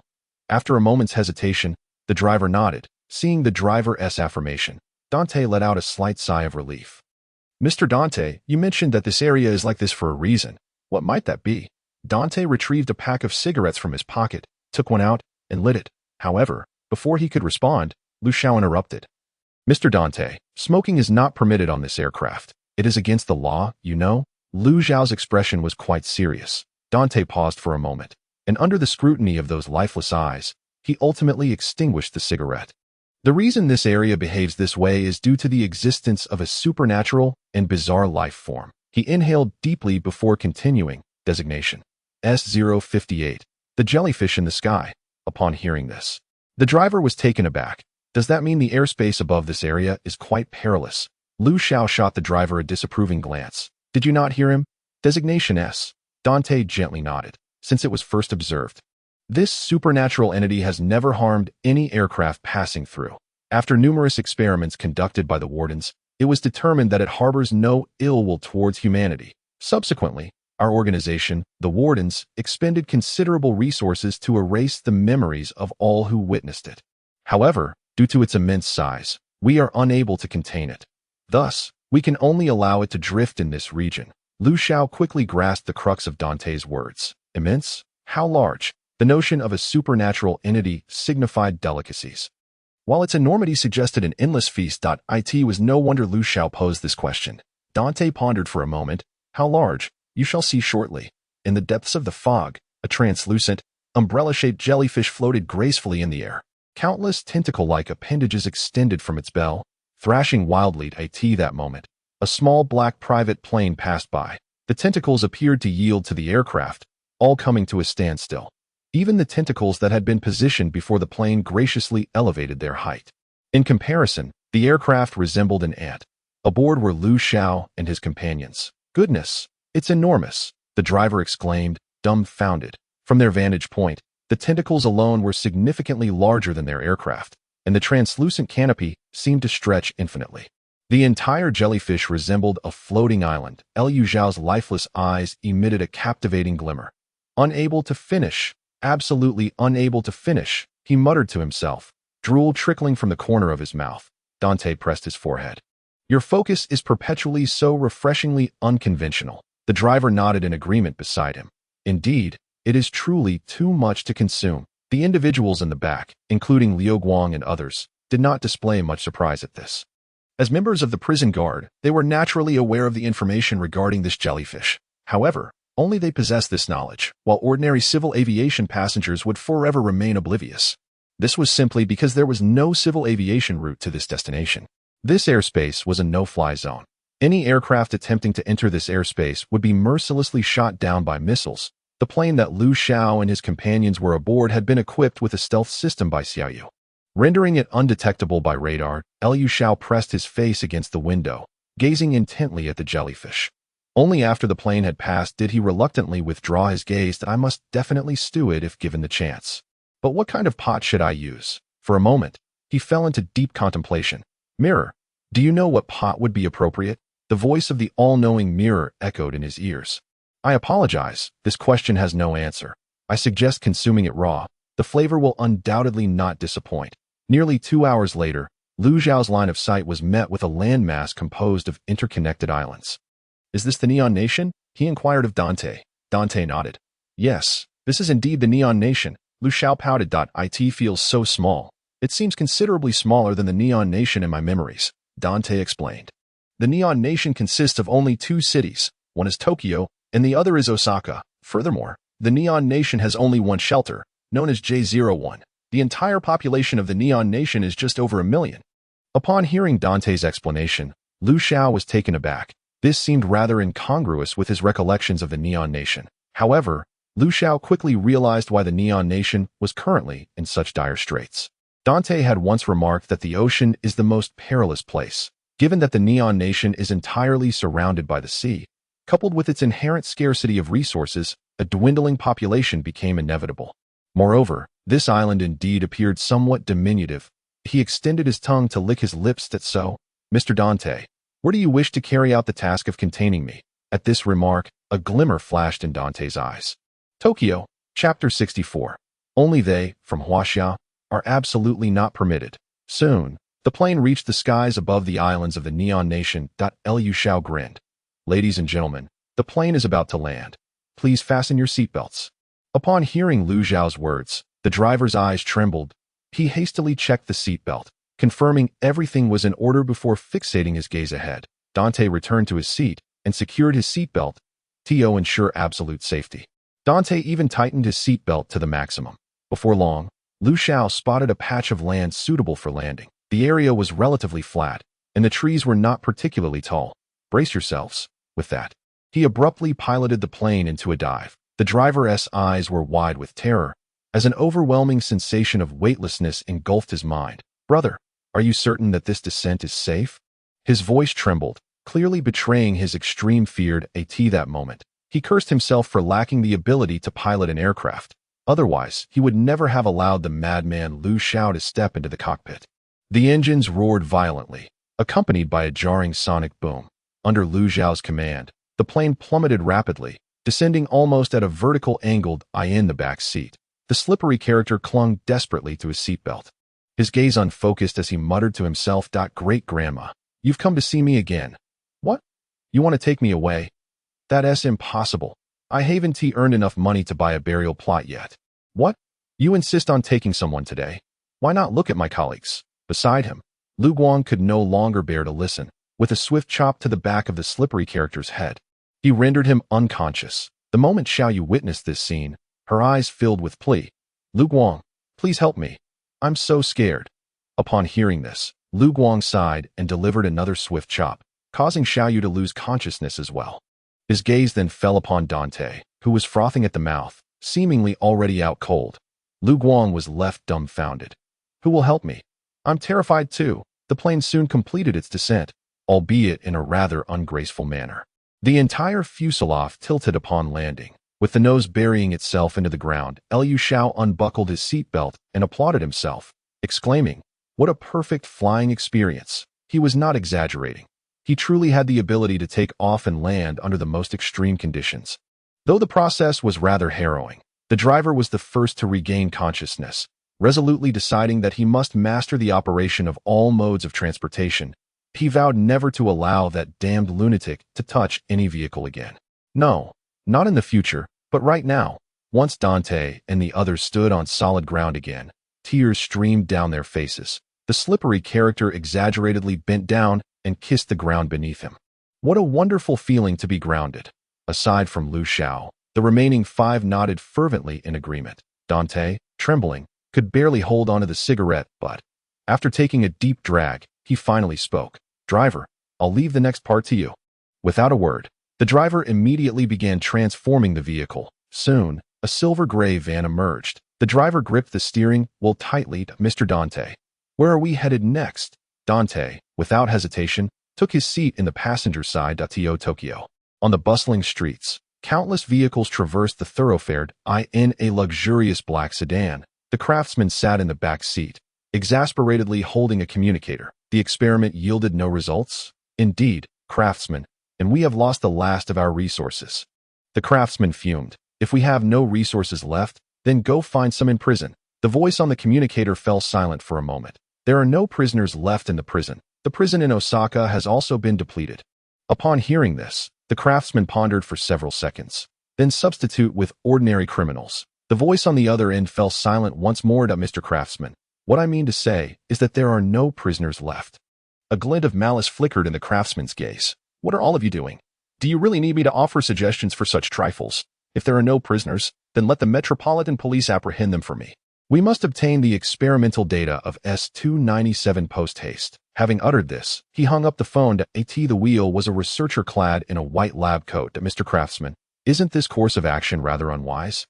The security level of S-297 should be classified as D." The craftsman dismissed the concern nonchalantly. "According to the Prisoner Regulation Act, Class D containment objects cannot assist in containment tasks." The researcher hesitated for a moment but pressed on. However, designating what should be a Class D containment object as Class S is itself a violation of the Prisoner Regulation Act. Upon hearing this, the craftsman's tone turned icy. "Who determines it is Class D? The system?" The researcher paused, momentarily stunned, and thereafter fell silent. The craftsman's gaze shifted to the window. "Do you believe Tokyo is sufficiently prosperous?" The researcher softly murmured in agreement. The craftsman sighed. "Indeed, Tokyo is sufficiently prosperous. Yet, Tokyo is too small. One might say our neon nation is far too diminutive. Had we managed to seize the all-knowing mirror back then, perhaps we would have found a way to extricate ourselves from this predicament." As he spoke, his tone brimmed with bitterness. "Regrettably, not only did we fail to seize it, but we also lost the puppet." The researcher driving the car hesitated. "But wasn't the round table conference meant for C03 to share the all-knowing mirror? Can't we participate in the research as well?"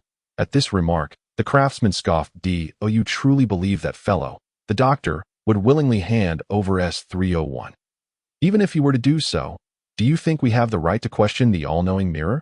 At this, the researcher fell into silence, his internal beliefs mercilessly shattered by the doctor's words. His voice dropped to a murmur. "Then we still have S012. Pen, we could offer S012 as a bargaining chip to inquire with the all-knowing mirror."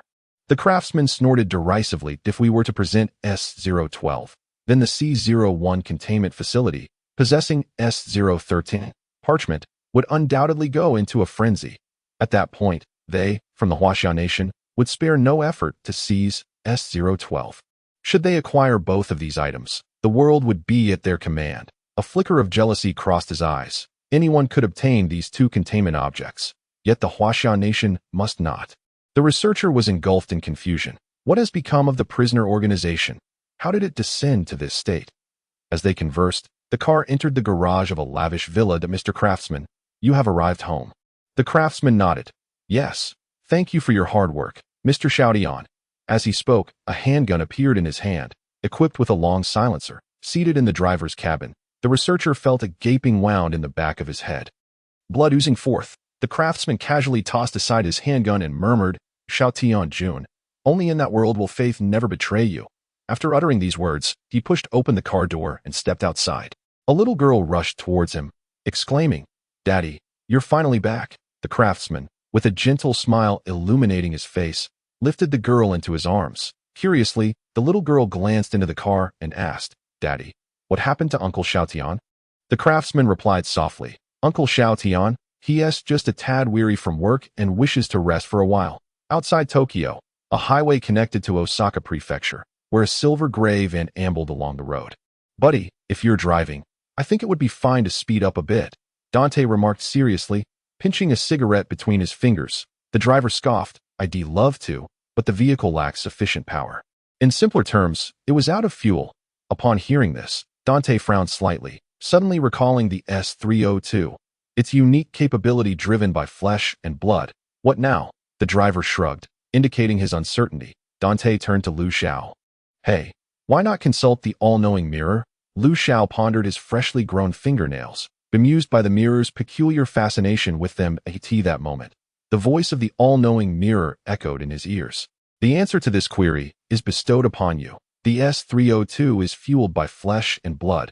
You may sacrifice your own to feed it. The efficacy surpasses that of ordinary human flesh by 1,000-fold. Lu Xiao grimaced. No, I fear the pain. The others exchanged bewildered glances. Was this truly the same person who could impale his thigh with bone spurs and pluck out his fingernails without batting an eye? The driver shrugged. Let us hope there is a gas station along this road. The mere mention of a gas station caused Dante's mind to momentarily short-circuit on the roadway. A truck was parked haphazardly, obstructing passing vehicles. A car approached. A group of young thugs, armed with metal baseball bats, leapt down from the truck. The driver slammed on the brakes and pointed at the approaching ruffians, saying, Well, isn't this just a gas station? Dante extinguished his cigarette. How much fuel can we siphon? The driver shook his head. I've never filled it to the brim, but I'd wager there is a decent amount. Just as the two conversed, a metal baseball bat came crashing down on the windshield with a resounding thud. Bang! The windshield remained unscathed, while the young thug's hand was left numb from the impact. Get down, all of you. Bakayaro, Lu Xiao and the others exchanged glances before stepping out of the vehicle. Dante, cigarette pack in hand, instinctively prepared to offer one, only to have his hand slapped away. In the next moment, a young punk with multicolored hair seized Dante by the collar, demanding, Hand over 100,000 yen, and we'll let you go today. If you cannot produce it, then do not blame me. With that, he struck the front of the vehicle with his bat in an instant. His expression shifted dramatically. A surge of sharp pain coursed through the hand gripping the baseball bat. Lu Xiao extended his crimson tongue to lick his lips. Although he bore no malevolence towards humanity, this did not extend to the neon individuals. Furthermore, this was a neon person who had brought trouble upon himself. In that moment, Lu Xiao's pupils quivered. Mr. Dante before he could finish his sentence, a slight smirk appeared at the corner of Dante's mouth. Of course, my dear Lu Xiao, have I not yet successfully contained you? It is hardly surprising for a destabilized entity to act unpredictably. Is it not? Lu Xiao licked his lips. Should I leave a little for you? Dante waved his hand dismissively. According to the Warden's regulations, we cannot resort to violence against ordinary individuals. Hearing their exchange, the small-time thug grew impatient. Bakayuru, I'm talking to you. What a pity. Lu Xiao, having grown increasingly eager, dashed out at that very moment. With a swift motion, he shattered the skull of the thug gripping Dante's collar. The others looked on with cold indifference, while the driver exclaimed in dismay, Don't strike the head. The head has a better effect. The thugs who had jumped down from the truck stood frozen in shock. They had not even comprehended the situation before their boss's skull was crushed. In an instant, they all found themselves wetting their pants. A foul stench wafted through the air, and one individual even soiled himself. The driver wrinkled his nose in disdain. TSK, the one who soiled himself, is unacceptable. I have a cleanliness obsession. The driver's attitude towards the Neon Nation was not much different from Lu Xiao's. Despite having a beautiful wife, oh no, he was indeed a sycophant. He could not ignore the saying that the rise and fall of a nation is the responsibility of every individual. Even a sycophant could not resist the allure of a third-class merit at this moment. Mr. Dante, may I? He looked at Dante with eager anticipation. Dante pondered for a moment. In principle, it is not permissible, as you are currently in a normal containment state. If you were to kill someone now, your containment level would be reassessed. Upon hearing this, the driver's expression dimmed. The sly one beside him interjected. When it is said that it is not permissible in principle, it actually means we cannot interfere if you choose to act. Dante shot a glare at the sly one, but did not deny the statement. Subsequently, the four wardens turned in unison and closed their eyes. The driver, observing Lu Xiao rushing into the throng, felt his eyes welling up with emotion. Damn, brother, slow down. Hey, don't steal my third-class merit. Ultimately, Lu Xiao felt a pang of sympathy for the driver who had been on the road, leaving one for him. The driver, with a sinister grin, approached the last surviving neon thug. At such a young age, why choose to emulate others by resorting to robbery? The small-time thug had long since broken down. A wave of foul odor wafted into the driver's nostrils, indicating that he too had lost control. The driver frowned slightly, lost in thought. That moment, a grave dilemma confronted him. Choosing the third-class merit would mean compromising his cleanliness obsession. Choosing to embrace cleanliness signifies relinquishing the third-class merit. Nevertheless, ultimately, the driver could not resist the allure of the third-class merit. With a swift motion, he shattered the neck of the small ruffian. Behind him, Dante's voice echoed. Sir Driver, may I inquire if you have filled up the fuel? The driver, wearing a satisfied expression, replied, It will be ready shortly, my dear Mr. Dante. Chapter 66. Seeking an answer at last, through the driver's diligent efforts, the vehicle was once again on the move. This time, they traveled at a rapid pace, and within an hour, Lu Xiao and his companions had arrived in the capital of Tokyo. The operational privileges granted by the doctor had long been issued. This privilege allowed for the unconditional mobilization of personnel stationed at the C03 containment facility. Thus, upon entering the capital, Lu Xiao and his group headed straight for the operational point established by the C03 containment facility in Tokyo. The head of the operational point received them with warmth. Mr. Dante, I sent your task to recontain S-292. What brings you to the Neon Nation? A middle-aged man in a suit inquired of Dante at the dining table. Dante cast a fleeting glance at Lu Xiao, who was enthusiastically displaying his culinary delights, and a faint twitch appeared at the corner of his mouth. Well, I sent he right here. He gestured towards Lu Xiao. Upon hearing this, the middle-aged man was taken aback. Initially, he merely found Lu Xiao somewhat familiar, but given that he was with Dante, he had not given it much thought. He cautiously asked, Has he been successfully recontained? Dante exhaled a smoke ring, a playful expression gracing his features. Who knows? The head immediately grasped Dante's implication and lowered his voice to inquire, Did the doctor assign any other tasks? Dante shot him a glance, but remained silent. The head, being astute, quickly understood Dante's meaning and sat up straight. What do you need me to assist with? Dante took a puff of his cigarette. Tomorrow, take us around the Neon Nation. The head, looking puzzled, did not press further. After the banquet concluded, Lu Xiao and his companions returned to the accommodation prepared for them by the head. In the hallway, Dante silently smoked. Under the dim light, smoke filled the entire corridor. Lu Xiao, catching a whiff of the smoke, stepped out of his room. Observing Dante chain-smoking, Lu Xiao frowned. Mr. Dante, your smoking habits are quite irresponsible towards your health. Dante chuckled softly before responding. How does the food in the Neon Nation taste? At this, Lu Xiao's brow furrowed, even tighter. It is truly unpalatable, devoid of any flavor. The taste of those dishes is even inferior to the filthy vampires in the abyss. Though Lu Xiao had indulged during the meal, he still made sure to voice his grievances. Dante lit another cigarette, taking a puff before stating, Perhaps I can find you a bizarre life form later. Lu Xiao nodded, and then curiously asked, What exactly are we here in the Neon Nation to accomplish? Dante took a deep drag from his cigarette, answering evasively, That is a question you may pose to the all-knowing mirror. Hearing this, Lu Xiao pursed his lips. Mirror, what did the doctor send us to the Neon Nation for? After posing this question, Lu Xiao absent-mindedly plucked a piece of his fingernail. The faint voice of the all-knowing mirror echoed in his ears. You still owe a piece. Upon hearing this, Lu Xiao's lips twitched slightly that he plucked another piece and tossed it to the pendant known as the all-knowing mirror hanging around his neck. After swallowing those 2 blood-stained fingernails, the all-knowing mirror finally responded. That clever human seeks an answer. Lu Xiao furrowed his brow slightly. And then, what answer do you seek? The all-knowing mirror hesitated. This answer cannot be revealed until the transaction with him is complete. Lu Xiao clicked his tongue, finding it all rather mysterious. However, he was not one to pry relentlessly. After all, he was currently in Neon Country. Regardless of the task at hand, following Dante would ultimately lead to the revelation of the truth. Dante took a deep drag from his cigarette, and suddenly, it seemed he was choked by the smoke. Erupting into a fit of violent coughing, he covered his mouth with his hand, coughing for a full minute. Tears streaming down his face. Ignoring the tears, he wiped his mouth and then placed his hand behind him. "Oh, Mr. Dante, you might truly need to quit smoking," Lu Xiao said with genuine concern that if it comes to it. "I can take you to see the prison doctor for a minor procedure when we return." Unexpectedly, Dante did not reject this suggestion. "All right, just be sure to remind that fellow to administer the anesthetic." Seeing Dante relent, Lu Xiao's face lit up with relief. "Wonderful. You are finally going to seek treatment from the prison doctor for your ailment. Rest assured, I will ensure that the doctor uses the finest anesthetic." Dante chuckled. "That would be most excellent. I must confess, I am particularly averse to pain." "Well, it's getting late.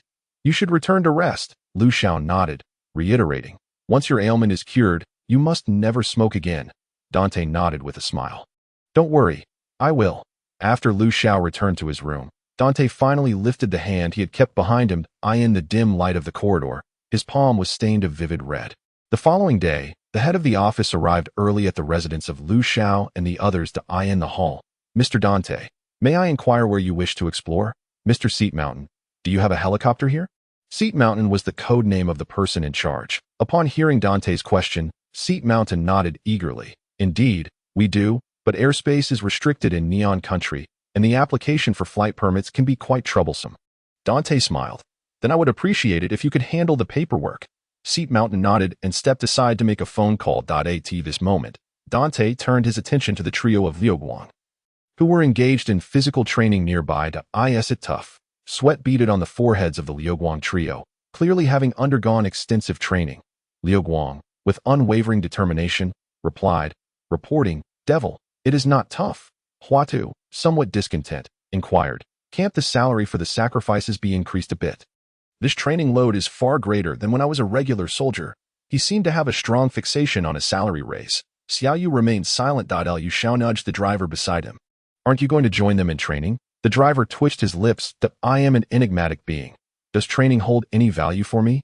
Lu Xiao pointed at his protruding belly and remarked, "Can't you manage your image better? No wonder you're beautiful." Before he could finish his sentence, the driver promptly interrupted. "All right, I know what you're about to say. I'm on it." With that, he joined the ranks of those engaging in morning exercises.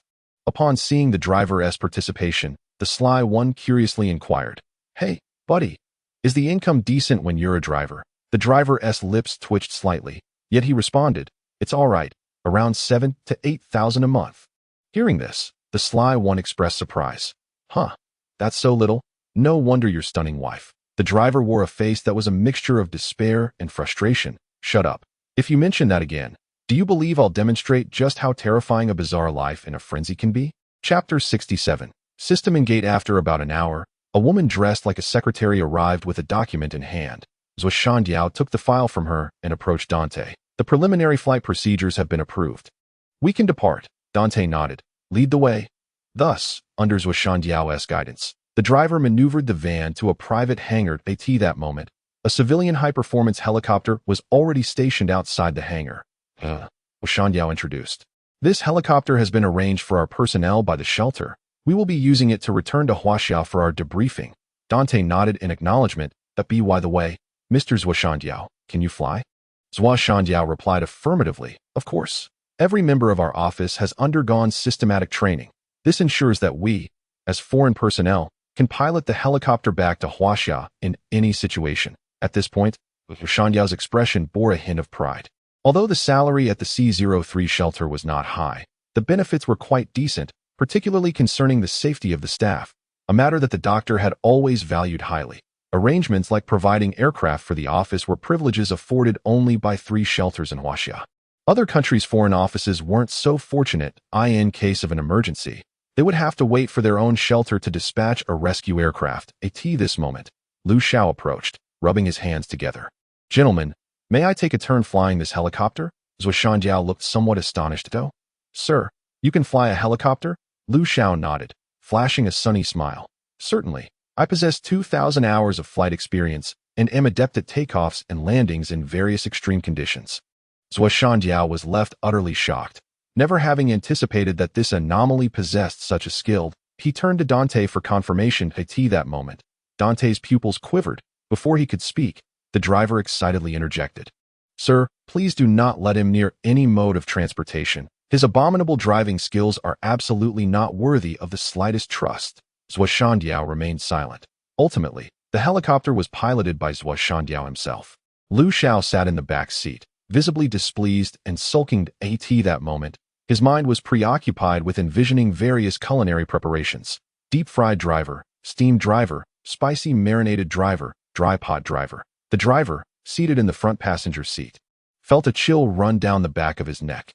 "Damn it, which scoundrel is keeping tabs on me?" he muttered to himself. The reason the driver occupied the front passenger seat was due to a vow he had previously made, that he would master the operation of all forms of transportation.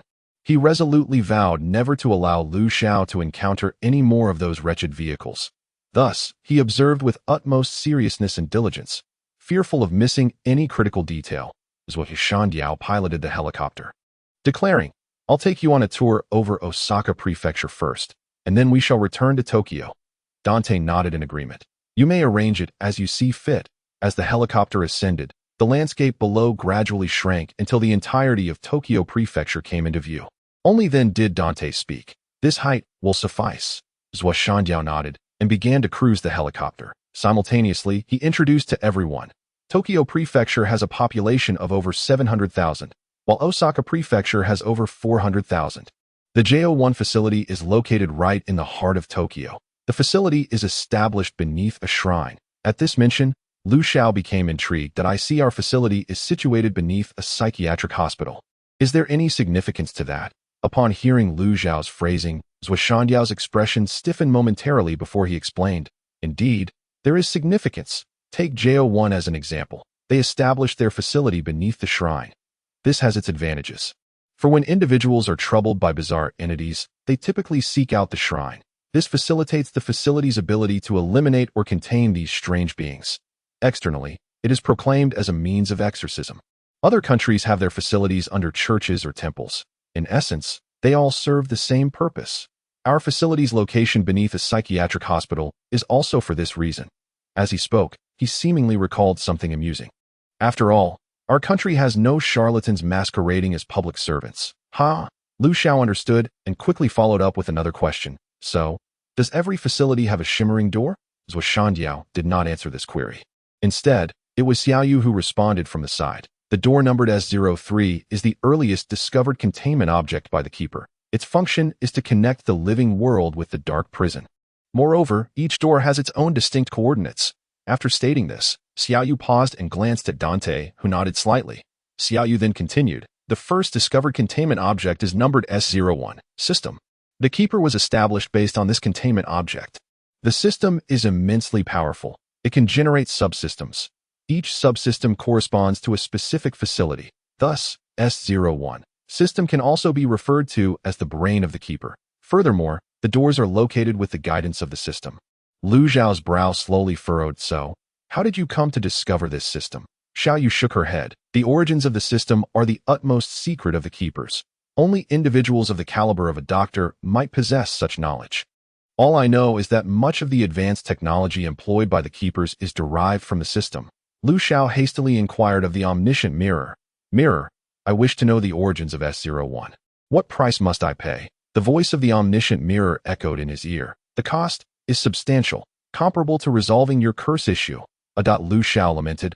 "Why do I feel you are somewhat misnamed?" Do you truly know everything? Or are you merely cloaked in the guise of omniscience, deceiving questioners? The omniscient mirror. Lu Xiao's communication with the omniscient mirror did not necessitate vocalization. He only needed to contemplate a question in his mind, and the mirror would provide an answer in his ear, which subtly reflected the mirror's omniscient nature. Thus, the content of their discourse remained unknown to others. As Xiao hesitated and remarked, "Mr. Dante, is it truly permissible to disclose this to him?" In the rear, Dante casually flicked the cigarette butt out of the cabin. "The doctor has granted permission. Any information regarding the keepers that S-292 wishes to know can be disclosed to him." Upon hearing Dante's words, Lu Xiao felt a sense of relief and adjusted the badge hanging around his neck. P.S. For those who have reached this point without leaving a rating, please consider providing a review. Ratings are imminent. Chapter 68. Adam's mutations. Xiao expressed astonishment at this revelation. It was important to note that Lu Xiao was merely a living containment object. The doctor had never shown such concern for a containment subject. Even for S09, the tainted creator, even after confirming that it was indeed a deity, the doctor rarely engaged in conversation with it. Reflecting on this, Xiao felt compelled to treat Lu Xiao with greater respect. A 01 containment facility. Ever since returning from Huaxia, he had sequestered himself in his office, not emerging even once. Not even his assistant could gain audience with him. His once silky golden hair had now become desiccated, reminiscent of withered autumn grass. His black suit was tattered and in shambles. Beneath the exposed skin, countless worm-like entities writhed frantically. "Damn you, Doctor, what have you done to me?" Adam's voice was hoarse, filled with resentment. "Doctor, you deserve to perish. Not only you, but your entire Huaxia as well."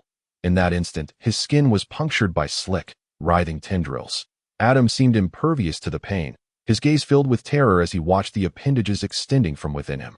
The tendrils flailed in the air, viscous liquid splattering everywhere. Simultaneously, a wound approximately 20 centimeters long materialized on his chest. Adam felt an unbearable itch at his chest and reached out to scratch fiercely.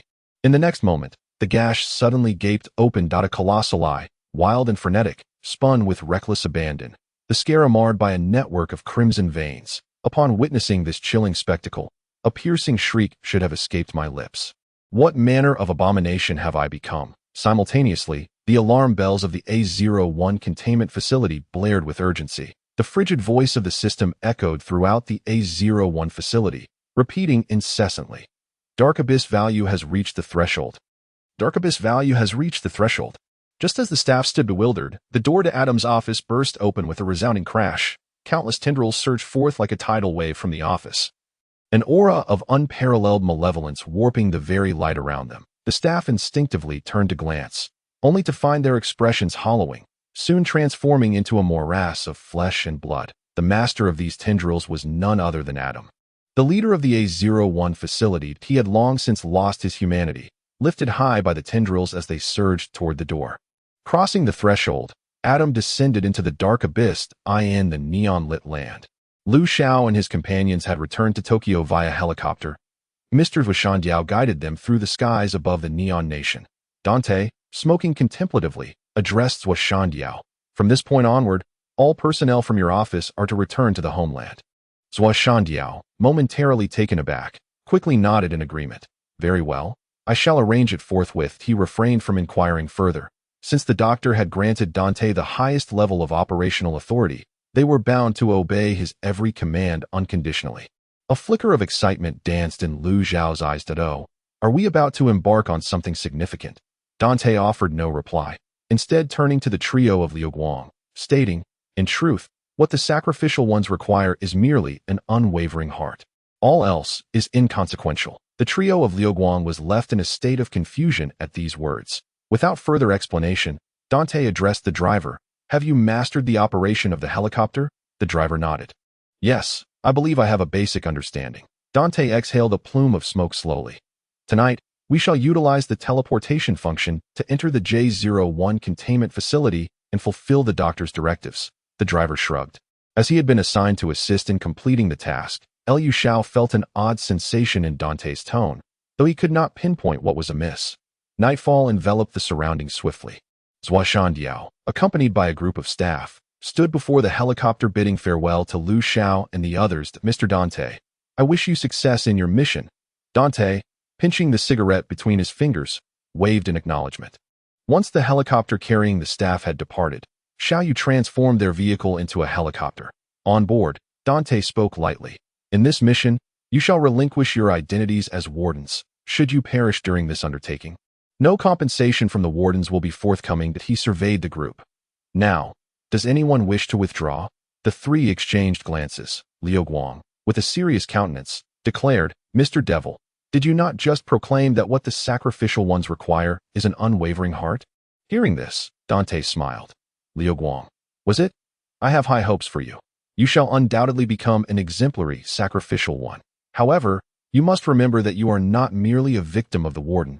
You are also a martyr of the Huaxia nation. Liu Guang nodded resolutely, his gaze unwavering. That I shall heed your teachings. Dante then turned his attention to Huatu.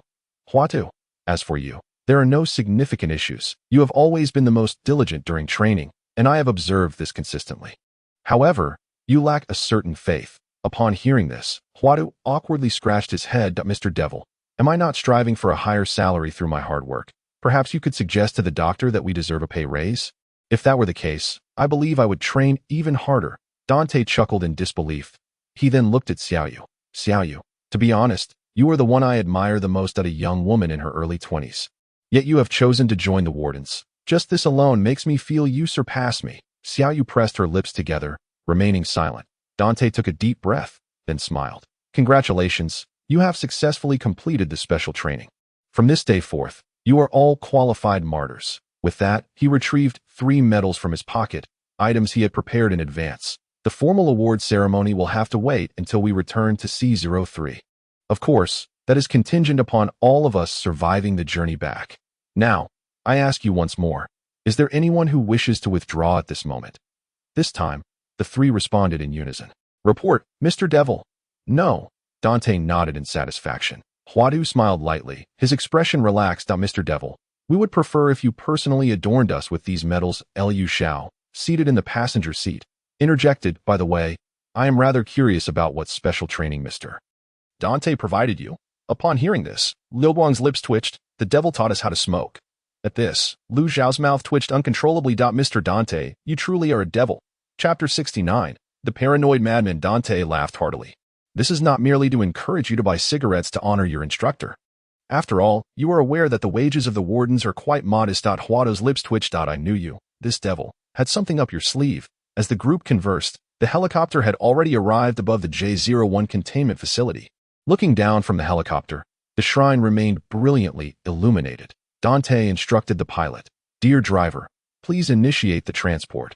We shall enter the interior of J01 directly. The driver nodded. Moments later, the helicopter experienced a brief frame drop.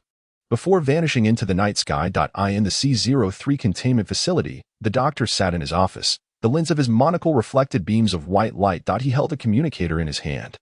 Doctor, have you truly made your decision? The voice of the warden emanated from the communicator. The doctor adjusted his monocle. Mentor, I have made my decision. There was a moment of silence on the other end, followed by a sigh. He Shang is exceedingly irate with your actions. Listen to me. Even if we acquire the S012 pen, we will be unable to harness its capabilities in the short term. The doctor's tone remains composed. Mentor, my objective transcends the S012. I seek to uncover solutions that will propel us beyond the limitations of current technology. Given humanity's present technological prowess, we are utterly ill-equipped to tackle the calamity that follows the failure of the gate. I must proceed with this course of action. The warden's voice carries a sense of urgency. Yet, by doing so, you will forfeit your position as the leader of the containment facility. You may even be demoted to a mere expendable with your abilities. You ought to have a far brighter future ahead. I have grown old and am due for retirement. In my mind, you are the most suitable candidate to succeed the C01 containment facility. The doctor replied with a mere hint of indifference. The leadership of the C01 facility may be reassigned, but this matter is one I must address. The warden finds the current doctor's reasoning utterly incomprehensible. You fool, can you not allow that sacrificial figure to bear the brunt of the consequences? Must you shoulder all the responsibility yourself? I apologize, Mentor, but I cannot. The doctor responded with a grave expression. You. The warden stammered out 3 repetitions of you. but found himself at a loss for words thereafter. Just as his communication was severed, the director's call came through. "Doctor, splendid work." The director's voice was filled with excitement. "I told you this was the right course of action. Do you require assistance?" "They ought to be left to their own devices." The doctor appeared somewhat fatigued, rubbing his forehead. "Xiao does not consent to my actions." The director's temperament seemed quite volatile. To hell with him. I have long been dissatisfied with Xiao. Shall we file a joint complaint to have him ousted and replace him with someone else? At that moment, the director's assistant's voice crackled through the communicator. "Director, you have a call from Mr. Xiao." The atmosphere became awkward. The director hastily terminated the doctor's call. After setting down the communicator, the doctor's gaze fell upon a massive petri dish, within which were cultured hematopoietic stem cells from Xiao. Just as he prepared to conduct further experiments, the communicator buzzed once more. The doctor answered the incoming call. "It's me." Xiao's deep voice resonated from the other end. "Have your people withdraw from the Neon Kingdom immediately." The doctor adjusted his glasses and replied calmly. "Apologies, sir, but I have lost contact with them." Xiao's voice had long since shed its former charm, now laced with fury. "Do you comprehend the gravity of your actions? The individuals in the highest office are currently deliberating whether to revoke our position there." The doctor maintained his calm demeanor. "I sincerely apologize for the distress this has caused you." Xiao nearly roared in response. "Can you not wait a moment longer? Must you undertake this action at this very juncture?" As he spoke, a trace of pleading crept into his voice. "Grant me a little more time. At present, we cannot sever our ties with the Warden organization, even if you were to successfully reclaim S012. In the short term, we would be unable to contend with such a formidable entity. Moreover, we remain utterly ignorant of the costs associated with utilizing S012 and S013 concurrently. All of this necessitates time, does it not? Truly, grant me a little more time. Once I have acquired the system, you may do as you please, and I shall not interfere." The doctor gently shook his head. "Sir, S012 is merely ancillary. My objective does not revolve around S012. While that containment object is indeed powerful, it provides no assistance in the dire predicament we are about to face." Upon hearing this, Xiao was momentarily taken aback. "Then what is your true purpose?" The doctor removed his monocle and delicately placed it upon the table. "I seek the answer to transcend human technology as we know it." In that moment, Xiao fell silent, and after a considerable pause, he let out a deep sigh. "Is it truly so urgent?" A rare hint of concern graced the doctor's tone. "Yes, it is quite urgent. The gate is on the verge of failing. An abundance of data indicates that the dark abyss is assimilating our reality. This process may span a month, or it could occur tomorrow. No one can say for certain if by that time we have not developed appropriate countermeasures. Then humanity's civilization shall inevitably face annihilation." The communicator echoed with the sound of fingers drumming against the table. "But all of this is merely your speculation, is it not? The system has not provided any feedback indicating that the gate will fail." The doctor shook his head. "I trust in my research." "You delusional maniac." Xiao was utterly enraged. "Even if you uncover the answer, what of it? Do you possess the capability to capture that deity? If you cannot seize it, then all efforts would be in vain." The doctor did not concur with this viewpoint. "I believe that our foremost priority should be to ascertain the name of that deity." Xiao's furious voice echoed once more. "Damn it! Madman! You are a complete lunatic." He had lost track of when he last experienced such fury. That moment, seated in his office, his eyes were bloodshot. Stripped of his previous elegance, even the tie of his suit had been forcibly torn asunder, leaving a bloody mark upon his neck. After an outburst of rage, Xiao managed to regain his composure. "Doctor, I implore you to tell me now, does S292 possess any divinity?" This time, the doctor did not withhold the truth. "Yes, moreover, it embodies supreme divinity, even more potent than that of S09. Finally hearing good news, Xiao let out a long breath. "Following this matter, I require you to fully develop S292. Chapter 70. Entering the J01 containment facility, the doctor resolutely declined. "It is impossible, sir." The once yielding Xiao, upon hearing this, was plunged back into fury. "What on earth are you thinking?" "Huh." In response to the roar emanating from the communicator, the doctor simply replied with indifference. "Preliminary experiments have already been conducted. A prison guard soldier received a single drop of blood from S292. Merely a drop was sufficient to induce a horrific mutation in the soldier. Thus, S292 possesses a divine essence within a human form. An unparalleled miracle that cannot be replicated. As he spoke, the doctor raised his hand, his gaze fixated upon his palm, where an eye resided. Let us rewind to the day the doctor consulted the prison physician.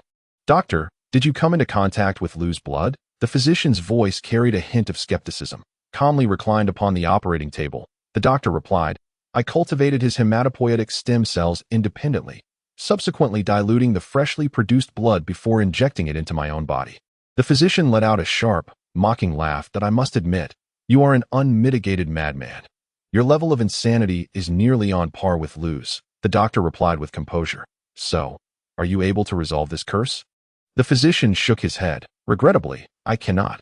However, Lu's blood has rendered your physical condition remarkably robust. The doctor concurred.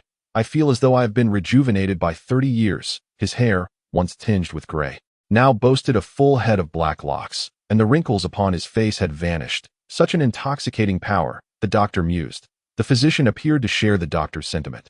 This is a stroke of fortune. No. To be precise, it is a divine gift. Curiosity piqued. The doctor inquired, you mentioned this last time as well. Could you enlighten me as to why? The physician paused momentarily. That I hold your madness in high regard. Hence I intend to share with you some of the truths regarding Lu. The curse within Lu is known as Ascension. Upon hearing this, the doctor became intrigued. Ascension? Are you suggesting that he could transform into a being akin to S09, the tainted creator? The physician let out a peculiar cackle. Doctor, first, it is quite impolite to interrupt others. Secondly, you cannot compare Lu to that counterfeit deity. Lu's divinity is pure and noble. The doctor pondered for a moment. Then, do you possess knowledge of S292's origins? The physician's beak-like mouth opened and closed in a peculiar manner. That I do not know. I only know that he hails from the depths of the prison. The doctor nodded. What indeed lies within the abyss of the dark prison? The physician's voice took on a teasing tone. Doctor, I believe you would not wish to know that at least, for your kind, those are not benevolent entities. With that, the physician turned away. Doctor, I regret to inform you, your health is remarkably good. The doctor sat upon the cold operating table, lost in contemplation. Returning to the present, the doctor's voice remained tranquil. Now, do you still desire his divinity? Xiao hesitated for less than 5 seconds before resolutely declaring, yes. After the doctor reattached the single-lens glasses perched on the table, he remarked, I shall send you a sample of his blood. Naturally, I advise you to dilute it before attempting any tests. Perhaps, it would be prudent to evaluate the current state of Adam before making any decisions. Considering the time, he should be nearly ready. Xiao's voice had also grown calm. Understood, he murmured after hanging up the phone. Technology is the only path humanity can tread. The J01 containment facility, Lu Xiao and his companions successfully entered. Dante, puffing on a cigarette, remained aboard the aircraft. I hereby announce your mission. Cooperate with S292 to seize the containment object S012, the pen. Upon hearing this, the sly one suddenly felt duped. Is it too late for me to back out now? He never anticipated that the task would involve infiltrating another's containment facility to seize a vital object. This ludicrous mission involved only the 3 of them, inexperienced sacrificial lambs, along with a teammate who could not distinguish friend from foe when provoked. Dante grinned widely. Sorry, it's too late. He then turned to Lu Xiao, saying, Buddy, keep an eye on them for me. If it becomes too much to handle, feel free to abandon them. After all, they are mere cannon fodder. Ha. Lu Xiao nodded, grinning. Rest assured, I am always reliable. Liu Guang asked in a low voice. And what about you? Aren't you joining us on this mission? Dante's eyes glinted. That I have an even more significant task. So I won't be taking you rookies along. I wouldn't want you to slow me down. With that, he patted the driver's shoulder. Driver, let us be off. The driver hesitated. How about I accompany them on their mission? Hearing this, Dante's lips twitched as he leaned in to whisper. The risks of their mission far exceed mine. Are you certain? At this, the driver found himself in a quandary. He glanced at Lu Xiao and his 3 companions. Then at the nonchalant Dante smoking his cigarette. Ultimately, he decided to stick with Dante. The helicopter shimmered once more, and Dante held a pendant. S301. The omniscient mirror. He addressed the mirror. I merely need to position you appropriately. Correct? The omniscient mirror began to transform, and soon, a tall mirror adorned with ancient patterns emerged, revealing a human face. Indeed, Dante nodded, then directed the driver to fly towards the location he had predetermined, within the containment facility. Amidst the blaring alarms, Lu Xiao clicked his tongue, his eyes filled with a bloodthirsty craving. The others were on high alert, scanning their surroundings while clutching the firearms provided by the agency. Liu Guang spoke in a low tone. Mr. Xiao, unless absolutely necessary, please refrain from using that bone spike. While it is indeed effective, if we inadvertently release any containment objects due to its use, we may all meet our end here. Lu Xiao waved his hand dismissively, signaling his understanding. The moment they entered the containment facility, their presence had already been compromised. The omnipresent surveillance had long since locked onto the four of them. The entire security force of the facility began to converge towards their location. In Chapter 71. Please call me Devil. Dante. Hundreds of well-equipped prison soldiers advanced in tactical formation, organized into groups of 7. Drawing nearer to Lu Xiao and his companions, a chilling voice echoed through their earpieces. Capture S-292 alive. Eliminate the others. Liu Xiao licked his lips and addressed Liu Guang. Get out of the way. I'm about to unleash my full power. With that, and amidst the horrified gazes of Liu Guang and the others, Lu Xiao plunged a bone spike directly into his thigh. The spike was fully embedded, its end adorned with a pale blue gem that emanated a radiant glow. Before they could utter a curse, the 3 of them fainted, their eyes rolling back. The soldiers fell like a line of dominoes. Collapsing one after another, Liu Xiao grinned, revealing a set of gleaming white teeth. The best method of infiltration is to eliminate them all. With that, he charged forward. The frail human body. Lu Xiao needed merely a casual slap to reduce it to mere fragments. In the control room, the artisan clutched his forehead, his eyes bloodshot. The severe wave of dizziness struck him, causing his head to throb painfully. They have been ensnared by the saints. This incident is led by Dante, who utilizes the designated S-292 to execute the destructive mission for the saints. After uttering this statement, the call was abruptly terminated. The craftsman instantly comprehended that the J-01 containment facility had been leveraged by the organization's upper echelons as a bargaining chip in dealings with the Huaxia nation. Not only the J-01 facility, but the entire Neon Nation had become a pawn in this game. At that moment, a wild notion took root in the craftsman's mind. If he could not thwart Lu Xiao and his companions, he would release all the living specimens contained within. Thus, he remained in the control room, awaiting this very moment. Meanwhile, high above the Neon Nation, several small missiles were hurtling towards the helicopter piloted by the driver. The driver unleashed a torrent of curses at Dante, seated in the co-pilot's seat. You scoundrel! Did you not claim your mission was devoid of peril? Dante, donning a pair of sunglasses, nonchalantly puffed on a cigarette, exuding an air of carefree indifference. When did I ever say that? I can't recall. Upon hearing this, the driver felt an overwhelming urge to kick him out of the helicopter. You worthless fool, I believed your nonsense. Trusting your words is less reliable than believing Lu Xiao can pilot a helicopter. Whoosh, a missile hurtled directly towards them. The driver hastily ascended, narrowly evading the missile's onslaught. Yet, the missile veered around and continued its pursuit.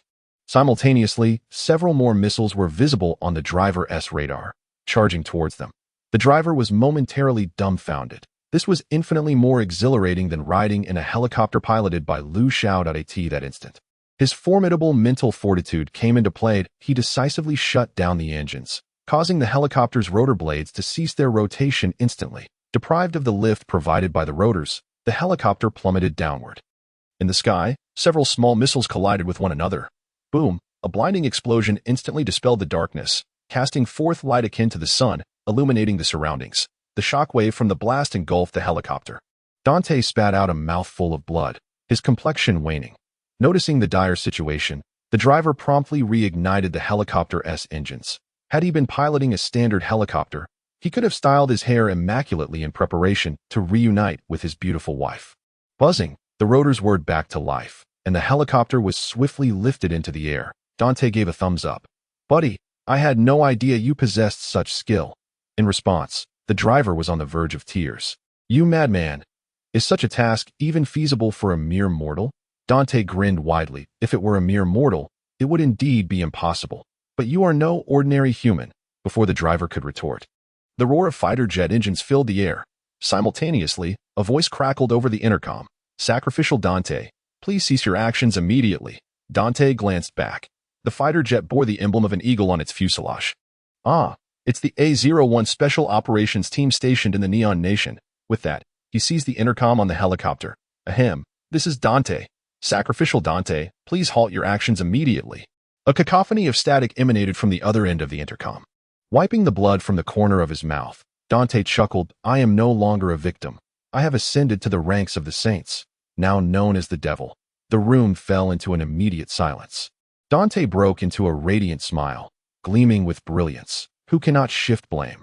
The intercom crackled once more with a cacophony of voices. Regardless of whether you are a saint or a warden, you are still human. Your actions are a betrayal of humanity. Do you comprehend? At these words, Dante removed his sunglasses and casually tossed them out the window. His eyes glowed a fierce crimson. Betray humanity, you say? Very well. Henceforth, refer to me as the devil. Dante, Chapter 72, Serial Number 297. The Shy One, an incomprehensible madman. Take him down. The intercom fell silent. Dante reignited a cigarette and addressed the driver. My friend, did I look impressive just now? I must admit. The driver's mood had been positively influenced by Dante. He was no longer irritable. Impressive. Absolutely stunning. The driver praised sincerely. So, Mr. Devil Dante, how do we evade the fighter jet's lock-on? He gestured towards the radar on the dashboard. His voice low. The radar indicated that their helicopter had indeed been targeted. Behind them, the fighter jet, emblazoned with an eagle insignia, launched 2 air-to-ground missiles towards them. Within the confines of Facility J-01, Xiao had dispatched all the Warden soldiers. Before him crouched a humanoid creature. Its back turned to him, but a thin layer of grayish-white skin enveloped the creature. The outline of its spine distinctly visible. It resembled a desiccated corpse. That a chilling, spine-tingling sound echoed in Xiao's ears. He turned his head slightly to see a small display on the wall, revealing information about the entity contained within. IDS 297. The Shy One. Containment level S. Target abilities, speed, regeneration, containment condition, a sealed room devoid of surveillance and any openings, combat capability, data under research. PS. A bashful individual. Under no circumstance should you glimpse his face, lest he rend you to pieces. PS. No form is permissible, even a mere photograph with 2 pixels. PS. Should you be fortunate enough to behold his visage, promptly lie down. This may effectively prevent your blood from splattering everywhere. Upon reading this series of warnings, Xiao stroked his chin. Is it due to his ugliness that one must not see his face, just as he prepared to witness the face of S-297? The creature seated on the ground slowly turned around. In an instant, their gazes locked. Xiao's mouth twitched slightly. Indeed, he appeared rather grotesque. The figure before him was emaciated to the point of skeletality. With only a smattering of muscle beneath its skin. At that moment, its mouth opened wide, stretching from ear to ear, revealing sharp teeth. Particularly striking were its eyes, one large and the other small, devoid of any pigment. Utterly blank. In that fleeting moment, S-297, the Shy One covered its face, emitting a piercing scream. Subsequently, a piercing wail erupted, swiftly followed by a series of incoherent babblings. Simultaneously, Xiao was enveloped by an overwhelming sense of malevolence, a relentless, unyielding hostility. Xiao flashed a grin. My friend, I happen to know a remarkably skilled physician. Would you care for an introduction? I suspect he possesses a talent for cosmetic procedures as well. Perhaps he could also assist in remedying your vocal cords. Allowing me to comprehend your words. No sooner had he uttered these words than S-297 hurtled toward Xiao with an eerie swiftness. Bang! Xiao felt as if he had been struck by a high-speed train, his body hurtling backward in an instant. Before he could touch the ground, S-297 had pursued him, extending its withered arm toward Xiao's chest in an attempt to grasp him. Seizing the opportunity, Xiao gripped the outstretched limb and twisted with force. Crack! S-297's arm was brutally wrenched from its socket. Strangely, no blood flowed from the severed joint. Xiao, undeterred, landed and promptly brought the detached arm to his lips. Crunch, crunch. Much like gnawing on sugarcane, Xiao devoured S-297's arm in a few hearty bites, a satisfied smile gracing his features. Quite delectable, he declared, licking the remnants from the corners of his mouth before charging toward S-297. Armed with the bone spur, with a steadfast resolve, Xiao maintained an attitude of consumption toward this bizarre entity that harbored malice against him.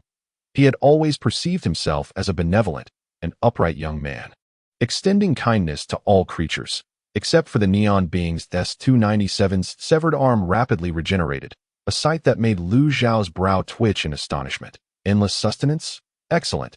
Excellent. He resolved to capture this grotesque creature and keep it as a buffet. Meanwhile, the driver observed as the missile approached their position. The visage upon the all-knowing mirror protruded its tongue and licked its lips that we've arrived. Upon hearing this, Dante bellowed, "Restore the vehicle to its original form." The driver nodded and promptly set to work. Moments later, the helicopter vanished, replaced by a horrific mass of flesh floating in the air. The two missiles collided with the grotesque entity, engulfing it in a fierce blaze.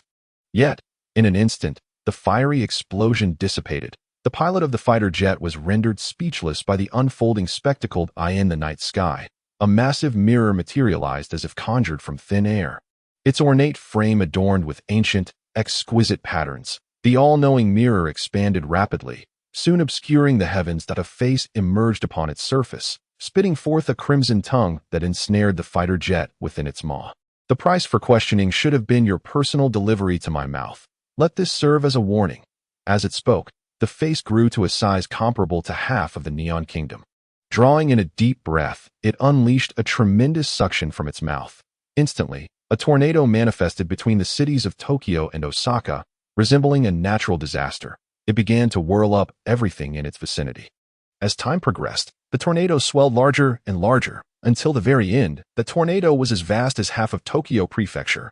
Both the strolling pedestrians and the vehicles in motion were swept up into the sky by the force of the whirlwind. Trees, houses, and skyscrapers were uprooted, all soaring towards the monstrous visage that obscured the heavens. The night echoed with terrified screams and sorrowful cries. The surrounding seawater surged back, unleashing towering waves that reached hundreds of meters high. As if intent on shattering the very fabric of this realm, simultaneously, a volcanic eruption occurred, spewing molten lava thousands of meters into the air, while dense, black smoke enveloped the night sky. Soon after, the earth began to crack, revealing horrifying chasms that seemed bottomless. This scene resembled a cataclysm, or perhaps the most severe punishment bestowed by the divine. Tokyo and Osaka, two bustling cities, vanished in an instant. The monstrous face that overshadowed the world bore an expression of satisfaction. That deity's name is .ps. I will post 2 updates first, with another one coming slightly later. The author's condition is a bit precarious, feeling mentally drained. Chapter 73 is named He is the Lord of Lalea, the most devoted servant of Cthulhu. He is the embodiment of distortion, overseeing the realm in Cthulhu's stead. He is dedicated to awakening Cthulhu and restoring his dominion over humanity. His name is the servant of the Lord walking in the world, Saint Leader, Niclade. Within the mass transformed from the vehicle, Dante coughed up a mouthful of blood. He clutched a communicator in his hand, now stained crimson with his lifeblood. That I understand. You have done remarkably well. I appreciate your efforts, came the calm voice of the doctor from the other end. Meanwhile, the all-knowing mirror began to shrink, soon returning to the size of a pendant. It flew towards the mass suspended in the air, which wriggled to create a passage. The driver, flustered, exclaimed, "What the hell? Are you really going to die?" Dante's complexion was ashen, blood continually seeping from the corners of his mouth that he managed to force a smile. "Sir driver, could you kindly spare me a cigarette?" Upon hearing this, the driver's lips twitched slightly. He opened his mouth, wanting to say something, but ultimately held his tongue. The driver reached into Dante's pocket, retrieved a pack of cigarettes, lit one for himself, and then placed it into Dante's mouth. With all his strength, Dante inhaled deeply. Cough, cough, cough. Blood trickled down from his lips once more. Dante smirked. "Hey, was I cool just now?" The driver's eyes were slightly red-rimmed. He couldn't comprehend why this human cared so little for his own life in pursuit of a task. Even when questioned about betraying his kind, he never flinched. The driver asked himself if he could ever do the same. Cough, cough. Am I cool? Dante's feeble voice echoed again. The driver silently nodded. That moment, the voice of the all-knowing mirror resonated. If we delay any longer, he may truly be beyond saving. Hearing this, the driver was taken aback. He looked up to see a pendant suspended in midair. "But I won't let the vehicle transform into an airplane. What a foolish creature you are. Can you not pose a question to me?" The voice of the all-knowing mirror dripped with disdain. Upon hearing this, the driver promptly reacted. "Esteemed all-knowing mirror, I wish to inquire. How can I transform my vehicle into a supersonic aircraft? What price must I pay for this knowledge?" A face materialized out of thin air. Having just completed a significant transaction, I shall gift you this answer. At the J01 containment facility, Xiao drove a bone spike into the cranium of S-297. The spike penetrated entirely, leaving only the tip of a pale blue gem exposed. S-297, the shy one, now crouched on the ground, devoid of any movement. The steel-forged walls around them began to warp. Sea water seeped in through the cracks. Lu Guang and the others had already regained consciousness. Thanks to the consumption of numerous ghost-faced moth larvae, their mental acuity surpassed that of ordinary individuals, significantly reducing their disorientation. When they found Xiao, he was gnawing on one of S-297's arms. Upon seeing the three, Xiao smiled. Awake? Come. You must try this. It's surprisingly delectable. As he spoke, he chewed on the arm as if it were a twisted pastry. Lu Guang's brow twitched. Lu Xiao, did I not just say that you should refrain from using that bone spike unless absolutely necessary? Lu Xiao nodded. Indeed, you mentioned it, and I have kept it in mind. Lu Guang paused momentarily. Then why did you still use it? Lu Xiao shrugged. That I deemed that moment necessary. It was no problem at all. Lu Guang found himself momentarily choked by this statement. Upon reflection, Lu Xiao's reasoning did seem somewhat valid. It was then that Xiao intervened to diffuse the tension. Let us not dwell on this. I sense that this facility is on the verge of collapse.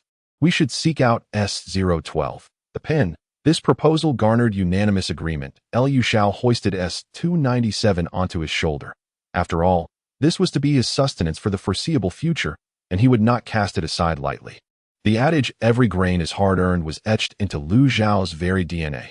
Just as the group prepared to depart in search of S-012, a remarkably futuristic aircraft materialized out of thin air. The craft bore the semblance of a car, its chassis exuding scorching flames of energy. Guided by the all-knowing mirror, the driver completed the transformation in less than 5 minutes, aided by his formidable mental prowess, which expedited the metamorphosis of the vehicle. As the doors swung open, the driver leaned out. Getting quickly. Dante is fading fast. Upon hearing this, the group hastily boarded the vehicle. But we haven't located S-012 yet, Lu Guang reminded. Without hesitation, Lu Xiao tore off a piece of his fingernail.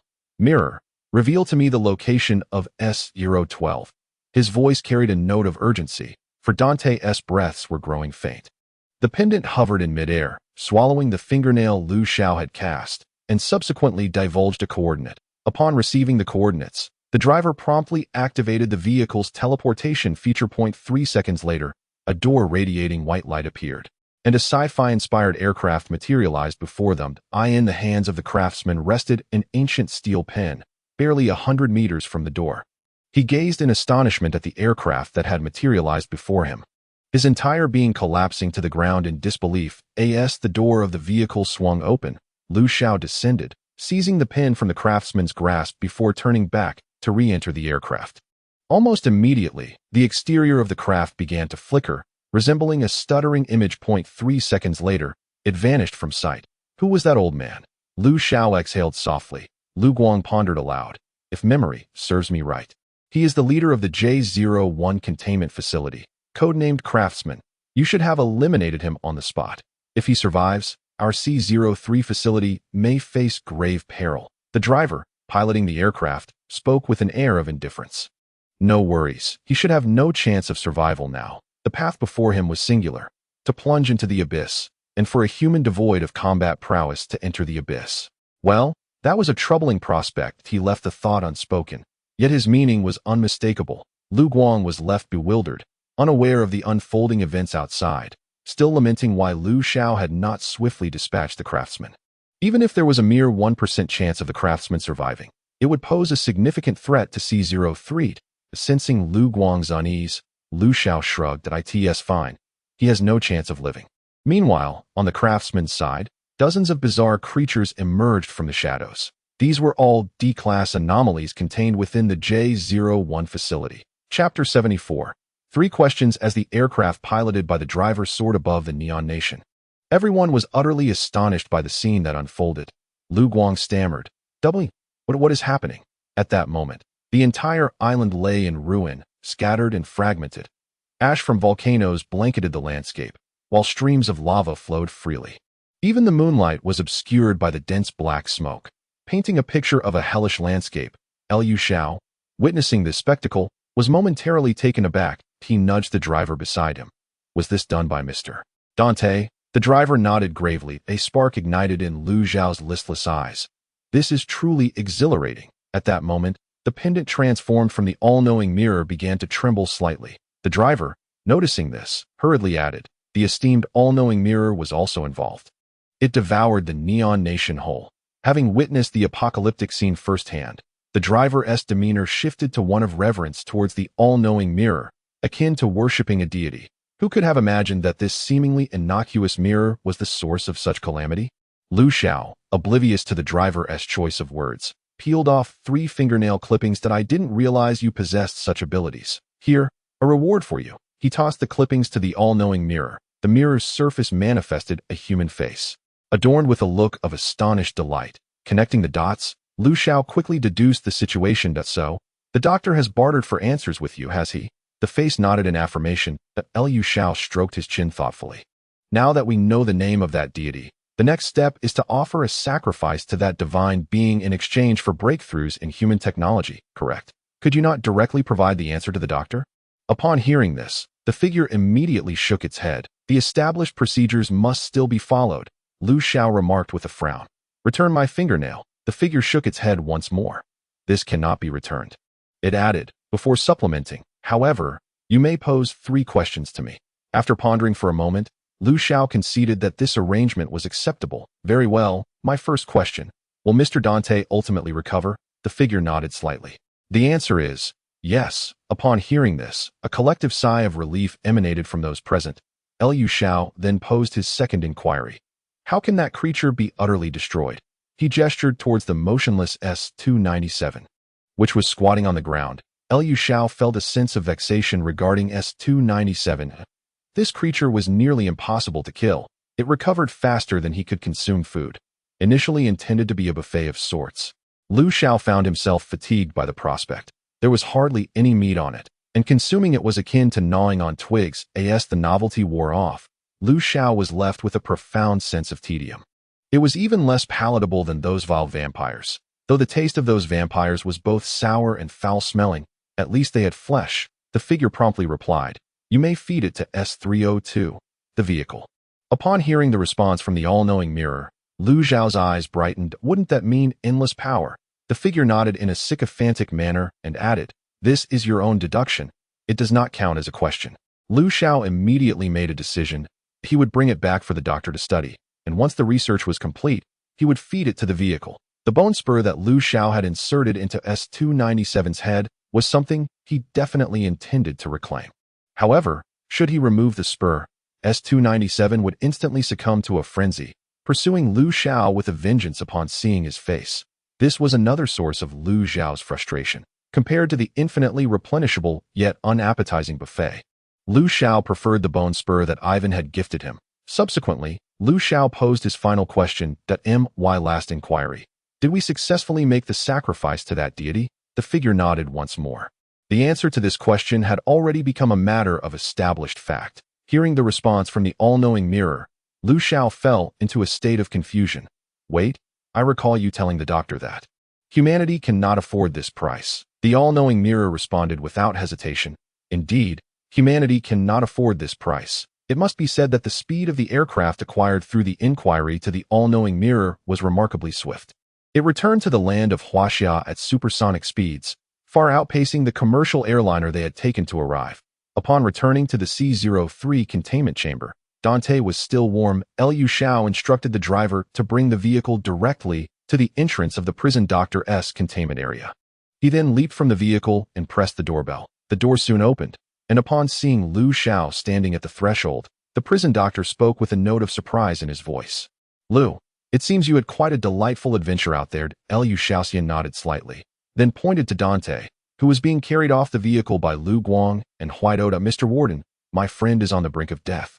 He requires an urgent operation. The warden's voice carried a tinge of excitement. The last time the doctor sought his assistance, it was met with disappointment due to health concerns. He had longed to dissect the doctor in his dreams.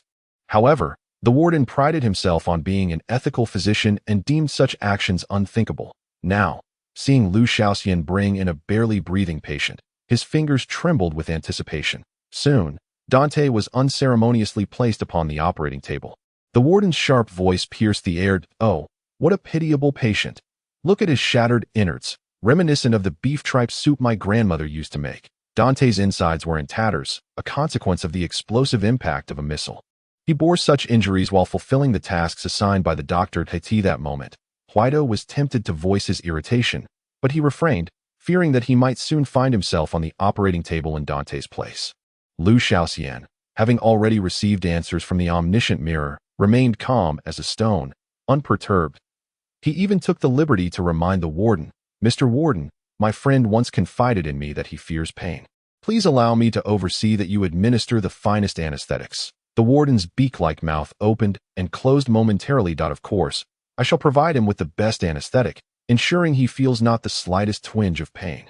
With that, he rummaged through the medical kit, producing an array of vials and jars. The anesthetic coursed through Dante's veins. He lay motionless on the operating table, though he had been still for some time.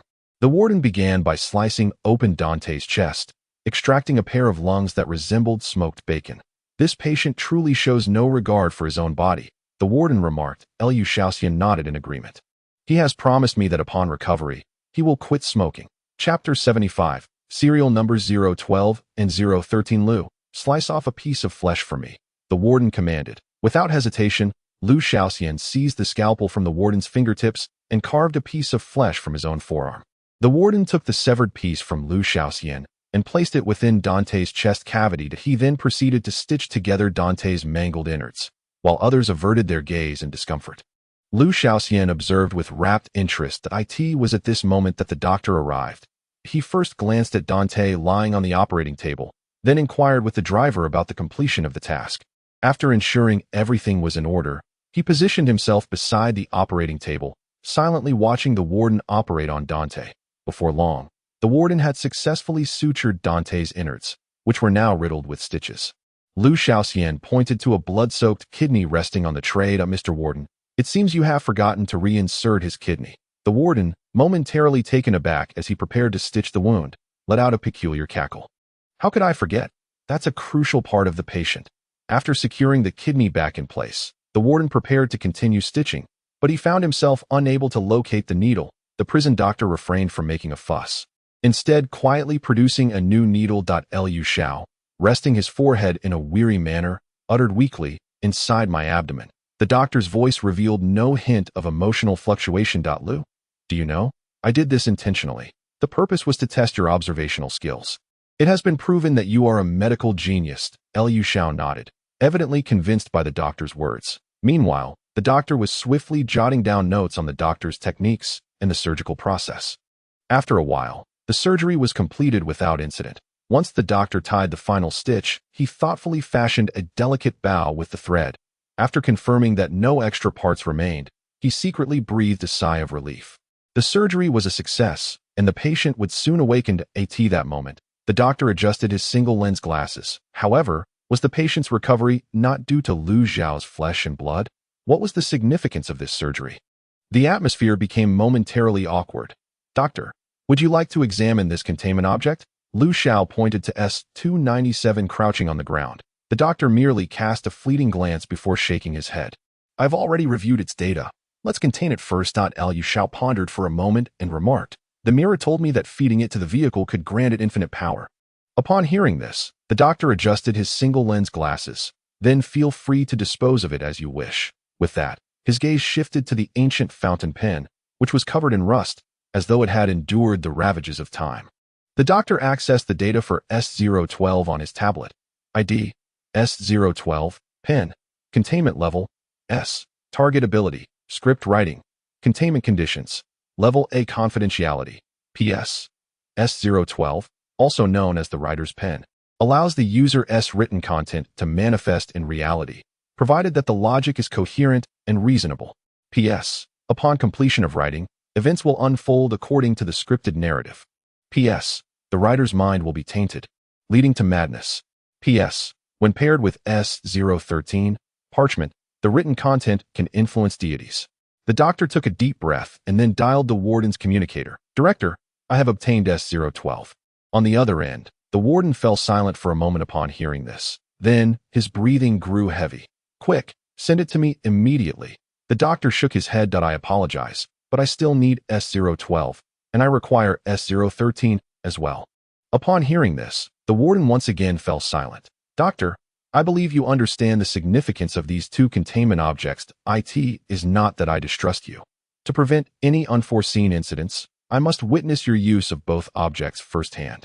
Furthermore, the head of C02 must also witness this. You have no objections, I trust. The doctor, adjusting his single-lens glasses, replied nonchalantly.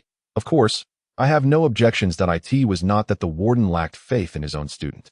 However, the mere thought of these two containment objects coming together is utterly terrifying. Likewise, should he wish to utilize these two objects, the direct witness of both the doctor and the director is imperative. Less than 3 hours later, the warden and the director arrived at the C03 containment site. The warden held a thick roll of parchment in his hands. ID S013. Parchment. Containment level. S. Target ability. Recording. Containment conditions. Class A confidentiality. PS. Derived from the skin shed by a certain deity. Events recorded upon it will transpire on a future date. PS. If the recorded text vanishes, it signifies that the event is unreasonable or impossible. PS. When used in conjunction with S012, pin to inscribe text, it will become inevitable, provided it aligns with the characteristics of S012. PS. The physical form of the recorder will suffer profound contamination, regardless of whether the recorded text disappears. The warden was a kindly old man. He handed the parchment to the postdoctoral researcher before turning his gaze towards Xiao, who stood beside the doctor. Greetings, young one. Xiao felt a sense of fondness towards this affable elderly gentleman. Hello, sir, he replied with a smile. The director, visibly excited, interjected, Doctor, now that we have these two containment objects, I believe it is high time we overthrow the highest office and establish our own domain. The doctor remained silent, instead instructing his assistant to bring forth a consumable. Noting the doctor's disregard, the director approached Xiao once more. My friend, would you consider visiting our C02 containment site?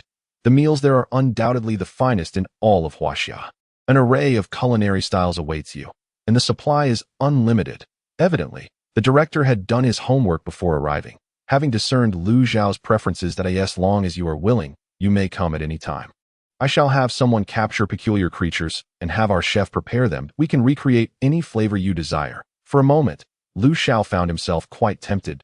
He had always consumed the peculiar raw, feeling somewhat barbaric, uncivilized, and lacking in refinement. The doctor adjusted his monocle, veins throbbing on his forehead, clearly agitated by the director's blatant attempts to undermine him. I truly wish to excise your hemorrhoids and stitch them to your thick skin. Chapter 76. Written content. The director waved his hand dismissively, unfazed. Thank you for not wishing to stuff my head into my backside. However, if removing my hemorrhoids and stitching them to my face would allow S292 to accompany me, then that would be a most advantageous trade. With that, he rubbed his hands together and turned back to Xiao. I forgot to mention, the chef I referred to is no ordinary cook. He is also a living containment object. Yes, akin to the S303 driver. He too is a peculiar life form. His culinary skills are absolutely trustworthy, especially when it comes to preparing peculiar creatures. Hearing this, Xiao's eyes sparkled with excitement. He turned to the doctor. Doctor, I wish to. Before Xiao could articulate his thoughts, the doctor hastily interjected. Director, you may select any containment object here at your discretion. I wish to exchange it for a chef. The director shook his finger. Doctor, the chef is a dear friend and confidant of mine. The doctor's temples throbbed with frustration. 2 items. The director again shook his finger. He remains my brother in arms. At that moment, the doctor could no longer restrain himself and erupted with a curse. Damn it, I shall shove your head into your backside. As he spoke, the doctor rolled up his sleeves. Just then, the warden furrowed his brow, having caught sight of the eye in the doctor's palm. Doctor, what has happened to your hand? Upon hearing this, everyone's gaze shifted to the doctor's hand. The doctor had not intended to conceal it, for such a sight could hardly be hidden. Thus, he openly displayed his palm. Within it, a blood-engorged eyeball was rotating with an unsettling fluidity. Xiao was the first to speak, his tone filled with awe. Doctor, this is simply astounding. Could you enlighten me on how you accomplished this? I too desire such a remarkable eye. The warden and the director exchanged a wary glance. their expressions turning serious. "Doctor, have you been contaminated?" The doctor shrugged and recounted the incident involving the injection of Lu Xiao's blood to the 2M and Lu Xiao. Looking perplexed, remarked, "Is it truly possible to grow such a cool eye from my blood? Why is it that I do not possess one?" The doctor adjusted his monocle and replied blandly, "This falls outside the realm of scientific explanation, hence I cannot provide any clarity." Lu Xiao, somewhat disappointed, rubbed his hands together. "Doh, how I long to possess such an eye. And, of course, tentacles akin to darts. With those, I could likely stride through the abyss unchallenged," he mused internally. The warden, with a stern tone, admonished, "Nonsense. Why not conduct such experiments directly on the materials instead? Why attempt it on yourself?" The doctor shrugged, his demeanor unperturbed. "I forgot." The director's eyes lit up. "Doctor, I have made my decision. Provide me with a sample of his blood, and I shall deliver the chef to you." The doctor nodded in agreement without hesitation. The warden then cast a worried glance at the director. "Are you also planning to experiment on yourself?" The director fervently shook his head. "That I am not as reckless as he. I intend to experiment on my father." The warden. The doctor adjusted his monocle. "You are indeed a dutiful son." Lu Xiao nodded in agreement. Amid their idle chatter, two special forces soldiers escorted a subject clad in a yellow vest into the room. The subject glanced around, and upon seeing no terrifying entities, he exhaled in relief. The doctor adjusted his monocle once more. "Now, you shall write down whatever I dictate." The subject hesitated, then awkwardly replied, "But I do not know how to read or write." Soon, another subject was brought in. The individual, characterized by an air of refinement and adorned with a pair of black-framed spectacles, was unmistakably a person of intellect. The doctor commanded softly, "I ask that you write." "Is there any issue?" The individual nodded in acknowledgement. The doctor then placed a time-worn, rust-covered steel pen into his hand, subsequently unfurling a scroll of parchment that in 1 month's time, the stars would align in their rightful positions. The leader of the saints, Nikolai, recognized that this was an opportune moment to awaken the Lord of Relaya. The great Cthulhu. He intended to conduct a ritual of awakening with his followers in Relaya, seeking to rouse the mighty Cthulhu from its slumber. Upon completing his exposition, the individual took the pen and began to write. However, after merely inscribing the first sentence, he halted. His eyes became bloodshot, and his expression turned frenzied. Soon, his skin began to deteriorate, and a viscous, foul liquid oozed forth from his body. That a horrendous stench permeated the room. In a short while, the individual transformed into a writhing mass of flesh and blood, emitting indescribable shrieks. Witnessing this spectacle, those present fell into deep contemplation. Even the usually gluttonous Lu Xiao felt nauseated at the sight of the indescribable mass. Before long, a cadre of prison guards burst into the room, firing upon the squirming mass until it was reduced to a puddle of muck. The doctor adjusted his monocle.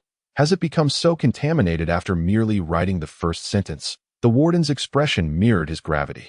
The side effects of these two entities were far too severe. It seemed they had previously underestimated their implications. At that moment, the warden was immensely relieved that this mad doctor had refrained from writing himself. After all, they had never before gathered these two objects together. Their characteristics had been deduced from conjectures based on their individual traits. The doctor turned to Lu Xiao. "Inquire of the all-knowing mirror how to resolve this predicament." Lu Xiao nodded in response. "Mirror, how can we use that pen to inscribe the doctor's words upon the parchment?" The voice of the all-knowing mirror resonated in his ear. "This issue requires a payment of 10 nail clippings." At the mention of this price, Lu Xiao's lips twitched uncontrollably. "Could you offer a discount?" "I'm somewhat fearful of pain." The all-knowing mirror's tone conveyed some difficulty. "That a discount has already been applied." With a sigh, Lu Xiao proceeded to pluck all the nails from his fingers. Gazing at his bloodied fingertips, he fell into contemplation. Ever since the all-knowing mirror had accompanied him, it seemed his nails had not lasted more than a day. They would sprout only to be immediately removed. Were it not for his rapid nail growth, he would indeed find himself in dire straits.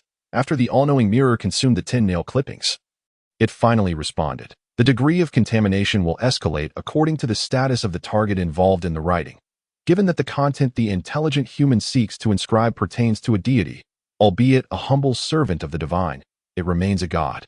And humanity cannot withstand the contamination wrought by the side effects. Chapter 77, Serial Number 09, The Contaminated Creator. Upon hearing the all-knowing mirror's response, Lu Xiao fell into a pensive silence.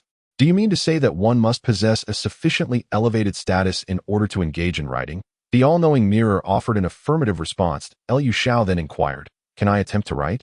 The all-knowing mirror hesitated for a moment, but ultimately decided to generously provide Liu Xiao with the answer to this question. After all, Liu Xiao's hands were still drenched in blood, of course. There may have been other reasons at play. You are not capable at this moment.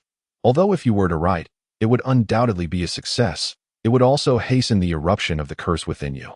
Liu Xiao conveyed the all-knowing mirror's answer to the doctor and others. The doctor adjusted his monocle and replied solemnly, "That would indeed complicate matters." The director interjected, "Let S09 write. It has already been tainted and possesses divine status. The side effects would likely not be as severe for it." Upon hearing this, the doctor fell into deep contemplation. However, the warden immediately interjected with a stern warning, "No, that would be far too perilous."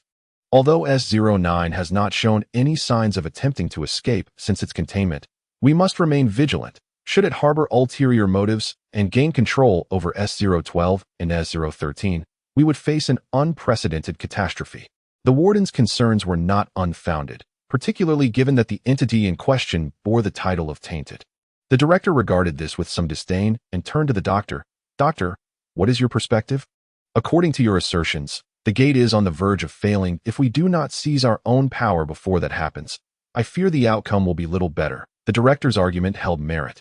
Though radical, it aligned closely with the doctor's thoughts. The warden, incensed, exclaimed, "We cannot gamble with the survival of humanity. The stakes are far too great for us to decide." At this moment, the authority appeared to rest with the doctor. Both the warden and the director fixed their gazes upon him, awaiting his decision. The doctor lowered his head, his eyes cast down. Noticing the doctor's silence, the warden, with an awkward expression, turned to Liu Xiao. "Young man, did you not say that the all-knowing mirror indicated you could write, albeit at the risk of accelerating your curse?" Liu Xiao shrugged.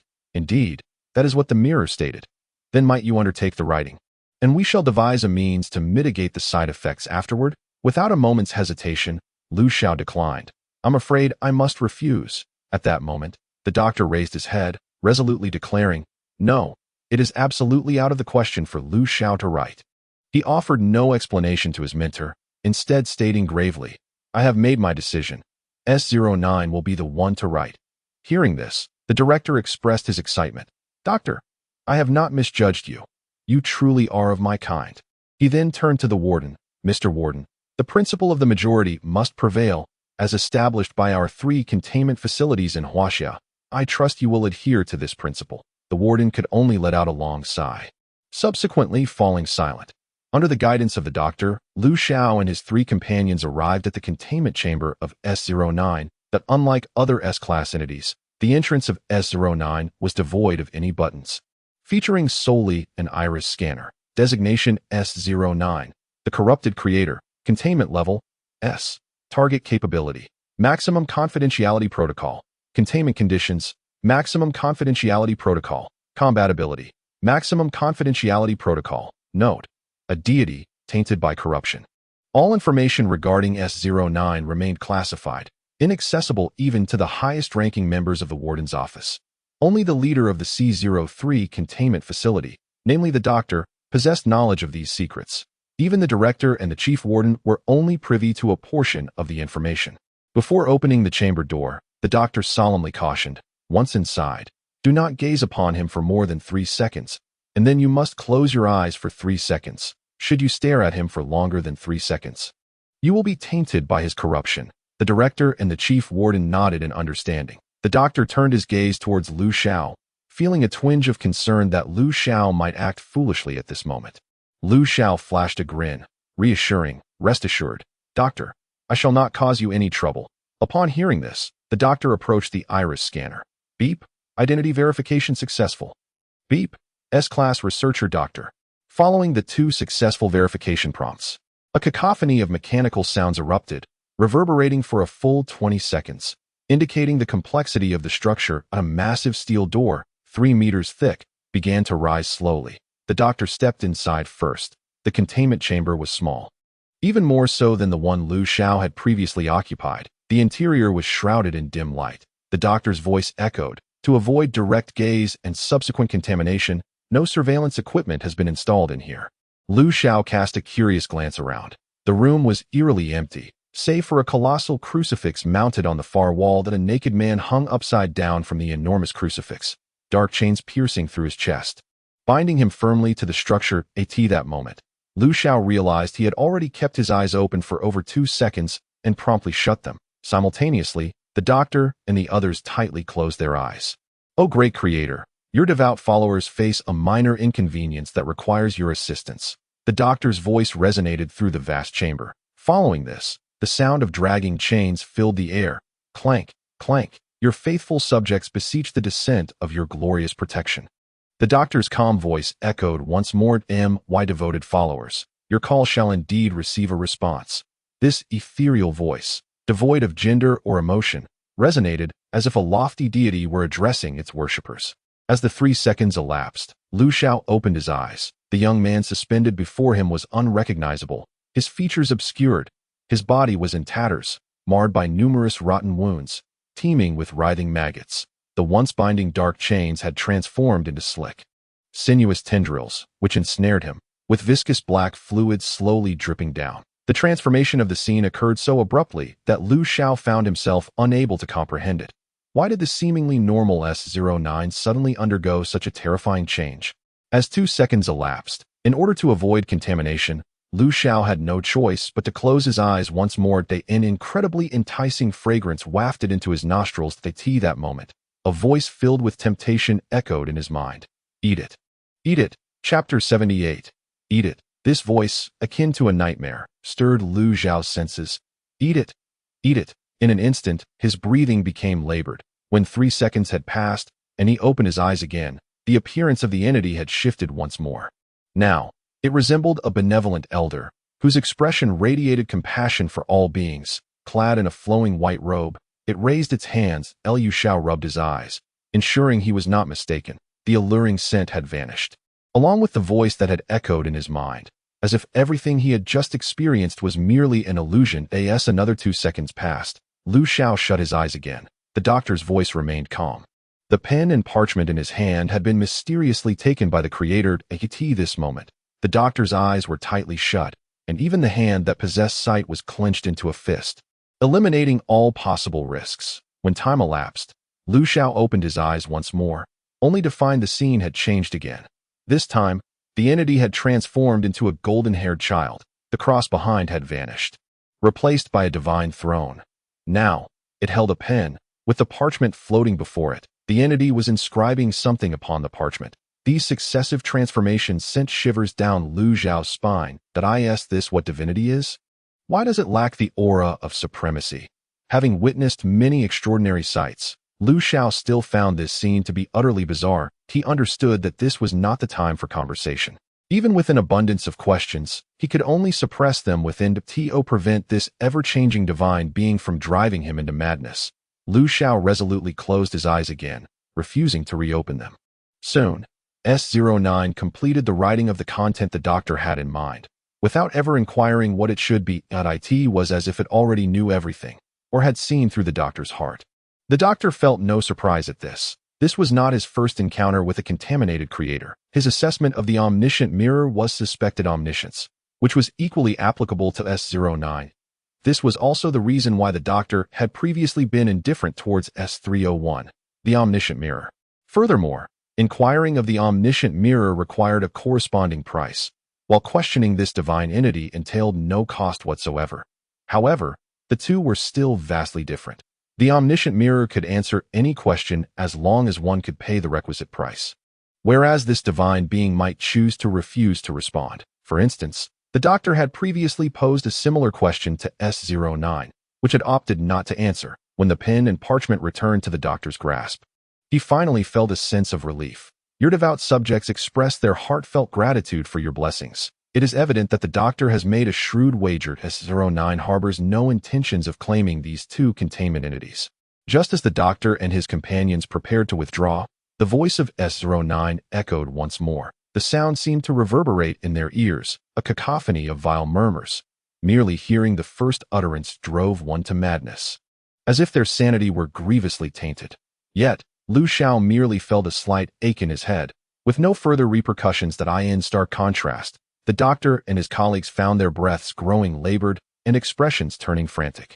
Just as they were on the brink of succumbing to insanity, the voice abruptly ceased. Simultaneously, S09's tone returned to a semblance of normalcy, tinged with an air of detachment. The three doctors exhaled in relief. Regaining their composure before finally retreating, Xiao prepared to follow suit. However, at that moment, a chilling sensation coursed through his palm, as if something had been thrust inside it. Consume it, a disquieting whisper slithered into Lu Xiao's ear, laced with malevolence, sending shivers down his spine. Momentarily stunned, Lu Xiao then broke into a grin. Thank you for your gift. With that, he strode forward without a backward glance, all the while shoving the object in his hand into the mouth of the omniscient mirror. He was utterly oblivious to the nature of the item he clutched. Fortunately, the omniscient mirror accepted it without hesitation, swallowing it whole. When the great door sealed once more, Lu Xiao finally opened his eyes. Mirror, what was that thing you just bestowed upon me? The voice of the omniscient mirror resonated in his ears that a small source of contamination. It poses no significant threat that was it an attempt to taint me? Lu Xiao inquired once more. The voice of the omniscient mirror dripped with disdain. It merely seeks to anchor itself to you. Lu Xiao nodded, as a thought struck him, prompting a puzzled question. What price must I pay for these two inquiries? You have already paid it. Upon hearing this, Lu Xiao fell into contemplation. What then is the significance of the anchor it leaves on me? It desires to manifest once more through your flesh and blood. Upon receiving the answer, Lu Xiao narrowed his eyes. Does it harbor ill intentions towards me? Then let it consume. He had not forgotten the intoxicating aroma that had wafted into his nostrils. He extended his tongue to taste the drool that trickled from the corner of his mouth.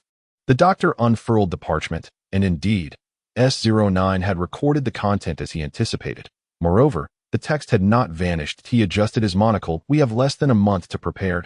If we can capture that deity and offer it as a sacrifice to S301, we shall uncover the means to transcend our technological limitations. The warden, however, wore a troubled expression. Regardless, it is a deity. The challenge of overcoming it is formidable for humanity, not to mention the task of capturing it as a sacrifice for S301. Even the typically radical director was lost in thought. Nicolade, that is the name of the deity. Furthermore, he is the leader of the Saints organization. The existence of the Saints has endured for quite some time, even longer than that of the Wardens. The jailers harbor an intense animosity towards the Saints, a loathing that runs deep within their very bones. This group, in their zealous pursuit to reignite their faith, has committed unspeakable atrocities. The act of live sacrifice is but a trifling matter within the confines of their organization. Particularly, the leader, Nicolide, stands out.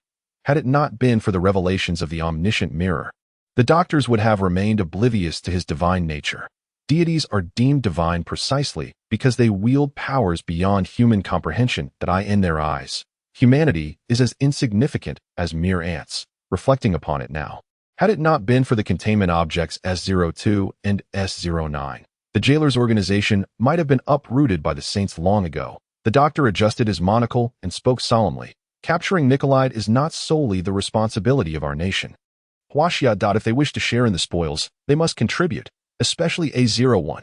Chapter 79. The Roundtable Conference resumes. The Warden's side, lamenting the frailty of humanity. For years, we have been forced to rely on a handful of containment objects and those bizarre entities to survive. When faced with those supernatural and uncanny beings, we find ourselves utterly powerless. He patted the doctor's shoulder, stating, ultimately, I am simply growing old. With age, I have become increasingly timid. Deity appears that the future of humanity must rest in your capable hands. He glanced once more at the director. I must admit, the two of you are cut from the same cloth. Both madmen. Recalling the confinement chamber of S09, the warden still felt a shiver of dread. Especially the final, grotesque ramblings to AT that moment. Despair had nearly consumed him. Had S09 exhibited any anomalies, the entirety of human civilization could have faced extinction. Fortunately, the outcome was favorable. The reason they did not consult the omniscient mirror prior to their actions was that the three of them understood that any involvement with the divine would exact a price far beyond their means. Merely to ascertain the name of a deity would demand the sacrifice of 100,000 lives. In truth, their suspicions proved accurate. While the omniscient mirror is indeed useful, it also wields the perilous nature of a double-edged sword. Should one become reliant on the omniscient mirror, it would spell catastrophe for humanity. After all, they are not like Xiao, who requires but a fragment of a fingernail to pose a question. While enlisting Xiao to inquire may incur a lesser cost, it too remains burdensome. Ultimately, 1,000,000 lives exchanged for a mere name, and that at a discounted rate. The reason for this discount? The doctor surmised from the omniscient mirror's attitude towards Xiao. This was also the rationale behind the doctor's decision to withhold the omniscient mirror upon Xiao's return. Let us report this matter to the highest office. The warden instructed the doctor. Before long, this information reached the highest office of the jailers. Subsequently, the highest office disseminated the news to all containment facilities, excluding the now extinct J01 under the organization of the highest office. The round table conference reconvened. This time, there were no lengthy opening remarks. The expressions of all present were grave. The 5 council members seated at the forefront exchanged glances, and then one representative rose to address the doctor. "Mr. Doctor, how can you substantiate the truth of your claims?" The doctor rose to his feet, his voice steady as he declared, "I possess 3 sets of videos to substantiate my claims." Upon uttering these words, a luminous screen materialized before all present that in the footage. The doctor stood before a mirror adorned with ancient, intricate patterns. "O magic mirror, I beseech you, how may one prevent the failure of the gate?" A visage emerged upon the mirror's surface, its owner extending a scarlet tongue to lick his lips, his expression tinged with displeasure. "You are indeed a cunning human," he retorted, his tone laced with impatience. "The cost of this inquiry is one that your kind cannot afford." The video was brief, yet each viewer felt a profound weight settle upon their hearts upon its conclusion. The doctor then posed another question to the omniscient mirror, confirming the gate's imminent failure. This particular recording was captured while Xiao ventured to the abyss with a dart in hand. The second video commenced shortly thereafter. The doctor lay upon an operating table, a 3-meter-tall prison physician methodically slicing into his chest. Remarkably, the doctor appeared impervious to pain. What manner of entities dwell in the depths of that abyss? The physician mused with a hint of amusement. "Mr. Doctor, I suspect you would rather remain ignorant. For your kind, those are anything but benevolent beings." The footage abruptly ceased, prompting gasps of horror from all in attendance. Though the duration of the 2 videos was fleeting, the magnitude of their revelations was colossal. At that moment, the gazes directed at the doctor grew increasingly intricate. Perhaps had he not uncovered this truth, other leaders might have stumbled upon it in due time. However, the more likely scenario was that no one would discover it, or that if they did, it would be far too late. An oppressive silence enveloped the room. Just as the third set of videos began to play, the screen revealed the moment when S301 was first contained, a visual record of the doctor conducting his preliminary research. Clutching a notebook, he jotted down observations. "I happen to have a question. How might humanity transcend its current technological limitations?" The face on the screen grinned widely. Uncover the answer to this query. The cost is one your kind cannot bear." The following scene depicted the doctor sacrificing an assistant, a testament to the authenticity of the footage. The face continued, "To exchange for the key to technological advancement, one must offer up a deity." The doctor pressed on, inquiring of the omniscient mirror. "A deity? Must it be any deity?" The face curled into a disdainful smirk. "Certainly not. Would you care to know which deity must be sacrificed?" "Ah, that pertains to a different question. However, I can offer you a discount on the answer. Merely sacrifice 100,000 lives. What do you say? I have already given you a 10% reduction." At that juncture, no one would cast blame upon the doctor for sacrificing the entirety of the Neon Nation in pursuit of answers. After all, the event had transpired, and it had not befallen them personally. The essence of human nature was laid bare in that moment. "Honorable members, I propose we enter a state of heightened military readiness." The doctor intoned, adjusting his non-existent monocle with a solemn demeanor. The legislator's countenance darkened as he replied, "I believe the answer is already clear to us all. Yet, we must still adhere to the voting procedure. Now, everyone is beginning to cast their votes. At such a moment, no one dares to vote against or abstain. Who would be bold enough to express dissent or abstain at this juncture? Those who do will inevitably face the wrath of the other shelters.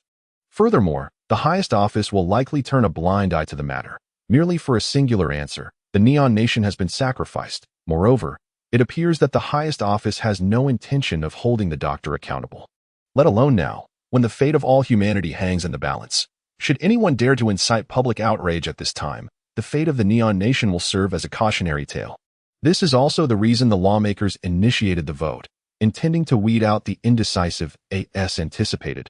The votes were unanimously in favor, with no one opposing or abstaining. The lawmaker cleared his throat. Excellent. It seems everyone remembers the Warden's creed.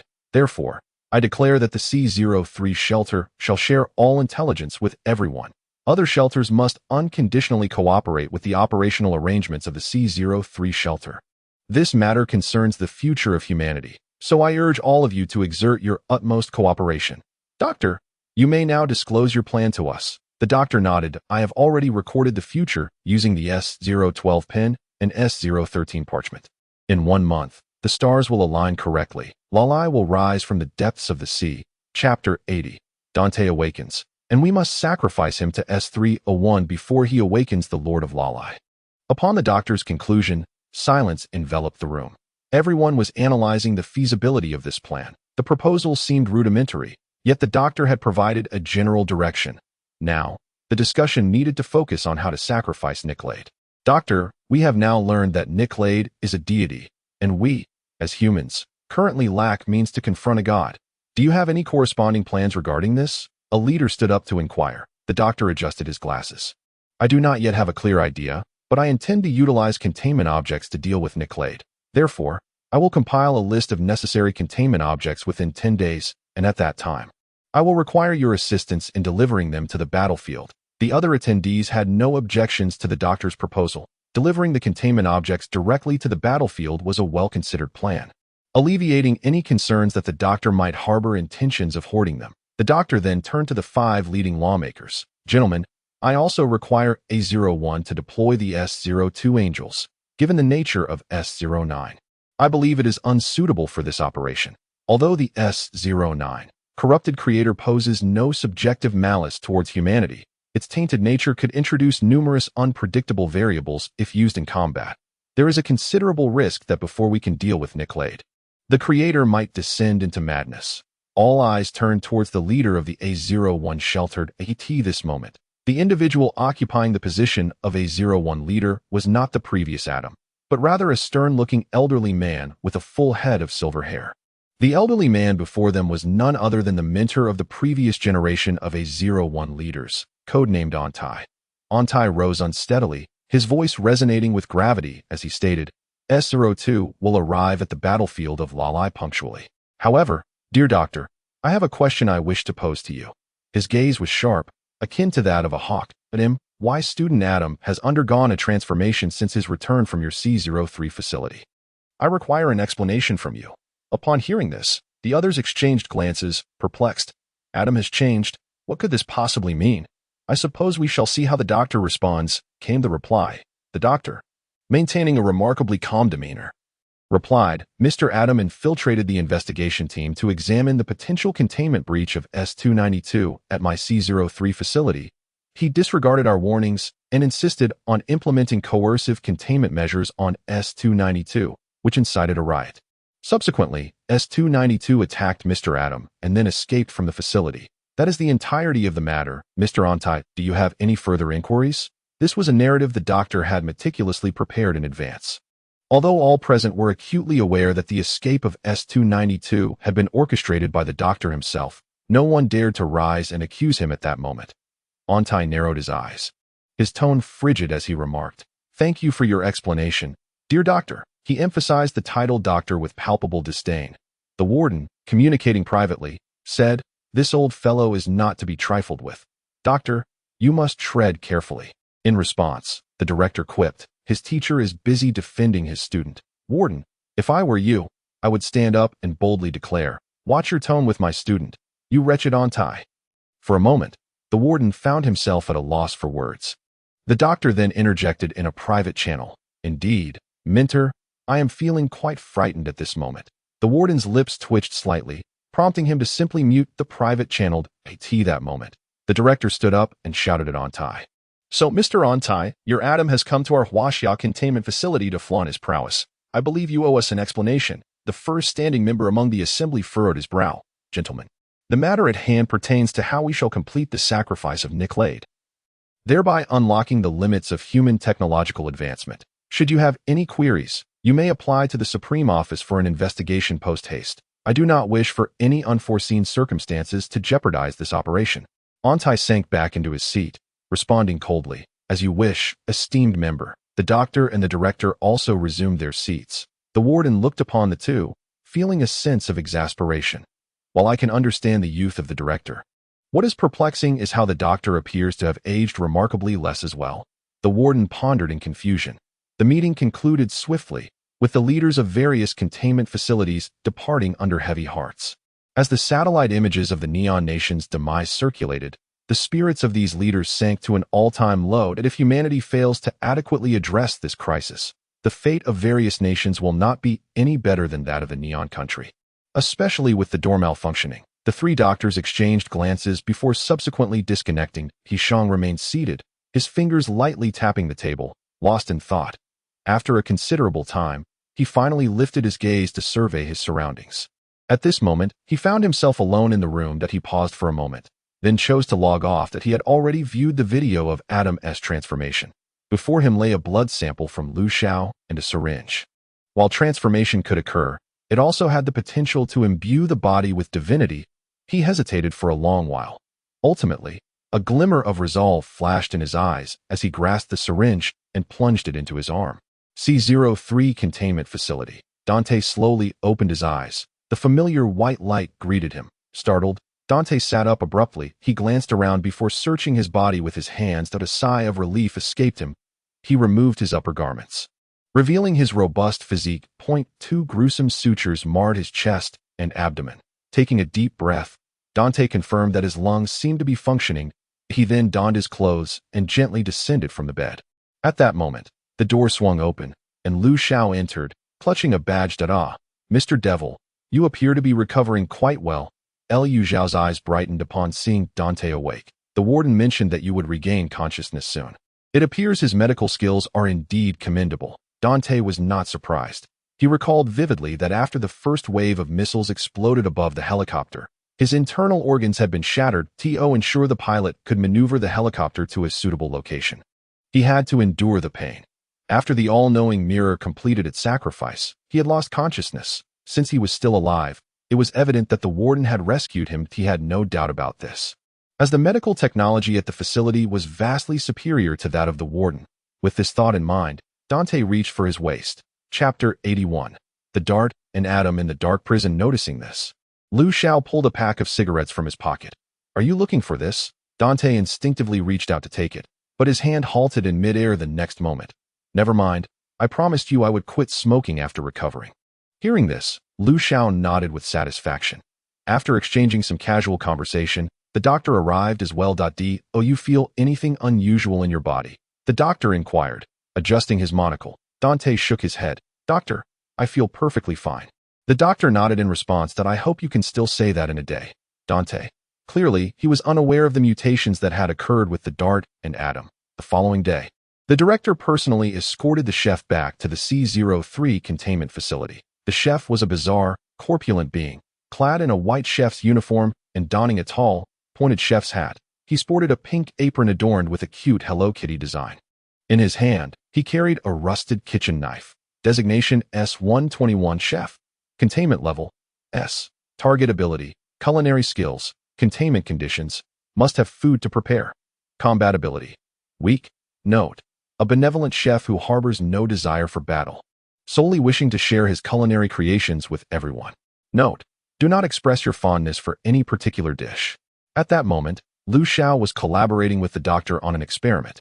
Upon seeing the director arrive with a chef, Xiao's interest was piqued. He circled around the chef. Director, is this the chef you mentioned who possesses remarkable culinary skills? The director smiled subtly.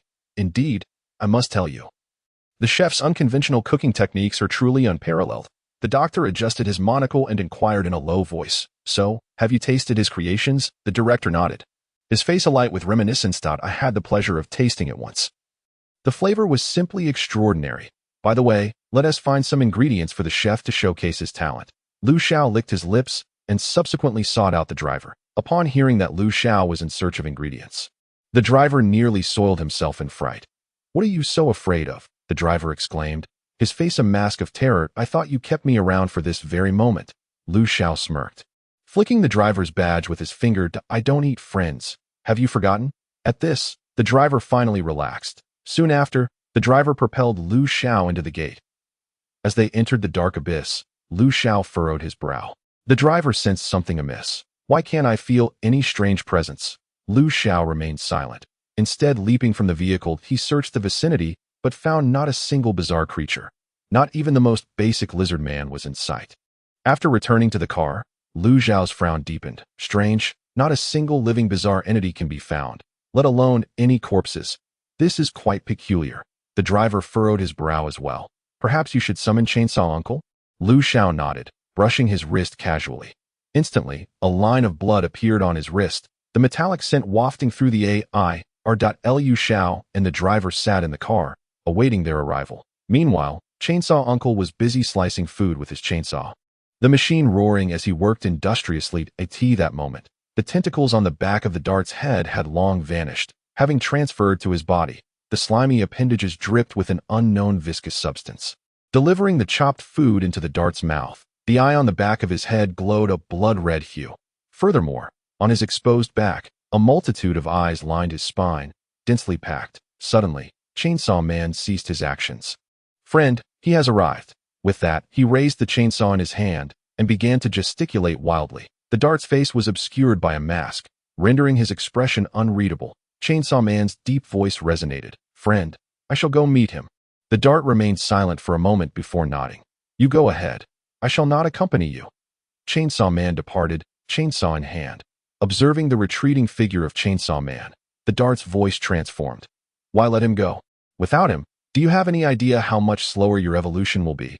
The tone of the dart was flat. That I can continue to evolve even without him, but if you don't let him go, then I shall refuse to work for you. A heavy silence enveloped the atmosphere. Subsequently, Dart began to stride deeper into the abyss, its slick tendrils swaying in the air. But on the other side, an indescribable creature was rampaging through the abyss.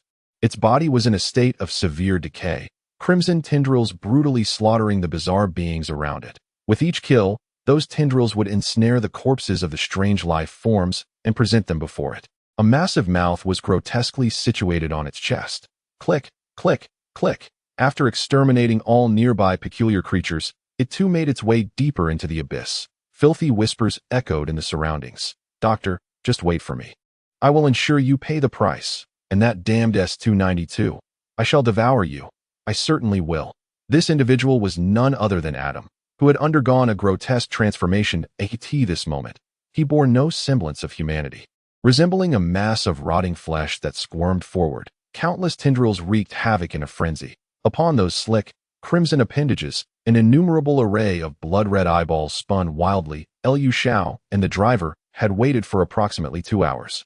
At last, they discerned the faint sound of a chainsaw. Lu Xiao's brow relaxed. It seemed the chainsaw uncle was unharmed. The driver also exhaled a sigh of relief. The abyss was inherently terrifying, but the profound silence amplified its ominous atmosphere. Within the abyss, if a particular area lacked low-level bizarre life forms, it could only imply one possibility. A high-level bizarre life form had appeared nearby. Those unfortunate low-level beings were either devoured or had fled. Soon, the figure of the Chainsaw Man emerged before their vehicle. Lu Xiao immediately alighted to greet him. Chainsaw Uncle, do you know what transpired here? Why is there not a single life form in sight? The Chainsaw Man's voice was heavy. They were all eaten, all consumed. Upon hearing this, Lu Xiao felt a surge of confusion. You ate them all. The Chainsaw Man revved his chainsaw at my friend ate them. He devoured them all. Lu Xiao instantly grasped that the Chainsaw Man was referring to Dart. It dawned on him that Dart had not accompanied the Chainsaw Man, prompting him to ask in bewilderment, Where's my friend? Why isn't he with you? The Chainsaw Man's voice was ominously low. My friend has become extremely powerful. I can no longer contend with him. Chapter 82. Dante's transformation. Are you saying my friend has suddenly become immensely powerful? The Chainsaw Man affirmed with a nod of his chainsaw. Combining this with the earlier words of the Chainsaw Man, Lu Xiao was certain that something was amiss with Dart. Take us to him, he exclaimed, pulling the Chainsaw Man into the vehicle. The driver opened his mouth to speak, but after a resigned sigh, he pressed the accelerator. The vehicle, now transformed into a flying machine, sped towards the direction of Dart. Where is he? Lu Xiao inquired, surveying the surrounding wreckage with confusion. The air was thick with a nauseating stench. The chainsaw man waved his chainsaw, indicating his ignorance. Liu Xiao gazed ahead, where an unsettling aura vaguely stirred his heart. Had the mirror and the dart ventured deeper? What unforeseen changes had transpired within him? As he spoke, he plucked a fragment of his nail. The voice of the all-knowing mirror resonated in his ears. The answer to the first question: yes. The cost of the second inquiry is rather steep for you. Upon hearing this, Liu Xiao furrowed his brow. The all-knowing mirror had accompanied him for quite some time, and their collaboration had been relatively harmonious. Generally, when the all-knowing mirror spoke of a heavy price, it indicated a cost that Liu Xiao would prefer to avoid. It seemed that in order to uncover the fate of the dart, he must delve further into the depths of the abyss. With this thought, Liu Xiao lifted his foot to proceed deeper. The driver hurriedly intercepted him. Brother, perhaps it would be best to reconsider. The aura there sends shivers down my spine.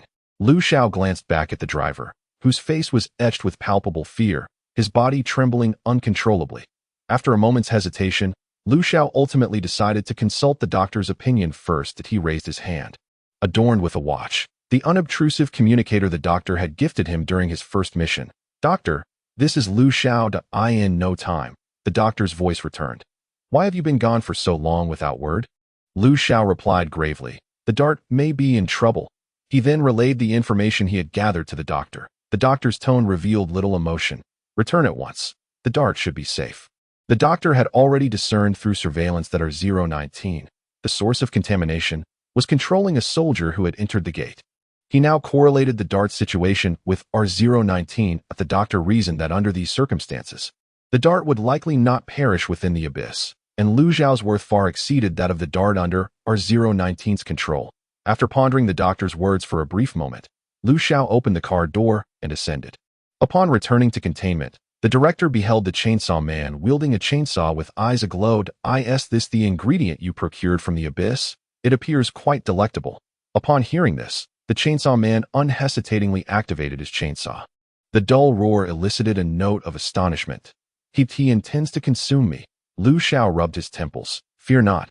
He is merely a playful companion. The chef standing behind the director observed the chainsaw man, trembling in trepidation. Clearly, their statuses did not align within the same dimension. The director departed with Liu Xiao's blood sample and a piece of flesh. His intention in bringing the chef was to exchange for Liu Xiao's blood sample.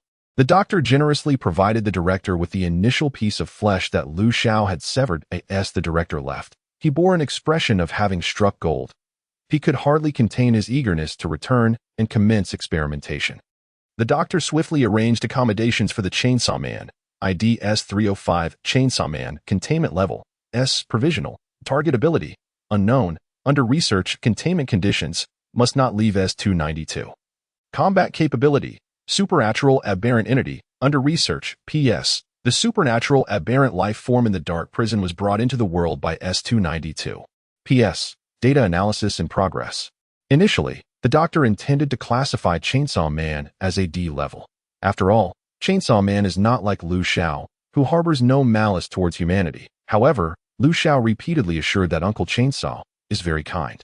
And as long as he is present, there is absolutely no risk of him harming anyone or attempting to escape containment. The doctor hesitated for a moment and decided to define Chainsaw Man's level as S.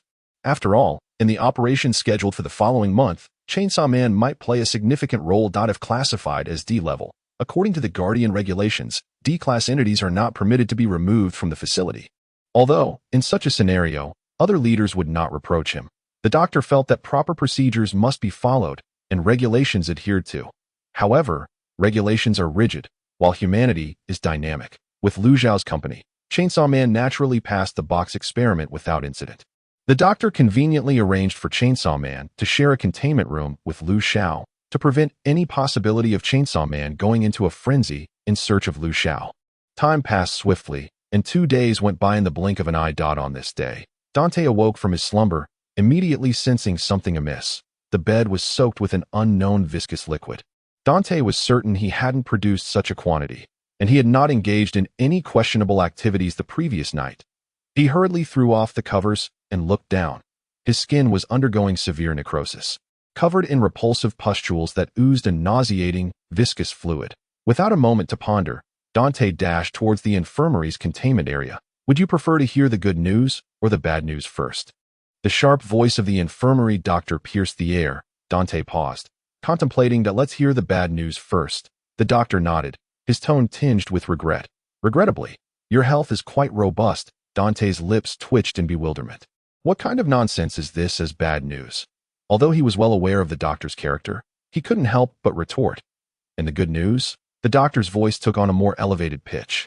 Congratulations, fortunate human. Your life tier has been elevated. Under Dante's puzzled gaze, the doctor made an incision in his skin. Before Dante could react, the doctor violently tore open the incision. Beneath Dante's decaying skin lay a layer of dark red, scale-like material. The doctor patiently explained, the fragile human body cannot endure your elevation, which is why you are experiencing these necrotic symptoms. In fact, you might consider this condition as a form of shedding.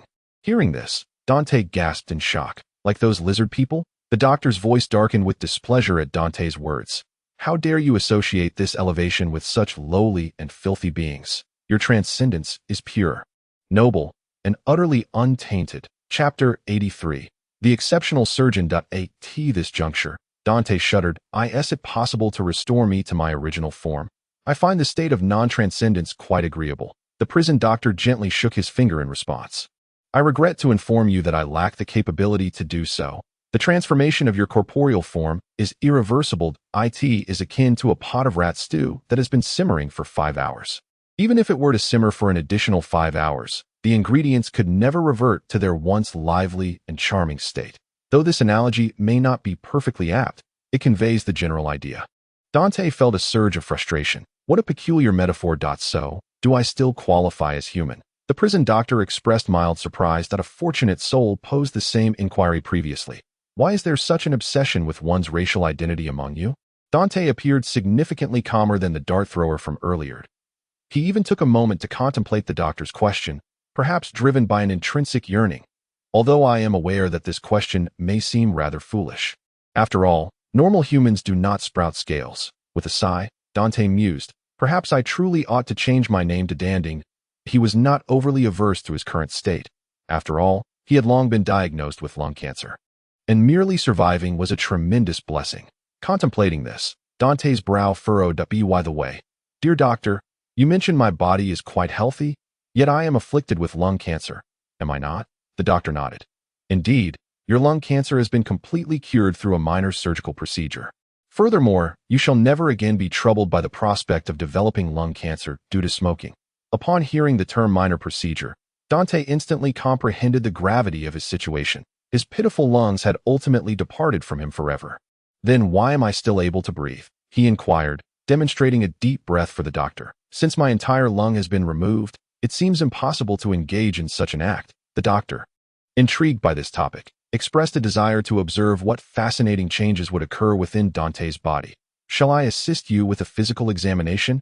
After a moment's reflection, Dante acquiesced. After all, I am in a state that is neither fully human nor entirely specter. Allowing the doctor to conduct a procedure is of little consequence. With this thought, he reclined. The doctor, brimming with excitement, extended a finger. The sharp scalpel glinted with a subtle metallic sheen under the light. With a swift motion, the scalpel grazed Dante's chest, sparking a shower of embers. The doctor awkwardly remarked, your accursed scales are as hard as Ivan's skeletal frame. The scalpel, imbued with the property of cutting, was capable of slicing through iron with ease. However, it merely left a faint white mark upon Dante's chest. At this moment, Dante found himself entirely enveloped by these rigid scales, even his visage glimmering with a dark crimson sheen. For a fleeting instant, the physician felt utterly at a loss. Just then, the doorbell of the containment chamber chimed. Xiao entered, accompanied by Chainsaw Man. As he stepped through the threshold, he beheld a humanoid creature sprawled upon the operating table. Entirely shrouded in dark red scales, in an instant, tears streamed from the corners of his mouth. Doctor, where did you procure this exquisite specimen? It appears quite delectable. Just in time. We have a new chef here. Allow me to fetch him. He turned to leave without delay. Dante, lying on the operating table, felt his heart race. Hey, it's me. Upon hearing that familiar voice, Xiao paused. Who are you? Mr. Devil. What on earth has happened to you? Xiao hurried closer to that moment. The physician's voice was tinged with distress. Lu, I wish to conduct a physical examination, but my scalpel cannot penetrate those infernal scales. Contemplating this, Lu Xiao's eyes suddenly brightened. Doctor, I propose we remove his scales. The physician nodded, as if struck by a revelation. What an excellent suggestion. Dante's lips twitched in response. That a fine idea, but let us refrain from mentioning it again. Thank you for your endorsement. Lu Xiao grinned, eager to proceed, for he was quite adept at such tasks. The physician swiftly intervened. Lu, I believe we should administer some anesthetic to alleviate his suffering. Upon hearing this, Lu Xiao was momentarily taken aback. Then his expression softened with relief. Doctor, you finally remembered to use anesthetics for the patient. Dante, lying on the operating table, finally comprehended why Lu Xiao could engage so amicably with the physician. The physician rummaged through the medical kit for anesthetics.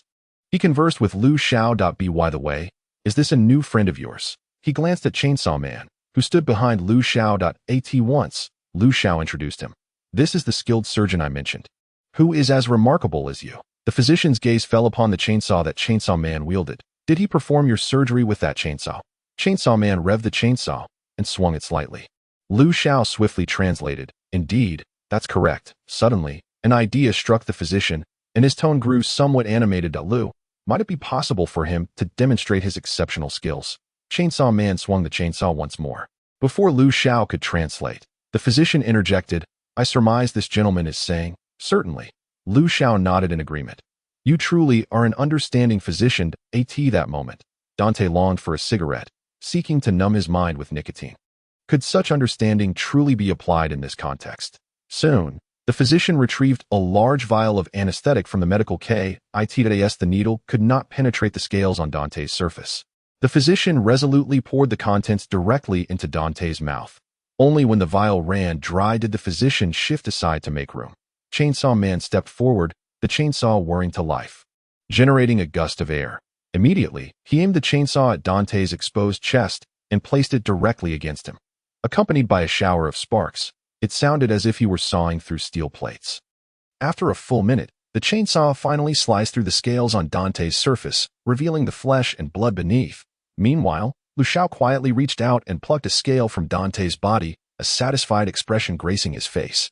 Lu Xiao declared that the Chainsaw Man was an exceptional surgeon, a statement that was undoubtedly not mere bravado. It was evident as the Chainsaw Man wielded the heavy tool with precision, making an incision in Dante's chest. Both the force and angle were impeccable, neither too much nor too little. Through the gaping wound, the first sight to behold was a vibrant, pulsating heart. The gaze descended. There lay a pair of healthy lungs. However, what was peculiar was that on those healthy lungs, there sprouted a pair of diminutive arms. One of the hands slowly extended a middle finger towards the onlookers. The trio exchanged bewildered glances. The sudden shift in atmosphere was jarring. Lu Xiao suppressed the urge to break that middle finger. Mr. Warden, have you ever encountered such a situation? The warden, grasping his beak, fell into contemplation. To be honest, this is my first time witnessing such a unique pair of lungs. The Chainsaw Man's grave voice echoed. It is also my first encounter. How terrifying. Perhaps we should consider consuming him instead. Lu Xiao facepalmed, momentarily at a loss for words. He feared that Dante might unwittingly be devoured. So he hastily changed the subject. By the way, Mr. Warden, I have come to request your assistance for a pregnancy checkup. Upon this utterance, the atmosphere plunged into an eerie silence once more. The warden, uncertain, inquired, Lu, if I heard correctly, you mentioned pregnancy checkup? Lu Xiao nodded, responding without hesitation. To be more precise, I am preparing to lay an egg. At that moment, the all-knowing mirror had described it to Lu Xiao in such a manner, and he perceived nothing amiss. The warden felt his thoughts becoming muddled. What outrageous words! A man requesting assistance for a pregnancy checkup. That would have been one thing, but now he claimed he was about to lay an egg, which completely transcended the barriers of biological species. Without waiting for the warden's response, Lu Xiao abruptly shoved Dante off the operating table.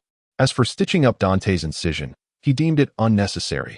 With scales harder than steel, threading a needle would be a challenge in itself. Lu Xiao shed his upper garment and then lay down himself. Though the warden felt the situation was bizarre, he nonetheless directed his gaze towards Lu Xiao's lower half. Since this is a pregnancy checkup, let me first perform a dilation, as it would facilitate observation. Upon hearing this, Lu Xiao felt a chill run down his spine and hastily corrected, No, the egg is on my heart. Hearing this, The warden finally breathed a sigh of relief. Otherwise, the scenario would have taken a strange turn. He extended his fingers, carefully slicing open Lu Xiao's chest. Indeed, beside the pulsating heart, there lay a flesh ball the size of a pigeon egg. The rosy, tender mass throbbed in rhythm with the heart. Lu, how did you become host to a ghost moth larva? The warden queried, utterly perplexed. According to Lu Xiao's status, how could such a lowly creature as the ghost-faced moth possibly parasitize him? Lu Xiao hastily clarified. This is a larva of the ghost-faced moth queen that I encountered during my recent outing. Could you please assess its condition to determine if it is healthy and free from genetic defects, such as deformities? At this moment, Lu Xiao's tone was laden with concern, reminiscent of a worried father fretting over his child. The prison doctor found this scene exceedingly absurd. Yet, at the behest of the patient, he made a small incision on the fleshy orb. Through the aperture, a plump, white larva, akin to a silkworm, was revealed. After a meticulous examination, the doctor hesitated before stating, the fetus appears to be quite healthy. Lu Xiao sighed in relief. Please tell me how much longer it will take to hatch. I've been feeling nauseous lately, in the most physical sense. And it is truly unbearable. The prison doctor, uncertain, ventured a suggestion. Lu, have you considered a cesarean? Upon hearing this, Lu Xiao's eyes lit up as he reclined on the operating table. That sounds like a splendid idea. Would you assist me with the procedure? The doctor glanced at the chainsaw man beside him, who, instead of revving his chainsaw, simply remarked, I have never performed such a surgery. The doctor sighed, then proceeded to detach the fleshy orb from Lu Xiao's heart. After suturing Lu Xiao's wound, he turned his attention to the orb, at which point Lu Xiao sat up. What should we do next? The doctor shook his head, his voice fraught with confusion. I'm afraid I've never conducted a premature delivery on an oviparous creature. This surpasses my area of expertise. At that moment, the fleshy orb seemed to enter a state of frenzy. Seeing the doctor at a loss, Lu Xiao resolved to consult the omniscient mirror. Mirror, what should we do next? He then instinctively removed a piece of his fingernail. The voice of the omniscient mirror echoed in his ear. Soak it in your blood and allow it to undergo its metamorphosis. Lu Xiao nodded and requested the doctor to procure a container. Using the surgical knife from the doctor, he made an incision on his wrist. Blood flowed from the wound, filling the container. Finally, Lu Xiao placed the queen larva's egg into the vessel. Once immersed in the blood, the egg regained its tranquility. The chainsaw man's dull voice broke the silence. It looks quite delectable. Startled, Lu Xiao quickly cradled the container protectively. No, this is my daughter, whom I will raise with utmost care. She cannot be eaten. The prison doctor, with keen interest, observed the egg soaking in the blood. Lu, this egg seems somewhat different. Lu Xiao nodded. The mirror informed me that it absorbed the curse within my blood, which will enhance its status. The doctor pondered for a moment. Perhaps it can no longer be referred to as the ghost-faced moth queen. This is a new life form altogether. I am rather eager to witness its birth. As he spoke, his tone became increasingly animated, and he seemed to recall something else. That I believe such a significant matter must be communicated to Ivan, that skeletal figure. Shortly thereafter, Ivan stepped through the gates of the shelter. The prison doctor, brimming with excitement, exclaimed, Ivan, come quickly to see Lu's newly born daughter. Upon hearing the doctor's words, the flicker of soul fire in Ivan's eyes intensified momentarily. A newborn daughter. When did this happen? Isn't that rather swift? In his recollection, it seemed he had only been away from Lu Xiao for a few days. How could she have given birth in that brief absence? Once Ivan managed to steady his racing heart, he approached closer, gazing at the blood-soaked mass. The soul fire in his eyes surged once more.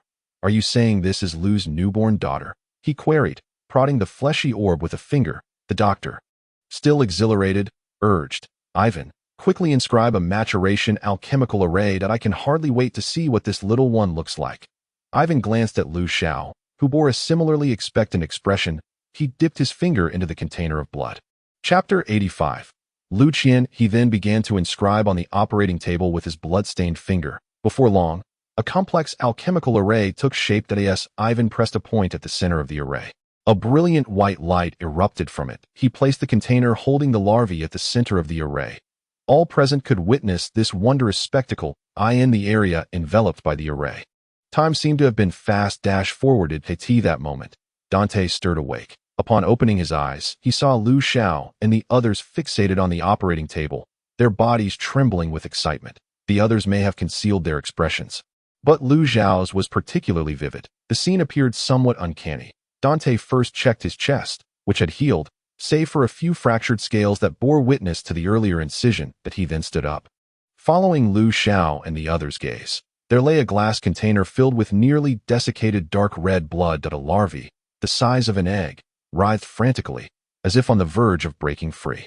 Dante let out a soft gasp. This the larvae of the queen moth.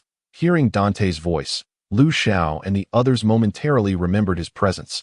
With palpable excitement, Lu Xiao exclaimed, "Mr. Devil, come quickly and look. My daughter is about to be born." At these words, Dante was momentarily taken aback before quickly regaining his composure. However, unlike the others who were eager for the larvae to hatch, he instinctively stepped back a few paces. His face contorted with fear. "Are you madmen hatching a queen moth larvae here? This could bring about catastrophic consequences for the entire shelter." His voice trailed off as he suddenly realized they were in C03. Could a single queen moth larvae really wreak havoc here?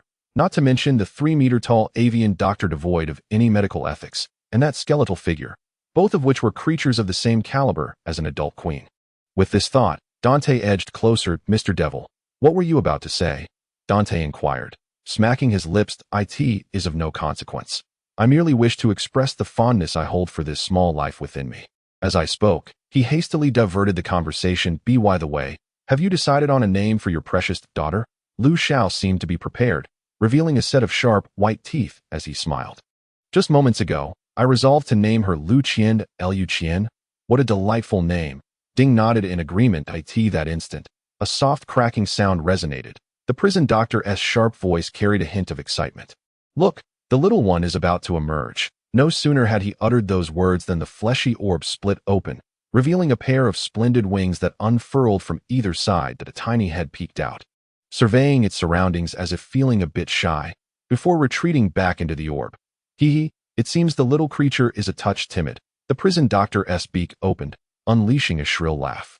He appeared utterly oblivious to the peculiar appearances of those present. A 3-meter-tall creature with a beak, a horrifying skeletal figure, a mysterious entity wrapped in bloodied bandages, and Dante, who was covered in dark red scales. Only Lu Xiao appeared relatively normal. Ivan gently tapped a node on the alchemical array. The array instantly became ineffective. Observing this, Lu Xiao extended a finger toward Lu Qian. She popped her little head out once more, and then vigorously broke free from the egg. Grasping Lu Xiao's outstretched finger, a gentle warmth radiated from his fingertip. The little one, now only slightly larger than Lu Xiao's finger, resembled a beautiful butterfly perched delicately upon it. It was evident that she felt an endearing affection for Lu Xiao. As she pressed her small head against the skin of his finger, Lu Xiao raised his finger to his eyes for a closer inspection.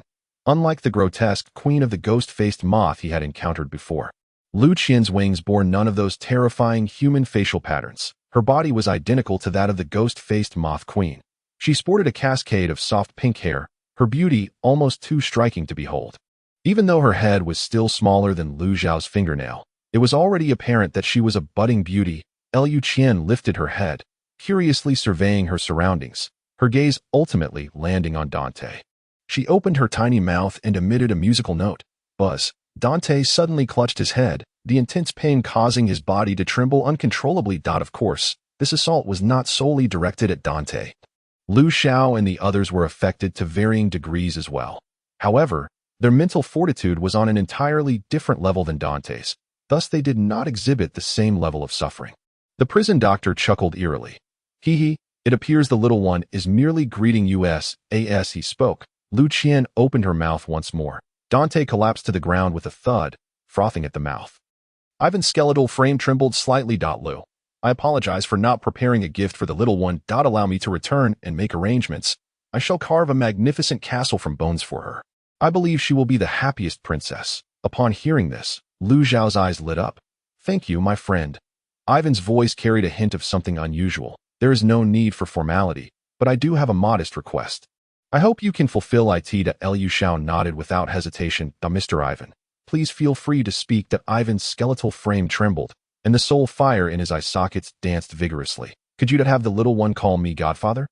Lu Xiao grinned. Of course. In fact, I was already contemplating that. Upon hearing Lu Xiao's affirmative response, Ivan joyfully began to bounce on the spot, the sound of his bones clattering echoing around. The prison doctor's sharp voice pierced the air. Ivan, It seems you might be suffering from some bone density issues. Do you require my assistance? Ivan's tone dripped with sarcasm as he retorted from within the prison doctor's form. Quack. Aren't you going to present the little one with a welcome gift? Observing the exchange, the prison doctor turned to Lu Xiao. Lu, I too intend to prepare a small gift for the little one. What do you think of sewing her a dress from divine skin? Would she appreciate it? Lu Xiao's lips twitched. This damned competitive spirit. Nearby, Chainsaw Man's muffled voice chimed in. I'll take care of her snacks. Lu Xiao beamed. I am certain that Lu Qian will greatly cherish her several godfathers. Chapter 86. Sir, I believe you are unwell.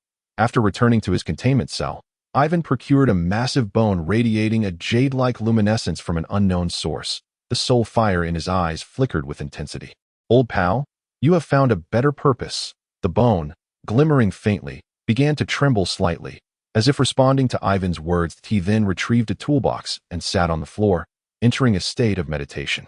After a considerable duration, he produced various hammers of differing sizes along with an array of chisels. Ultimately, he also detached several bones from his own body. Once all preparations were complete, he picked up a hammer and began to strike rhythmically. Countless exquisite patterns and intricate inscriptions formed upon the jade-hued bone. That moment, Ivan entered a trance-like state of sculpting. When the alchemical array was fully established, the bone seemed to soften, akin to a pliable piece of modeling clay. The soul fire in Ivan's eyes surged fiercely, with emerald flames erupting from his eye sockets, an indication of his mental prowess being pushed to its limits. He then extended his hand to begin molding the supple bone. Before long, the rudimentary shape of a castle emerged. After a meticulous period of refinement, a medieval-style castle over a meter tall came into existence. Ivan wiped away non-existent sweat from his forehead and then picked up the bones he had detached from himself. Soon, a series of small, intricately crafted bone furniture pieces were sculpted by Ivan. After completing this labor, the soul fire in his eyes appeared to flicker as if on the brink of extinguishment. On the other side, the prison doctor and Chainsaw Man had, at some point, drawn together. The two were sneaking around in front of a containment cell. Suddenly, the doctor's voice rang out from nowhere. Prison doctor. What are you two up to? Upon hearing this voice, the prison doctor felt a twinge of embarrassment.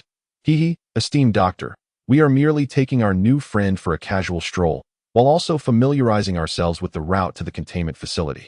Lest this fellow inadvertently lose his way. On the other side of the surveillance monitor, the doctor adjusted his monocle.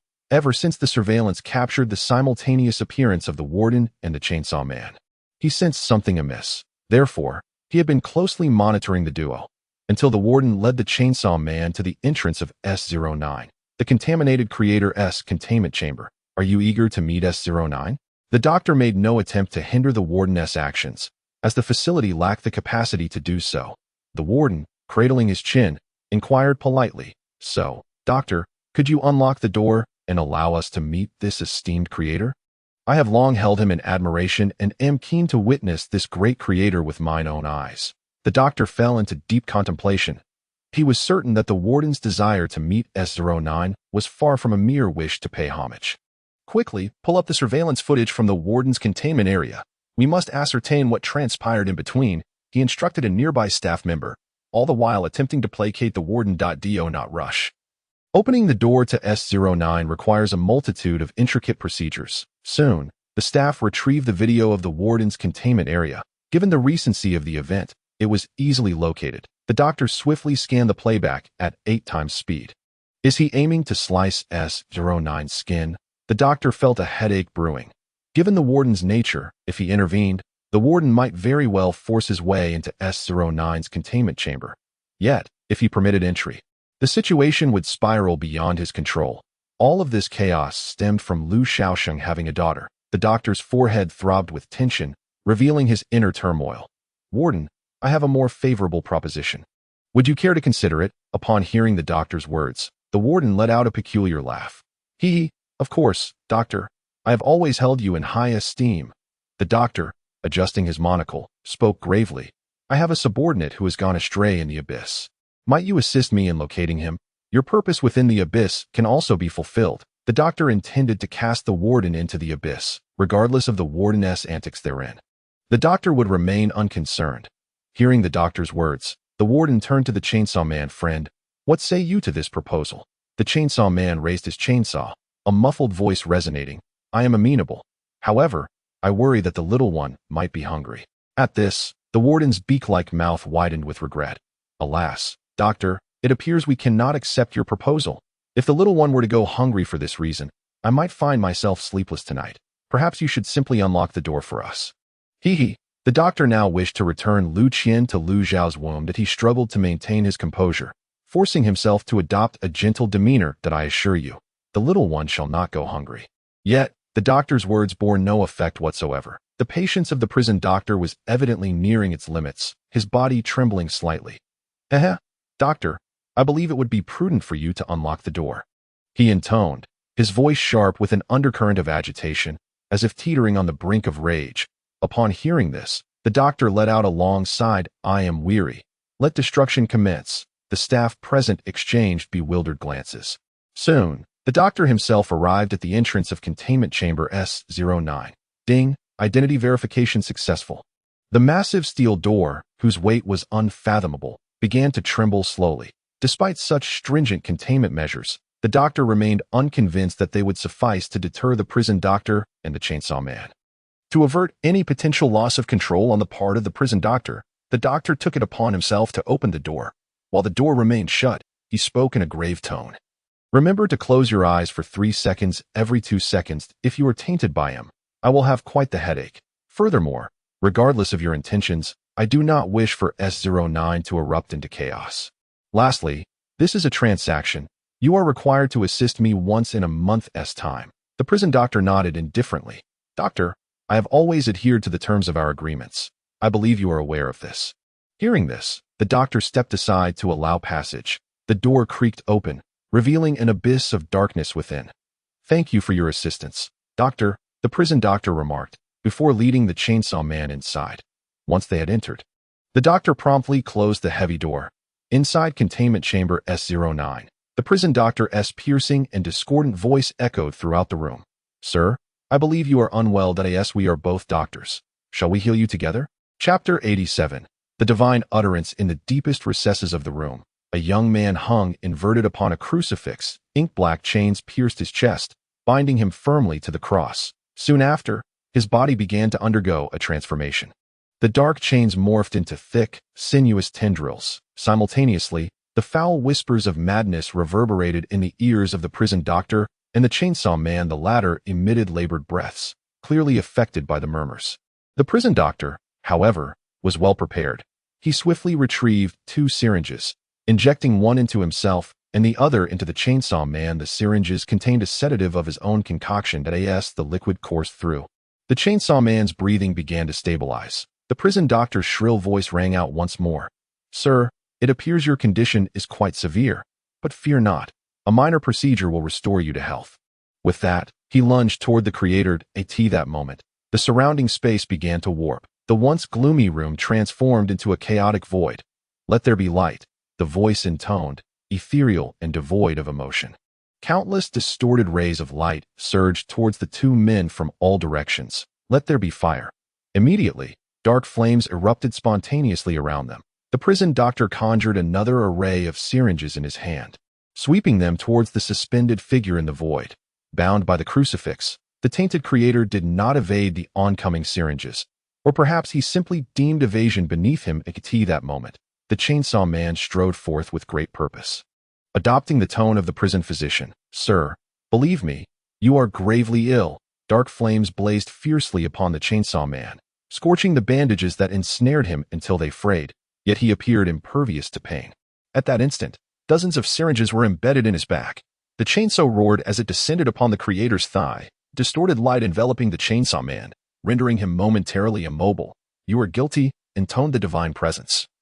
As if passing judgment upon transgressions, a blood-soaked gallows materialized from thin air, adorned with countless slick tentacles that tugged at the chainsaw man, propelling him towards the scaffold. The prison physician rushed forward to intervene, deftly severing the robust tentacles with swift strokes of his fingers. The scalpel, imbued with the essence of cutting, glimmered ominously in his grasp. Meanwhile, he produced another syringe, filled with a scarlet fluid, his enhanced blood, the essence of Lu Xiao. With a swift thrust, the syringe pierced the chainsaw man's flesh, Simultaneously, the physician had completed the severing of the tentacles entwining the chainsaw man. He extended his hand, patting the liberated man's shoulder. Go forth. My friend, you have been empowered. The chainsaw man raised his chainsaw, its whirring blades sparking a flurry of embers. At that moment, the bandages binding him were reduced to ashes, revealing a grotesque spectacle of bloodied flesh beneath.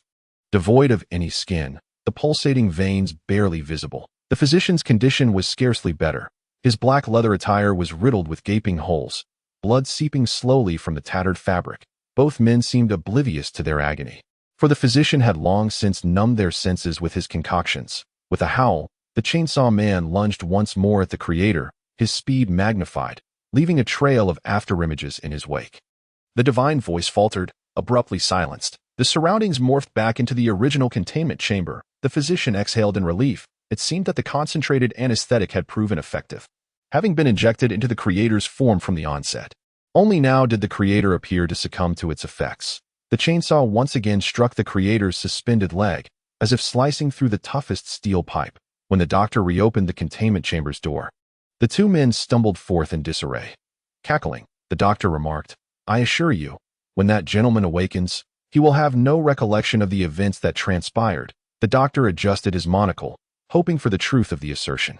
With that, he turned and departed. The physician and the chainsaw man exchanged glances, the latter hoisting a severed leg upon his shoulder, the very appendage he had excised from the creator. Will he be angry upon awakening?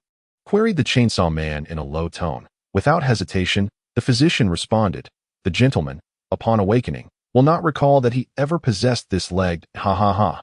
Rather than returning to his office, the doctor proceeded to the containment area of Lu Xiao. At that moment, Lu Qian was flitting around Lu Xiao, gracefully flapping her wings. Lu Xiao gazed tenderly at the lively and spirited Lu Qian. As the door swung open, Lu Xiao turned and, upon seeing the doctor, his face brightened with joy. Doctor, allow me to introduce you to my daughter, Lu Qian. The corners of the doctor's eyes twitched slightly. From her very birth, Lu Qian had caused quite a stir. He endeavored to control his facial muscles, managing to display a smile. Congratulations on your newfound fatherhood. Lu Qian circled around the doctor twice, seemingly curious, before landing on his collar. The doctor's facial muscles involuntarily twitched again. Lu Qian, the little one cooed a couple of sounds. Lu Xiao chuckled. Doctor, it appears that Lu Qian takes quite a liking to you. In response, the doctor adjusted his monocle and, with a serious demeanor, stated, you must educate Lu Qian well. She must not harm the humans within here. As if recalling something, he quickly added, by the way, when you have the opportunity, bring her in for an assessment. I need to assign her a grade. Lu Xiao nodded and then gently called out, Lu Qian, quickly say thank you to the doctor. Upon hearing this, Lu Qian fluttered to the doctor's ear. Chirp, chirp. The doctor nodded and, with a grave expression, turned away. And I shall prepare a gift for the little one. He turned his back to Lu Xiao, the monocle reflecting a faint glimmer of light, the corners of his mouth curling slightly upward. After the doctor departed, Lu Xiao continued to instruct Lu Qian on the matters of living in the containment facility. Lu Qian, listen closely. When you meet the men here, you must call them older brother, and the women older sister. Understood? Lu Qian, being exceptionally clever, for she is an anomalous entity of supernatural caliber, nodded her small head. Chirp, chirp. Haha. Chapter 88. Ivan's past. Lu Xiao felt quite satisfied with this arrangement. After all, who could resist an obedient and adorable daughter? Shortly thereafter, Ivan entered, carrying a bone-carved castle. Lu, let the little one take a look. If she dislikes it, I will change it immediately. Tools were still dangling from his skeletal frame, evidently to prevent such an occurrence. Lu Xiao glanced over and was immediately captivated by the exquisite medieval castle. Standing over a meter tall, it shimmered with a jade-like luster. The term breathtakingly beautiful aptly describes the appearance of this bone sculpture. Through the designated windows, one could glimpse the interior of the castle, which was remarkably well furnished, complete with a living room, bedroom, small kitchen, toy room, and even a garden. Lu Xiao exclaimed in admiration, Mr. Ivan, this is truly a magnificent piece of art. A flicker of soul fire danced in Ivan's eye sockets as his skeletal frame quivered slightly. He placed the castle on the ground, his voice tinged with excitement as he urged, Lu Qian, come and see if you like it. Upon hearing this, Lu Qian glanced back at Lu Xiao, and after receiving a nod of approval, she soared towards the bone-carved castle. Liu Qian first circled the castle twice before diving headlong into its depths. She moved gracefully through the castle like an elegant sprite. Ultimately, she found herself resting on a swing in the garden. With the gentle flapping of her wings, the swing began to sway. A melodious laugh, as clear as silver bells, emanated from within the castle. Liu smiled broadly, appearing to be thoroughly enchanted. This, Ivan seemed to exhale in relief. He set down the toolbox that hung from a bone and sat beside the castle. Ivan's voice resonated from within Lu's being. Lu, do you know? Once, I too watched in such a manner, observing the children clutching the toys I had carved. Their sincere smiles always filled me with a profound sense of fulfillment. Upon hearing this, Lu was instantly reminded of Ivan's past. He sat down beside Ivan and softly reassured him, "Mr. Ivan, we must always look forward and not dwell in the past." Ivan shook his head. "I am not dwelling in the past. It is merely that Liu Qian evokes memories of that time. My flesh and bones were severed from me. They buried my remains deep within the church. The priests recited scripture time and again, imprisoning my soul within this skeletal frame. This revelation, Lu could not help but feel a tinge of sadness. Yet you remained so kind. How then were you contained?" Ivan appeared lost in thought, the flames of his soul flickering gently in his eyes.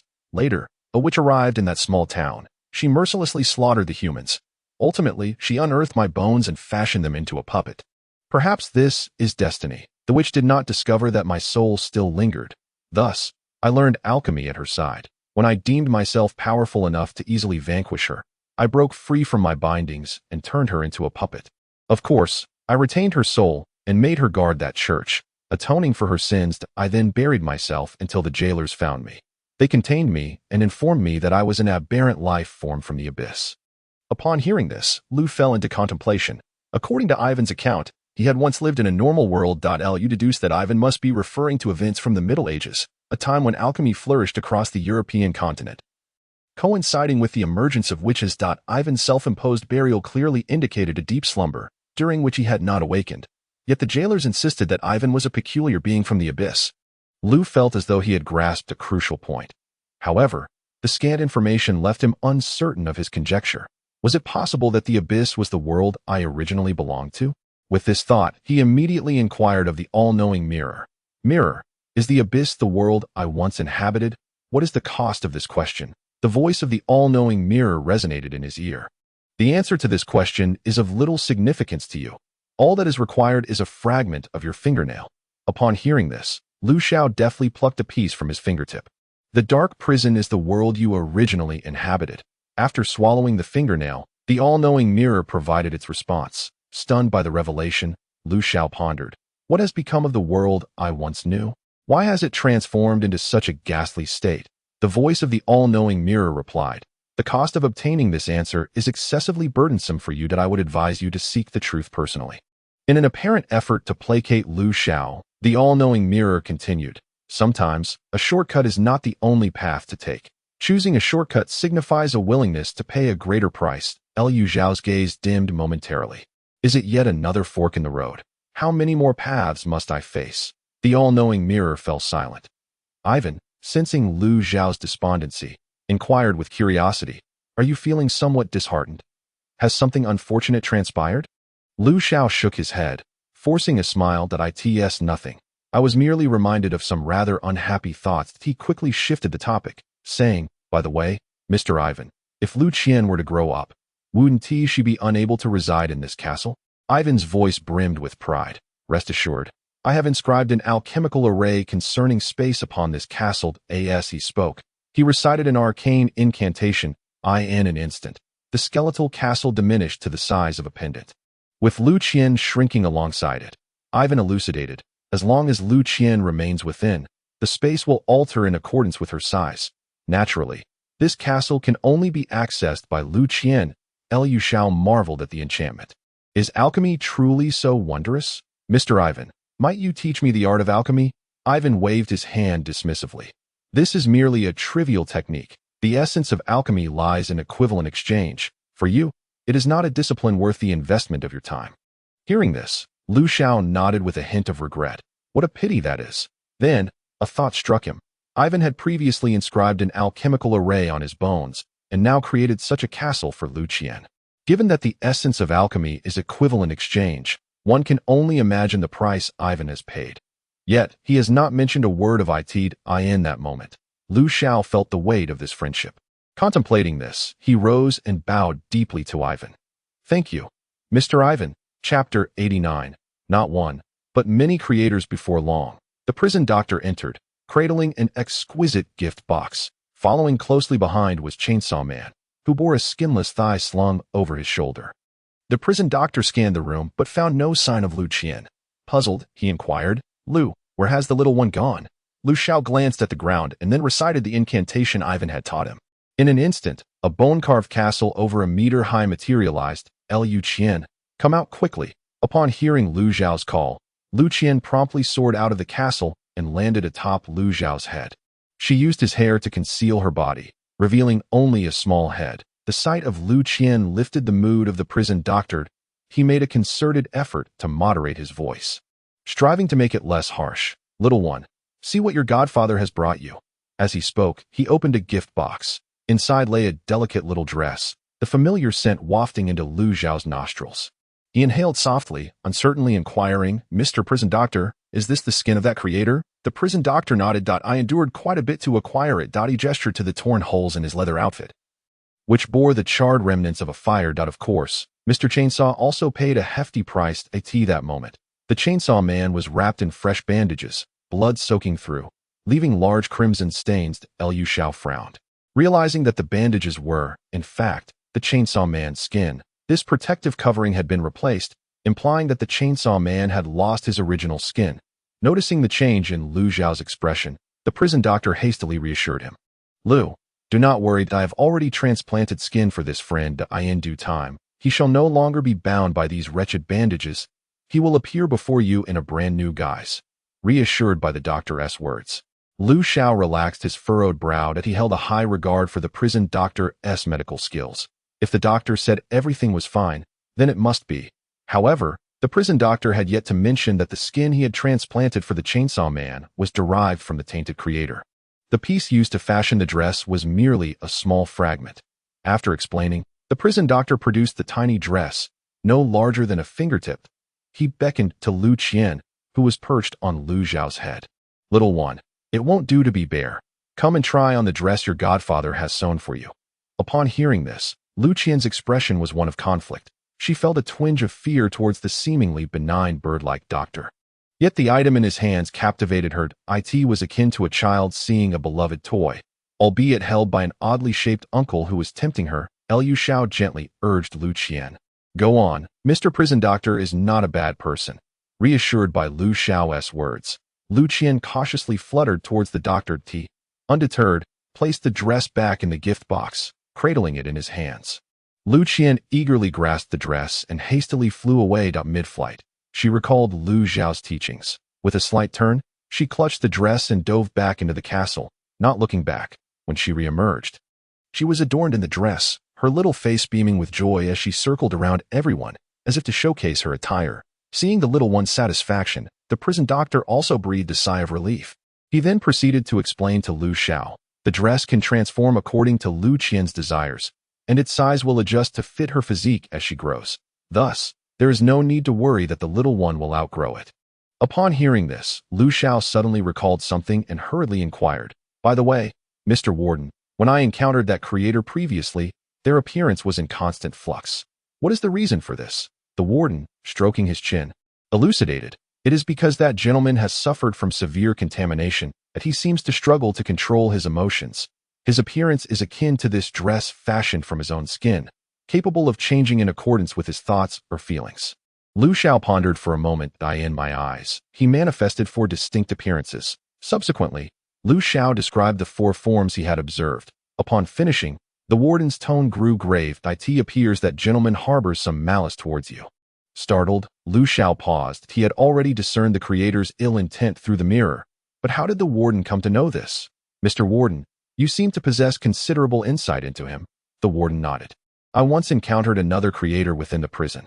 Naturally, that one was even more severely contaminated.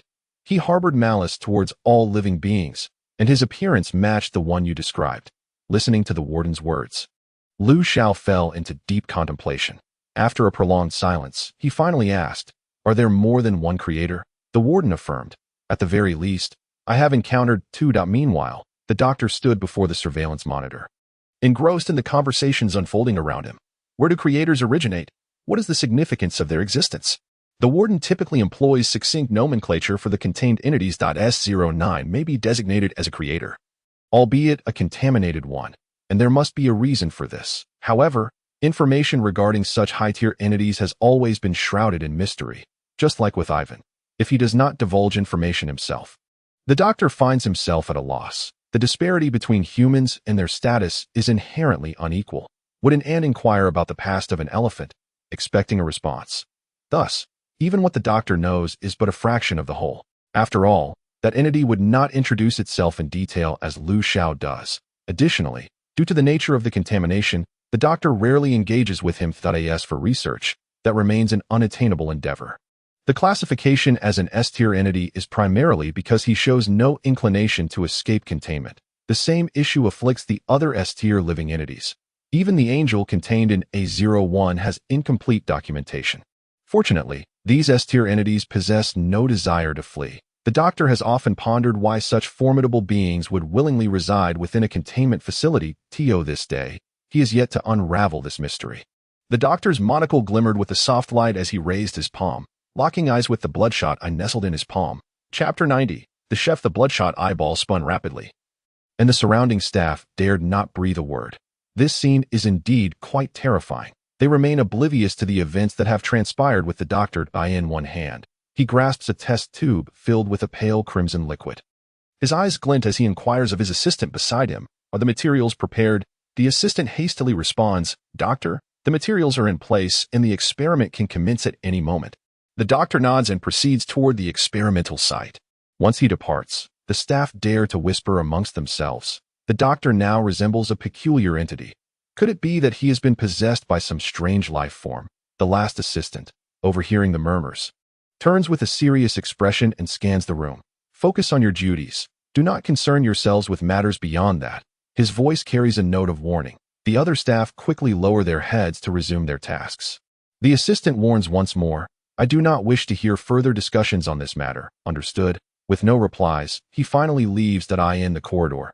The assistant trails behind the doctor, hesitant to speak. The doctor calmly states, "Are you wondering if I have been contaminated?" The assistant halts, speechless. Without turning, the doctor continues, "Once this experiment concludes, you will understand the reason." He adds, "By the way, I would prefer if you could change your code name.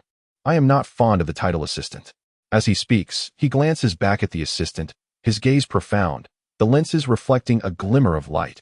"After this incident, I may no longer be suitable for the position of C03 leader."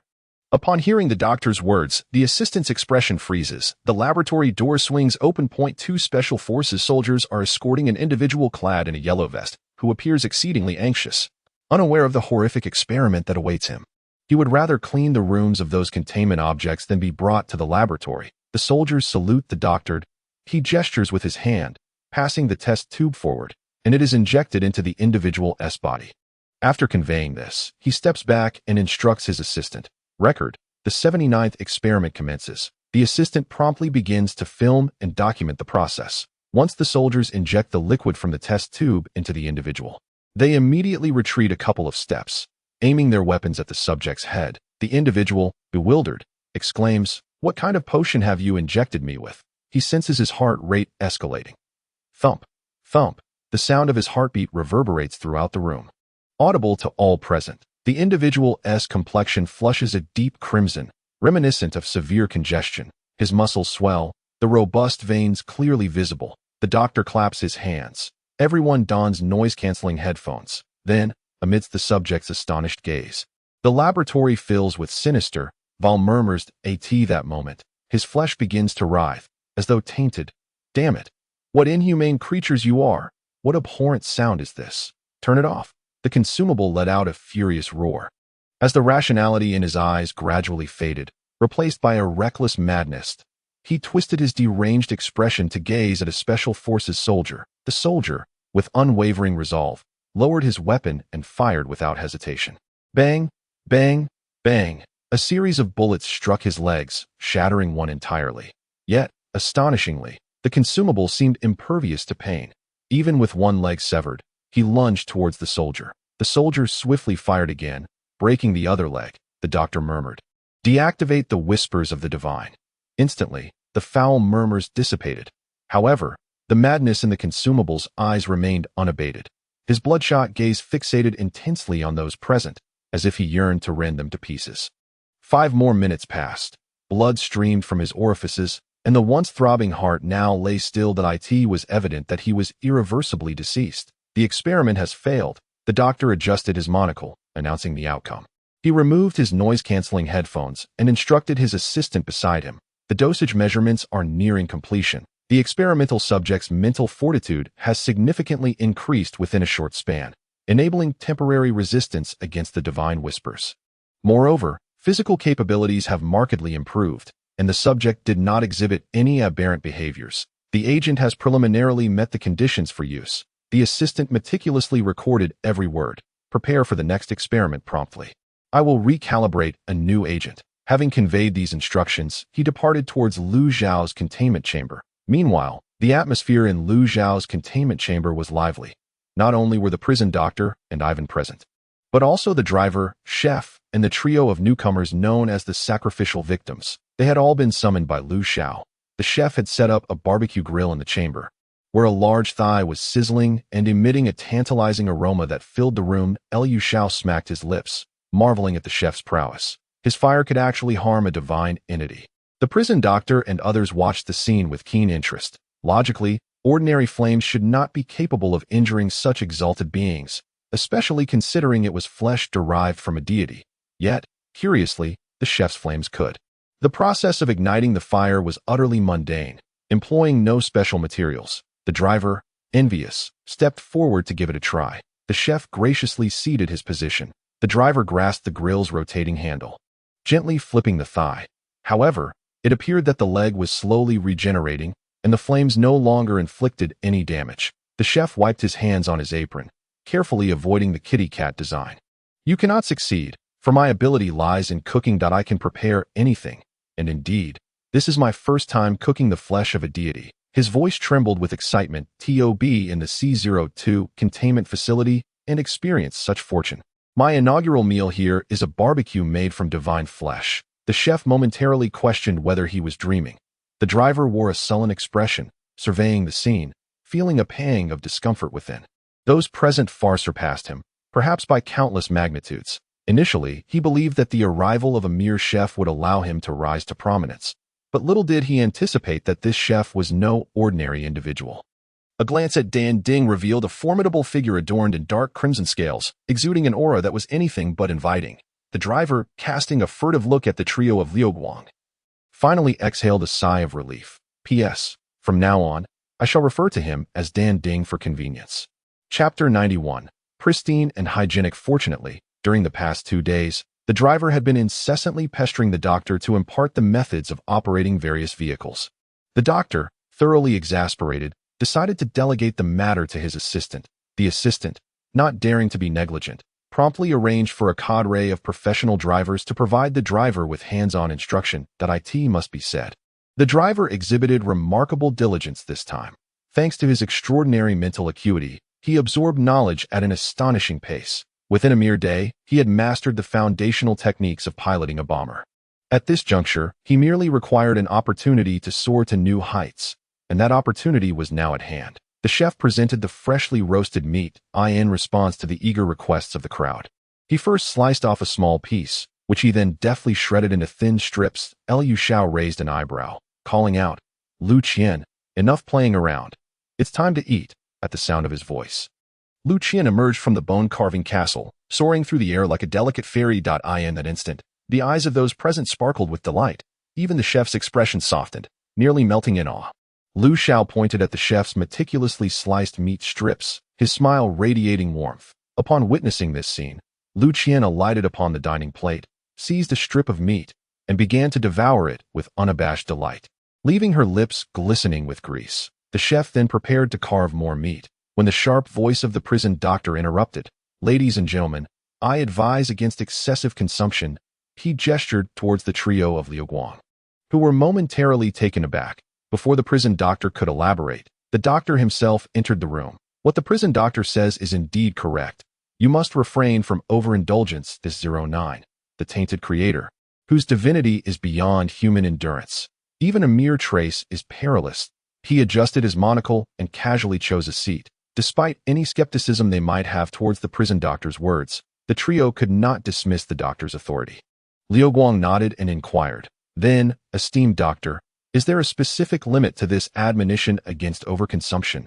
The doctor replied solemnly, "No more than 0.1 grams. Upon hearing this, the trio was left in stunned silence. 0.1 grams. Huadu scratched his head in confusion. Even a single lick would yield more than 0.1 grams. Wouldn't it? The doctor chose to ignore him and softly addressed the chef. "You may begin slicing." At this, the chef glanced towards Lu Xiao's direction to eye in his mind. The four seated there were the true powerhouses to be reckoned with. Liu Xiao grinned. "Let us proceed as the esteemed doctor suggests." The chef nodded, first slicing a substantial piece for the four prominent figures, then cutting a smaller portion for Dan Ding and the driver. When it came to the doctor, he calmly stated, "Please cut me a large piece." "Thank you." The chef paused momentarily, then turned his gaze towards Lu Xiao.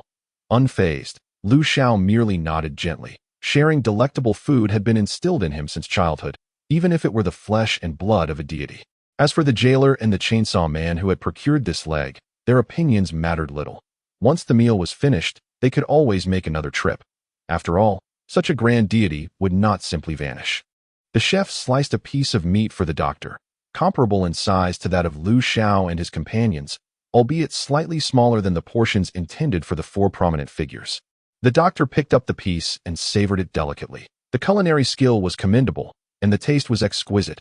Upon hearing this, Lu Xiao chuckled. "I wasn't misleading you, was I? Doctor, the flavor of this peculiar life form is unforgettable after just one bite."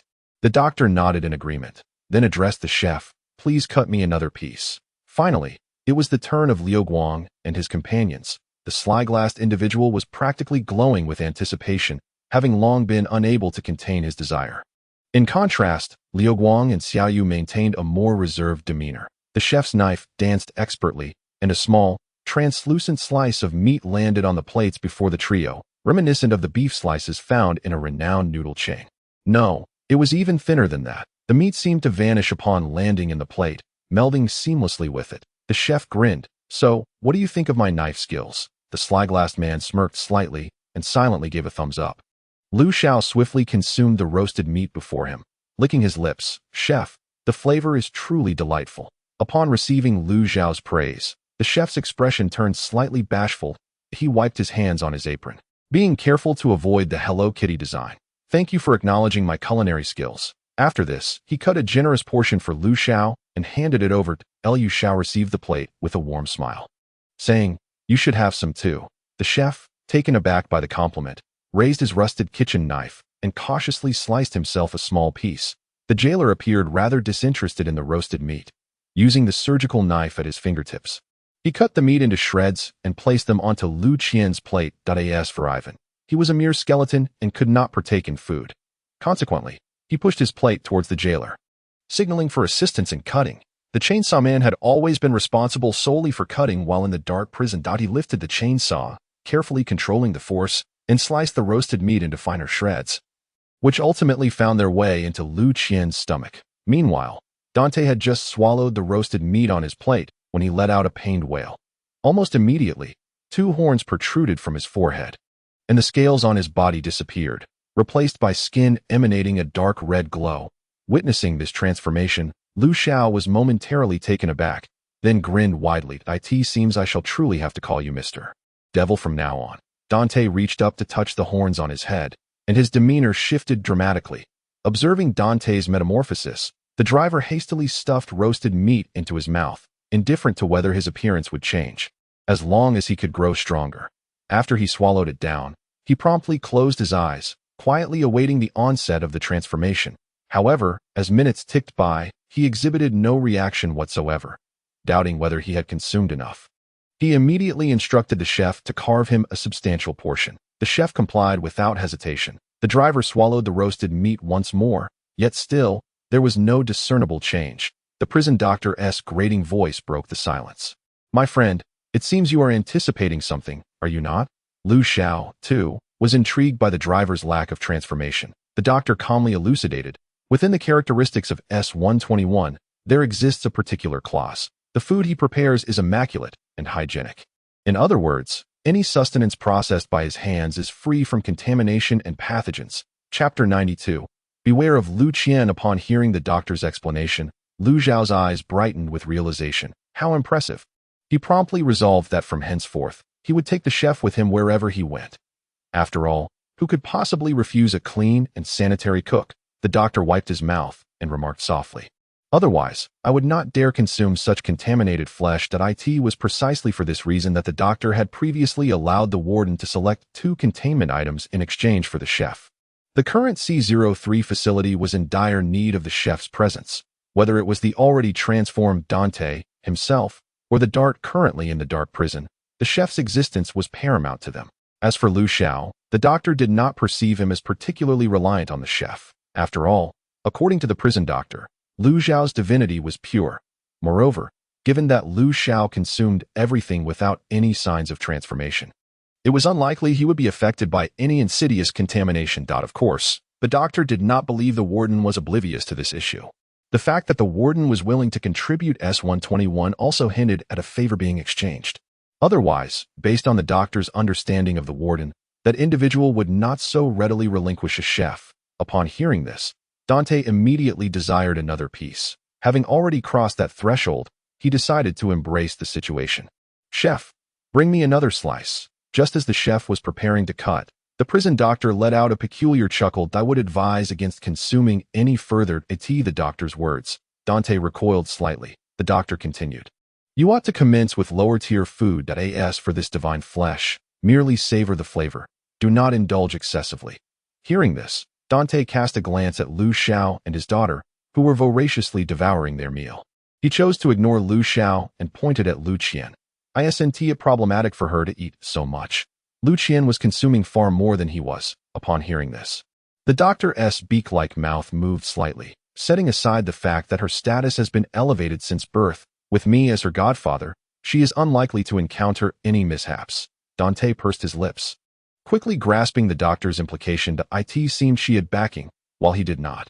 Consequently, he turned his gaze toward the doctor. The doctor adjusted his monocle and replied in a calm tone. Why do you look at me? Then he turned to the prison doctor. If I encounter any issues, you will assist me, correct? The doctor nodded, unwavering. Of course, doctor. Upon hearing the response of the prison doctor, the doctor's lips curled into a faint smile. Bring me another piece. Dante was taken aback. Observing this, the driver promptly requested another serving as well. This time, the prison doctor refrained from interjecting. Dante turned to glance at the trio of victims eagerly licking the plate, and he felt a fleeting sense of comfort wash over him. Thus, this gathering concluded in an atmosphere of joviality. As they departed, the doctor took a piece of flesh in the name of research. The remaining uneaten portions were left behind by Lu Xiao, intended as snacks for Lu Qian. Before leaving, the doctor reminded Lu Xiao not to forget to bring Lu Qian for a safety assessment. Lu Xiao nodded in agreement. Subsequently, watching everyone leave, Lu Qian's belly was round and content, a visage of satisfaction. Outside the containment chamber, the doctor addressed the prison doctor. Prison doctor, I have an experiment concerning a potion. Would you be interested? Upon hearing this, the prison doctor halted in his tracks. Is it a potion for healing? The doctor adjusted his monocle and replied softly. No, it is a potion for killing. Upon hearing this, the prison doctor immediately declined without a second thought. I'm afraid not. I am a physician. The doctor merely replied coolly. The potion contains Lu Xiao's blood. A brief silence enveloped the atmosphere as the doctor gazed intently at the prison doctor, awaiting his decision. After a considerable pause, the prison doctor finally responded. Do you have clinical experimental data? Within the containment chamber, the previous chill returned. Several personnel clad in yellow vests were tidying up. One of the personnel discreetly cast a glance at Lu Xiao, who was lost in thought upon the bed. Hey, this kid doesn't seem like a monster at all. How did he end up being contained as one? They whispered amongst themselves. Are you trying to get yourself killed? Is there anything normal that could be confined here? Don't let his harmless appearance fool you. Be careful or you might end up with your head blown off. At that moment, Lu Xiao appeared to be in a daze. But in truth, he was conversing with the all-knowing mirror. Mirror, I consumed the flesh and blood of a deity, yet I feel no significant change. Why is that? He casually plucked a piece of his own nail. This act startled the personnel who were covertly observing him, who would calmly pull off their own nail without flinching. In an instant, they ceased their furtive glances at Xiao. Indeed, those confined here were anything but ordinary. One of the personnel felt a tightening in their chest, fearing they might have faltered and thus risked their lives. The voice of the all-knowing mirror echoed in Xiao's ears. The answer is that you have not consumed enough. If you were to consume it entirely, you would experience a transformation. Xiao's eyes lit up. Is this change related to my curse? The all-knowing mirror, hanging around Xiao's neck, trembled slightly. I cannot say. Xiao pouted in dissatisfaction. You can't say anything I ask. What exactly can you say? The all-knowing mirror hesitated for a moment before humbly offering, as a token of appreciation for being a long-term client. I will grant you one answer for free. Be cautious of Lu Qian.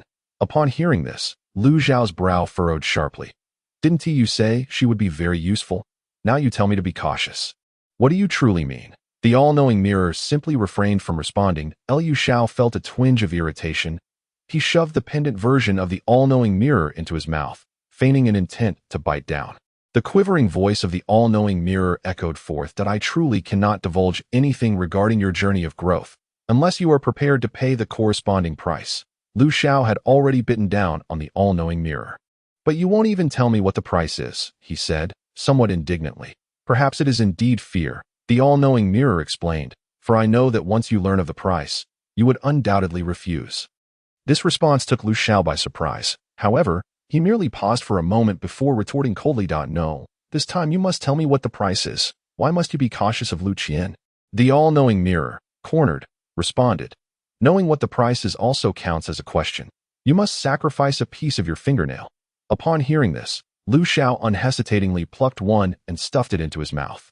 After the all-knowing mirror swallowed the piece of nail, it finally answered. The price for this answer is the sacrifice of the entire C03 containment facility. Chapter 93. The Saint Xiao was instantly rendered speechless. He spat out the all-knowing mirror from his mouth, sacrificing the entire C03 containment facility. This transaction is hardly worthwhile, he muttered to himself. The all-knowing mirror trembled slightly. Xiao pondered for a moment.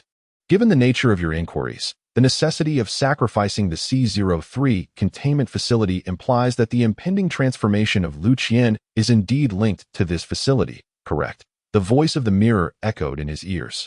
That is your own deduction. All I can confirm is that there is a connection. Hearing this, Xiao irritably tugged at his hair. The mirror certainly did not deceive him. The reason it refrained from disclosing the price was because, if stated outright, he would refuse. And now, as he deduced the information himself, the mirror merely confirmed his speculation, which fell within the parameters of the rules. No, I have finally found a place that offers sustenance and shelter. I cannot simply sacrifice it.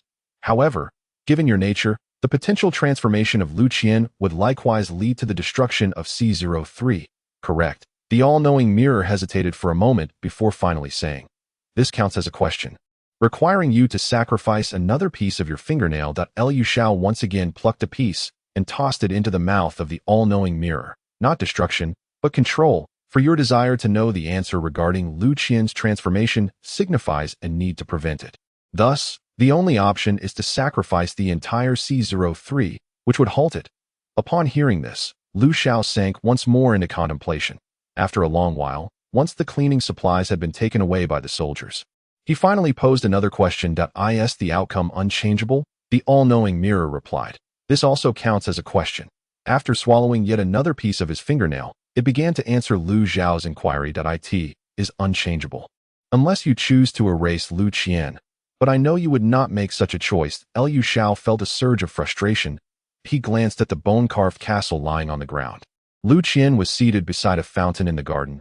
Her tiny feet dipped in the water, and the air was filled with the sound of her tinkling laughter. Xiao found it impossible to harbor any thoughts of eliminating Lu Qian. Yet, similarly, he could not relinquish the C03 containment facility, for it housed his friends, the prison doctor, Ivan, the doctor, the driver, and others. In truth, the all-knowing mirror had not revealed one crucial answer. While the outcome was immutable, it could indeed be distorted. The reason for withholding this from Xiao was the immense cost involved. However, This burden was unlike any he had borne before. Meanwhile, on a remote island in the South Pacific, a dark temple loomed. Within its confines, a middle-aged man clad in a black tailcoat knelt in devout reverence. He bore the features of a Westerner, with blue hair and golden eyes. Beneath him lay a vast magical circle. Surrounded by a plethora of twisted flesh and blood, he gently bent down to kiss the ground. Great Cthulhu, the moment of your awakening is nigh. The stars are aligning in their proper positions. When that time comes, your radiance shall once again envelop the oceans and the land. All life shall once more heed your teachings. As his words resonated, the circle beneath him emitted a faint glow. Simultaneously, a cacophony of filthy whispers filled his ears. He suddenly bent over and began to retch, expelling the grotesque fragments of twisted flesh. These remnants seemed to possess life, slowly writhing upon the ground. Moments later, they coalesced into a single phrase. You have done well. Seeing this, Nikolai's face lit up with rapture. Your most loyal servant thanks you for your acknowledgement. With that, he once again bent down to lick the repulsive fragments back. Surrounding the magical circle, hundreds of figures cloaked in black robes knelt in unison. They each drew a dagger from their bosoms and pressed it against their throats. With a swift motion, they slashed their necks. Blood poured forth, pooling together. Their bodies transformed into the same twisted flesh, slowly writhing into the magical circle. Merging with the remnants that already existed, Nikolai's expression became frenzied. Delight the Master to your fullest. You are fortunate, for you shall attain eternal life in the Master's abode. Outside the temple, a multitude of humans, countless in number, moved forward with vacant gazes, like puppets under some unseen control, toward the temple. Upon entering, they were draped in black robes and handed daggers. This was the sacred ritual of the saint's sacrifice. After a considerable time, Nikolai emerged from the temple with measured steps. From the shadows, 9 figures approached him. Nikolai displayed a gentlemanly smile. Excellent. The jailer's foolishness is aiding us in awakening the great Cthulhu. They still believe they have discovered a breakthrough in technology. As he spoke, he turned to one of the feminine figures among them. Lucera, you have done remarkably well. As the terror of the Lord once again envelopes the world, you and your kin shall undoubtedly receive his divine protection. That a woman of exquisite beauty, known as Lucilla, adorns herself in the elegant gown befitting a noble maiden. With a slight inclination of her form, she performs a graceful curtsy, and a radiant smile graces her stunning visage, her sharp fangs glinting faintly in the moonlight. Behind her, a pair of wings unfurls majestically. Nikolai then casts his gaze toward a young man standing closest to him. Gambler, you are the second seat among the saints. Once I have devoted myself to the Lord, the saints shall be under your command. You must spare no effort in spreading the fear of the Lord across every inch of this earth. The gambler reveals a covetous grin. When you perish, shall I not ascend to the first seat? Nikolai remains unfazed by the gambler's disrespectful remarks. He surveys the assembly. There are 10 individuals present, including himself. These 10 represent the highest seats among the saints, governing millions of faithful followers. Nikolai merely offers a slight smile. Gambler, you are mistaken. I shall not perish. The Lord will grant me eternal life once more within his abode. I shall attain redemption and transcendence. After my devotion, each of your seats shall shift forward by one. As for the vacant 10th seat, the Lord will guide you in finding him. The gambler shrugs, his tone laced with mockery. That I wager that you shall meet your demise this time.